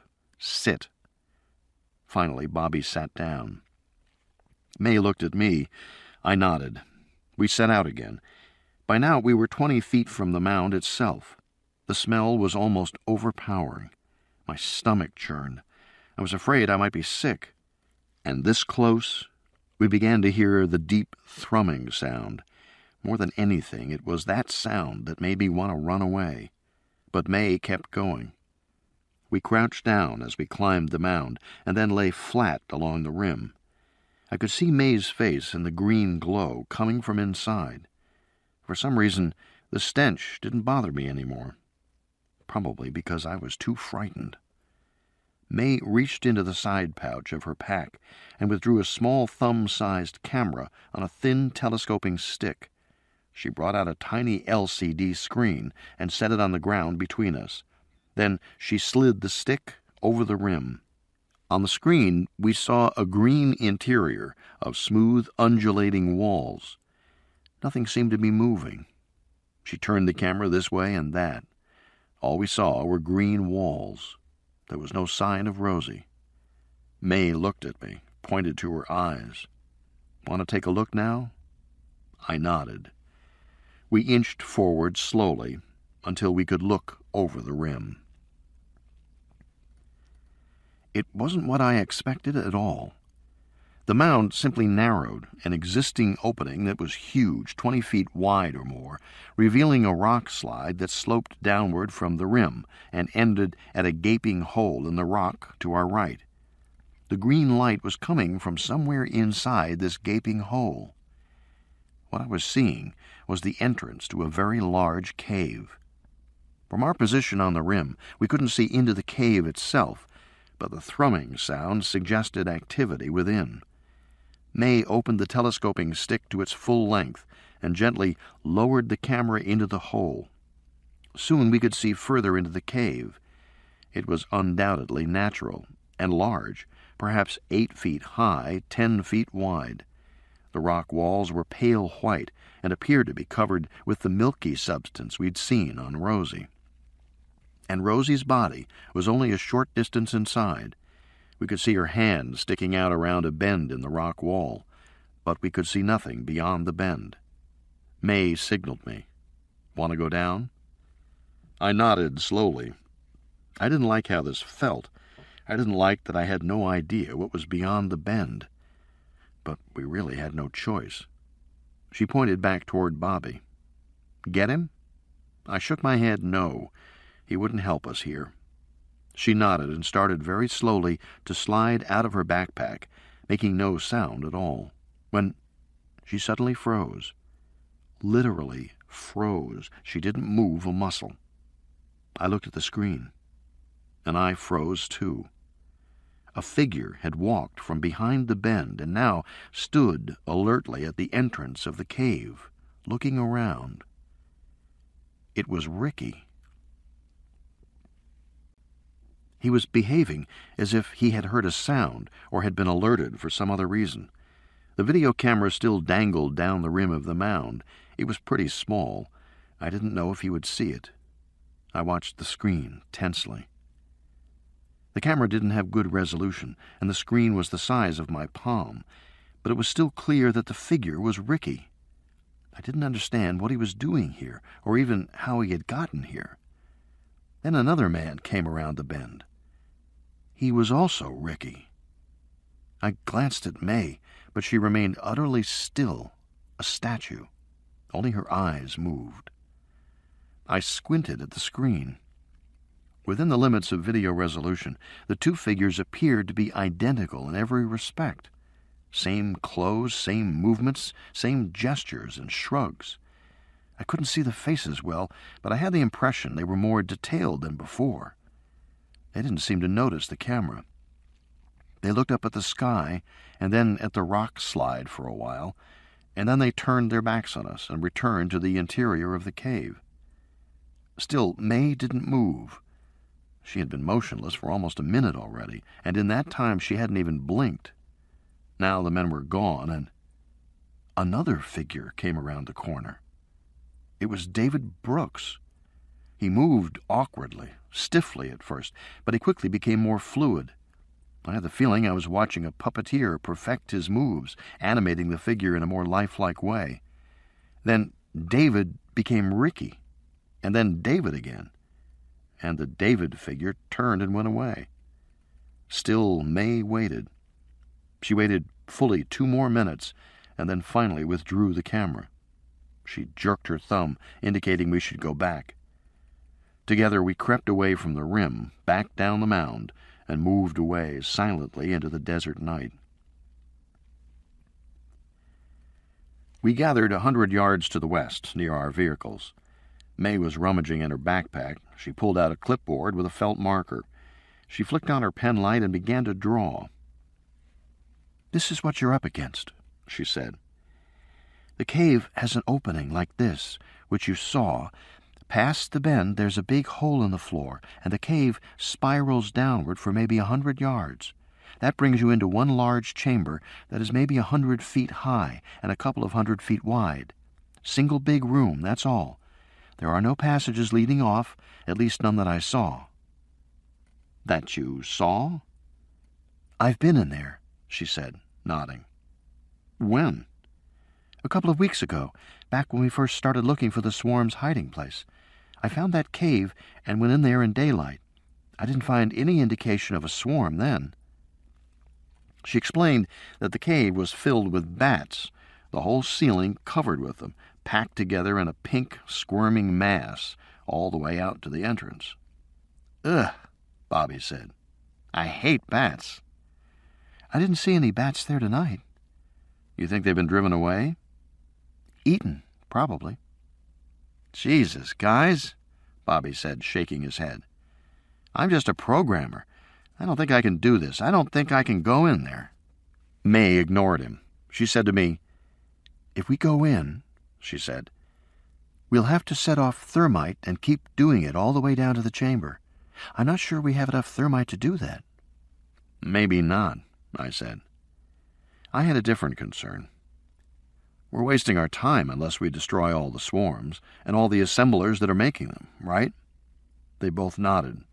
"I'm not sure that'll be possible," I said. "I thought the swarms would be powered down at night. I thought we could destroy them on the ground, but they're not powered down, at least not all of them. And if just one of them gets past us, if it escapes from the cave—" I shrugged. "Then this has all been a waste of time." "Right," Bobby said, nodding. "That's right, it'd be a waste of time." May said, "We need some way to trap them in the cave." "There isn't any way," Bobby said. "I mean, they could just fly out whenever they want." May said, "There might be a way." She started rummaging in her backpack again, looking for something. "Meanwhile, the three of us better spread out." "Why?" Bobby said, alarmed. "Just do it," May said. "Now get moving."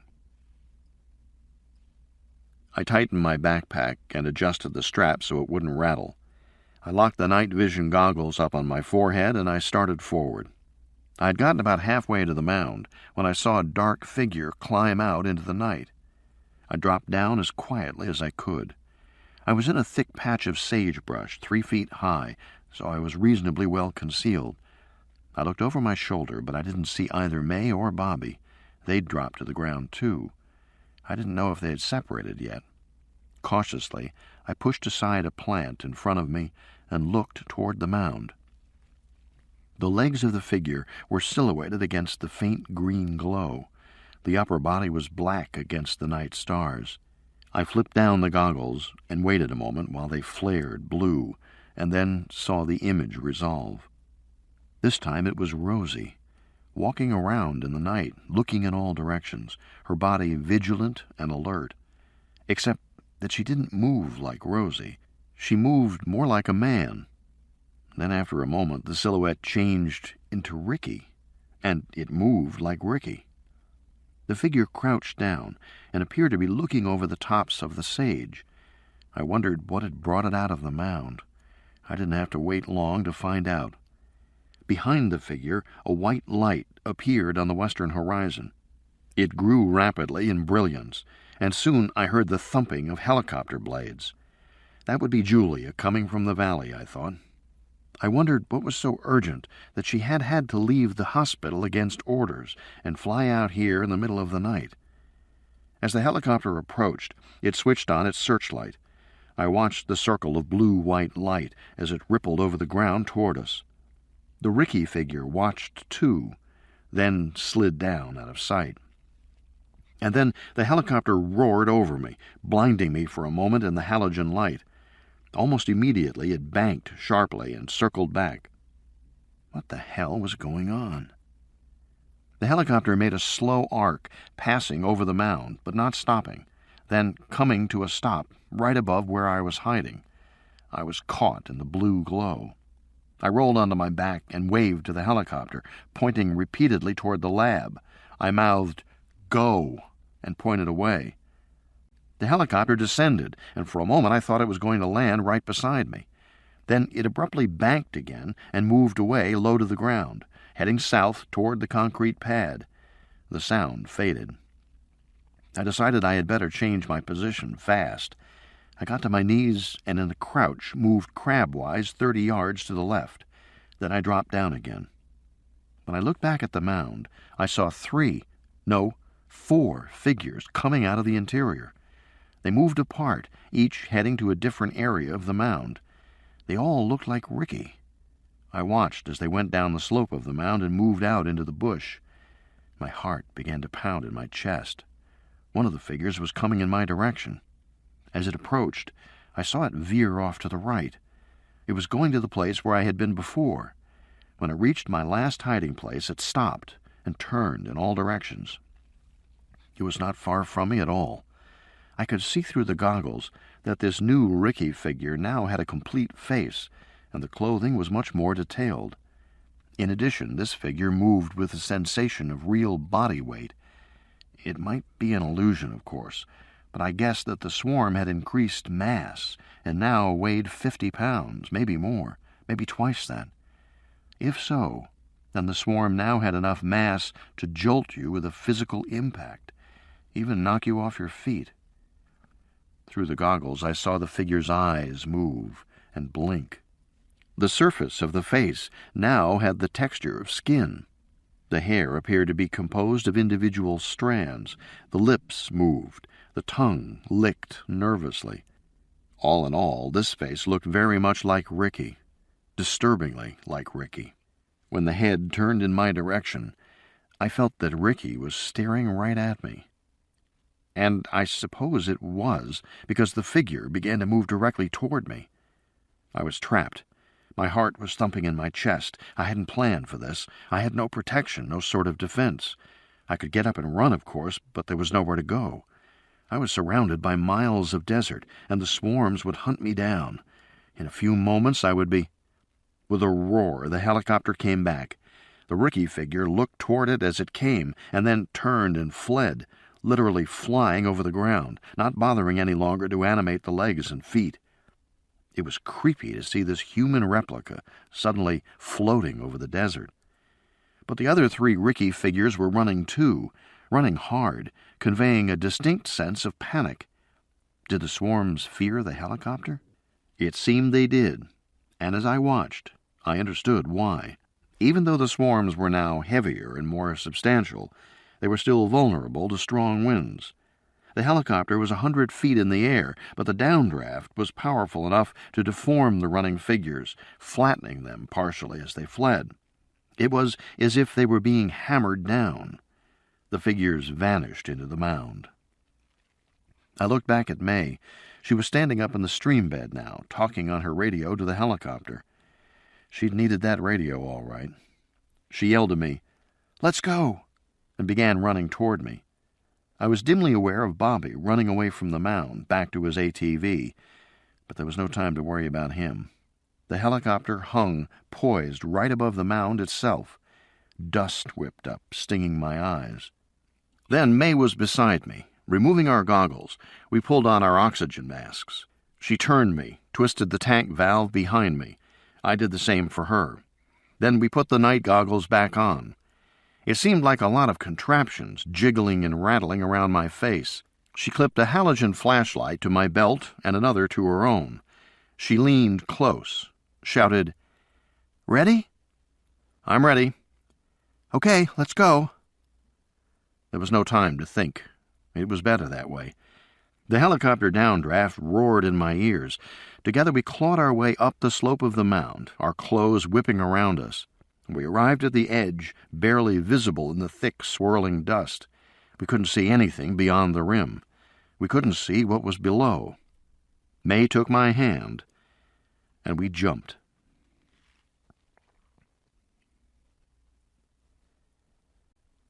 Day 6, 11:22 p.m. I landed on loose stones and half stumbled, half slid down the slope toward the cave entrance. The thumping of the helicopter blades above us was loud. May was right beside me, but I could hardly see her in the thick dust. There were no Ricky figures anywhere in sight. We came to the cave entrance and stopped. May pulled out the thermite capsules. She gave me the magnesium fuses. She tossed me a plastic cigarette lighter. I thought, that's what we're using? Her face was already partly clouded behind the mask. Her eyes were hidden behind the night vision goggles. She pointed to the interior of the cave. I nodded. She tapped me on the shoulder, pointed to my goggles. I didn't understand, so she reached forward by my cheek and flicked a switch. "Me now?" she said. "Yes, I hear." "Okay then, let's go." We started into the cave. The green glow had vanished in the thick dust. We had only the infrared light mounted on top of our night vision goggles. We saw no figures. We heard nothing but the thumping of the helicopter. But as we went deeper into the cave, the sound began to fade. And as the sound faded, so did the wind. May was focused. She said, "Bobby, do you hear me?" "Yes, I hear you." "Get your ass in here." "I'm trying to." "Don't try. Get in here, Bobby." I shook my head. If I knew Bobby Lembeck, he was never coming into this pit. We rounded the bend and saw nothing but suspended dust, the vague outlines of cave walls. The walls seemed smooth here, with no place to hide. Then from the gloom directly ahead, I saw a Ricky figure emerge. He was expressionless, just walking toward us. Then another figure from the left, and another. The three formed a line. They marched toward us at a steady pace, their faces identical and expressionless. "First lesson," May said, holding out the thermite cap. "Let's hope they don't learn it," I said, and I lit the fuse. It sputtered white-hot sparks. She tossed the cap forward. It landed a few feet in front of the advancing group. They ignored it, staring forward at us. May said, "It's a 3 count. 2, 1, and turn away." I twisted away, ducking my head under my arm, just as a sphere of blinding white filled the tunnel. Even though my eyes were closed, the glare was so strong that I saw spots when I opened my eyes again. I turned back. May was already moving forward. The dust in the air had a slightly darker tint. I saw no sign of the 3 figures. "Did they run?" "No. Vaporized," she said. She sounded pleased. "New situations," I said. I was feeling encouraged. If the programming assumption still held, the swarms would be weak when reacting to genuinely new situations. In time they would learn. In time they would evolve strategies to deal with the new conditions. But initially their response would be disorganized, chaotic. That was a weakness of distributed intelligence. It was powerful and it was flexible, but it was slow to respond to unprecedented events. "We hope," May said. We came to the gaping hole in the cave floor she had described.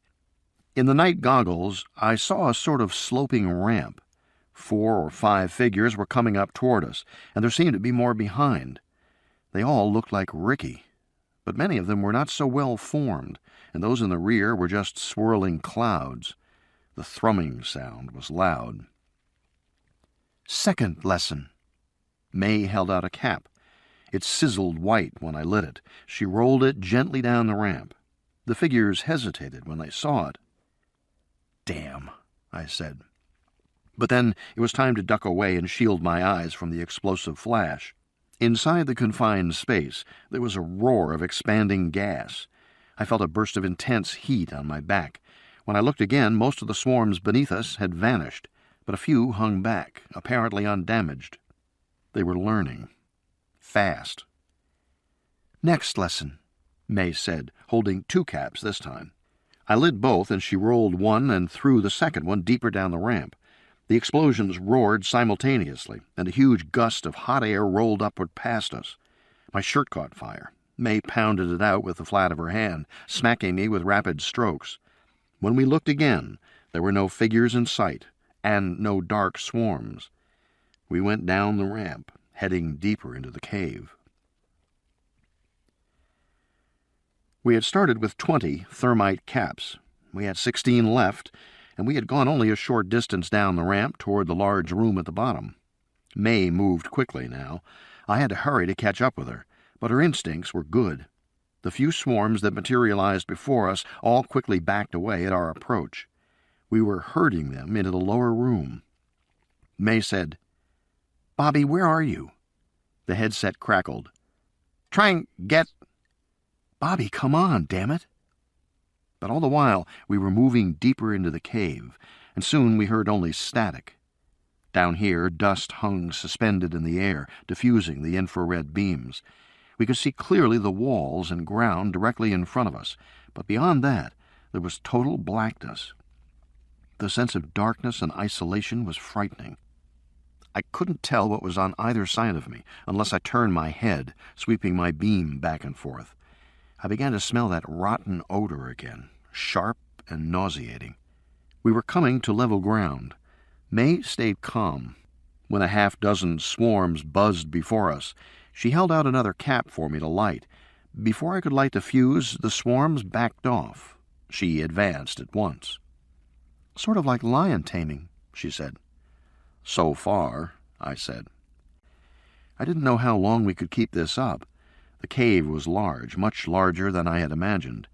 16 caps didn't seem like enough to get us through it. I wondered if May was worried too. She didn't seem to be, but probably she wouldn't show it. Something was crunching underfoot. I looked down and saw the floor was carpeted with thousands of tiny, delicate yellow bones, like bird bones, except these were the bones of bats. May was right. They had all been eaten. In the upper corner of my night vision image, a red light began to blink. It was some kind of warning, probably the battery. "May," I began. Then the red light went out as abruptly as it had begun. "What?" she said. "What is it?" "Never mind." And then at last we came to the large central chamber. Except there was no central chamber, at least not any more. Now the huge space was filled from floor to ceiling with an array of dark spheres, about 2 feet in diameter and bristling with spiky protrusions. They looked like enormous sea urchins. They were stacked in large clusters. The arrangement was orderly. May said, "Is this what I think it is?" Her voice was calm, detached, almost scholarly. "Yeah, I think so," I said. Unless I was wrong, these spiked clusters were an organic version of the fabrication plant that Zymos had built on the surface. "This is how they reproduce." I moved forward. "I don't know if we should go in," she said. "We have to, May. Look at it. It's ordered." "You think there's a center?" "Maybe." And if there was, I wanted to drop thermite on it. I continued onward. Moving among the clusters was an eerie sensation.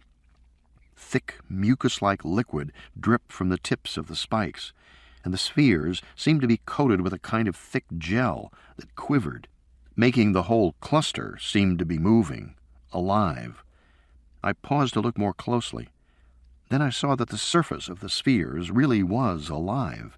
Crawling within the gel were masses of twisting black worms. Jesus! "They were here before," she said calmly. "What?" "The worms. They were living in the layer of guano on the cave floor when I came here before. They eat organic material and excrete high-content phosphorus compounds." "And now they're involved in swarm synthesis," I said.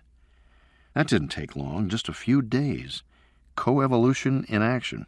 The spheres probably provide food and collect their excretions in some way." "Or collect them," May said dryly. "Yeah, maybe." It wasn't inconceivable. Ants raised aphids the way we raised cows. Other insects grew fungus in gardens for food. We moved deeper into the room. The swarms swirled on all sides of us, but they kept their distance. Probably another unprecedented event, I thought. Intruders in the nest. They hadn't decided what to do. I moved carefully. The floor was now increasingly slippery in spots. There was a kind of thick muck on the ground. In a few places it glowed streaky green. The streaks seemed to go inward, toward the center. I had the sense that the floor sloped gently downward. "How much farther?" May said. She still sounded calm, but I didn't think she was. I wasn't either. When I looked back, I could no longer see the entrance to the chamber, hidden behind the clusters. And then suddenly we reached the center of the room, because the clusters ended in an open space, and directly ahead I saw what looked like a miniature version of the mound outside. It was a mound about 4 feet high, perfectly circular, with flat veins extending outward on all sides. It, too, was streaked with green. Pale smoke was coming off the veins. We moved closer. "It's hot," she said. And it was. The heat was intense. That's why it was smoking. She said, "What do you think is in there?" I looked at the floor. I could see now that the streaks of green were running from the clusters down to the central mound. I said, "Assemblers." The spiky urchins generated raw organic material. It flowed to the center, where the assemblers churned out the final molecules. This is where the final assembly occurred. "Then this is the heart," May said. "Yeah, you could say." The swarms were all around us, hanging back by the clusters. Apparently they wouldn't come into the center, but they were everywhere around us, waiting for us. "How many you want?" she said quietly, taking the thermite from her pack. I looked around at all the swarms. 5 here, I said. "We'll need the rest to get out." "We can't light 5 at once." "It's all right." I held out my hand. "Give them to me." "But Jack—" "Come on, May." She gave me 5 capsules. I moved closer and tossed them, unlit, into the central mound. The surrounding swarms buzzed, but still did not approach us. "Okay," she said. She understood immediately what I was doing. She was already taking out more capsules. "Now 4, I said, looking back at the swarms. They were restless, moving back and forth. I didn't know how long they would stay there. 3 for you, 1 for me. You do the swarms." "Right." She gave me 1 capsule. I lit the others for her. She threw them back in the direction we had come. The swarms danced away. She counted, 3, 2, 1, now. We crouched, ducked away from the harsh blast of light. I heard a cracking sound. When I looked again, some of the clusters were breaking up, falling apart. Spikes were rolling on the ground. Without hesitating, I lit the next capsule, and as it spit white sparks, I tossed it into the central mound. "Let's go." We ran for the entrance. The clusters were crumbling in front of us. May leapt easily over the falling spikes and kept going. I followed her, counting in my mind. 3, 2, 1, now. There was a kind of high-pitched shriek, and then a terrific blast of hot gas, a booming detonation and stabbing pain in my ears.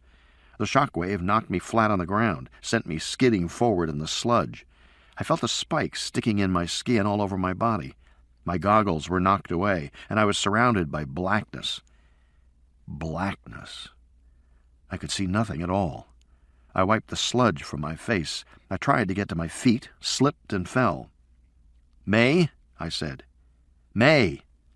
"There was an explosion," she said in a surprised voice. "May, where are you? I can't see." Everything was pitch black. I could see nothing at all. I was deep in some damn cave full of spiky things, and I couldn't see. I fought panic. "It's all right," May said.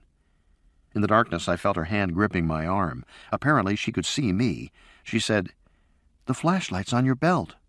She guided my hand. I fumbled in the darkness, feeling for the clip. I found it, but I couldn't get it open. It was a spring clip, and my fingers kept slipping off. I began to hear a thrumming sound, low at first, but starting to build. My hands were sweating. Finally, the clip opened, and I flicked the flashlight on with a sigh of relief. I saw May in the cold halogen beam. She still had her goggles, and looked away. I swung the beam around the cave. It had been transformed by the explosion. Many of the clusters had broken apart, and the spikes were all over the floor. Some substance on the floor was beginning to burn. Acrid, foul smoke was billowing up. The air was thick and dark. I stepped backward and felt something squishy. I looked down and saw David Brooks's shirt.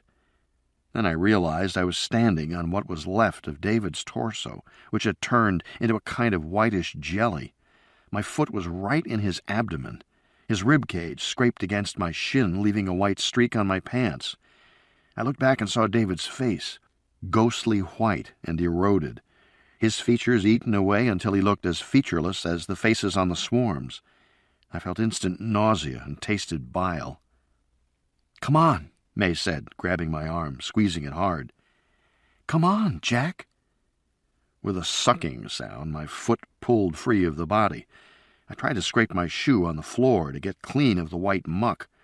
I was not thinking anymore. I was just fighting nausea and an overpowering sense of horror. I wanted to run.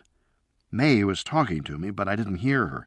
I saw only glimpses of the room around me, and was only dimly aware that the swarms were emerging all around us, swarm after swarm after swarm. They were buzzing everywhere.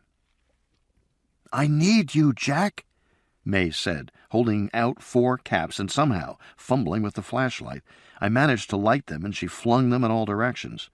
I threw my hands over my eyes as the hot spheres exploded around me. When I looked again, the swarms were gone, but in only a few moments they began to re-emerge. First 1 swarm, then 3, then 6, then 10, and then too many to count. They were converging with an angry buzz toward us. "How many caps have we got left?" I said. 8. I knew then that we were not going to make it. We were too deep in the cave. We would never get out. I had no idea how many swarms were around us. My halogen beams swung back and forth across what seemed like an army. "Jack," May said, holding out her hand. She never seemed to lose confidence. I lit 3 more caps, and May threw them, retracing her steps toward the entrance as she did so. I stayed close to her, but I knew our situation was hopeless. Each blast scattered the swarms for just a moment. Then they quickly regrouped. There were far too many swarms. "Jack?" More thermite in her hands. Now I could see the entrance to the chamber, just a few yards ahead. My eyes were watering from all the acrid smoke. My halogen light was just a narrow beam cutting through the dust. The air was getting thicker and thicker. A final series of white-hot blasts, and we came to the entrance. I saw the ramp leading back toward the surface. I never thought we'd get this far. But I wasn't thinking anymore. Everything was impressions. "How many left?" I said. May didn't answer me. I heard the rumble of an engine from somewhere above us. Looking up, I saw a wobbling white light in the cave higher up. The rumble became very loud. I heard an engine gunned, and then I saw the ATV poised on the ramp above. Bobby was up there shouting, "Get out!" May turned and ran up the ramp, and I scrambled to follow her. I was vaguely aware of Bobby lighting something that burst into orange flame, and then May pushed me against the wall as the riderless ATV roared down the ramp toward the chamber below, with a flaming cloth hanging from its gas tank.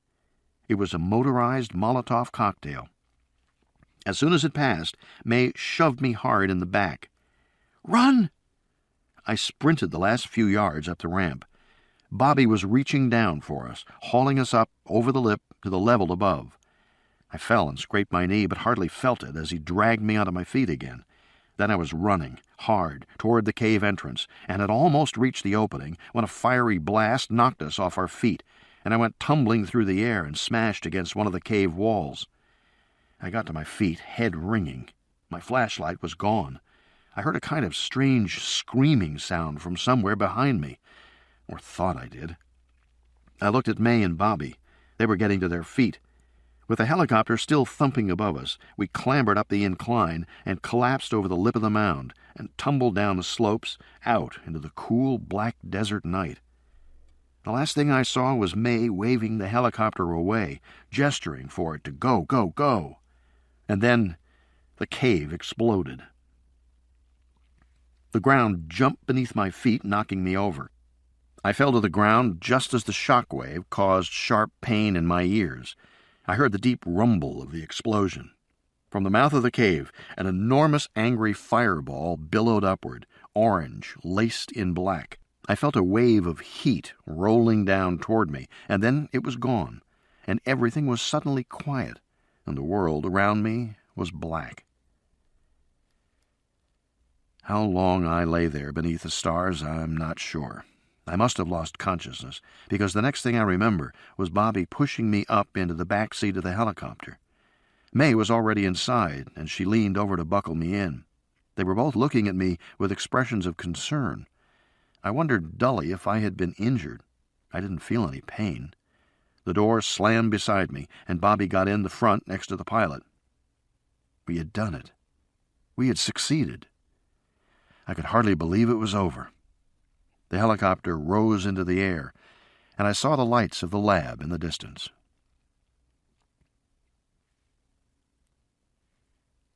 Pray. Day 7, 12:12 a.m. Jack! Julia rushed toward me as I came down the corridor. In the overhead light, her face looked beautiful in a lean, elegant way. She was in truth more beautiful than I remembered. Her ankle was bandaged, and she had a cast on her wrist. She threw her arms around me and buried her head in my shoulder. Her hair smelled of lavender. "Oh, Jack, Jack, thank God you're all right." "Yeah," I said hoarsely. "I'm okay." "I'm so glad, so glad." I just stood there, feeling her hug me. Then I hugged her back. I didn't know how to react. She was so energized, but I was exhausted, flat. "Are you all right, Jack?" she said, still hugging me. "Yeah, Julia," I said, just above a whisper. "I am." "What's wrong with your voice?" she said, pulling back to look at me. She scanned my face. "What's wrong?" "He probably burned his vocal cords," May said.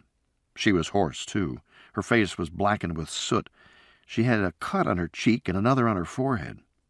Julia embraced me again. Her fingers touched my shirt. "Darling, you're hurt." "Just my shirt." "Jack, are you sure you're not hurt? I think you're hurt." "No, I'm okay." I stepped away from her awkwardly. "I can't tell you," she said, "how grateful I am for what you did tonight, Jack. What all of you did," she added, turning to the others. "You, May, and Bobby, too. I'm only sorry I wasn't here to help. I know this is all my fault, but we're very grateful. The company is grateful."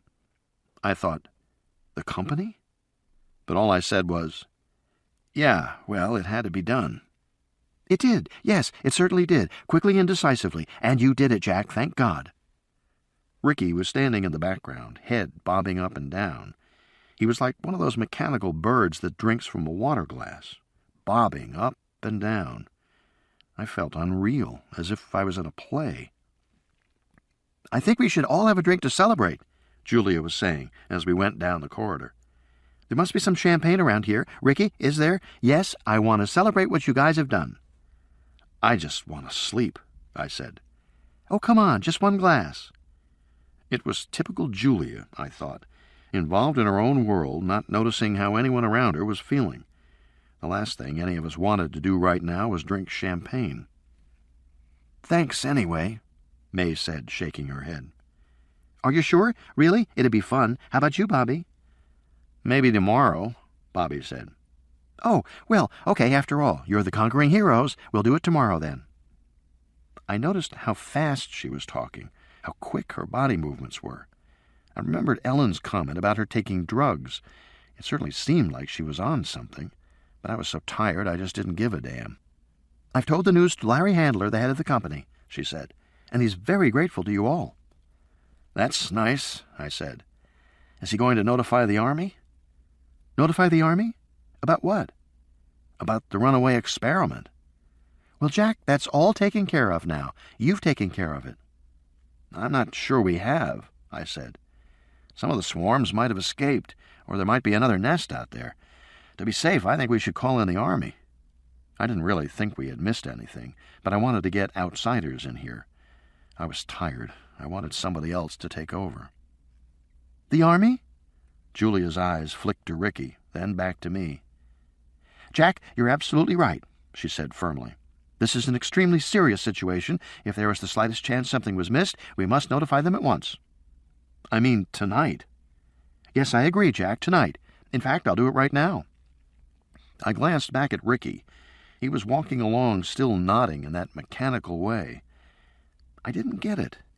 What about Ricky's earlier panic, his fear that the experiment would be made public? Now it seemed he didn't care. Julia said, "You three can get some sleep, and I'll call my contacts at the Pentagon." "I'll go with you," I said. "It's really not necessary."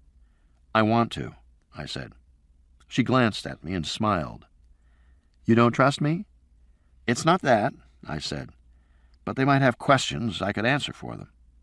"Okay, fine, good idea, excellent idea." I felt sure that something was wrong. I felt as if I were in a play, and everyone was acting a part, except I didn't know what the play was. I glanced over at May. She was frowning slightly. She must have sensed it too. We passed through the airlocks into the residential unit. Here the air felt uncomfortably cold to me. I shivered. We went into the kitchen, and Julia reached for the phone. "Let's make that call, Jack," she said. I went to the refrigerator and got a ginger ale. May had an iced tea. Bobby had a beer. We were all thirsty. I noticed a bottle of champagne sitting in the fridge, waiting. I touched it. It was cold. There were 6 glasses in there, too, being chilled. She'd already planned the party. Julia pushed the speakerphone button. We heard a dial tone. She punched in a number, but the call didn't go through. The line just went dead. "Huh," she said. "Let's try that again." She dialed a second time. Again the call failed to go through. "That's funny. Ricky, I'm not getting an outside line." "Try one more time," Ricky said. I sipped my ginger ale and watched them. There was no question that this was all an act, a performance for our benefit. Julia dutifully dialed a third time. I wondered what number she was calling. Or did she know the number for the Pentagon by heart? "Huh," she said. "Nothing." Ricky picked up the phone, looked at the base, put it down again. "Should be okay," he said, acting puzzled. "Oh, for Christ's sake," I said. "Let me guess. Something has happened and we can't dial out." No, we can," Ricky said. "I was just calling a few minutes ago," Julia said, "just before you got back." Ricky pushed away from the table. "I'll check the comm lines." "You do that," I said, glowering. Julia was staring at me. "Jack," she said, "I'm worried about you." "Uh-huh." "You're angry." "I'm being fucked with." "I promise you," she said quietly, meeting my eyes. "You're not." May got up from the table, saying she was going to take a shower. Bobby wandered into the lounge to play a video game, his usual way to unwind. Soon I heard the sound of machine gun fire and the cries of dead bad guys. Julia and I were alone in the kitchen. She leaned over the table toward me. She spoke in a low, earnest voice.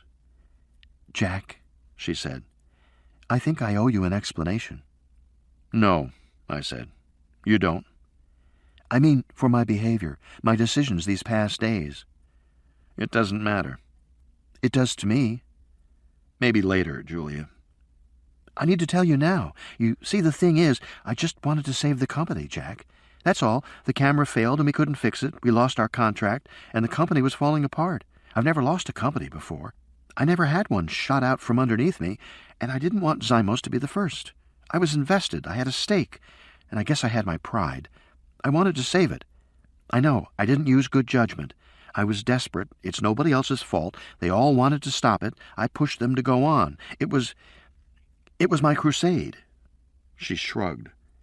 "And it was all for nothing. The company's going to fold in a matter of days. I've lost it." She leaned closer. "But I don't want to lose you, too. I don't want to lose my family. I don't want to lose us." She dropped her voice lower and stretched her hand across the table to cover mine. "I want to make amends, Jack. I want to make things right and get us back on track again." She paused. "I hope you do, too." I said, "I'm not sure how I feel." "You're tired." "Yes, but I'm not sure anymore. You mean about us? I said, I hate this fucking conversation. And I did. I hated that she would start this when I was exhausted, when I had just gone through an ordeal that nearly got me killed, and that was ultimately all her doing. I hated that she dismissed her involvement as bad judgment, when it was considerably worse than that. Oh, Jack, let's go back to the way we were, she said, and suddenly she leaned the rest of the way across the table and tried to kiss me on the lips. I pulled back, turned my head away. She stared at me, eyes pleading. Jack, please. This is not the time or the place, Julia, I said. A pause. She didn't know what to say. Finally, the kids miss you. I'm sure they do. I miss them too. She burst into tears. And they don't miss me, she sobbed. They don't even care about me, about their mother. She reached for my hand again. I let her hold it. I tried to take stock of my feelings. I just felt tired and very uncomfortable. I wanted her to stop crying. Julia, the intercom clicked. I heard Ricky's voice, amplified. Hey, guys, we have a problem with the comm lines. You better come here right away. The comm room consisted of a large closet in one corner of the maintenance room. It was sealed with a heavy security door, with a small tempered glass window set in the upper half. Through this window, I could see all the wiring panels and switch racks for the telecommunications in the lab. I also saw that great chunks of wiring had been yanked out, and slumped in a corner of the closet, I saw Charlie Davenport. He appeared to be dead. His mouth hung open, his eyes stared into space. His skin was purple-gray. A black, buzzing swarm swirled around his head. I can't imagine how this happened, Ricky was saying. He was fast asleep when I checked on him. When was that? I said. Maybe half an hour ago. And the swarm? How did it get there? I can't imagine, Ricky said. He must have carried it with him from outside. How? I said. He went through all the airlocks. I know, but... But what, Ricky? How's it possible? Maybe... I don't know, maybe it was in his throat or something. In his throat? I said. You mean just hanging out between his tonsils? These things kill you, you know. Yeah, I know, of course, I know. He shrugged. Beats me. I stared at Ricky, trying to understand his demeanor. He had just discovered that his lab was invaded by a lethal nanoswarm, and he didn't appear to be upset at all. He was taking it all very casually. May came hurrying into the room. She took in the situation with a glance. Did anyone check the video playback? We can't, Ricky said. He pointed to the closet. The controls are disabled. In there. So you don't know how he got in there? No, but he evidently didn't want us calling out. At least, that's how it looks. May said, Why would Charlie go in there? I shook my head. I had no idea. Julia said, It's airtight. Maybe he knew he was infected and wanted to seal himself off. I mean, he locked the door from the inside. I said, He did? How do you know that? Julia said, I just assumed. She peered through the glass. And, you can see the lock reflected in that chrome fitting. See that one there? I didn't bother to look, but May did, and I heard her say, Oh, yes, Julia, you're right. Good observation. I missed that myself. It sounded very phony, but Julia didn't seem to react. So everybody was play-acting now. Everything was staged, and I didn't understand why. But as I watched May with Julia, I noticed that she was being extremely careful with my wife, almost as if she was afraid of her, or at least afraid of offending her. That was odd, and a little alarming. I said to Ricky, Is there a way to unlock the door? I think so. Vince probably has a skeleton key, but nobody's unlocking that door now, Jack. Not as long as that swarm is in there. So we can't call anywhere? I said. We're stuck here? Incommunicado? Until tomorrow, yes. Helicopter will be back tomorrow morning on its regular run.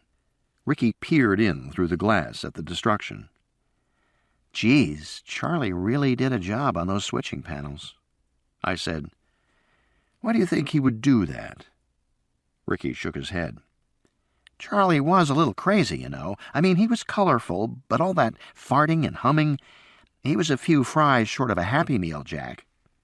I never thought so. Just my opinion, he said.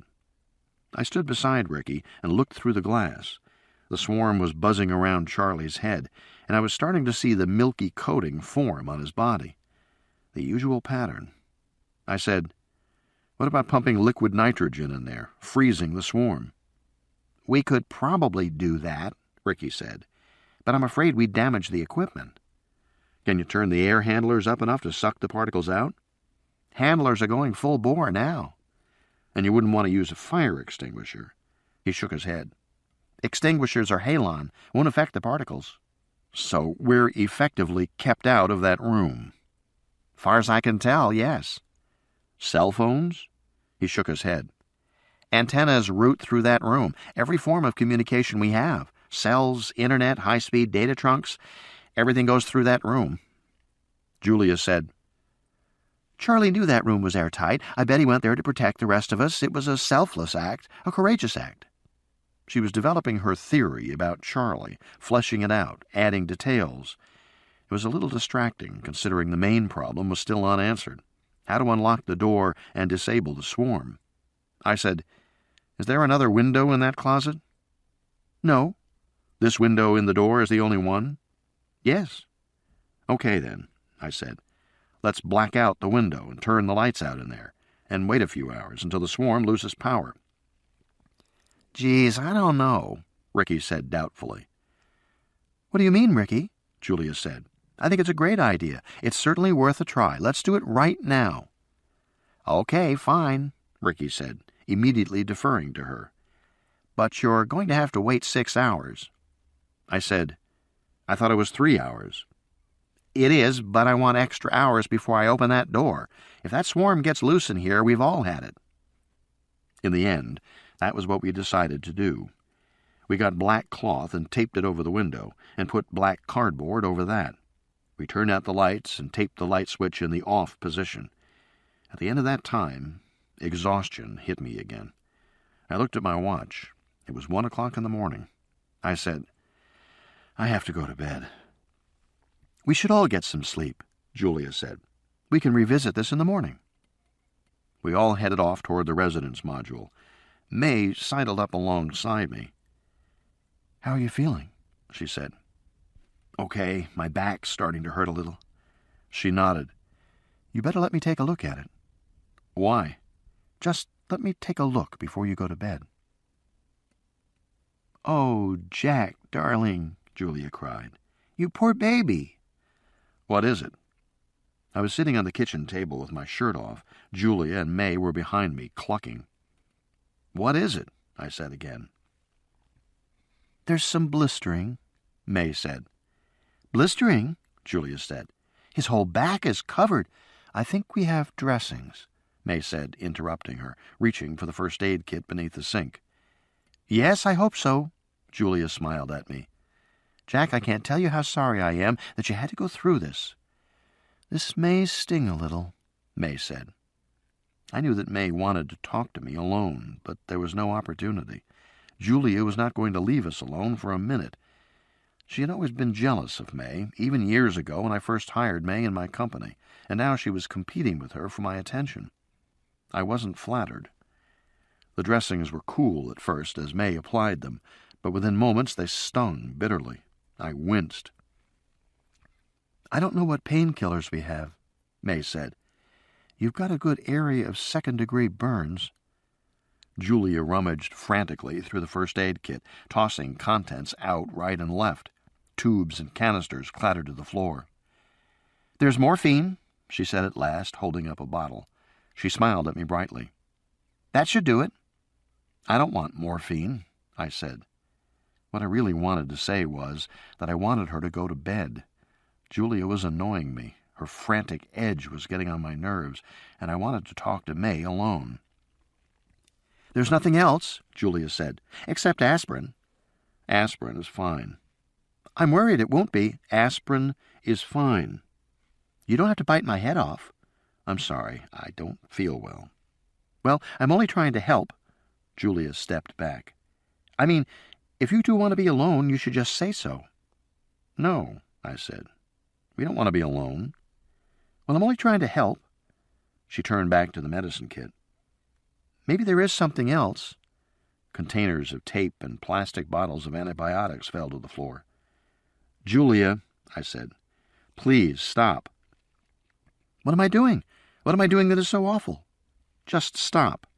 "I'm only trying to help." "I know that." Behind me, May said, "Okay, all finished now.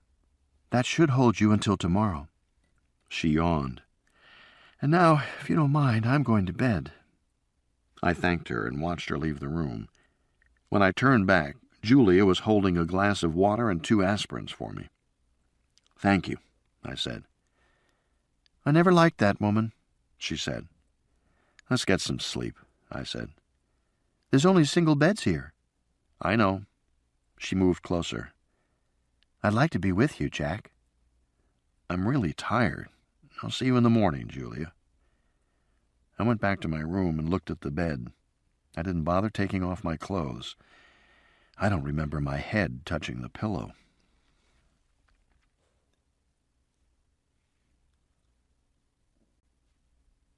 Day 7, 4:42 a.m. I slept restlessly, with constant and terrible dreams.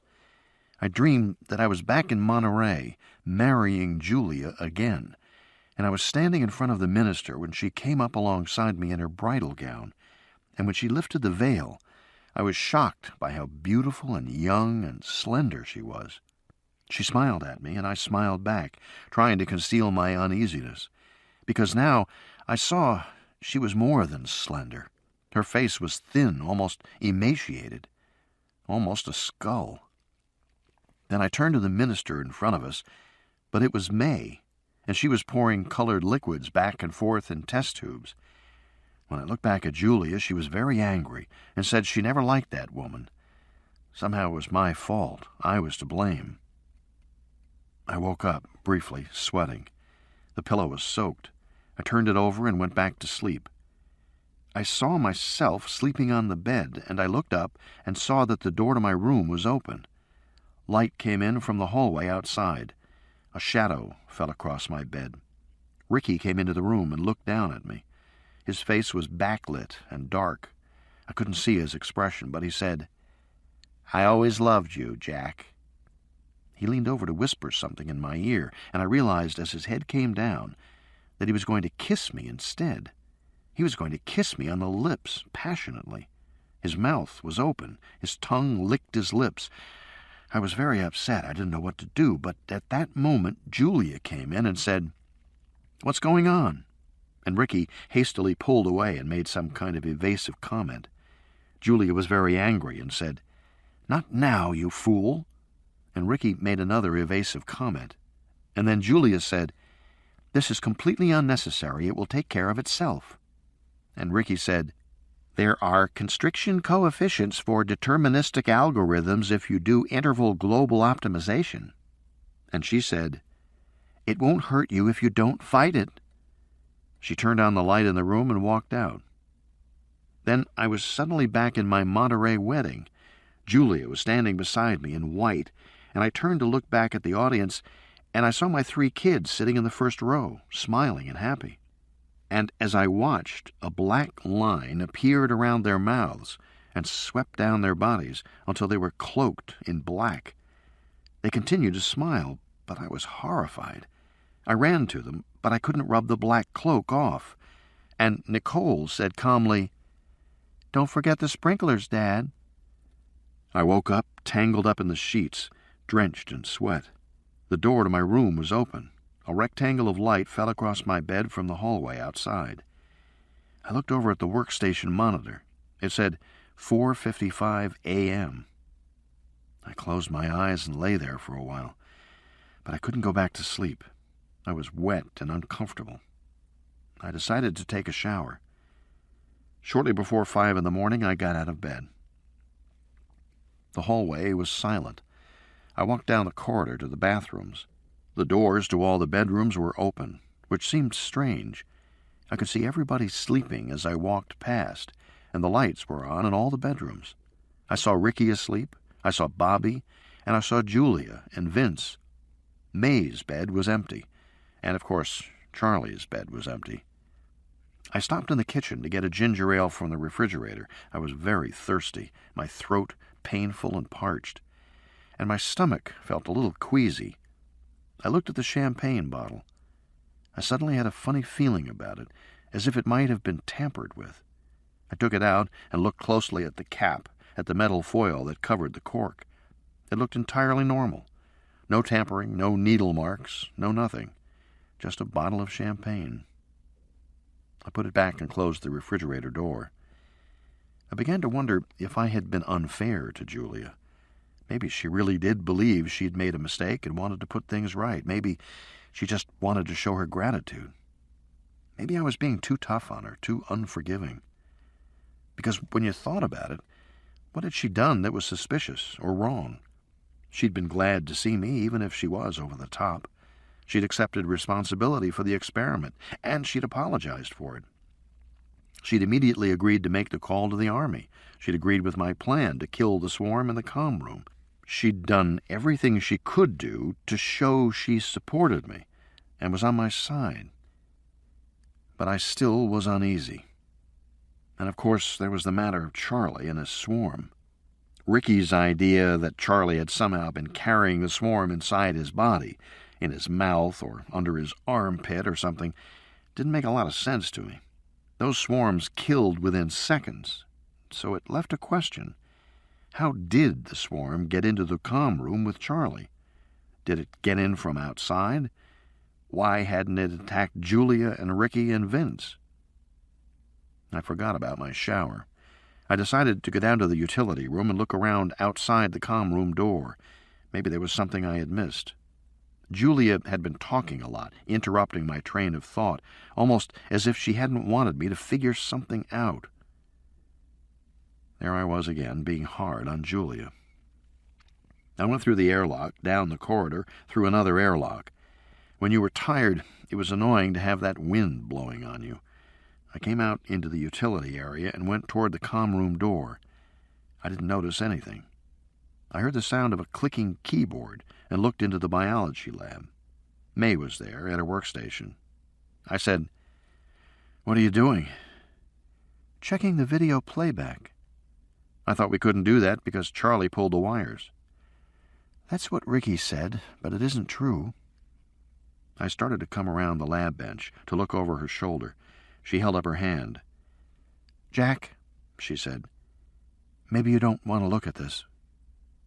"What? Why not?" It's, maybe you don't want to deal with this, not right now, maybe tomorrow." But of course after that, I practically ran around the table to see what was on her monitor. And I stopped. What I saw on her screen was an image of an empty corridor, with a time code at the bottom of the picture. "Is this it?" I said. "Is this what I shouldn't deal with?" "No." She turned in her chair. "Look, Jack, you have to go through all the security cameras in sequence, and each one only records 10 frames a minute, so it's very difficult to be sure of what we're—" "Just show me, May." "I have to go back a bit." She pressed the back button in the corner of the keyboard repeatedly.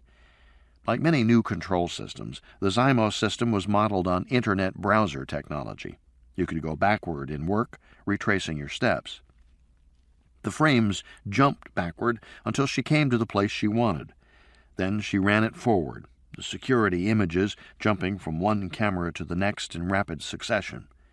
A corridor, the main plant, another angle on the plant, an airlock, another corridor, the utility room, a corridor, the kitchen, the lounge, the residence hallway, an exterior view looking down at the floodlit desert, corridor, the power room, the outside, ground level, Another corridor. I blinked. How long have you been doing this? About an hour. Jesus. Next, I saw a corridor, Ricky moving down it. Power station, outside, looking down on Julia stepping into the floodlight. A corridor, Julia and Ricky together, embracing, and then a corridor, and... Wait, I said. May hit a button. She looked at me, said nothing. She pressed another key, flicked the images forward slowly. She stopped on the camera that showed Ricky and Julia. 10 frames. The movement was blurred and jerky. Ricky and Julia moved toward each other. They embraced. There was a clear sense of ease, of familiarity between them. And then they kissed passionately. Ah, shit, I said, turning away from the screen. Shit, shit, shit. I'm sorry, Jack, May said. I don't know what to say. I felt a wave of dizziness, almost as if I might collapse. I sat down on the table. I kept my body turned away from the screen. I just couldn't look. I took a deep breath. May was saying something more, but I didn't hear her words. I took another breath. I ran my hand through my hair. I said, Did you know about this? No, not until a few minutes ago. Did anybody? No, we used to joke about it sometimes, that they had a relationship, but none of us believed it. Jesus. I ran my hand through my hair again. Tell me the truth, May. I need to hear the truth. Did you know about this or not? No, Jack, I didn't. Silence. I took a breath. I tried to take stock of my feelings. You know what's funny? I said.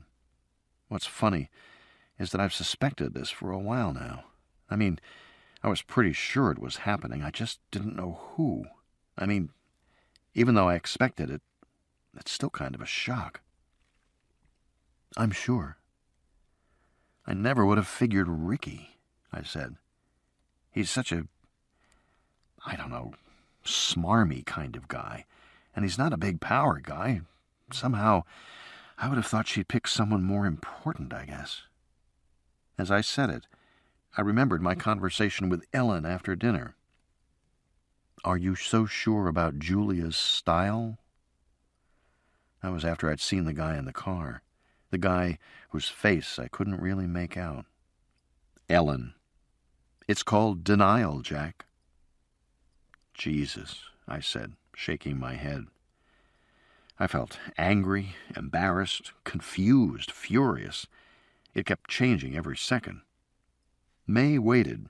She didn't move or speak. She was completely still. Finally, she said, Do you want to see any more? Is there more? Yes. I don't know if I... No, I don't want to see any more. Maybe you better. No. I mean, it might make you feel better. I don't think so, I said. I don't think I can take it. She said, It may not be what you think, Jack. At least, it may not be exactly what you think. It's called denial, Jack. Sorry, May, I said, but I don't want to pretend anymore. I saw it. I know what it is.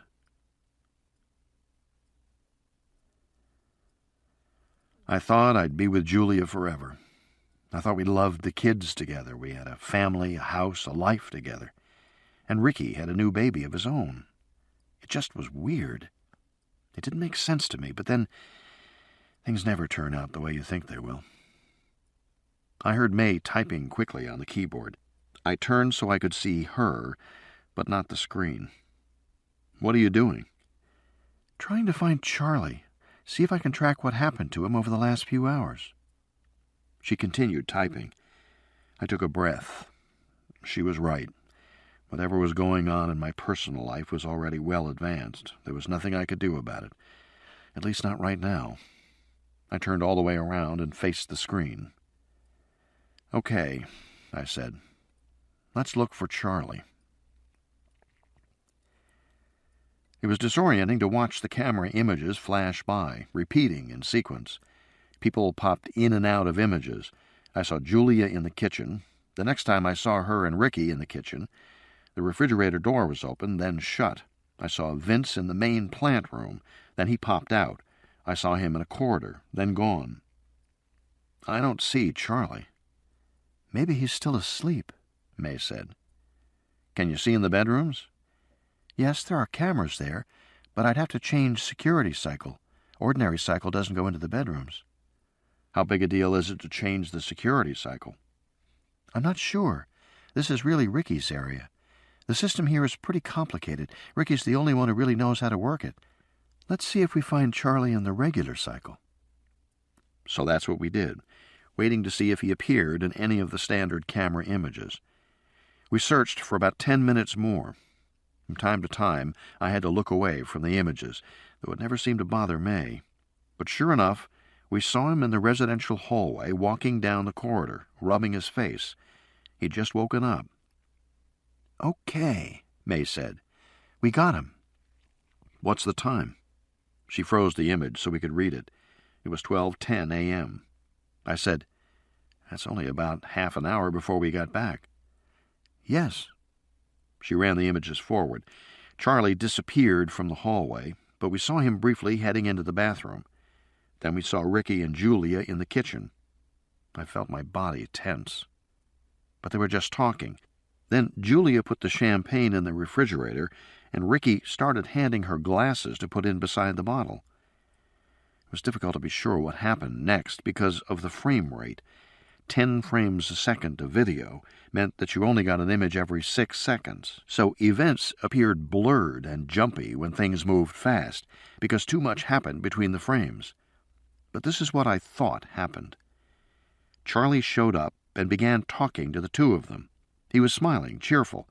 He pointed to the glasses. Julia and Ricky put the glasses away while they talked to him. Then he held up his hand to stop. He pointed to a glass that Julia was holding in her hand before she put it in the refrigerator. He said something. Julia shook her head and put the glass in the refrigerator. Charlie seemed puzzled. He pointed again to another glass.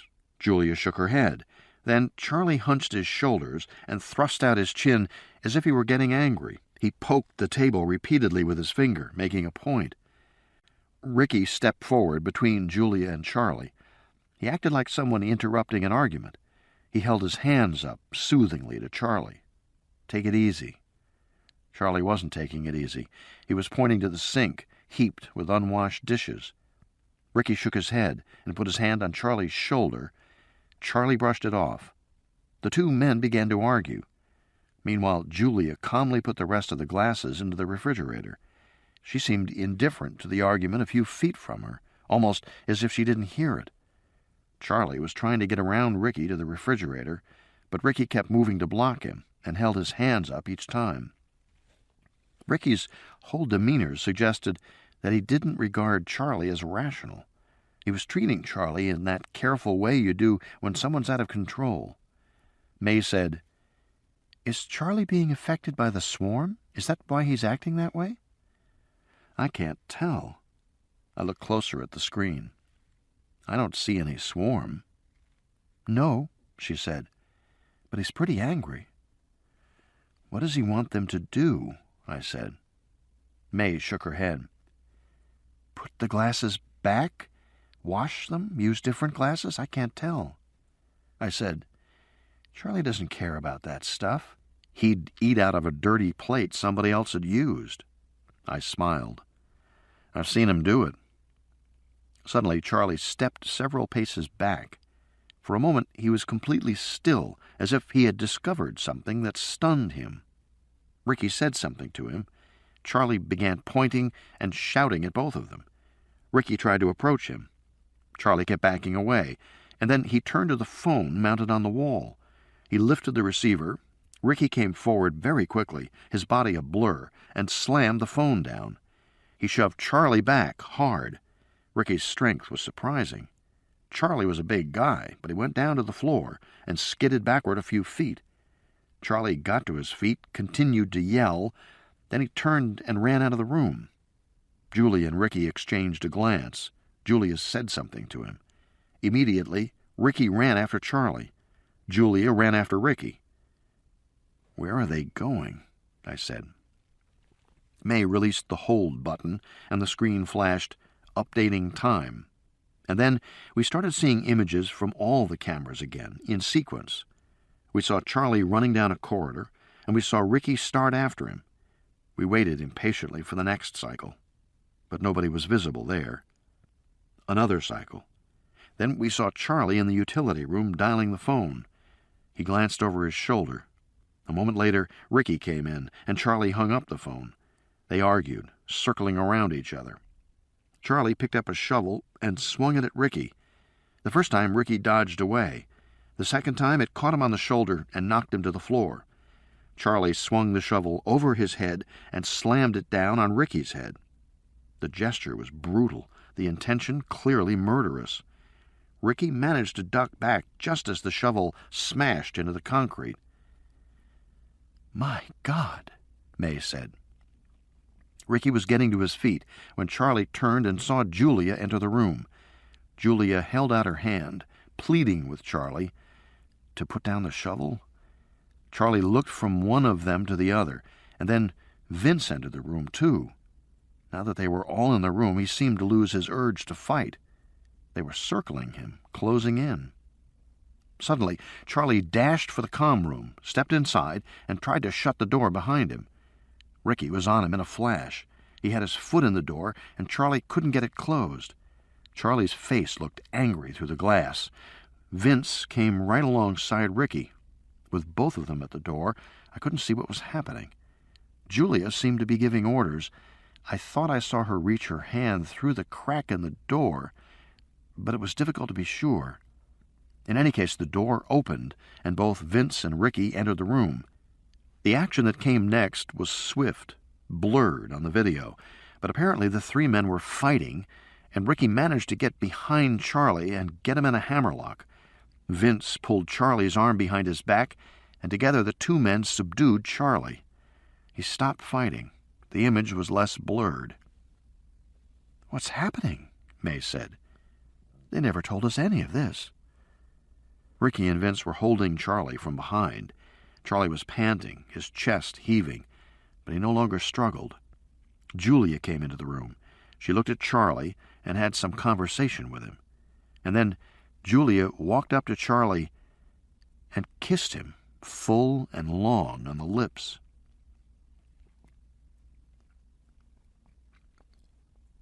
Charlie struggled, tried to wrench away. Vince grabbed a fistful of Charlie's hair and tried to hold his head steady.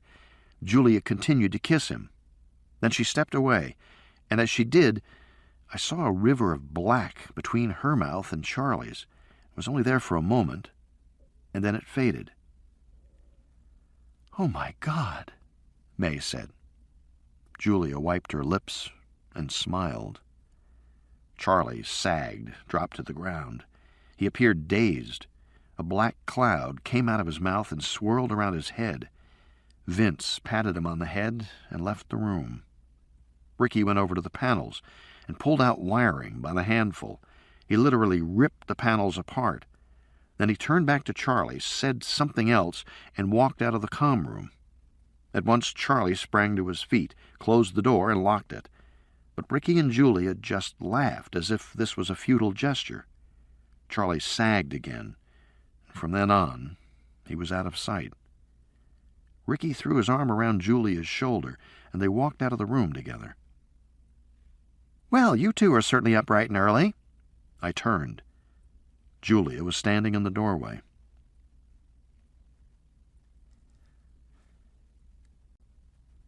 Day 7, 5:12 a.m. She came forward into the room, smiling.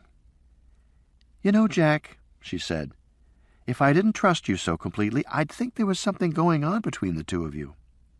"Really?" I said. I stepped away from May a little while she typed quickly. I felt tremendously uneasy. "Why would you think that?" "Well, you had your heads together about something," she said as she came toward us. You looked quite fascinated by what you were seeing on the screen. What are you looking at, anyway? It's, technical. May I see? I'm interested in technical things. Didn't Ricky tell you I had a new technical interest? I do. I'm fascinated by this technology. It's a new world, isn't it? The 21st century has arrived. Don't get up, May. I'll just look over your shoulder. By now, she had walked around the bench and could see the screen. She frowned at the image, which showed bacterial cultures on a red growth medium, white circles within red circles.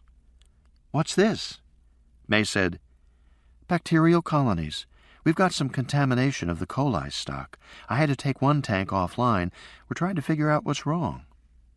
Probably phage, don't you think? Julia said. Isn't that what it usually is with bacterial stocks? A virus? She sighed. Everything about molecular manufacturing is so delicate.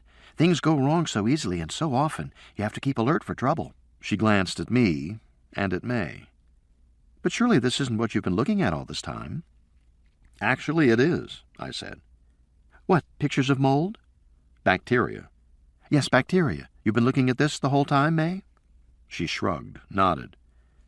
Yes, Julia, it's my job. And I don't question your dedication for a moment, Julia said. But do you mind? Her hand darted forward and hit the back key in the corner of the keyboard. The previous screen showed more pictures of bacterial growth. The next screen showed a virus electron micrograph, and then a table of growth data over the last 12 hours. Julia continued to hit the back key half a dozen times more, but all she saw were images of bacteria and viruses, graphs and data tables. She took her hand away from the keyboard. You seem to be devoting a lot of time to this. Is it really so important? Well, it's a contaminant, May said. If we don't control it, we'll have to shut down the entire system. Then by all means keep at it. She turned to me. Want to have breakfast? I'd imagine you must be starving. Sounds great, I said. Come with me, Julia said. We'll make it together. Okay, I said. I glanced at May. I'll see you later. Let me know if I can do anything to help. I left with Julia. We started down the corridor to the residences. I don't know why, Julia said, but that woman bothers me. I don't know why either. She's very good, very thoughtful, very conscientious. And very pretty. Julia, is that why you won't kiss me, because you're involved with her? Julia, for Christ's sake. She stared at me, waiting. Look, I said, it's been a rough couple of weeks for everybody. Frankly, you've been difficult to live with. I'm sure I have.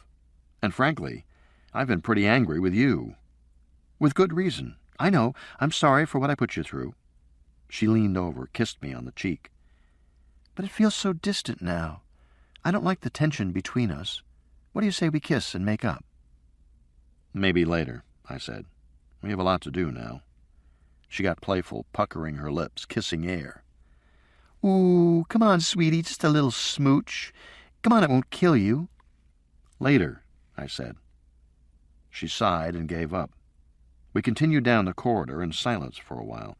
Then she said in a serious voice, You're avoiding me, Jack, and I want to know why.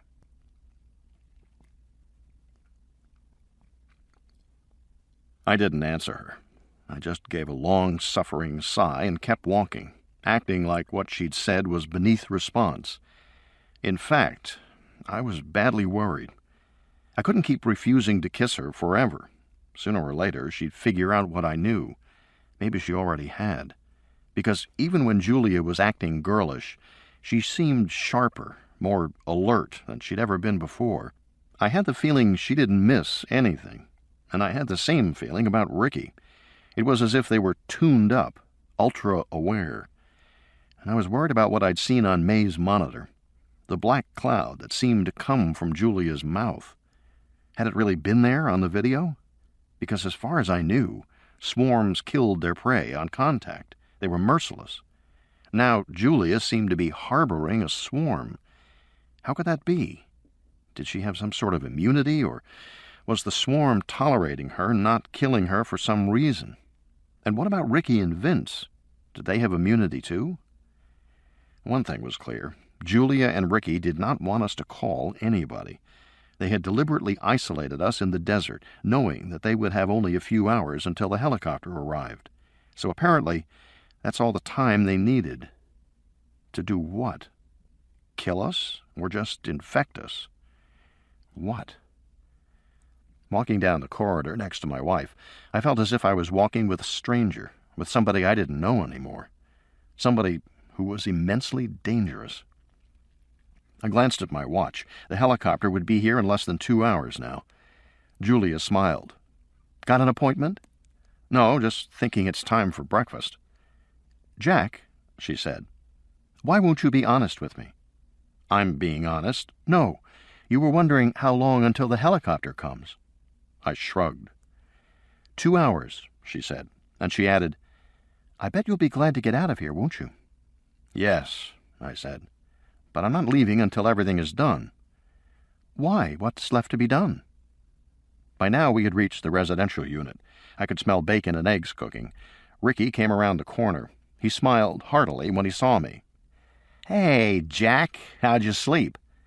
I slept okay. Really? 'Cause you look a little tired. I had bad dreams, I said. Oh, yes? Bad dreams? Bummer. It happens sometimes, I said. We all went into the kitchen. Bobby was making breakfast. Scrambled eggs with chives and cream cheese, he said cheerfully. What kind of toast do you guys want? Julia wanted wheat toast. Ricky wanted English muffin. I said I didn't want anything. I was looking at Ricky, noticing again how strong he appeared. Beneath his T-shirt, the muscles were well defined, cut. He caught me staring at him. Something wrong? No, just admiring your butch look. I tried to be light, but the truth was that I felt incredibly uncomfortable in the kitchen with all of them around me. I kept thinking of Charlie and how swiftly they had attacked him.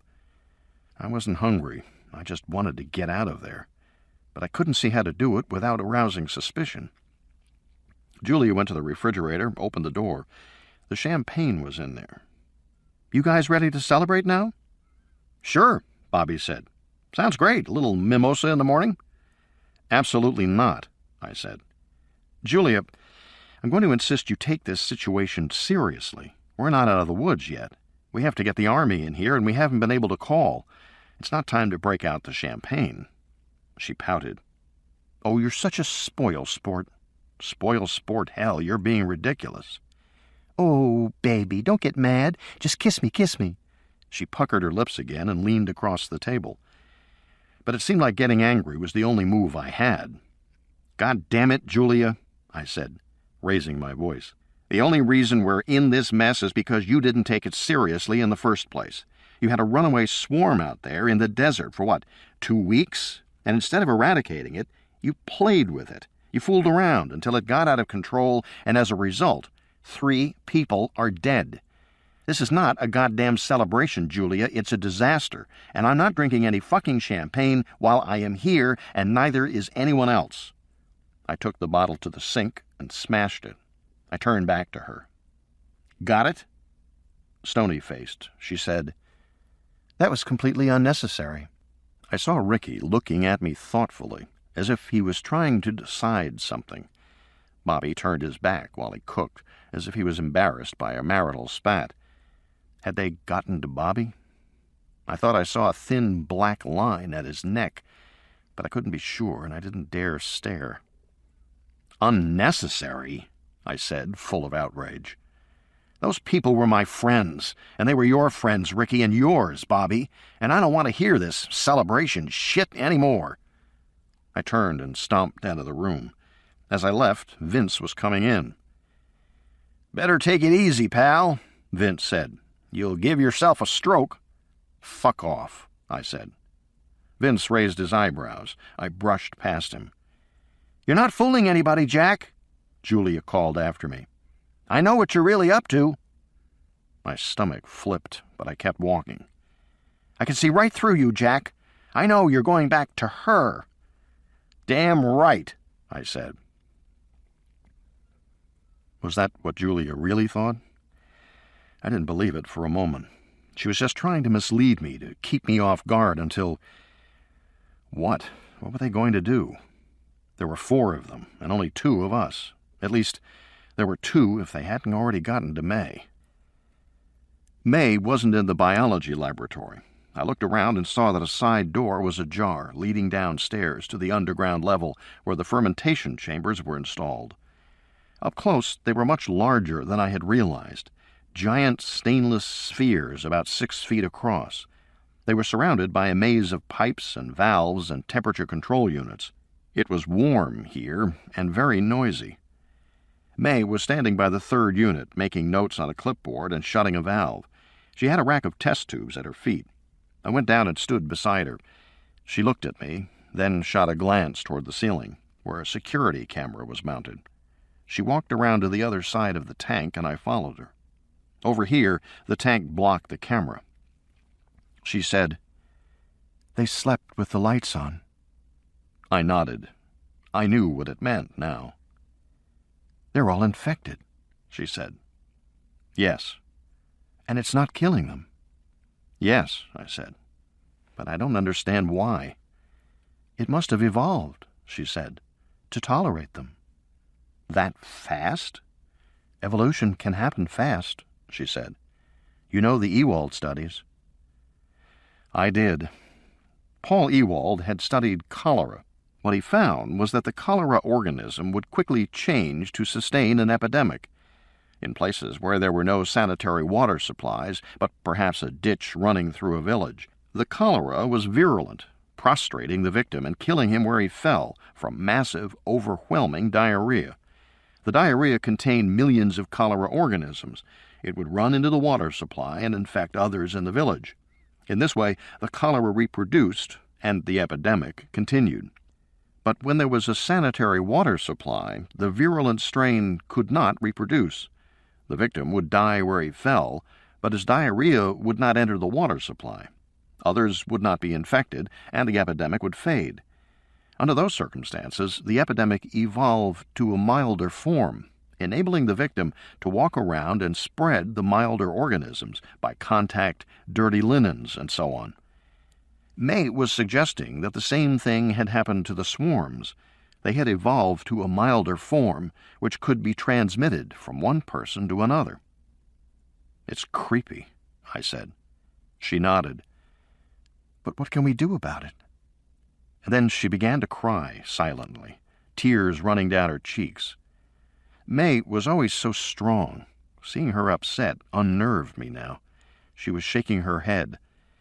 "Jack, there's nothing we can do. There's 4 of them. They're stronger than we are. They're going to kill us the way they killed Charlie." She pressed her head against my shoulder. I put my arm around her, but I couldn't comfort her, because I knew she was right. There was no way out. Winston Churchill once said that being shot at focused the mind wonderfully. My mind was going very fast now. I was thinking that I had made a mistake, and I had to fix it, even though it was a typically human mistake. Considering that we live in an era of evolutionary everything, evolutionary biology, evolutionary medicine, evolutionary ecology, evolutionary psychology, evolutionary economics, evolutionary computing, it was surprising how rarely people thought in evolutionary terms. It was a human blind spot. We looked at the world around us as a snapshot, when it was really a movie, constantly changing. Of course, we knew it was changing, but we behaved as if it wasn't. We denied the reality of change. So change always surprised us. Parents were even surprised by the maturing of their own children. They treated them as younger than they really were. And I had been surprised by the change in the evolution of the swarms. There was no reason why the swarms shouldn't evolve in 2 directions at the same time, or 3 or 4 or 10 directions for that matter. I should have anticipated that. I should have looked for it, expected it. If I had, I might be better prepared to deal with the situation now. But instead, I had treated the swarm as one problem, a problem out there in the desert, and I had ignored other possibilities. It's called denial, Jack. I started to wonder what else I was denying now, what else I had failed to see. Where did I go wrong? What was the first clue I had missed? Probably the fact that my initial contact with a swarm had produced an allergic reaction, a reaction that almost killed me. May had called it a coliform reaction, caused by a toxin from the bacteria in the swarm. That toxin was obviously the result of an evolutionary change in the E. coli that made up the swarm. Well, for that matter, the very presence of phage in the tank was an evolutionary change, a viral response to the bacteria that... May, I said. Wait a minute. What? I said. There might be something we can do to stop them. She was skeptical. I could see it in her face. But she wiped her eyes and listened. I said, the swarm consists of particles and bacteria. Is that right? Yes. The bacteria provide the raw ingredients for the particles to reproduce themselves, right? Okay. So if the bacteria die, the swarm dies too? Probably, she frowned. Are you thinking of an antibiotic? Giving everyone an antibiotic? Because you need a lot of antibiotics to clear an E. coli infection. They'd have to take drugs for several days, and I don't... No, I'm not thinking of antibiotics. I tapped the tank in front of me. I'm thinking of this. Phage? Why not? I don't know if it'll work, she said. She frowned. It might, except how are you going to get the phage into them? They won't just drink it down, you know. Then we'll fill the atmosphere with it, I said. They'll breathe it in, and they'll never know. Uh-huh. How do we fill the atmosphere? Easy. Don't shut down this tank. Feed the bacteria into the system. I want the assembly line to start making virus, a lot of virus. Then we release it into the air. May sighed. It won't work, Jack, she said. Why not? Because the assembly line won't make a lot of virus. Why not? Because of the way the virus reproduces. You know, the virus floats around, attaches to a cell wall, and injects itself into the cell. Then it takes over the cell's own RNA and converts it to making more viruses. The cell ceases all its normal metabolic functions and just cranks out viruses. Pretty soon the cell is packed with viruses, and it bursts like a balloon. All the viruses are released, they float to other cells, and the process starts all over. Yes. So? If I introduce phage into the assembly lines, the virus will reproduce rapidly for a while, but it will rupture a lot of cell membranes, leaving behind all those membranes as a lipid crud. The crud will clog the intermediate filters. After about an hour or two, the assembly lines will start to overheat. The safety systems will kick in and shut everything down. The whole production line will just stop. No virus. Can the safety systems be turned off? Yes, but I don't know how. Who does? Only Ricky. I shook my head. That won't do us any good. Are you sure you can't figure out? There's a code, she said.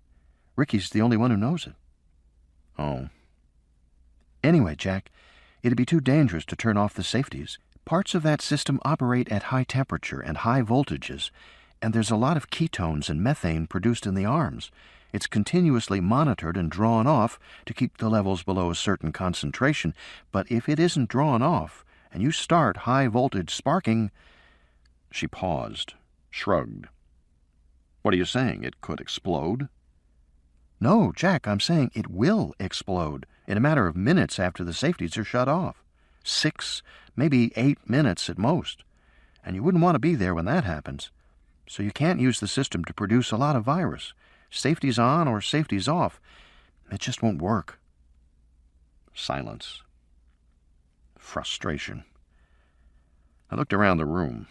I looked at the steel tank curving upward over my head. I looked at the rack of test tubes at May's feet. I looked in the corner, where I saw a mop and a bucket and a 1-gallon plastic bottle of water. And I looked at May, frightened, still on the verge of tears, but somehow holding it together. And I had a plan. Okay. Do it anyway. Release the virus into the system. What's the point of that? Just do it. Jack, she said, why are we doing this? I'm afraid they know that we know. We can't fool them. They're too clever. If we try to do this, they'll be onto us in a minute." "Yes," I said. "They probably will." "And it won't work anyway. The system won't make viruses. So why, Jack? What good will it do?" May had been a good friend through all this, and now I had a plan, and I wasn't going to tell her. I hated to do it this way, but I had to make a distraction for the others. I had to fool them, and she had to help me do it, which meant she had to believe in a different plan. I said, "May, we have to distract them, to fool them. I want you to release the virus into the assembly line. Let them focus on that. Let them worry about that. Meanwhile, I'll take some virus up to the maintenance area beneath the roof and dump it into the sprinkler reservoir." "And then set the sprinklers off?" "Yes." She nodded. "And they'll be soaked in virus. Everybody in this facility, drenched." "Right." She said, "It just might work, Jack." "I can't think of anything better," I said. "Now, open one of those valves and let's draw off some test tubes of virus, and I want you to put some virus into that gallon jug over there." She hesitated. "The valve is on the other side of the tank. The security camera will see us." "That's okay," I said. "It can't be helped now. You just have to buy me a little time." "And how do I do that?" I told her. She made a face. "You're kidding. They'll never do that." "Of course not. I just need a little time." We went around the tank. She filled the test tubes. The liquid that came out was a thick, brown glop. It smelled fecal. It looked fecal. May said to me, "Are you sure about this?" "Gotta do it," I said. "There's no choice." "You first." I picked up the test tube, took a breath, and swallowed it whole. It was disgusting. My stomach heaved. I thought I would vomit, but I didn't. I took another breath, swallowed some water from the gallon jug, and looked at May. "Awful, huh?" she said. "Awful." She picked up a test tube, held her nose, and swallowed. I waited through her coughing fit. She managed not to vomit. I gave her the gallon jug, she drank, and poured the rest out onto the floor. Then she filled it with brown slop.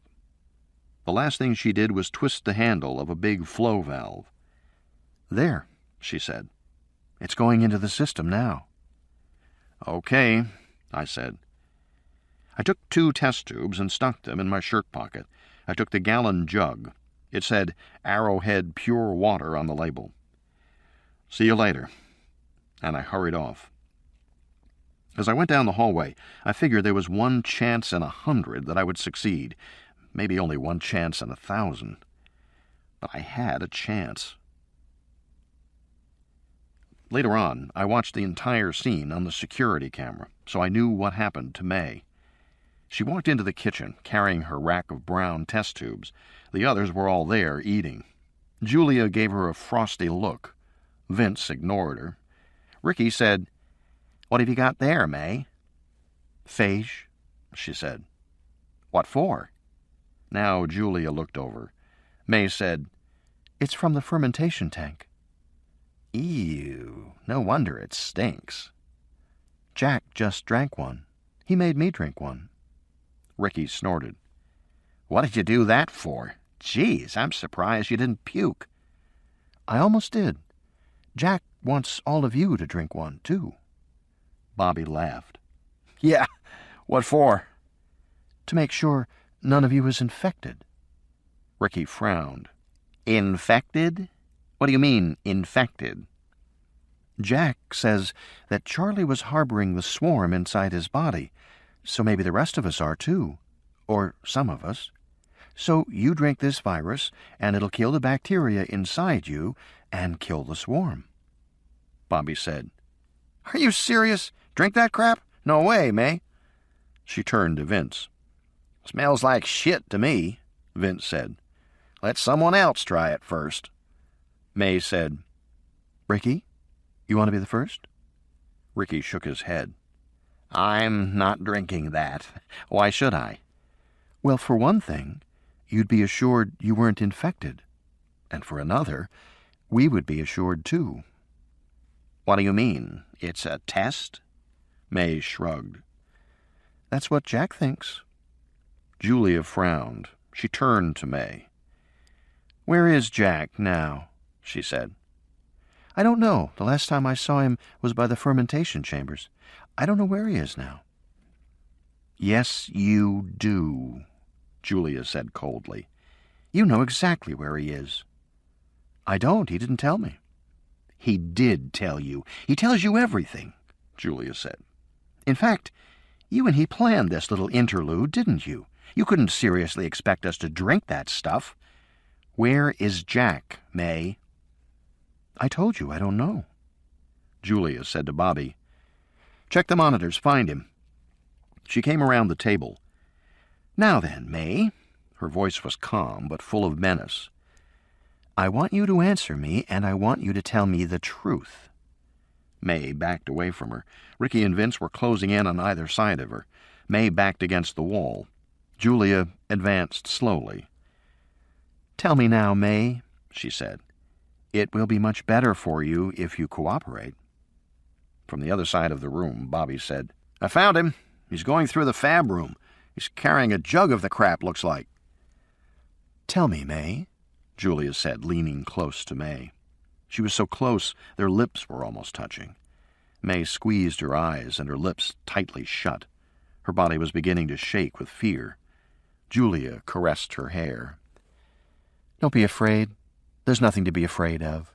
Just tell me, what is he doing with that jug? Julia said. May began to sob hysterically. I knew it wouldn't work. I told him you would find out. Of course we would, Julia said quietly. Of course we would find out. Just tell now. He took the jug of virus, May said, and he's putting it in the water sprinklers. Is he? Julia said.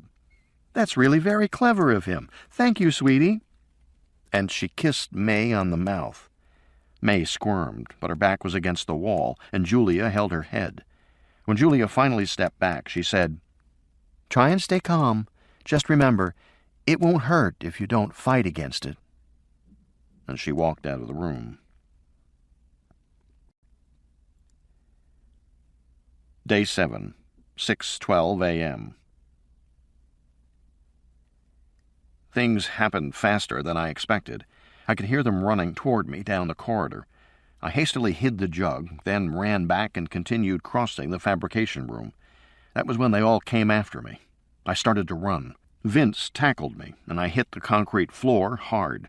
Ricky threw himself on top of me after I was down. He knocked the wind out of me. Then Vince kicked me in the ribs a couple of times, and together they dragged me to my feet to face Julia. Hi, Jack, she said, smiling. How's it going? It's been better. We've had a nice talk with May, Julia said, so there's no point in beating around the bush. She looked around the floor nearby. Where is the jug? What jug? Jack. She shook her head sadly.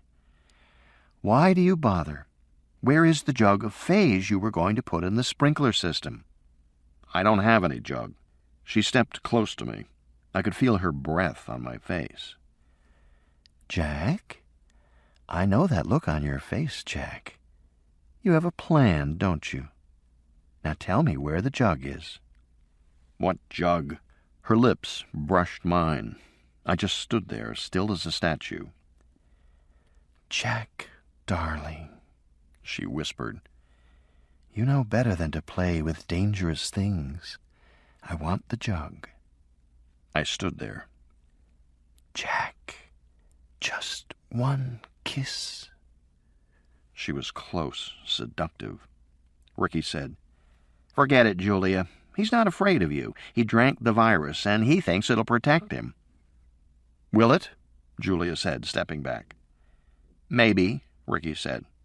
But I bet he's afraid to die.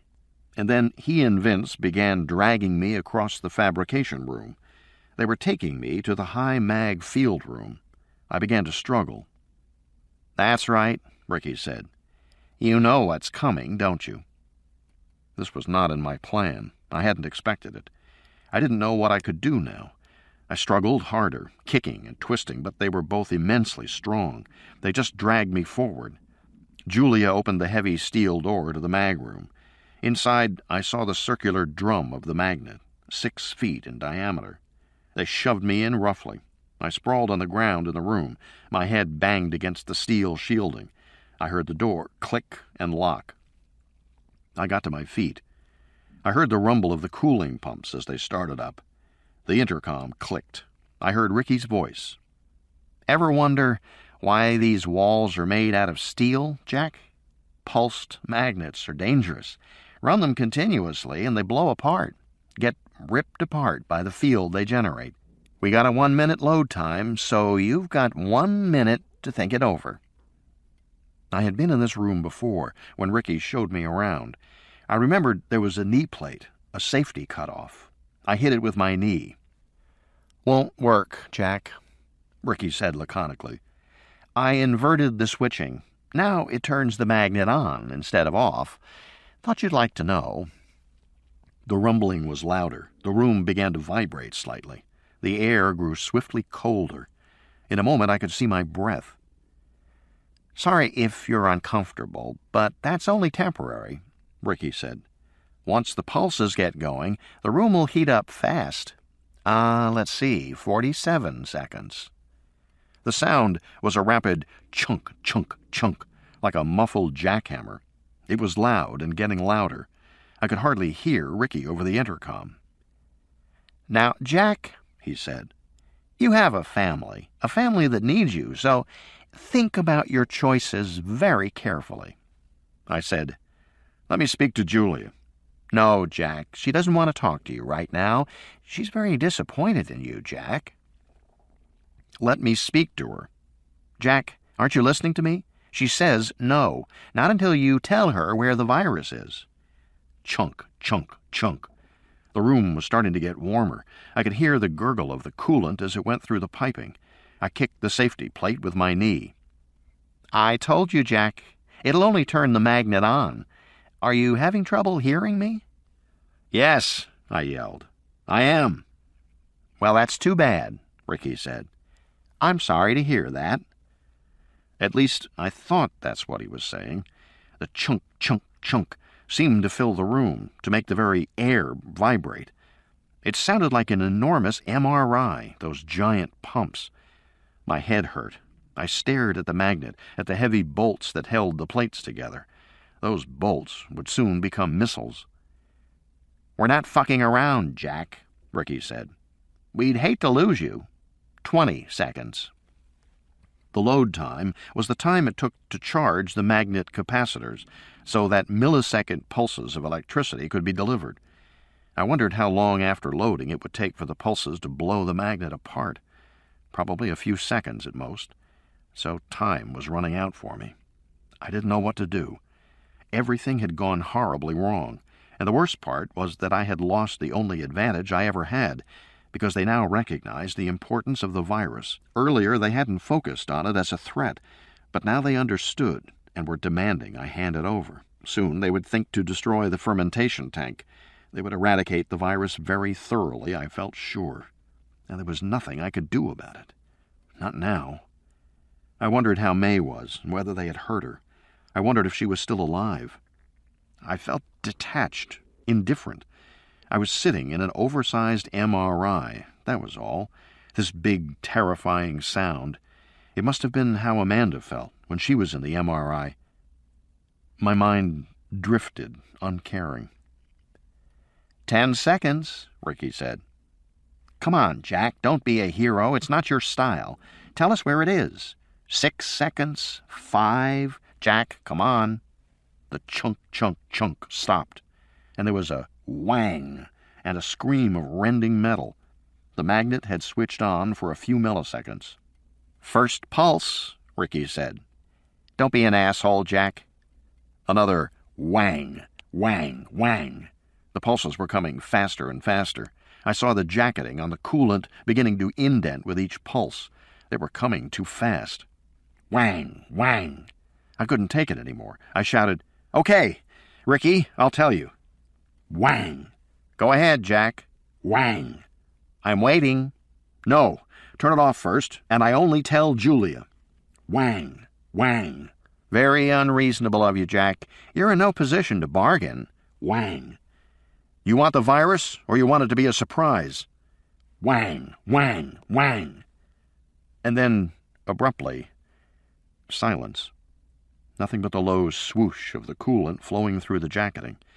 The magnet was hot to the touch, but at least the MRI sound had stopped. The MRI. I stood in the room and waited for Julia to come in, and then, thinking it over, I sat down. I heard the door unlock. Julia walked in. "Jack, you're not hurt, are you?" "No," I said. "Just my nerves are shot." "I don't know why you put yourself through it," she said. "It was totally unnecessary. But guess what? I have good news. The helicopter just arrived." "It did?" "Yes, it's early today. Just think, wouldn't it be nice to be on it now, going home, back to your house, back to your family? Wouldn't that feel great?" I sat there with my back against the wall, looking up at her. "Are you saying I can go?" "Of course, Jack. There's no reason for you to stay here. Just give me the bottle of virus and go home." I didn't believe her for a second. I was seeing the friendly Julia, the seductive Julia, but I didn't believe her. "Where is May?" "She's resting." "You've hurt her." No. Why would I do that?" She shook her head. "You really don't understand, do you? I don't want to hurt anybody, Jack. Not you, not May, not anybody. I especially don't want to hurt you." Try telling that to Ricky. "Jack, please, let's put emotion aside and be logical for a moment. You're doing all this to yourself. Why can't you accept the new situation?" She held out her hand to me. I took it, and she pulled me up. She was strong, stronger than I ever remembered her being. "After all," she said, "you're an integral part of this. You killed the wild type for us, Jack." So the benign type could flourish. "Exactly, Jack.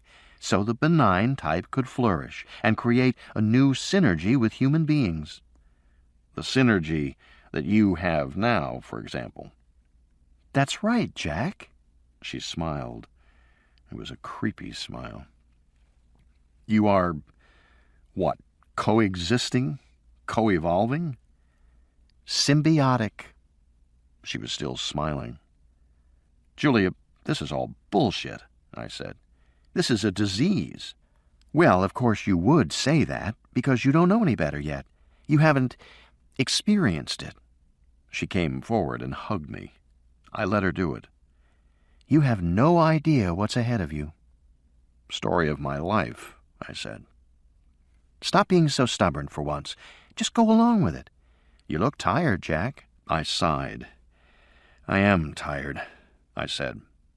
And I was. I was feeling distinctly weak in her arms. I was sure she could sense it. "Then why don't you just relax? Embrace me, Jack." "I don't know. Maybe you're right." "Yes, I am." She smiled again, ruffled my hair with her hand. "Oh, Jack, I really have missed you."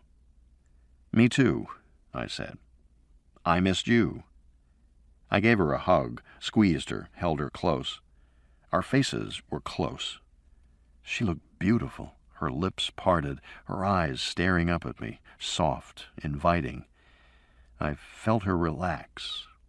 Then I said, "Just tell me one thing, Julia. It's been bothering me." "Sure, Jack." "Why did you refuse to have an MRI in the hospital?" She frowned, leaned back to look at me.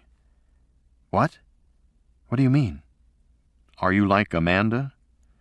"Amanda?" "Our baby daughter. You remember her. She was cured by the MRI, instantly." "What are you talking about?"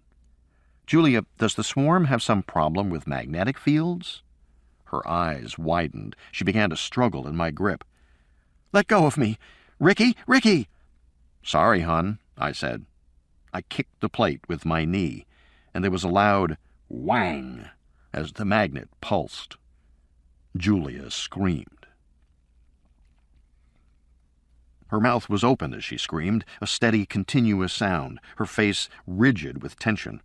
I held her hard. The skin of her face began to shiver, vibrating rapidly, and then her features seemed to grow, to swell as she screamed. I thought her eyes looked frightened. The swelling continued, and began to break up into rivulets and streams. And then, in a sudden rush, Julia literally disintegrated before my eyes. The skin of her swollen face and body blew away from her in streams of particles, like sand blown off a sand dune. The particles curved away in the arc of the magnetic field toward the sides of the room. I felt her body growing lighter and lighter in my arms. Still, the particles continued to flow away with a kind of whooshing sound to all corners of the room. And when it was finished, what was left behind, what I still held in my arms, was a pale and cadaverous form. Julia's eyes were sunk deep in her cheeks. Her mouth was thin and cracked, her skin translucent. Her hair was colorless, brittle. Her collarbones protruded from her bony neck. She looked like she was dying of cancer. Her mouth worked. I heard faint words, hardly more than breathing. I leaned in, turned my ear to her mouth to hear. "Jack," she whispered. "It's eating me." I said, "I know." Her voice was just a whisper. "You have to do something." "I know." "Jack, the children?" "Okay," she whispered. "I kissed them." I said nothing. I just closed my eyes. "Jack, save my babies. Jack." "Okay," I said. I glanced up at the walls and saw all around me Julia's face and body stretched and fitted to the room. The particles retained her appearance, but were now flattened onto the walls, and they were still moving, coordinating with the movement of her lips, the blink of her eyes. As I watched, they began to drift back from the walls toward her in a flesh-colored haze. Outside the room, I heard Ricky shouting, "Julia! Julia!" He kicked the door a couple of times, but he didn't come in. I knew he wouldn't dare. I had waited a full minute so the capacitors were charged. He couldn't stop me from pulsing the magnet now. I could do it at will, at least until the charge ran out. I didn't know how long that would be. "Jack." I looked at her. Her eyes were sad, pleading. "Jack," she said. "I didn't know." "It's all right," I said. The particles were drifting back, reassembling her face before my eyes. Julia was becoming solid and beautiful again. I kicked the knee plate. Whang! The particles shot away, flying back to the walls, though not so swiftly this time. And I had the cadaverous Julia in my arms again, her deep-set eyes pleading with me. I reached into my pocket and pulled out one of the vials of phage. "I want you to drink this," I said. "No, no," she was agitated. "Too late for—" "Try," I said. I held the vial to her lips. "Come on, darling, I want you to try." "No, please. Not important." Ricky was yelling. "Julia! Julia!" He pounded on the door. "Julia, are you all right?" The cadaver eyes rolled toward the door. Her mouth worked. Her skeleton fingers plucked at my shirt, scratching the cloth. She wanted to tell me something. I turned my head again so I could hear. She breathed shallowly, weakly. I couldn't catch the words. And then, suddenly, they were clear. She said, "They have to kill you now." "I know," I said. "Don't let them. Children." "I won't." Her bony hand touched my cheek. She whispered, "You know I always loved you, Jack. I would never hurt you." "I know, Julia. I know." The particles on the walls were drifting free once more. Now they seemed to telescope back, returning to her face and body. I kicked the knee plate once again, hoping for more time with her, but there was only a dull, mechanical thunk. The capacitor was drained. And suddenly, in a whoosh, all the particles returned, and Julia was full and beautiful and strong as before, and she pushed me away from her with a contemptuous look and said in a loud, firm voice, "I'm sorry you had to see that, Jack." "So am I said. "But it can't be helped. We're wasting time. I want the bottle of virus, Jack, and I want it right now." In a way, it made everything easier, because I understood I wasn't dealing with Julia anymore. I didn't have to worry about what might happen to her. I just had to worry about May, assuming she was still alive, and me, and assuming I could stay alive for the next few minutes.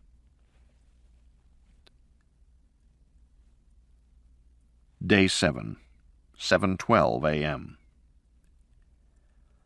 "Okay," I said to her. "Okay, I'll get you the virus." She frowned. "You've got that look on your face again." "No," I said. "I'm done. I'll take you." "Good. We'll start with those vials in your pocket." "What, these here?" I said. I reached into my pocket for them as I went through the door. Outside, Ricky and Vince were waiting for me. "Very fucking funny," Ricky said. "You know, you could have killed her. You could have killed your own wife." "How about that?" I said. I was still fumbling in my pocket, as if the test tubes were stuck in the cloth. They didn't know what I was doing, so they grabbed me again, Vince on one side and Ricky on the other. "Guys," I said, "I can't do this if you—" "Let him go," Julia said, coming out of the room. "Like hell," Vince said. "He'll pull something." I was still struggling, trying to bring the tubes out. Finally, I had them in my hand. While we struggled, I threw one onto the ground. It smashed on the concrete floor, and brown sludge spattered up. "Jesus!" They all jumped away, releasing me. They stared at the floor and bent over to look at their feet, making sure none of it had touched them. And in that moment, I ran. I grabbed the jug from its hiding place and kept going across the fabrication room. I had to get all the way across the room to the elevator and ride it up to the ceiling level, where all the basic system equipment was located. Up there, where the air handlers were and the electrical junction boxes, and the tank for the sprinkler system. If I could reach the elevator and ride it just 7 or 8 feet in the air, then they couldn't touch me. If I could do that, then my plan would work. The elevator was 150 feet away. I ran hard, vaulting over the lowest arms of the octopus, ducking beneath the chest-high sections. I glanced back and couldn't see them through the maze of arms and machinery, but I heard the 3 of them shouting, and I heard running feet. I heard Julia say, "He's going for the sprinklers." Ahead, I saw the yellow open cage of the elevator. I was going to make it, after all. At that moment, I stumbled over one of the arms and went sprawling. The jug skidded across the floor, came to rest against a support beam. I scrambled quickly to my feet again and retrieved the jug. I knew they were right behind me. I didn't dare look back now. I ran for the elevator, ducking beneath one final pipe, but when I looked again, Vince was already there. He must have known a shortcut through the octopus arms. Somehow he had beaten me. Now he stood in the open cage, grinning. I looked back and saw Ricky just a few yards behind me, closing fast. Julia called, "Give it up, Jack. It's no good." She was right about that. It was no good at all. I couldn't get past Vince, and I couldn't outrun Ricky now. He was much too close. I jumped over a pipe, stepping around a standing electrical box, and ducked down. As Ricky jumped the pipe, I slammed my elbow upward between his legs. He howled and went down, rolling on the floor in agony. I stopped and kicked him in the head as hard as I could. That was for Charlie. I ran.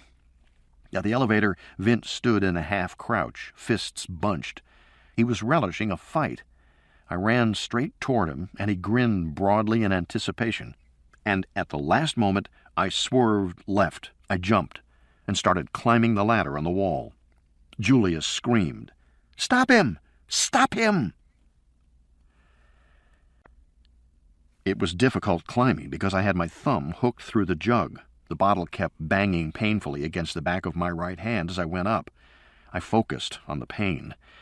I panic at heights, and I didn't want to look down, and so I couldn't see what was dragging at my legs, pulling me back toward the floor. I kicked, but whatever it was held on to me. Finally, I turned to look. I was 10 feet above the ground and 2 rungs beneath me. Ricky had his free arm locked around my legs, his hand clutching my ankle. He jerked at my feet and yanked them off the rung. I slid for an instant and then felt a burst of searing pain in my hands, but I held on. Ricky was smiling grimly. I kicked my legs backward, trying to hit his face, but to no avail. He had both legs locked tight against his chest. He was immensely strong. I kept trying until I realized that I could pull one leg up and free. I did, and stomped down on his hand that was holding onto the rung. He yelled and released my legs to hold onto the ladder with his other hand. I stomped again and kicked straight back, catching him right under the chin. He slid down 5 rungs, then caught himself. He hung there, near the bottom of the ladder. I climbed again. Julia was running across the floor. "Stop him!" I heard the elevator grind as Vince rode up past me, heading toward the top. He would wait for me there. I climbed. I was 15 feet above the floor, then 20. I looked down to see Ricky pursuing me, but he was far behind. I didn't think he could catch me. And then Julia came swirling up through the air toward me, spiraling like a corkscrew, and grabbed the ladder right alongside me. Except she wasn't Julia. She was the swarm. And for a moment, the swarm was disorganized enough that I could see right through her in places. I could see the swirling particles that composed her. I looked down and saw the real Julia, deathly pale, standing and looking up at me, her face a skull. By now, the swarm alongside me became solid appearing, as I had seen it become solid before. It looked like Julia. The mouth moved, and I heard a strange voice say, "Sorry, Jack." And the swarm shrank, becoming denser still, collapsing into a small Julia about 4 feet tall. I turned to climb again.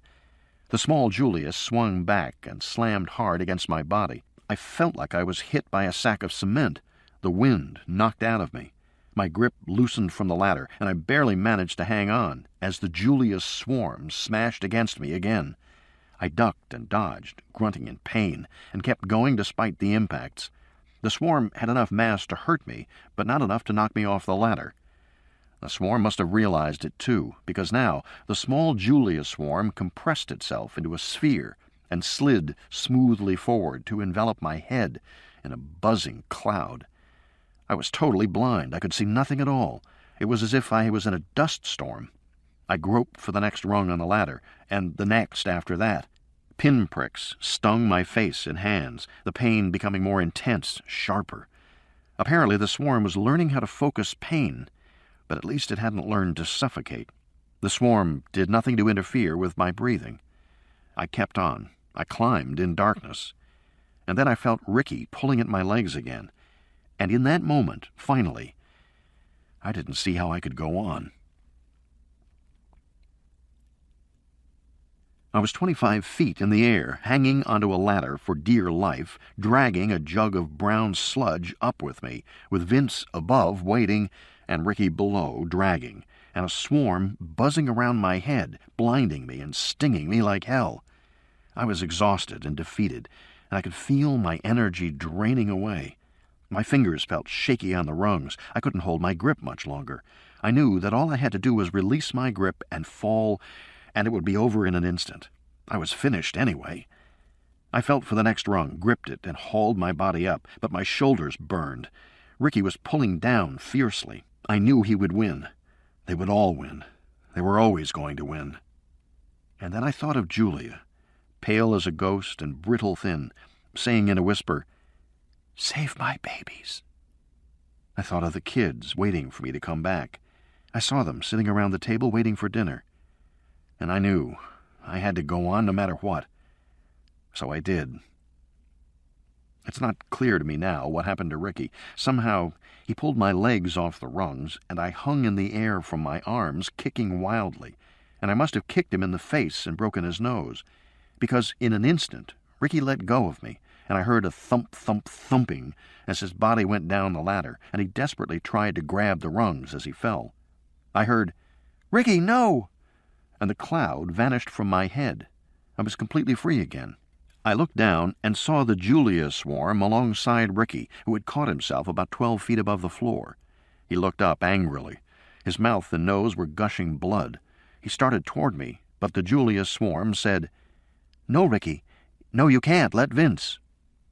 And then Ricky half climbed, half fell the rest of the way down the ladder to the ground, and the swarm re-inhabited Julia's pale body, and the two of them stood there and watched me. I turned away from them and looked up the ladder. Vince was standing there, 5 feet above me.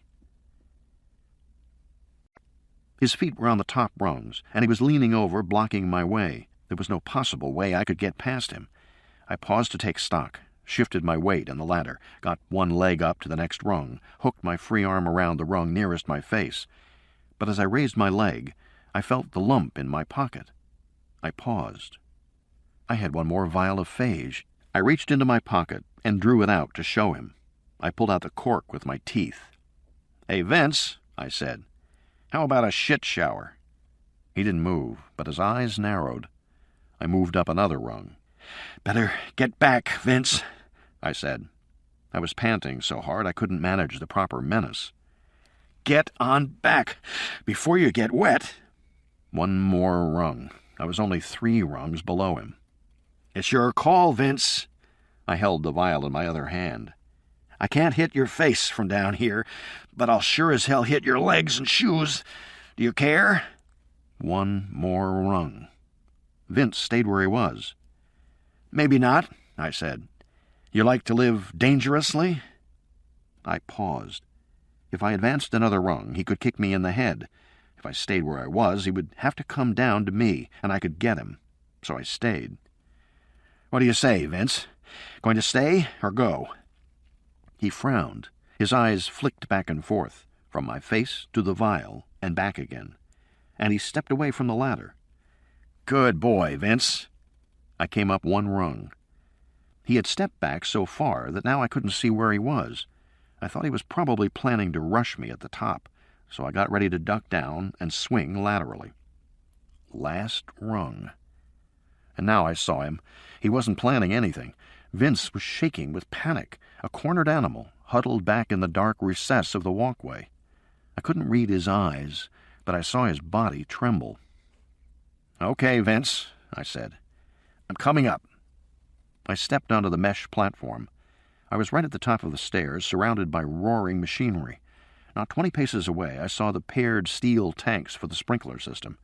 I glanced down and saw Ricky and Julia staring up at me. I wondered if they realized how close I was to my goal. I looked back at Vince just in time to see him pull a translucent white plastic tarp off a corner box. He wrapped himself in the tarp like a shield, and then with a guttural yell, he charged. I was right at the edge of the ladder. I had no time to get out of the way. I just turned sideways and braced myself against a big 3-foot pipe against the coming impact. Vince slammed into me. The vial went flying out of my hand, shattering on the mesh. The jug was knocked from my other hand and tumbled along the walkway, coming to rest at the lip of the mesh path. Another few inches and it would go over. I moved toward it. Still hiding behind the tarp, Vince smashed into me again. I was slammed back against the pipe. My head clanged on steel. I slipped on the brown sludge that dripped through holes in the mesh, barely keeping my balance. Vince slammed me again. In his panic, he never realized I had lost my weapons. Or perhaps he couldn't see through the tarp. He just kept pounding me with his full body, and I finally slipped on the sludge and went down on my knees. I immediately scrambled toward the jug, which was about 10 feet away. That odd behavior made Vince stop for a moment. He pulled down the tarp, saw the jug, and lunged for it, vaulting his whole body forward in the air. But he was too late. I had my hand on the jug and yanked it away just as Vince landed, tarp and all, right where the jug had been. His head banged hard on the walkway lip. He was momentarily stunned, shaking his head to clear it. And I grabbed the edge of the tarp and yanked upward. Vince yelled and went over the side. I watched as he hit the floor. His body didn't move. Then the swarm came off him, sliding into the air like a ghost. The ghost joined Ricky and Julia, who were looking up at me. Then they turned away and hurried across the floor of the fabrication room, jumping over the octopus arms as they went. Their movements conveyed a clear sense of urgency. You might even think they were frightened. Good, I thought. I got to my feet and headed for the sprinkler tanks. The instructions were stenciled on the lower tank. It was easy to figure out the valves. I twisted the inflow, unscrewed the filler cap, waited for the pressurized nitrogen to hiss out, and then dumped in the jug of phage. I listened as it gurgled into the tank. Then I screwed the cap back on, twisted the valve, repressurized with nitrogen. And I was done. I took a deep breath. I was going to win this thing, after all. I rode the elevator down, feeling good for the first time all day. Day 7, 8:12 a.m. They were all clustered together on the other side of the room. Julia, Ricky, and now Bobby as well. Vince was there, too, hovering in the background, but I could sometimes see through him. His swarm was slightly transparent. I wondered which of the others were only swarms now. I couldn't be sure, but it didn't matter now anyway. They were standing beside a bank of computer monitors that showed every parameter of the manufacturing process, graphs of temperature, output, God knows what else. But they had turned their backs to the monitors. They were watching me. I walked calmly toward them in measured steps. I was in no rush, far from it. I must have taken a full 2 minutes to cross the fabrication room to where they were standing. They regarded me with puzzlement, and then with increasingly open amusement. "Well, Jack," Julia said finally, "how's your day going?" "Not bad," I said. "Things are looking up." "You seem very confident." I shrugged. "You've got everything under control?" Julia said. I shrugged again. "By the way, where is May?" "I don't know. Why?" "Bobby's been looking for her. He can't find her anywhere." "I have no idea," I said. "Why were you looking for her?" "We thought we should all be together," Julia said, "when we finish our business here." "Oh," I said. "Is that what happens now? We finish?" She nodded slowly. "Yes, Jack, it is." I couldn't risk looking at my watch. I had to try and gauge how much time had passed. I was guessing 3 or 4 minutes. I said, "So what do you have in mind?" Julia began to pace. "Well, Jack, I'm very disappointed in how things have gone with you. I really am. You know how much I care about you. I would never want anything to happen to you, but you're fighting us, Jack, and you won't stop fighting, and we can't have that." "I see," I said. "We just can't, Jack." I reached in my pocket and brought out a plastic cigarette lighter. If Julia or the others noticed, they gave no sign. She kept pacing. "Jack, you put me in a difficult position." "How's that?" "You've been privileged to witness the birth of something truly new here. Something new and miraculous. But you are not sympathetic, Jack." "No, I'm not." "Birth is painful." "So is death," I said. She continued to pace. "Yes," she said, "so is death." She frowned at me. "Something the matter?" "Where is May?" she said again. "I don't know. I don't have the faintest idea." She continued to frown. "We have to find her, Jack." "I'm sure you will." "Yes, we will." "So you don't need me," I said. "Just do it on your own. I mean, you're the future, if I remember right. Superior and unstoppable. I'm just a guy." Julia started walking around me, looking at me from all sides. I could see she was puzzled by my behavior. Or appraising. Maybe I had overdone it, gone too far. She was picking up something. She suspected something. And that made me very nervous. I turned the cigarette lighter over in my hands nervously. "Jack," she said, "you disappoint me." "You said that already." "Yes," she said. "But I am still not sure." As if on some unspoken cue, the men all began to walk in circles. They were moving in concentric circles around me. Was this some kind of scanning procedure, or did it mean something else? I was trying to guess the time. I figured 5 minutes had elapsed. "Come, Jack. I want to look more closely." She put her arm on my shoulder and led me over to one of the big octopus arms. It was easily 6 feet across and mirrored on its surface. I could see Julia standing next to me, her arm over my shoulder. "Don't we make a handsome couple? It's a shame. We could have such a future." I said, "Yeah, well..." And the moment I spoke, a river of pale particles streamed off Julia, curved in the air, and came down like a shower all over my body and into my mouth. I clamped my mouth shut, but it didn't matter, because in the mirror, my body seemed to dissolve away, to be replaced by Julia's body. It was as if her skin had left her, flowed into the air, and slid down over me. Now there were 2 Julias standing side by side in front of the mirror. I said, "Cut it out, Julia." She laughed. "Why? I think it's fun." "Stop it," I said. I sounded like myself, even though I looked like Julia. "Stop it." "Don't you like it? I think it's amusing. You get to be me for a while." I said, "Stop it." "Jack, you're just no fun anymore." I pulled at the Julia image on my face, trying to tear it away like a mask, but I felt only my own skin beneath my fingertips. When I scratched at my cheek, the Julia cheek showed scratches in the mirror. I reached back and touched my own hair. In my panic, I dropped the cigarette lighter. It clattered on the concrete floor. "Get it off me," I said. "Get it off." I heard a whoosh in my ears, and the Julia skin was gone, sweeping into the air, then descending onto Julia. Except that she now looked like me. Now there were 2 Jacks side by side in the mirror. "Is this better?" she said. "I don't know what you're trying to prove." I took a breath. I bent over and picked up the lighter. "I'm not trying to prove anything," she said. "I'm just feeling you out, Jack. And you know what I found? You've got a secret, Jack. And you thought I wouldn't find it out." "Yes?" "But I did," she said. I didn't know how to take her words. I wasn't sure where I was anymore, and the changes in appearance had so unnerved me that I had lost track of the time. "You're worried about the time, aren't you, Jack?" she said.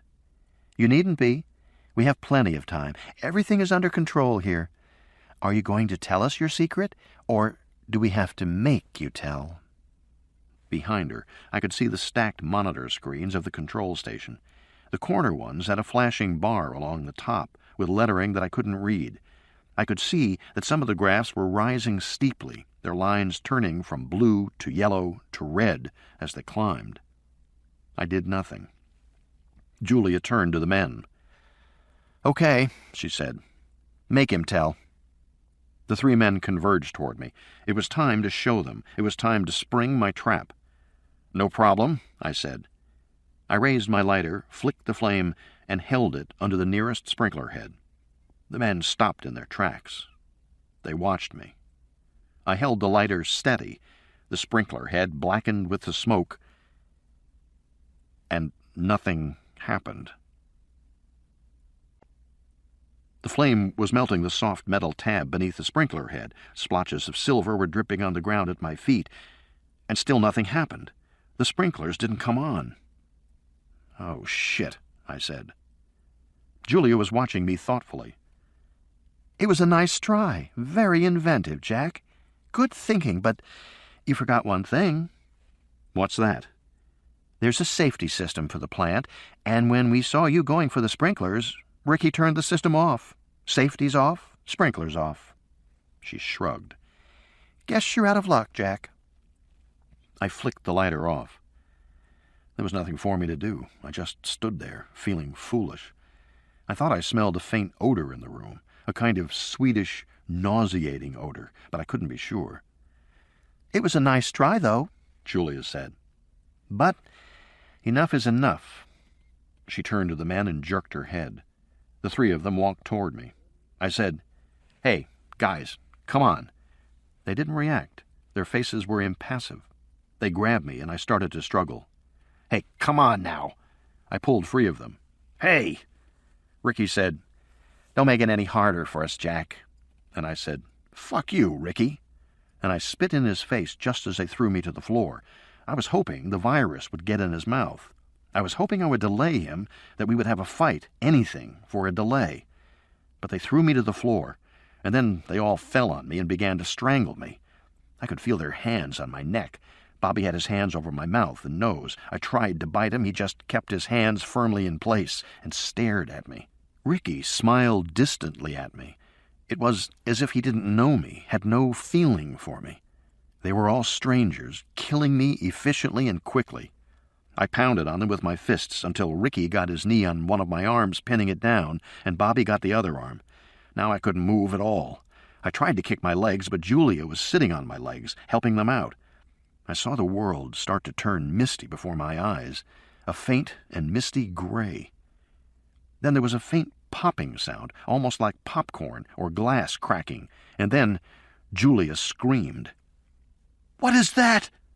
The 3 men released me and got to their feet. They walked away from me. I lay on the ground, coughing. I didn't even try to get up. "What is that?" Julia yelled.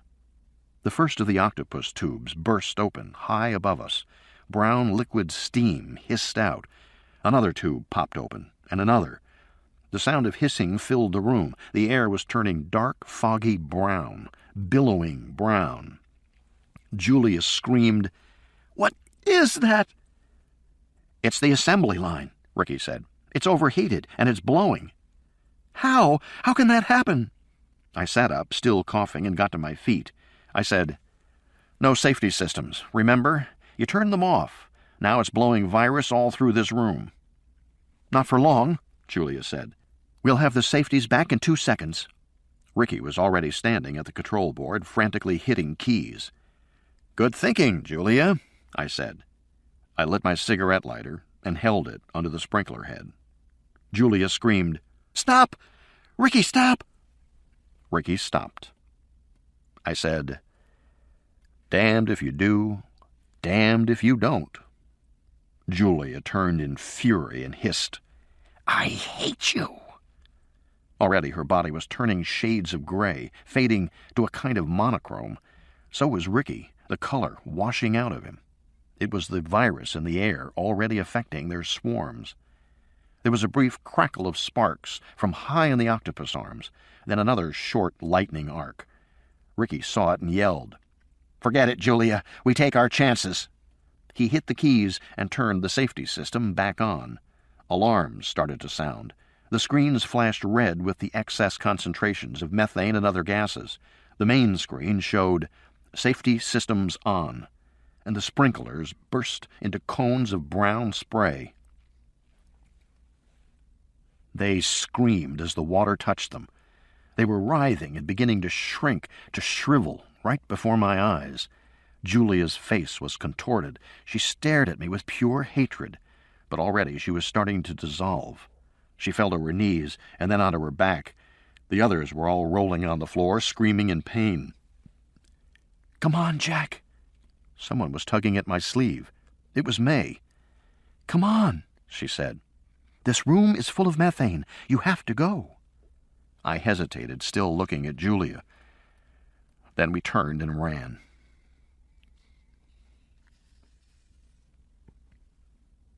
Day 7, 9:11 a.m. The helicopter pilot pushed the doors open as we ran across the pad. We jumped in. May said, "Go!" He said, "I'll have to insist you get your harnesses on before—" "Fly this fucking thing!" I yelled. "Sorry, it's a regulation, and it's not safe." Black smoke started to pour out of the power station door we had just come out of.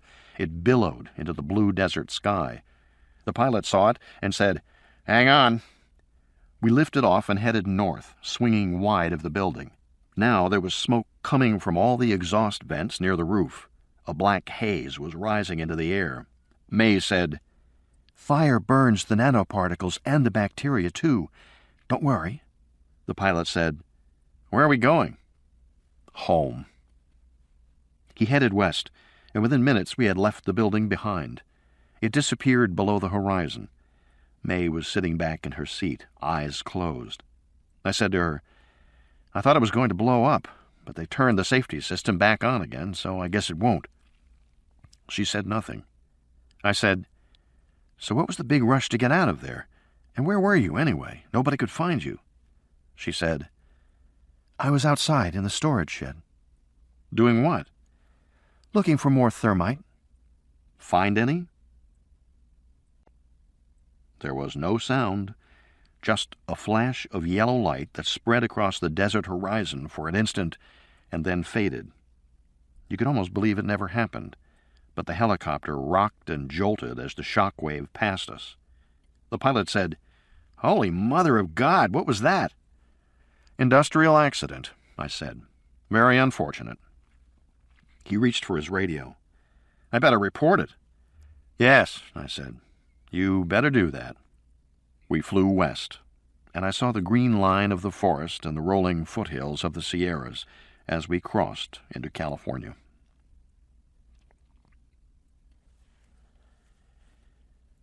Day 7, 11:57 p.m.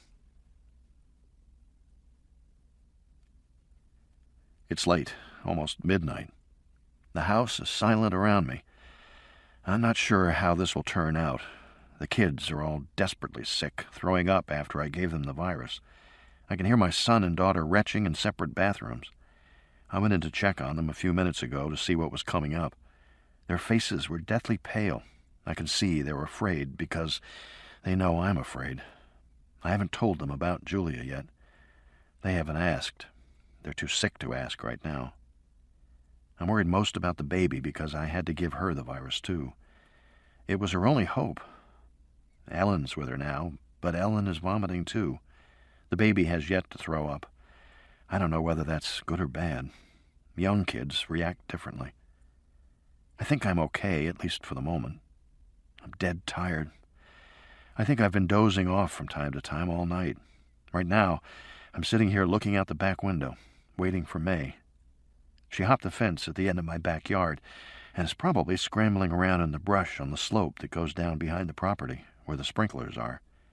She thought there was a faint green light coming from somewhere down the slope. I told her not to go down there alone, but I'm too tired to go get her.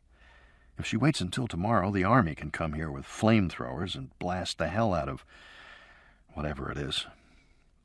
The army is acting dumb about this whole thing, but I have Julia's computer here at home, and I have an email trail on her hard drive. I removed the hard drive just to be safe. I duped it and put the original in a safe deposit box in town. I'm not really worried about the army. I'm worried about Larry Handler and the others at Zymos. They know they have horrific lawsuits on their hands. The company will declare bankruptcy sometime this week, but they're still liable for criminal charges. Larry especially. I wouldn't cry if he went to jail. May and I have managed to put together most of the events of the past few days. My daughter's rash was caused by gamma assemblers, the micro-machines that assembled finished molecules from component fragments. The gammas must have been on Julia's clothing when she came home from the lab. Julia worried about that possibility. That was why she took a shower as soon as she got home. The lab itself had good decontamination procedures, but Julia was interacting with the swarms outside the lab. She knew there was a danger. Anyway, that night she accidentally let the gammas loose in the nursery. The gamma assemblers are designed to cut microfragments of silicon, but faced with a pliable substance like skin, they only pinch it. It's painful and causes micro-trauma of a sort that nobody had ever seen before, or would ever have suspected. No wonder Amanda didn't have a fever. She didn't have an infection. She had a coating of biting particles on her skin. The magnetic field of the MRI cured her in an instant. All the assemblers were yanked away from her in the first pulse. Apparently, that is also what happened to the guy in the desert. He somehow came in contact with the batch of assemblers. He had been camping within a mile of the Zymos desert facility. Julia knew what was wrong with Amanda, but she didn't tell anybody. Instead, she called the Zymos cleanup crew, which showed up in the middle of the night while I was at the hospital. Only Eric saw them, And now I know what he saw, because the same crew arrived here a few hours ago to sweep my house. They were the same men I'd seen in the van on the road that night. The lead man wears a silver bunny suit that's anti-magnetic, and he does look ghostly. His silvered mask makes him appear faceless. He goes into the environment first to check it out. Then 4 other men in coveralls follow to vacuum and clean up. I had told Eric he'd dreamed it, but he hadn't. The crew left behind one of their sensor cubes under Amanda's bed. That was intentional, to check for residual gammas in case they'd missed any. It wasn't a surge suppressor. It was just constructed to look like one. When I finally figured all this out, I was furious with Julia for not telling me what was going on, for making me worry. But of course she was diseased, and there's no point in being angry with her now. Eric's MP3 player was cut by gamma assemblers, the same way the cars in the desert were, and just as the MRI was. For some reason, the gamma assemblers cut memory chips and leave central processors alone. I haven't heard an explanation why. There was a swarm in the convertible with Julia that night. It had come back with her from the desert. I don't know whether she brought it intentionally or not. The swarm could collapse into nothing, which is why Eric didn't see anything when he went out to the car to look. And I wasn't sure of what I saw when she pulled away, which was reasonable enough. The swarm was probably catching the light in odd ways. In my memory, it looked a little like Ricky, but it was probably too soon for the swarm to be taking on appearances. It hadn't evolved that much yet. Or maybe I just saw an indistinct shape, and in my jealousy I imagined it to be a person. I don't think I made it up, but maybe I did. Ellen thinks I might have. After her car crash, Julia called for the cleanup crews. That's why they were there on the road late that night. They were waiting to go down the hill and clean up the site. I don't know what caused the crash itself, whether it was something to do with the swarm or whether it was just an accident. There's no one to ask about it now. The facility in the desert was entirely destroyed. There was enough methane in the main laboratory to produce a fireball in excess of 2,000 degrees Fahrenheit. Any biological materials would have been incinerated. But I still worry. They never found any bodies in the ruins, not even skeletons. May took the bacteriophage to her old lab in Palo Alto. I hope she made them understand how desperate the situation is. She's being very quiet about their reaction. I think they should put the phage into the water supply, but May says the chlorine will take it out. Maybe there should be a vaccine program. As far as we know, the phage works to kill the swarms. Sometimes I have ringing in my ears, which is a worrisome sign, and I feel a vibrating in my chest and abdomen. I can't tell if I'm just paranoid or if something is really happening to me. I try to keep a brave face for the kids, but of course you can't fool kids. They know I'm frightened.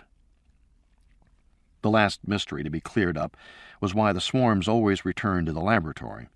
It never made any sense to me. I kept worrying about it because it was such an unreasonable goal. It didn't fit the pred-prey formulations. Why would a predator keep returning to a particular location? Of course, in retrospect, there was only one possible answer. The swarms were intentionally programmed to return. The goal was explicitly defined by the programmers themselves. But why would anybody program in a goal like that? I didn't know until a few hours ago. The code that Ricky showed me wasn't the code they had actually used on the particles. He couldn't show me the real code because I would have known immediately what had been done. Ricky didn't ever tell me. Nobody ever told me. What bothers me most is an email I found on Julia's hard drive earlier today. It was from her to Ricky Morse, with a CC to Larry Handler, the head of Zymos, outlining the procedure to follow to get the camera swarm to work in high wind. The plan was to intentionally release a swarm into the environment. And that's exactly what they did. They pretended it was an accidental release caused by missing air filters. That's why Ricky gave me that long guided tour and the song and dance about the contractor and ventilation system. But none of what he told me was true. The release was planned. It was intentional from the beginning. When they couldn't make the swarm work in high wind, they tried to engineer a solution. They failed. The particles were just too small and light, and arguably too stupid, too. They had design flaws from the beginning, and now they couldn't solve them. Their whole multi-million-dollar defense project was going down the drain, and they couldn't solve it. So they decided to make the swarm solve it for them. They reconfigured the nanoparticles to add solar power and memory. They rewrote the particle program to include a genetic algorithm, and they released the particles to reproduce and evolve, and see if the swarm could learn to survive on its own. And they succeeded. It was so dumb, it was breathtaking. I didn't understand how they could have embarked on this plan without recognizing the consequences. Like everything else I'd seen at Zymos, it was jerry-built, half-baked, concocted in a hurry to solve present problems, and never a thought to the future. That might be typical corporate thinking when you were under the gun, but with technologies like these, it was dangerous as hell. But of course the real truth was more complicated. The technology itself invited the behavior. Distributed agent systems ran by themselves. That was how they functioned. That was the whole point. You set them up and let them go. You got in the habit of doing that. You got in the habit of treating agent networks that way. Autonomy was the point of it all. But it was one thing to release a population of virtual agents inside a computer's memory to solve a problem. It was another thing to set real agents free in the real world. They just didn't see the difference. Or they didn't care to see it. And they set the swarm free. The technical term for this is self-optimization. The swarm evolves on its own. The less successful agents die off, and the more successful agents reproduce the next generation.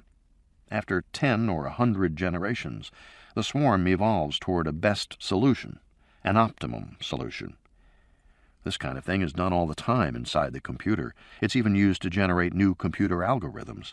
Danny Hillis did one of the first of those runs years back to optimize a sorting algorithm, to see if the computer could figure out how to make itself work better. The program found a new method. Other people quickly followed his lead. But it hasn't been done with autonomous robots in the real world. As far as I know, this was the first time. Maybe it's already happened, and we just didn't hear about it. Anyway, I'm sure it'll happen again. Probably soon. It's 2 a.m. The kids finally stopped vomiting. They've gone to sleep. They seem to be peaceful. The baby is asleep. Ellen is still pretty sick. I must have dozed off again. I don't know what woke me. I see May coming up the hill from behind my house. She's with the guy in the silver suit and the rest of the SSVT team. She's walking toward me. I can see that she's smiling. I hope her news is good. I could use some good news right now. Julia's original email says, "We have nothing to lose." And in the end, they lost everything. Their company, their lives, everything. And the ironic thing is, the procedure worked. The swarm actually solved the problem they had set for it. But then it kept going, kept evolving. And they let it. They didn't understand what they were doing. I'm afraid that will be on the tombstone of the human race. I hope it's not. We might get lucky.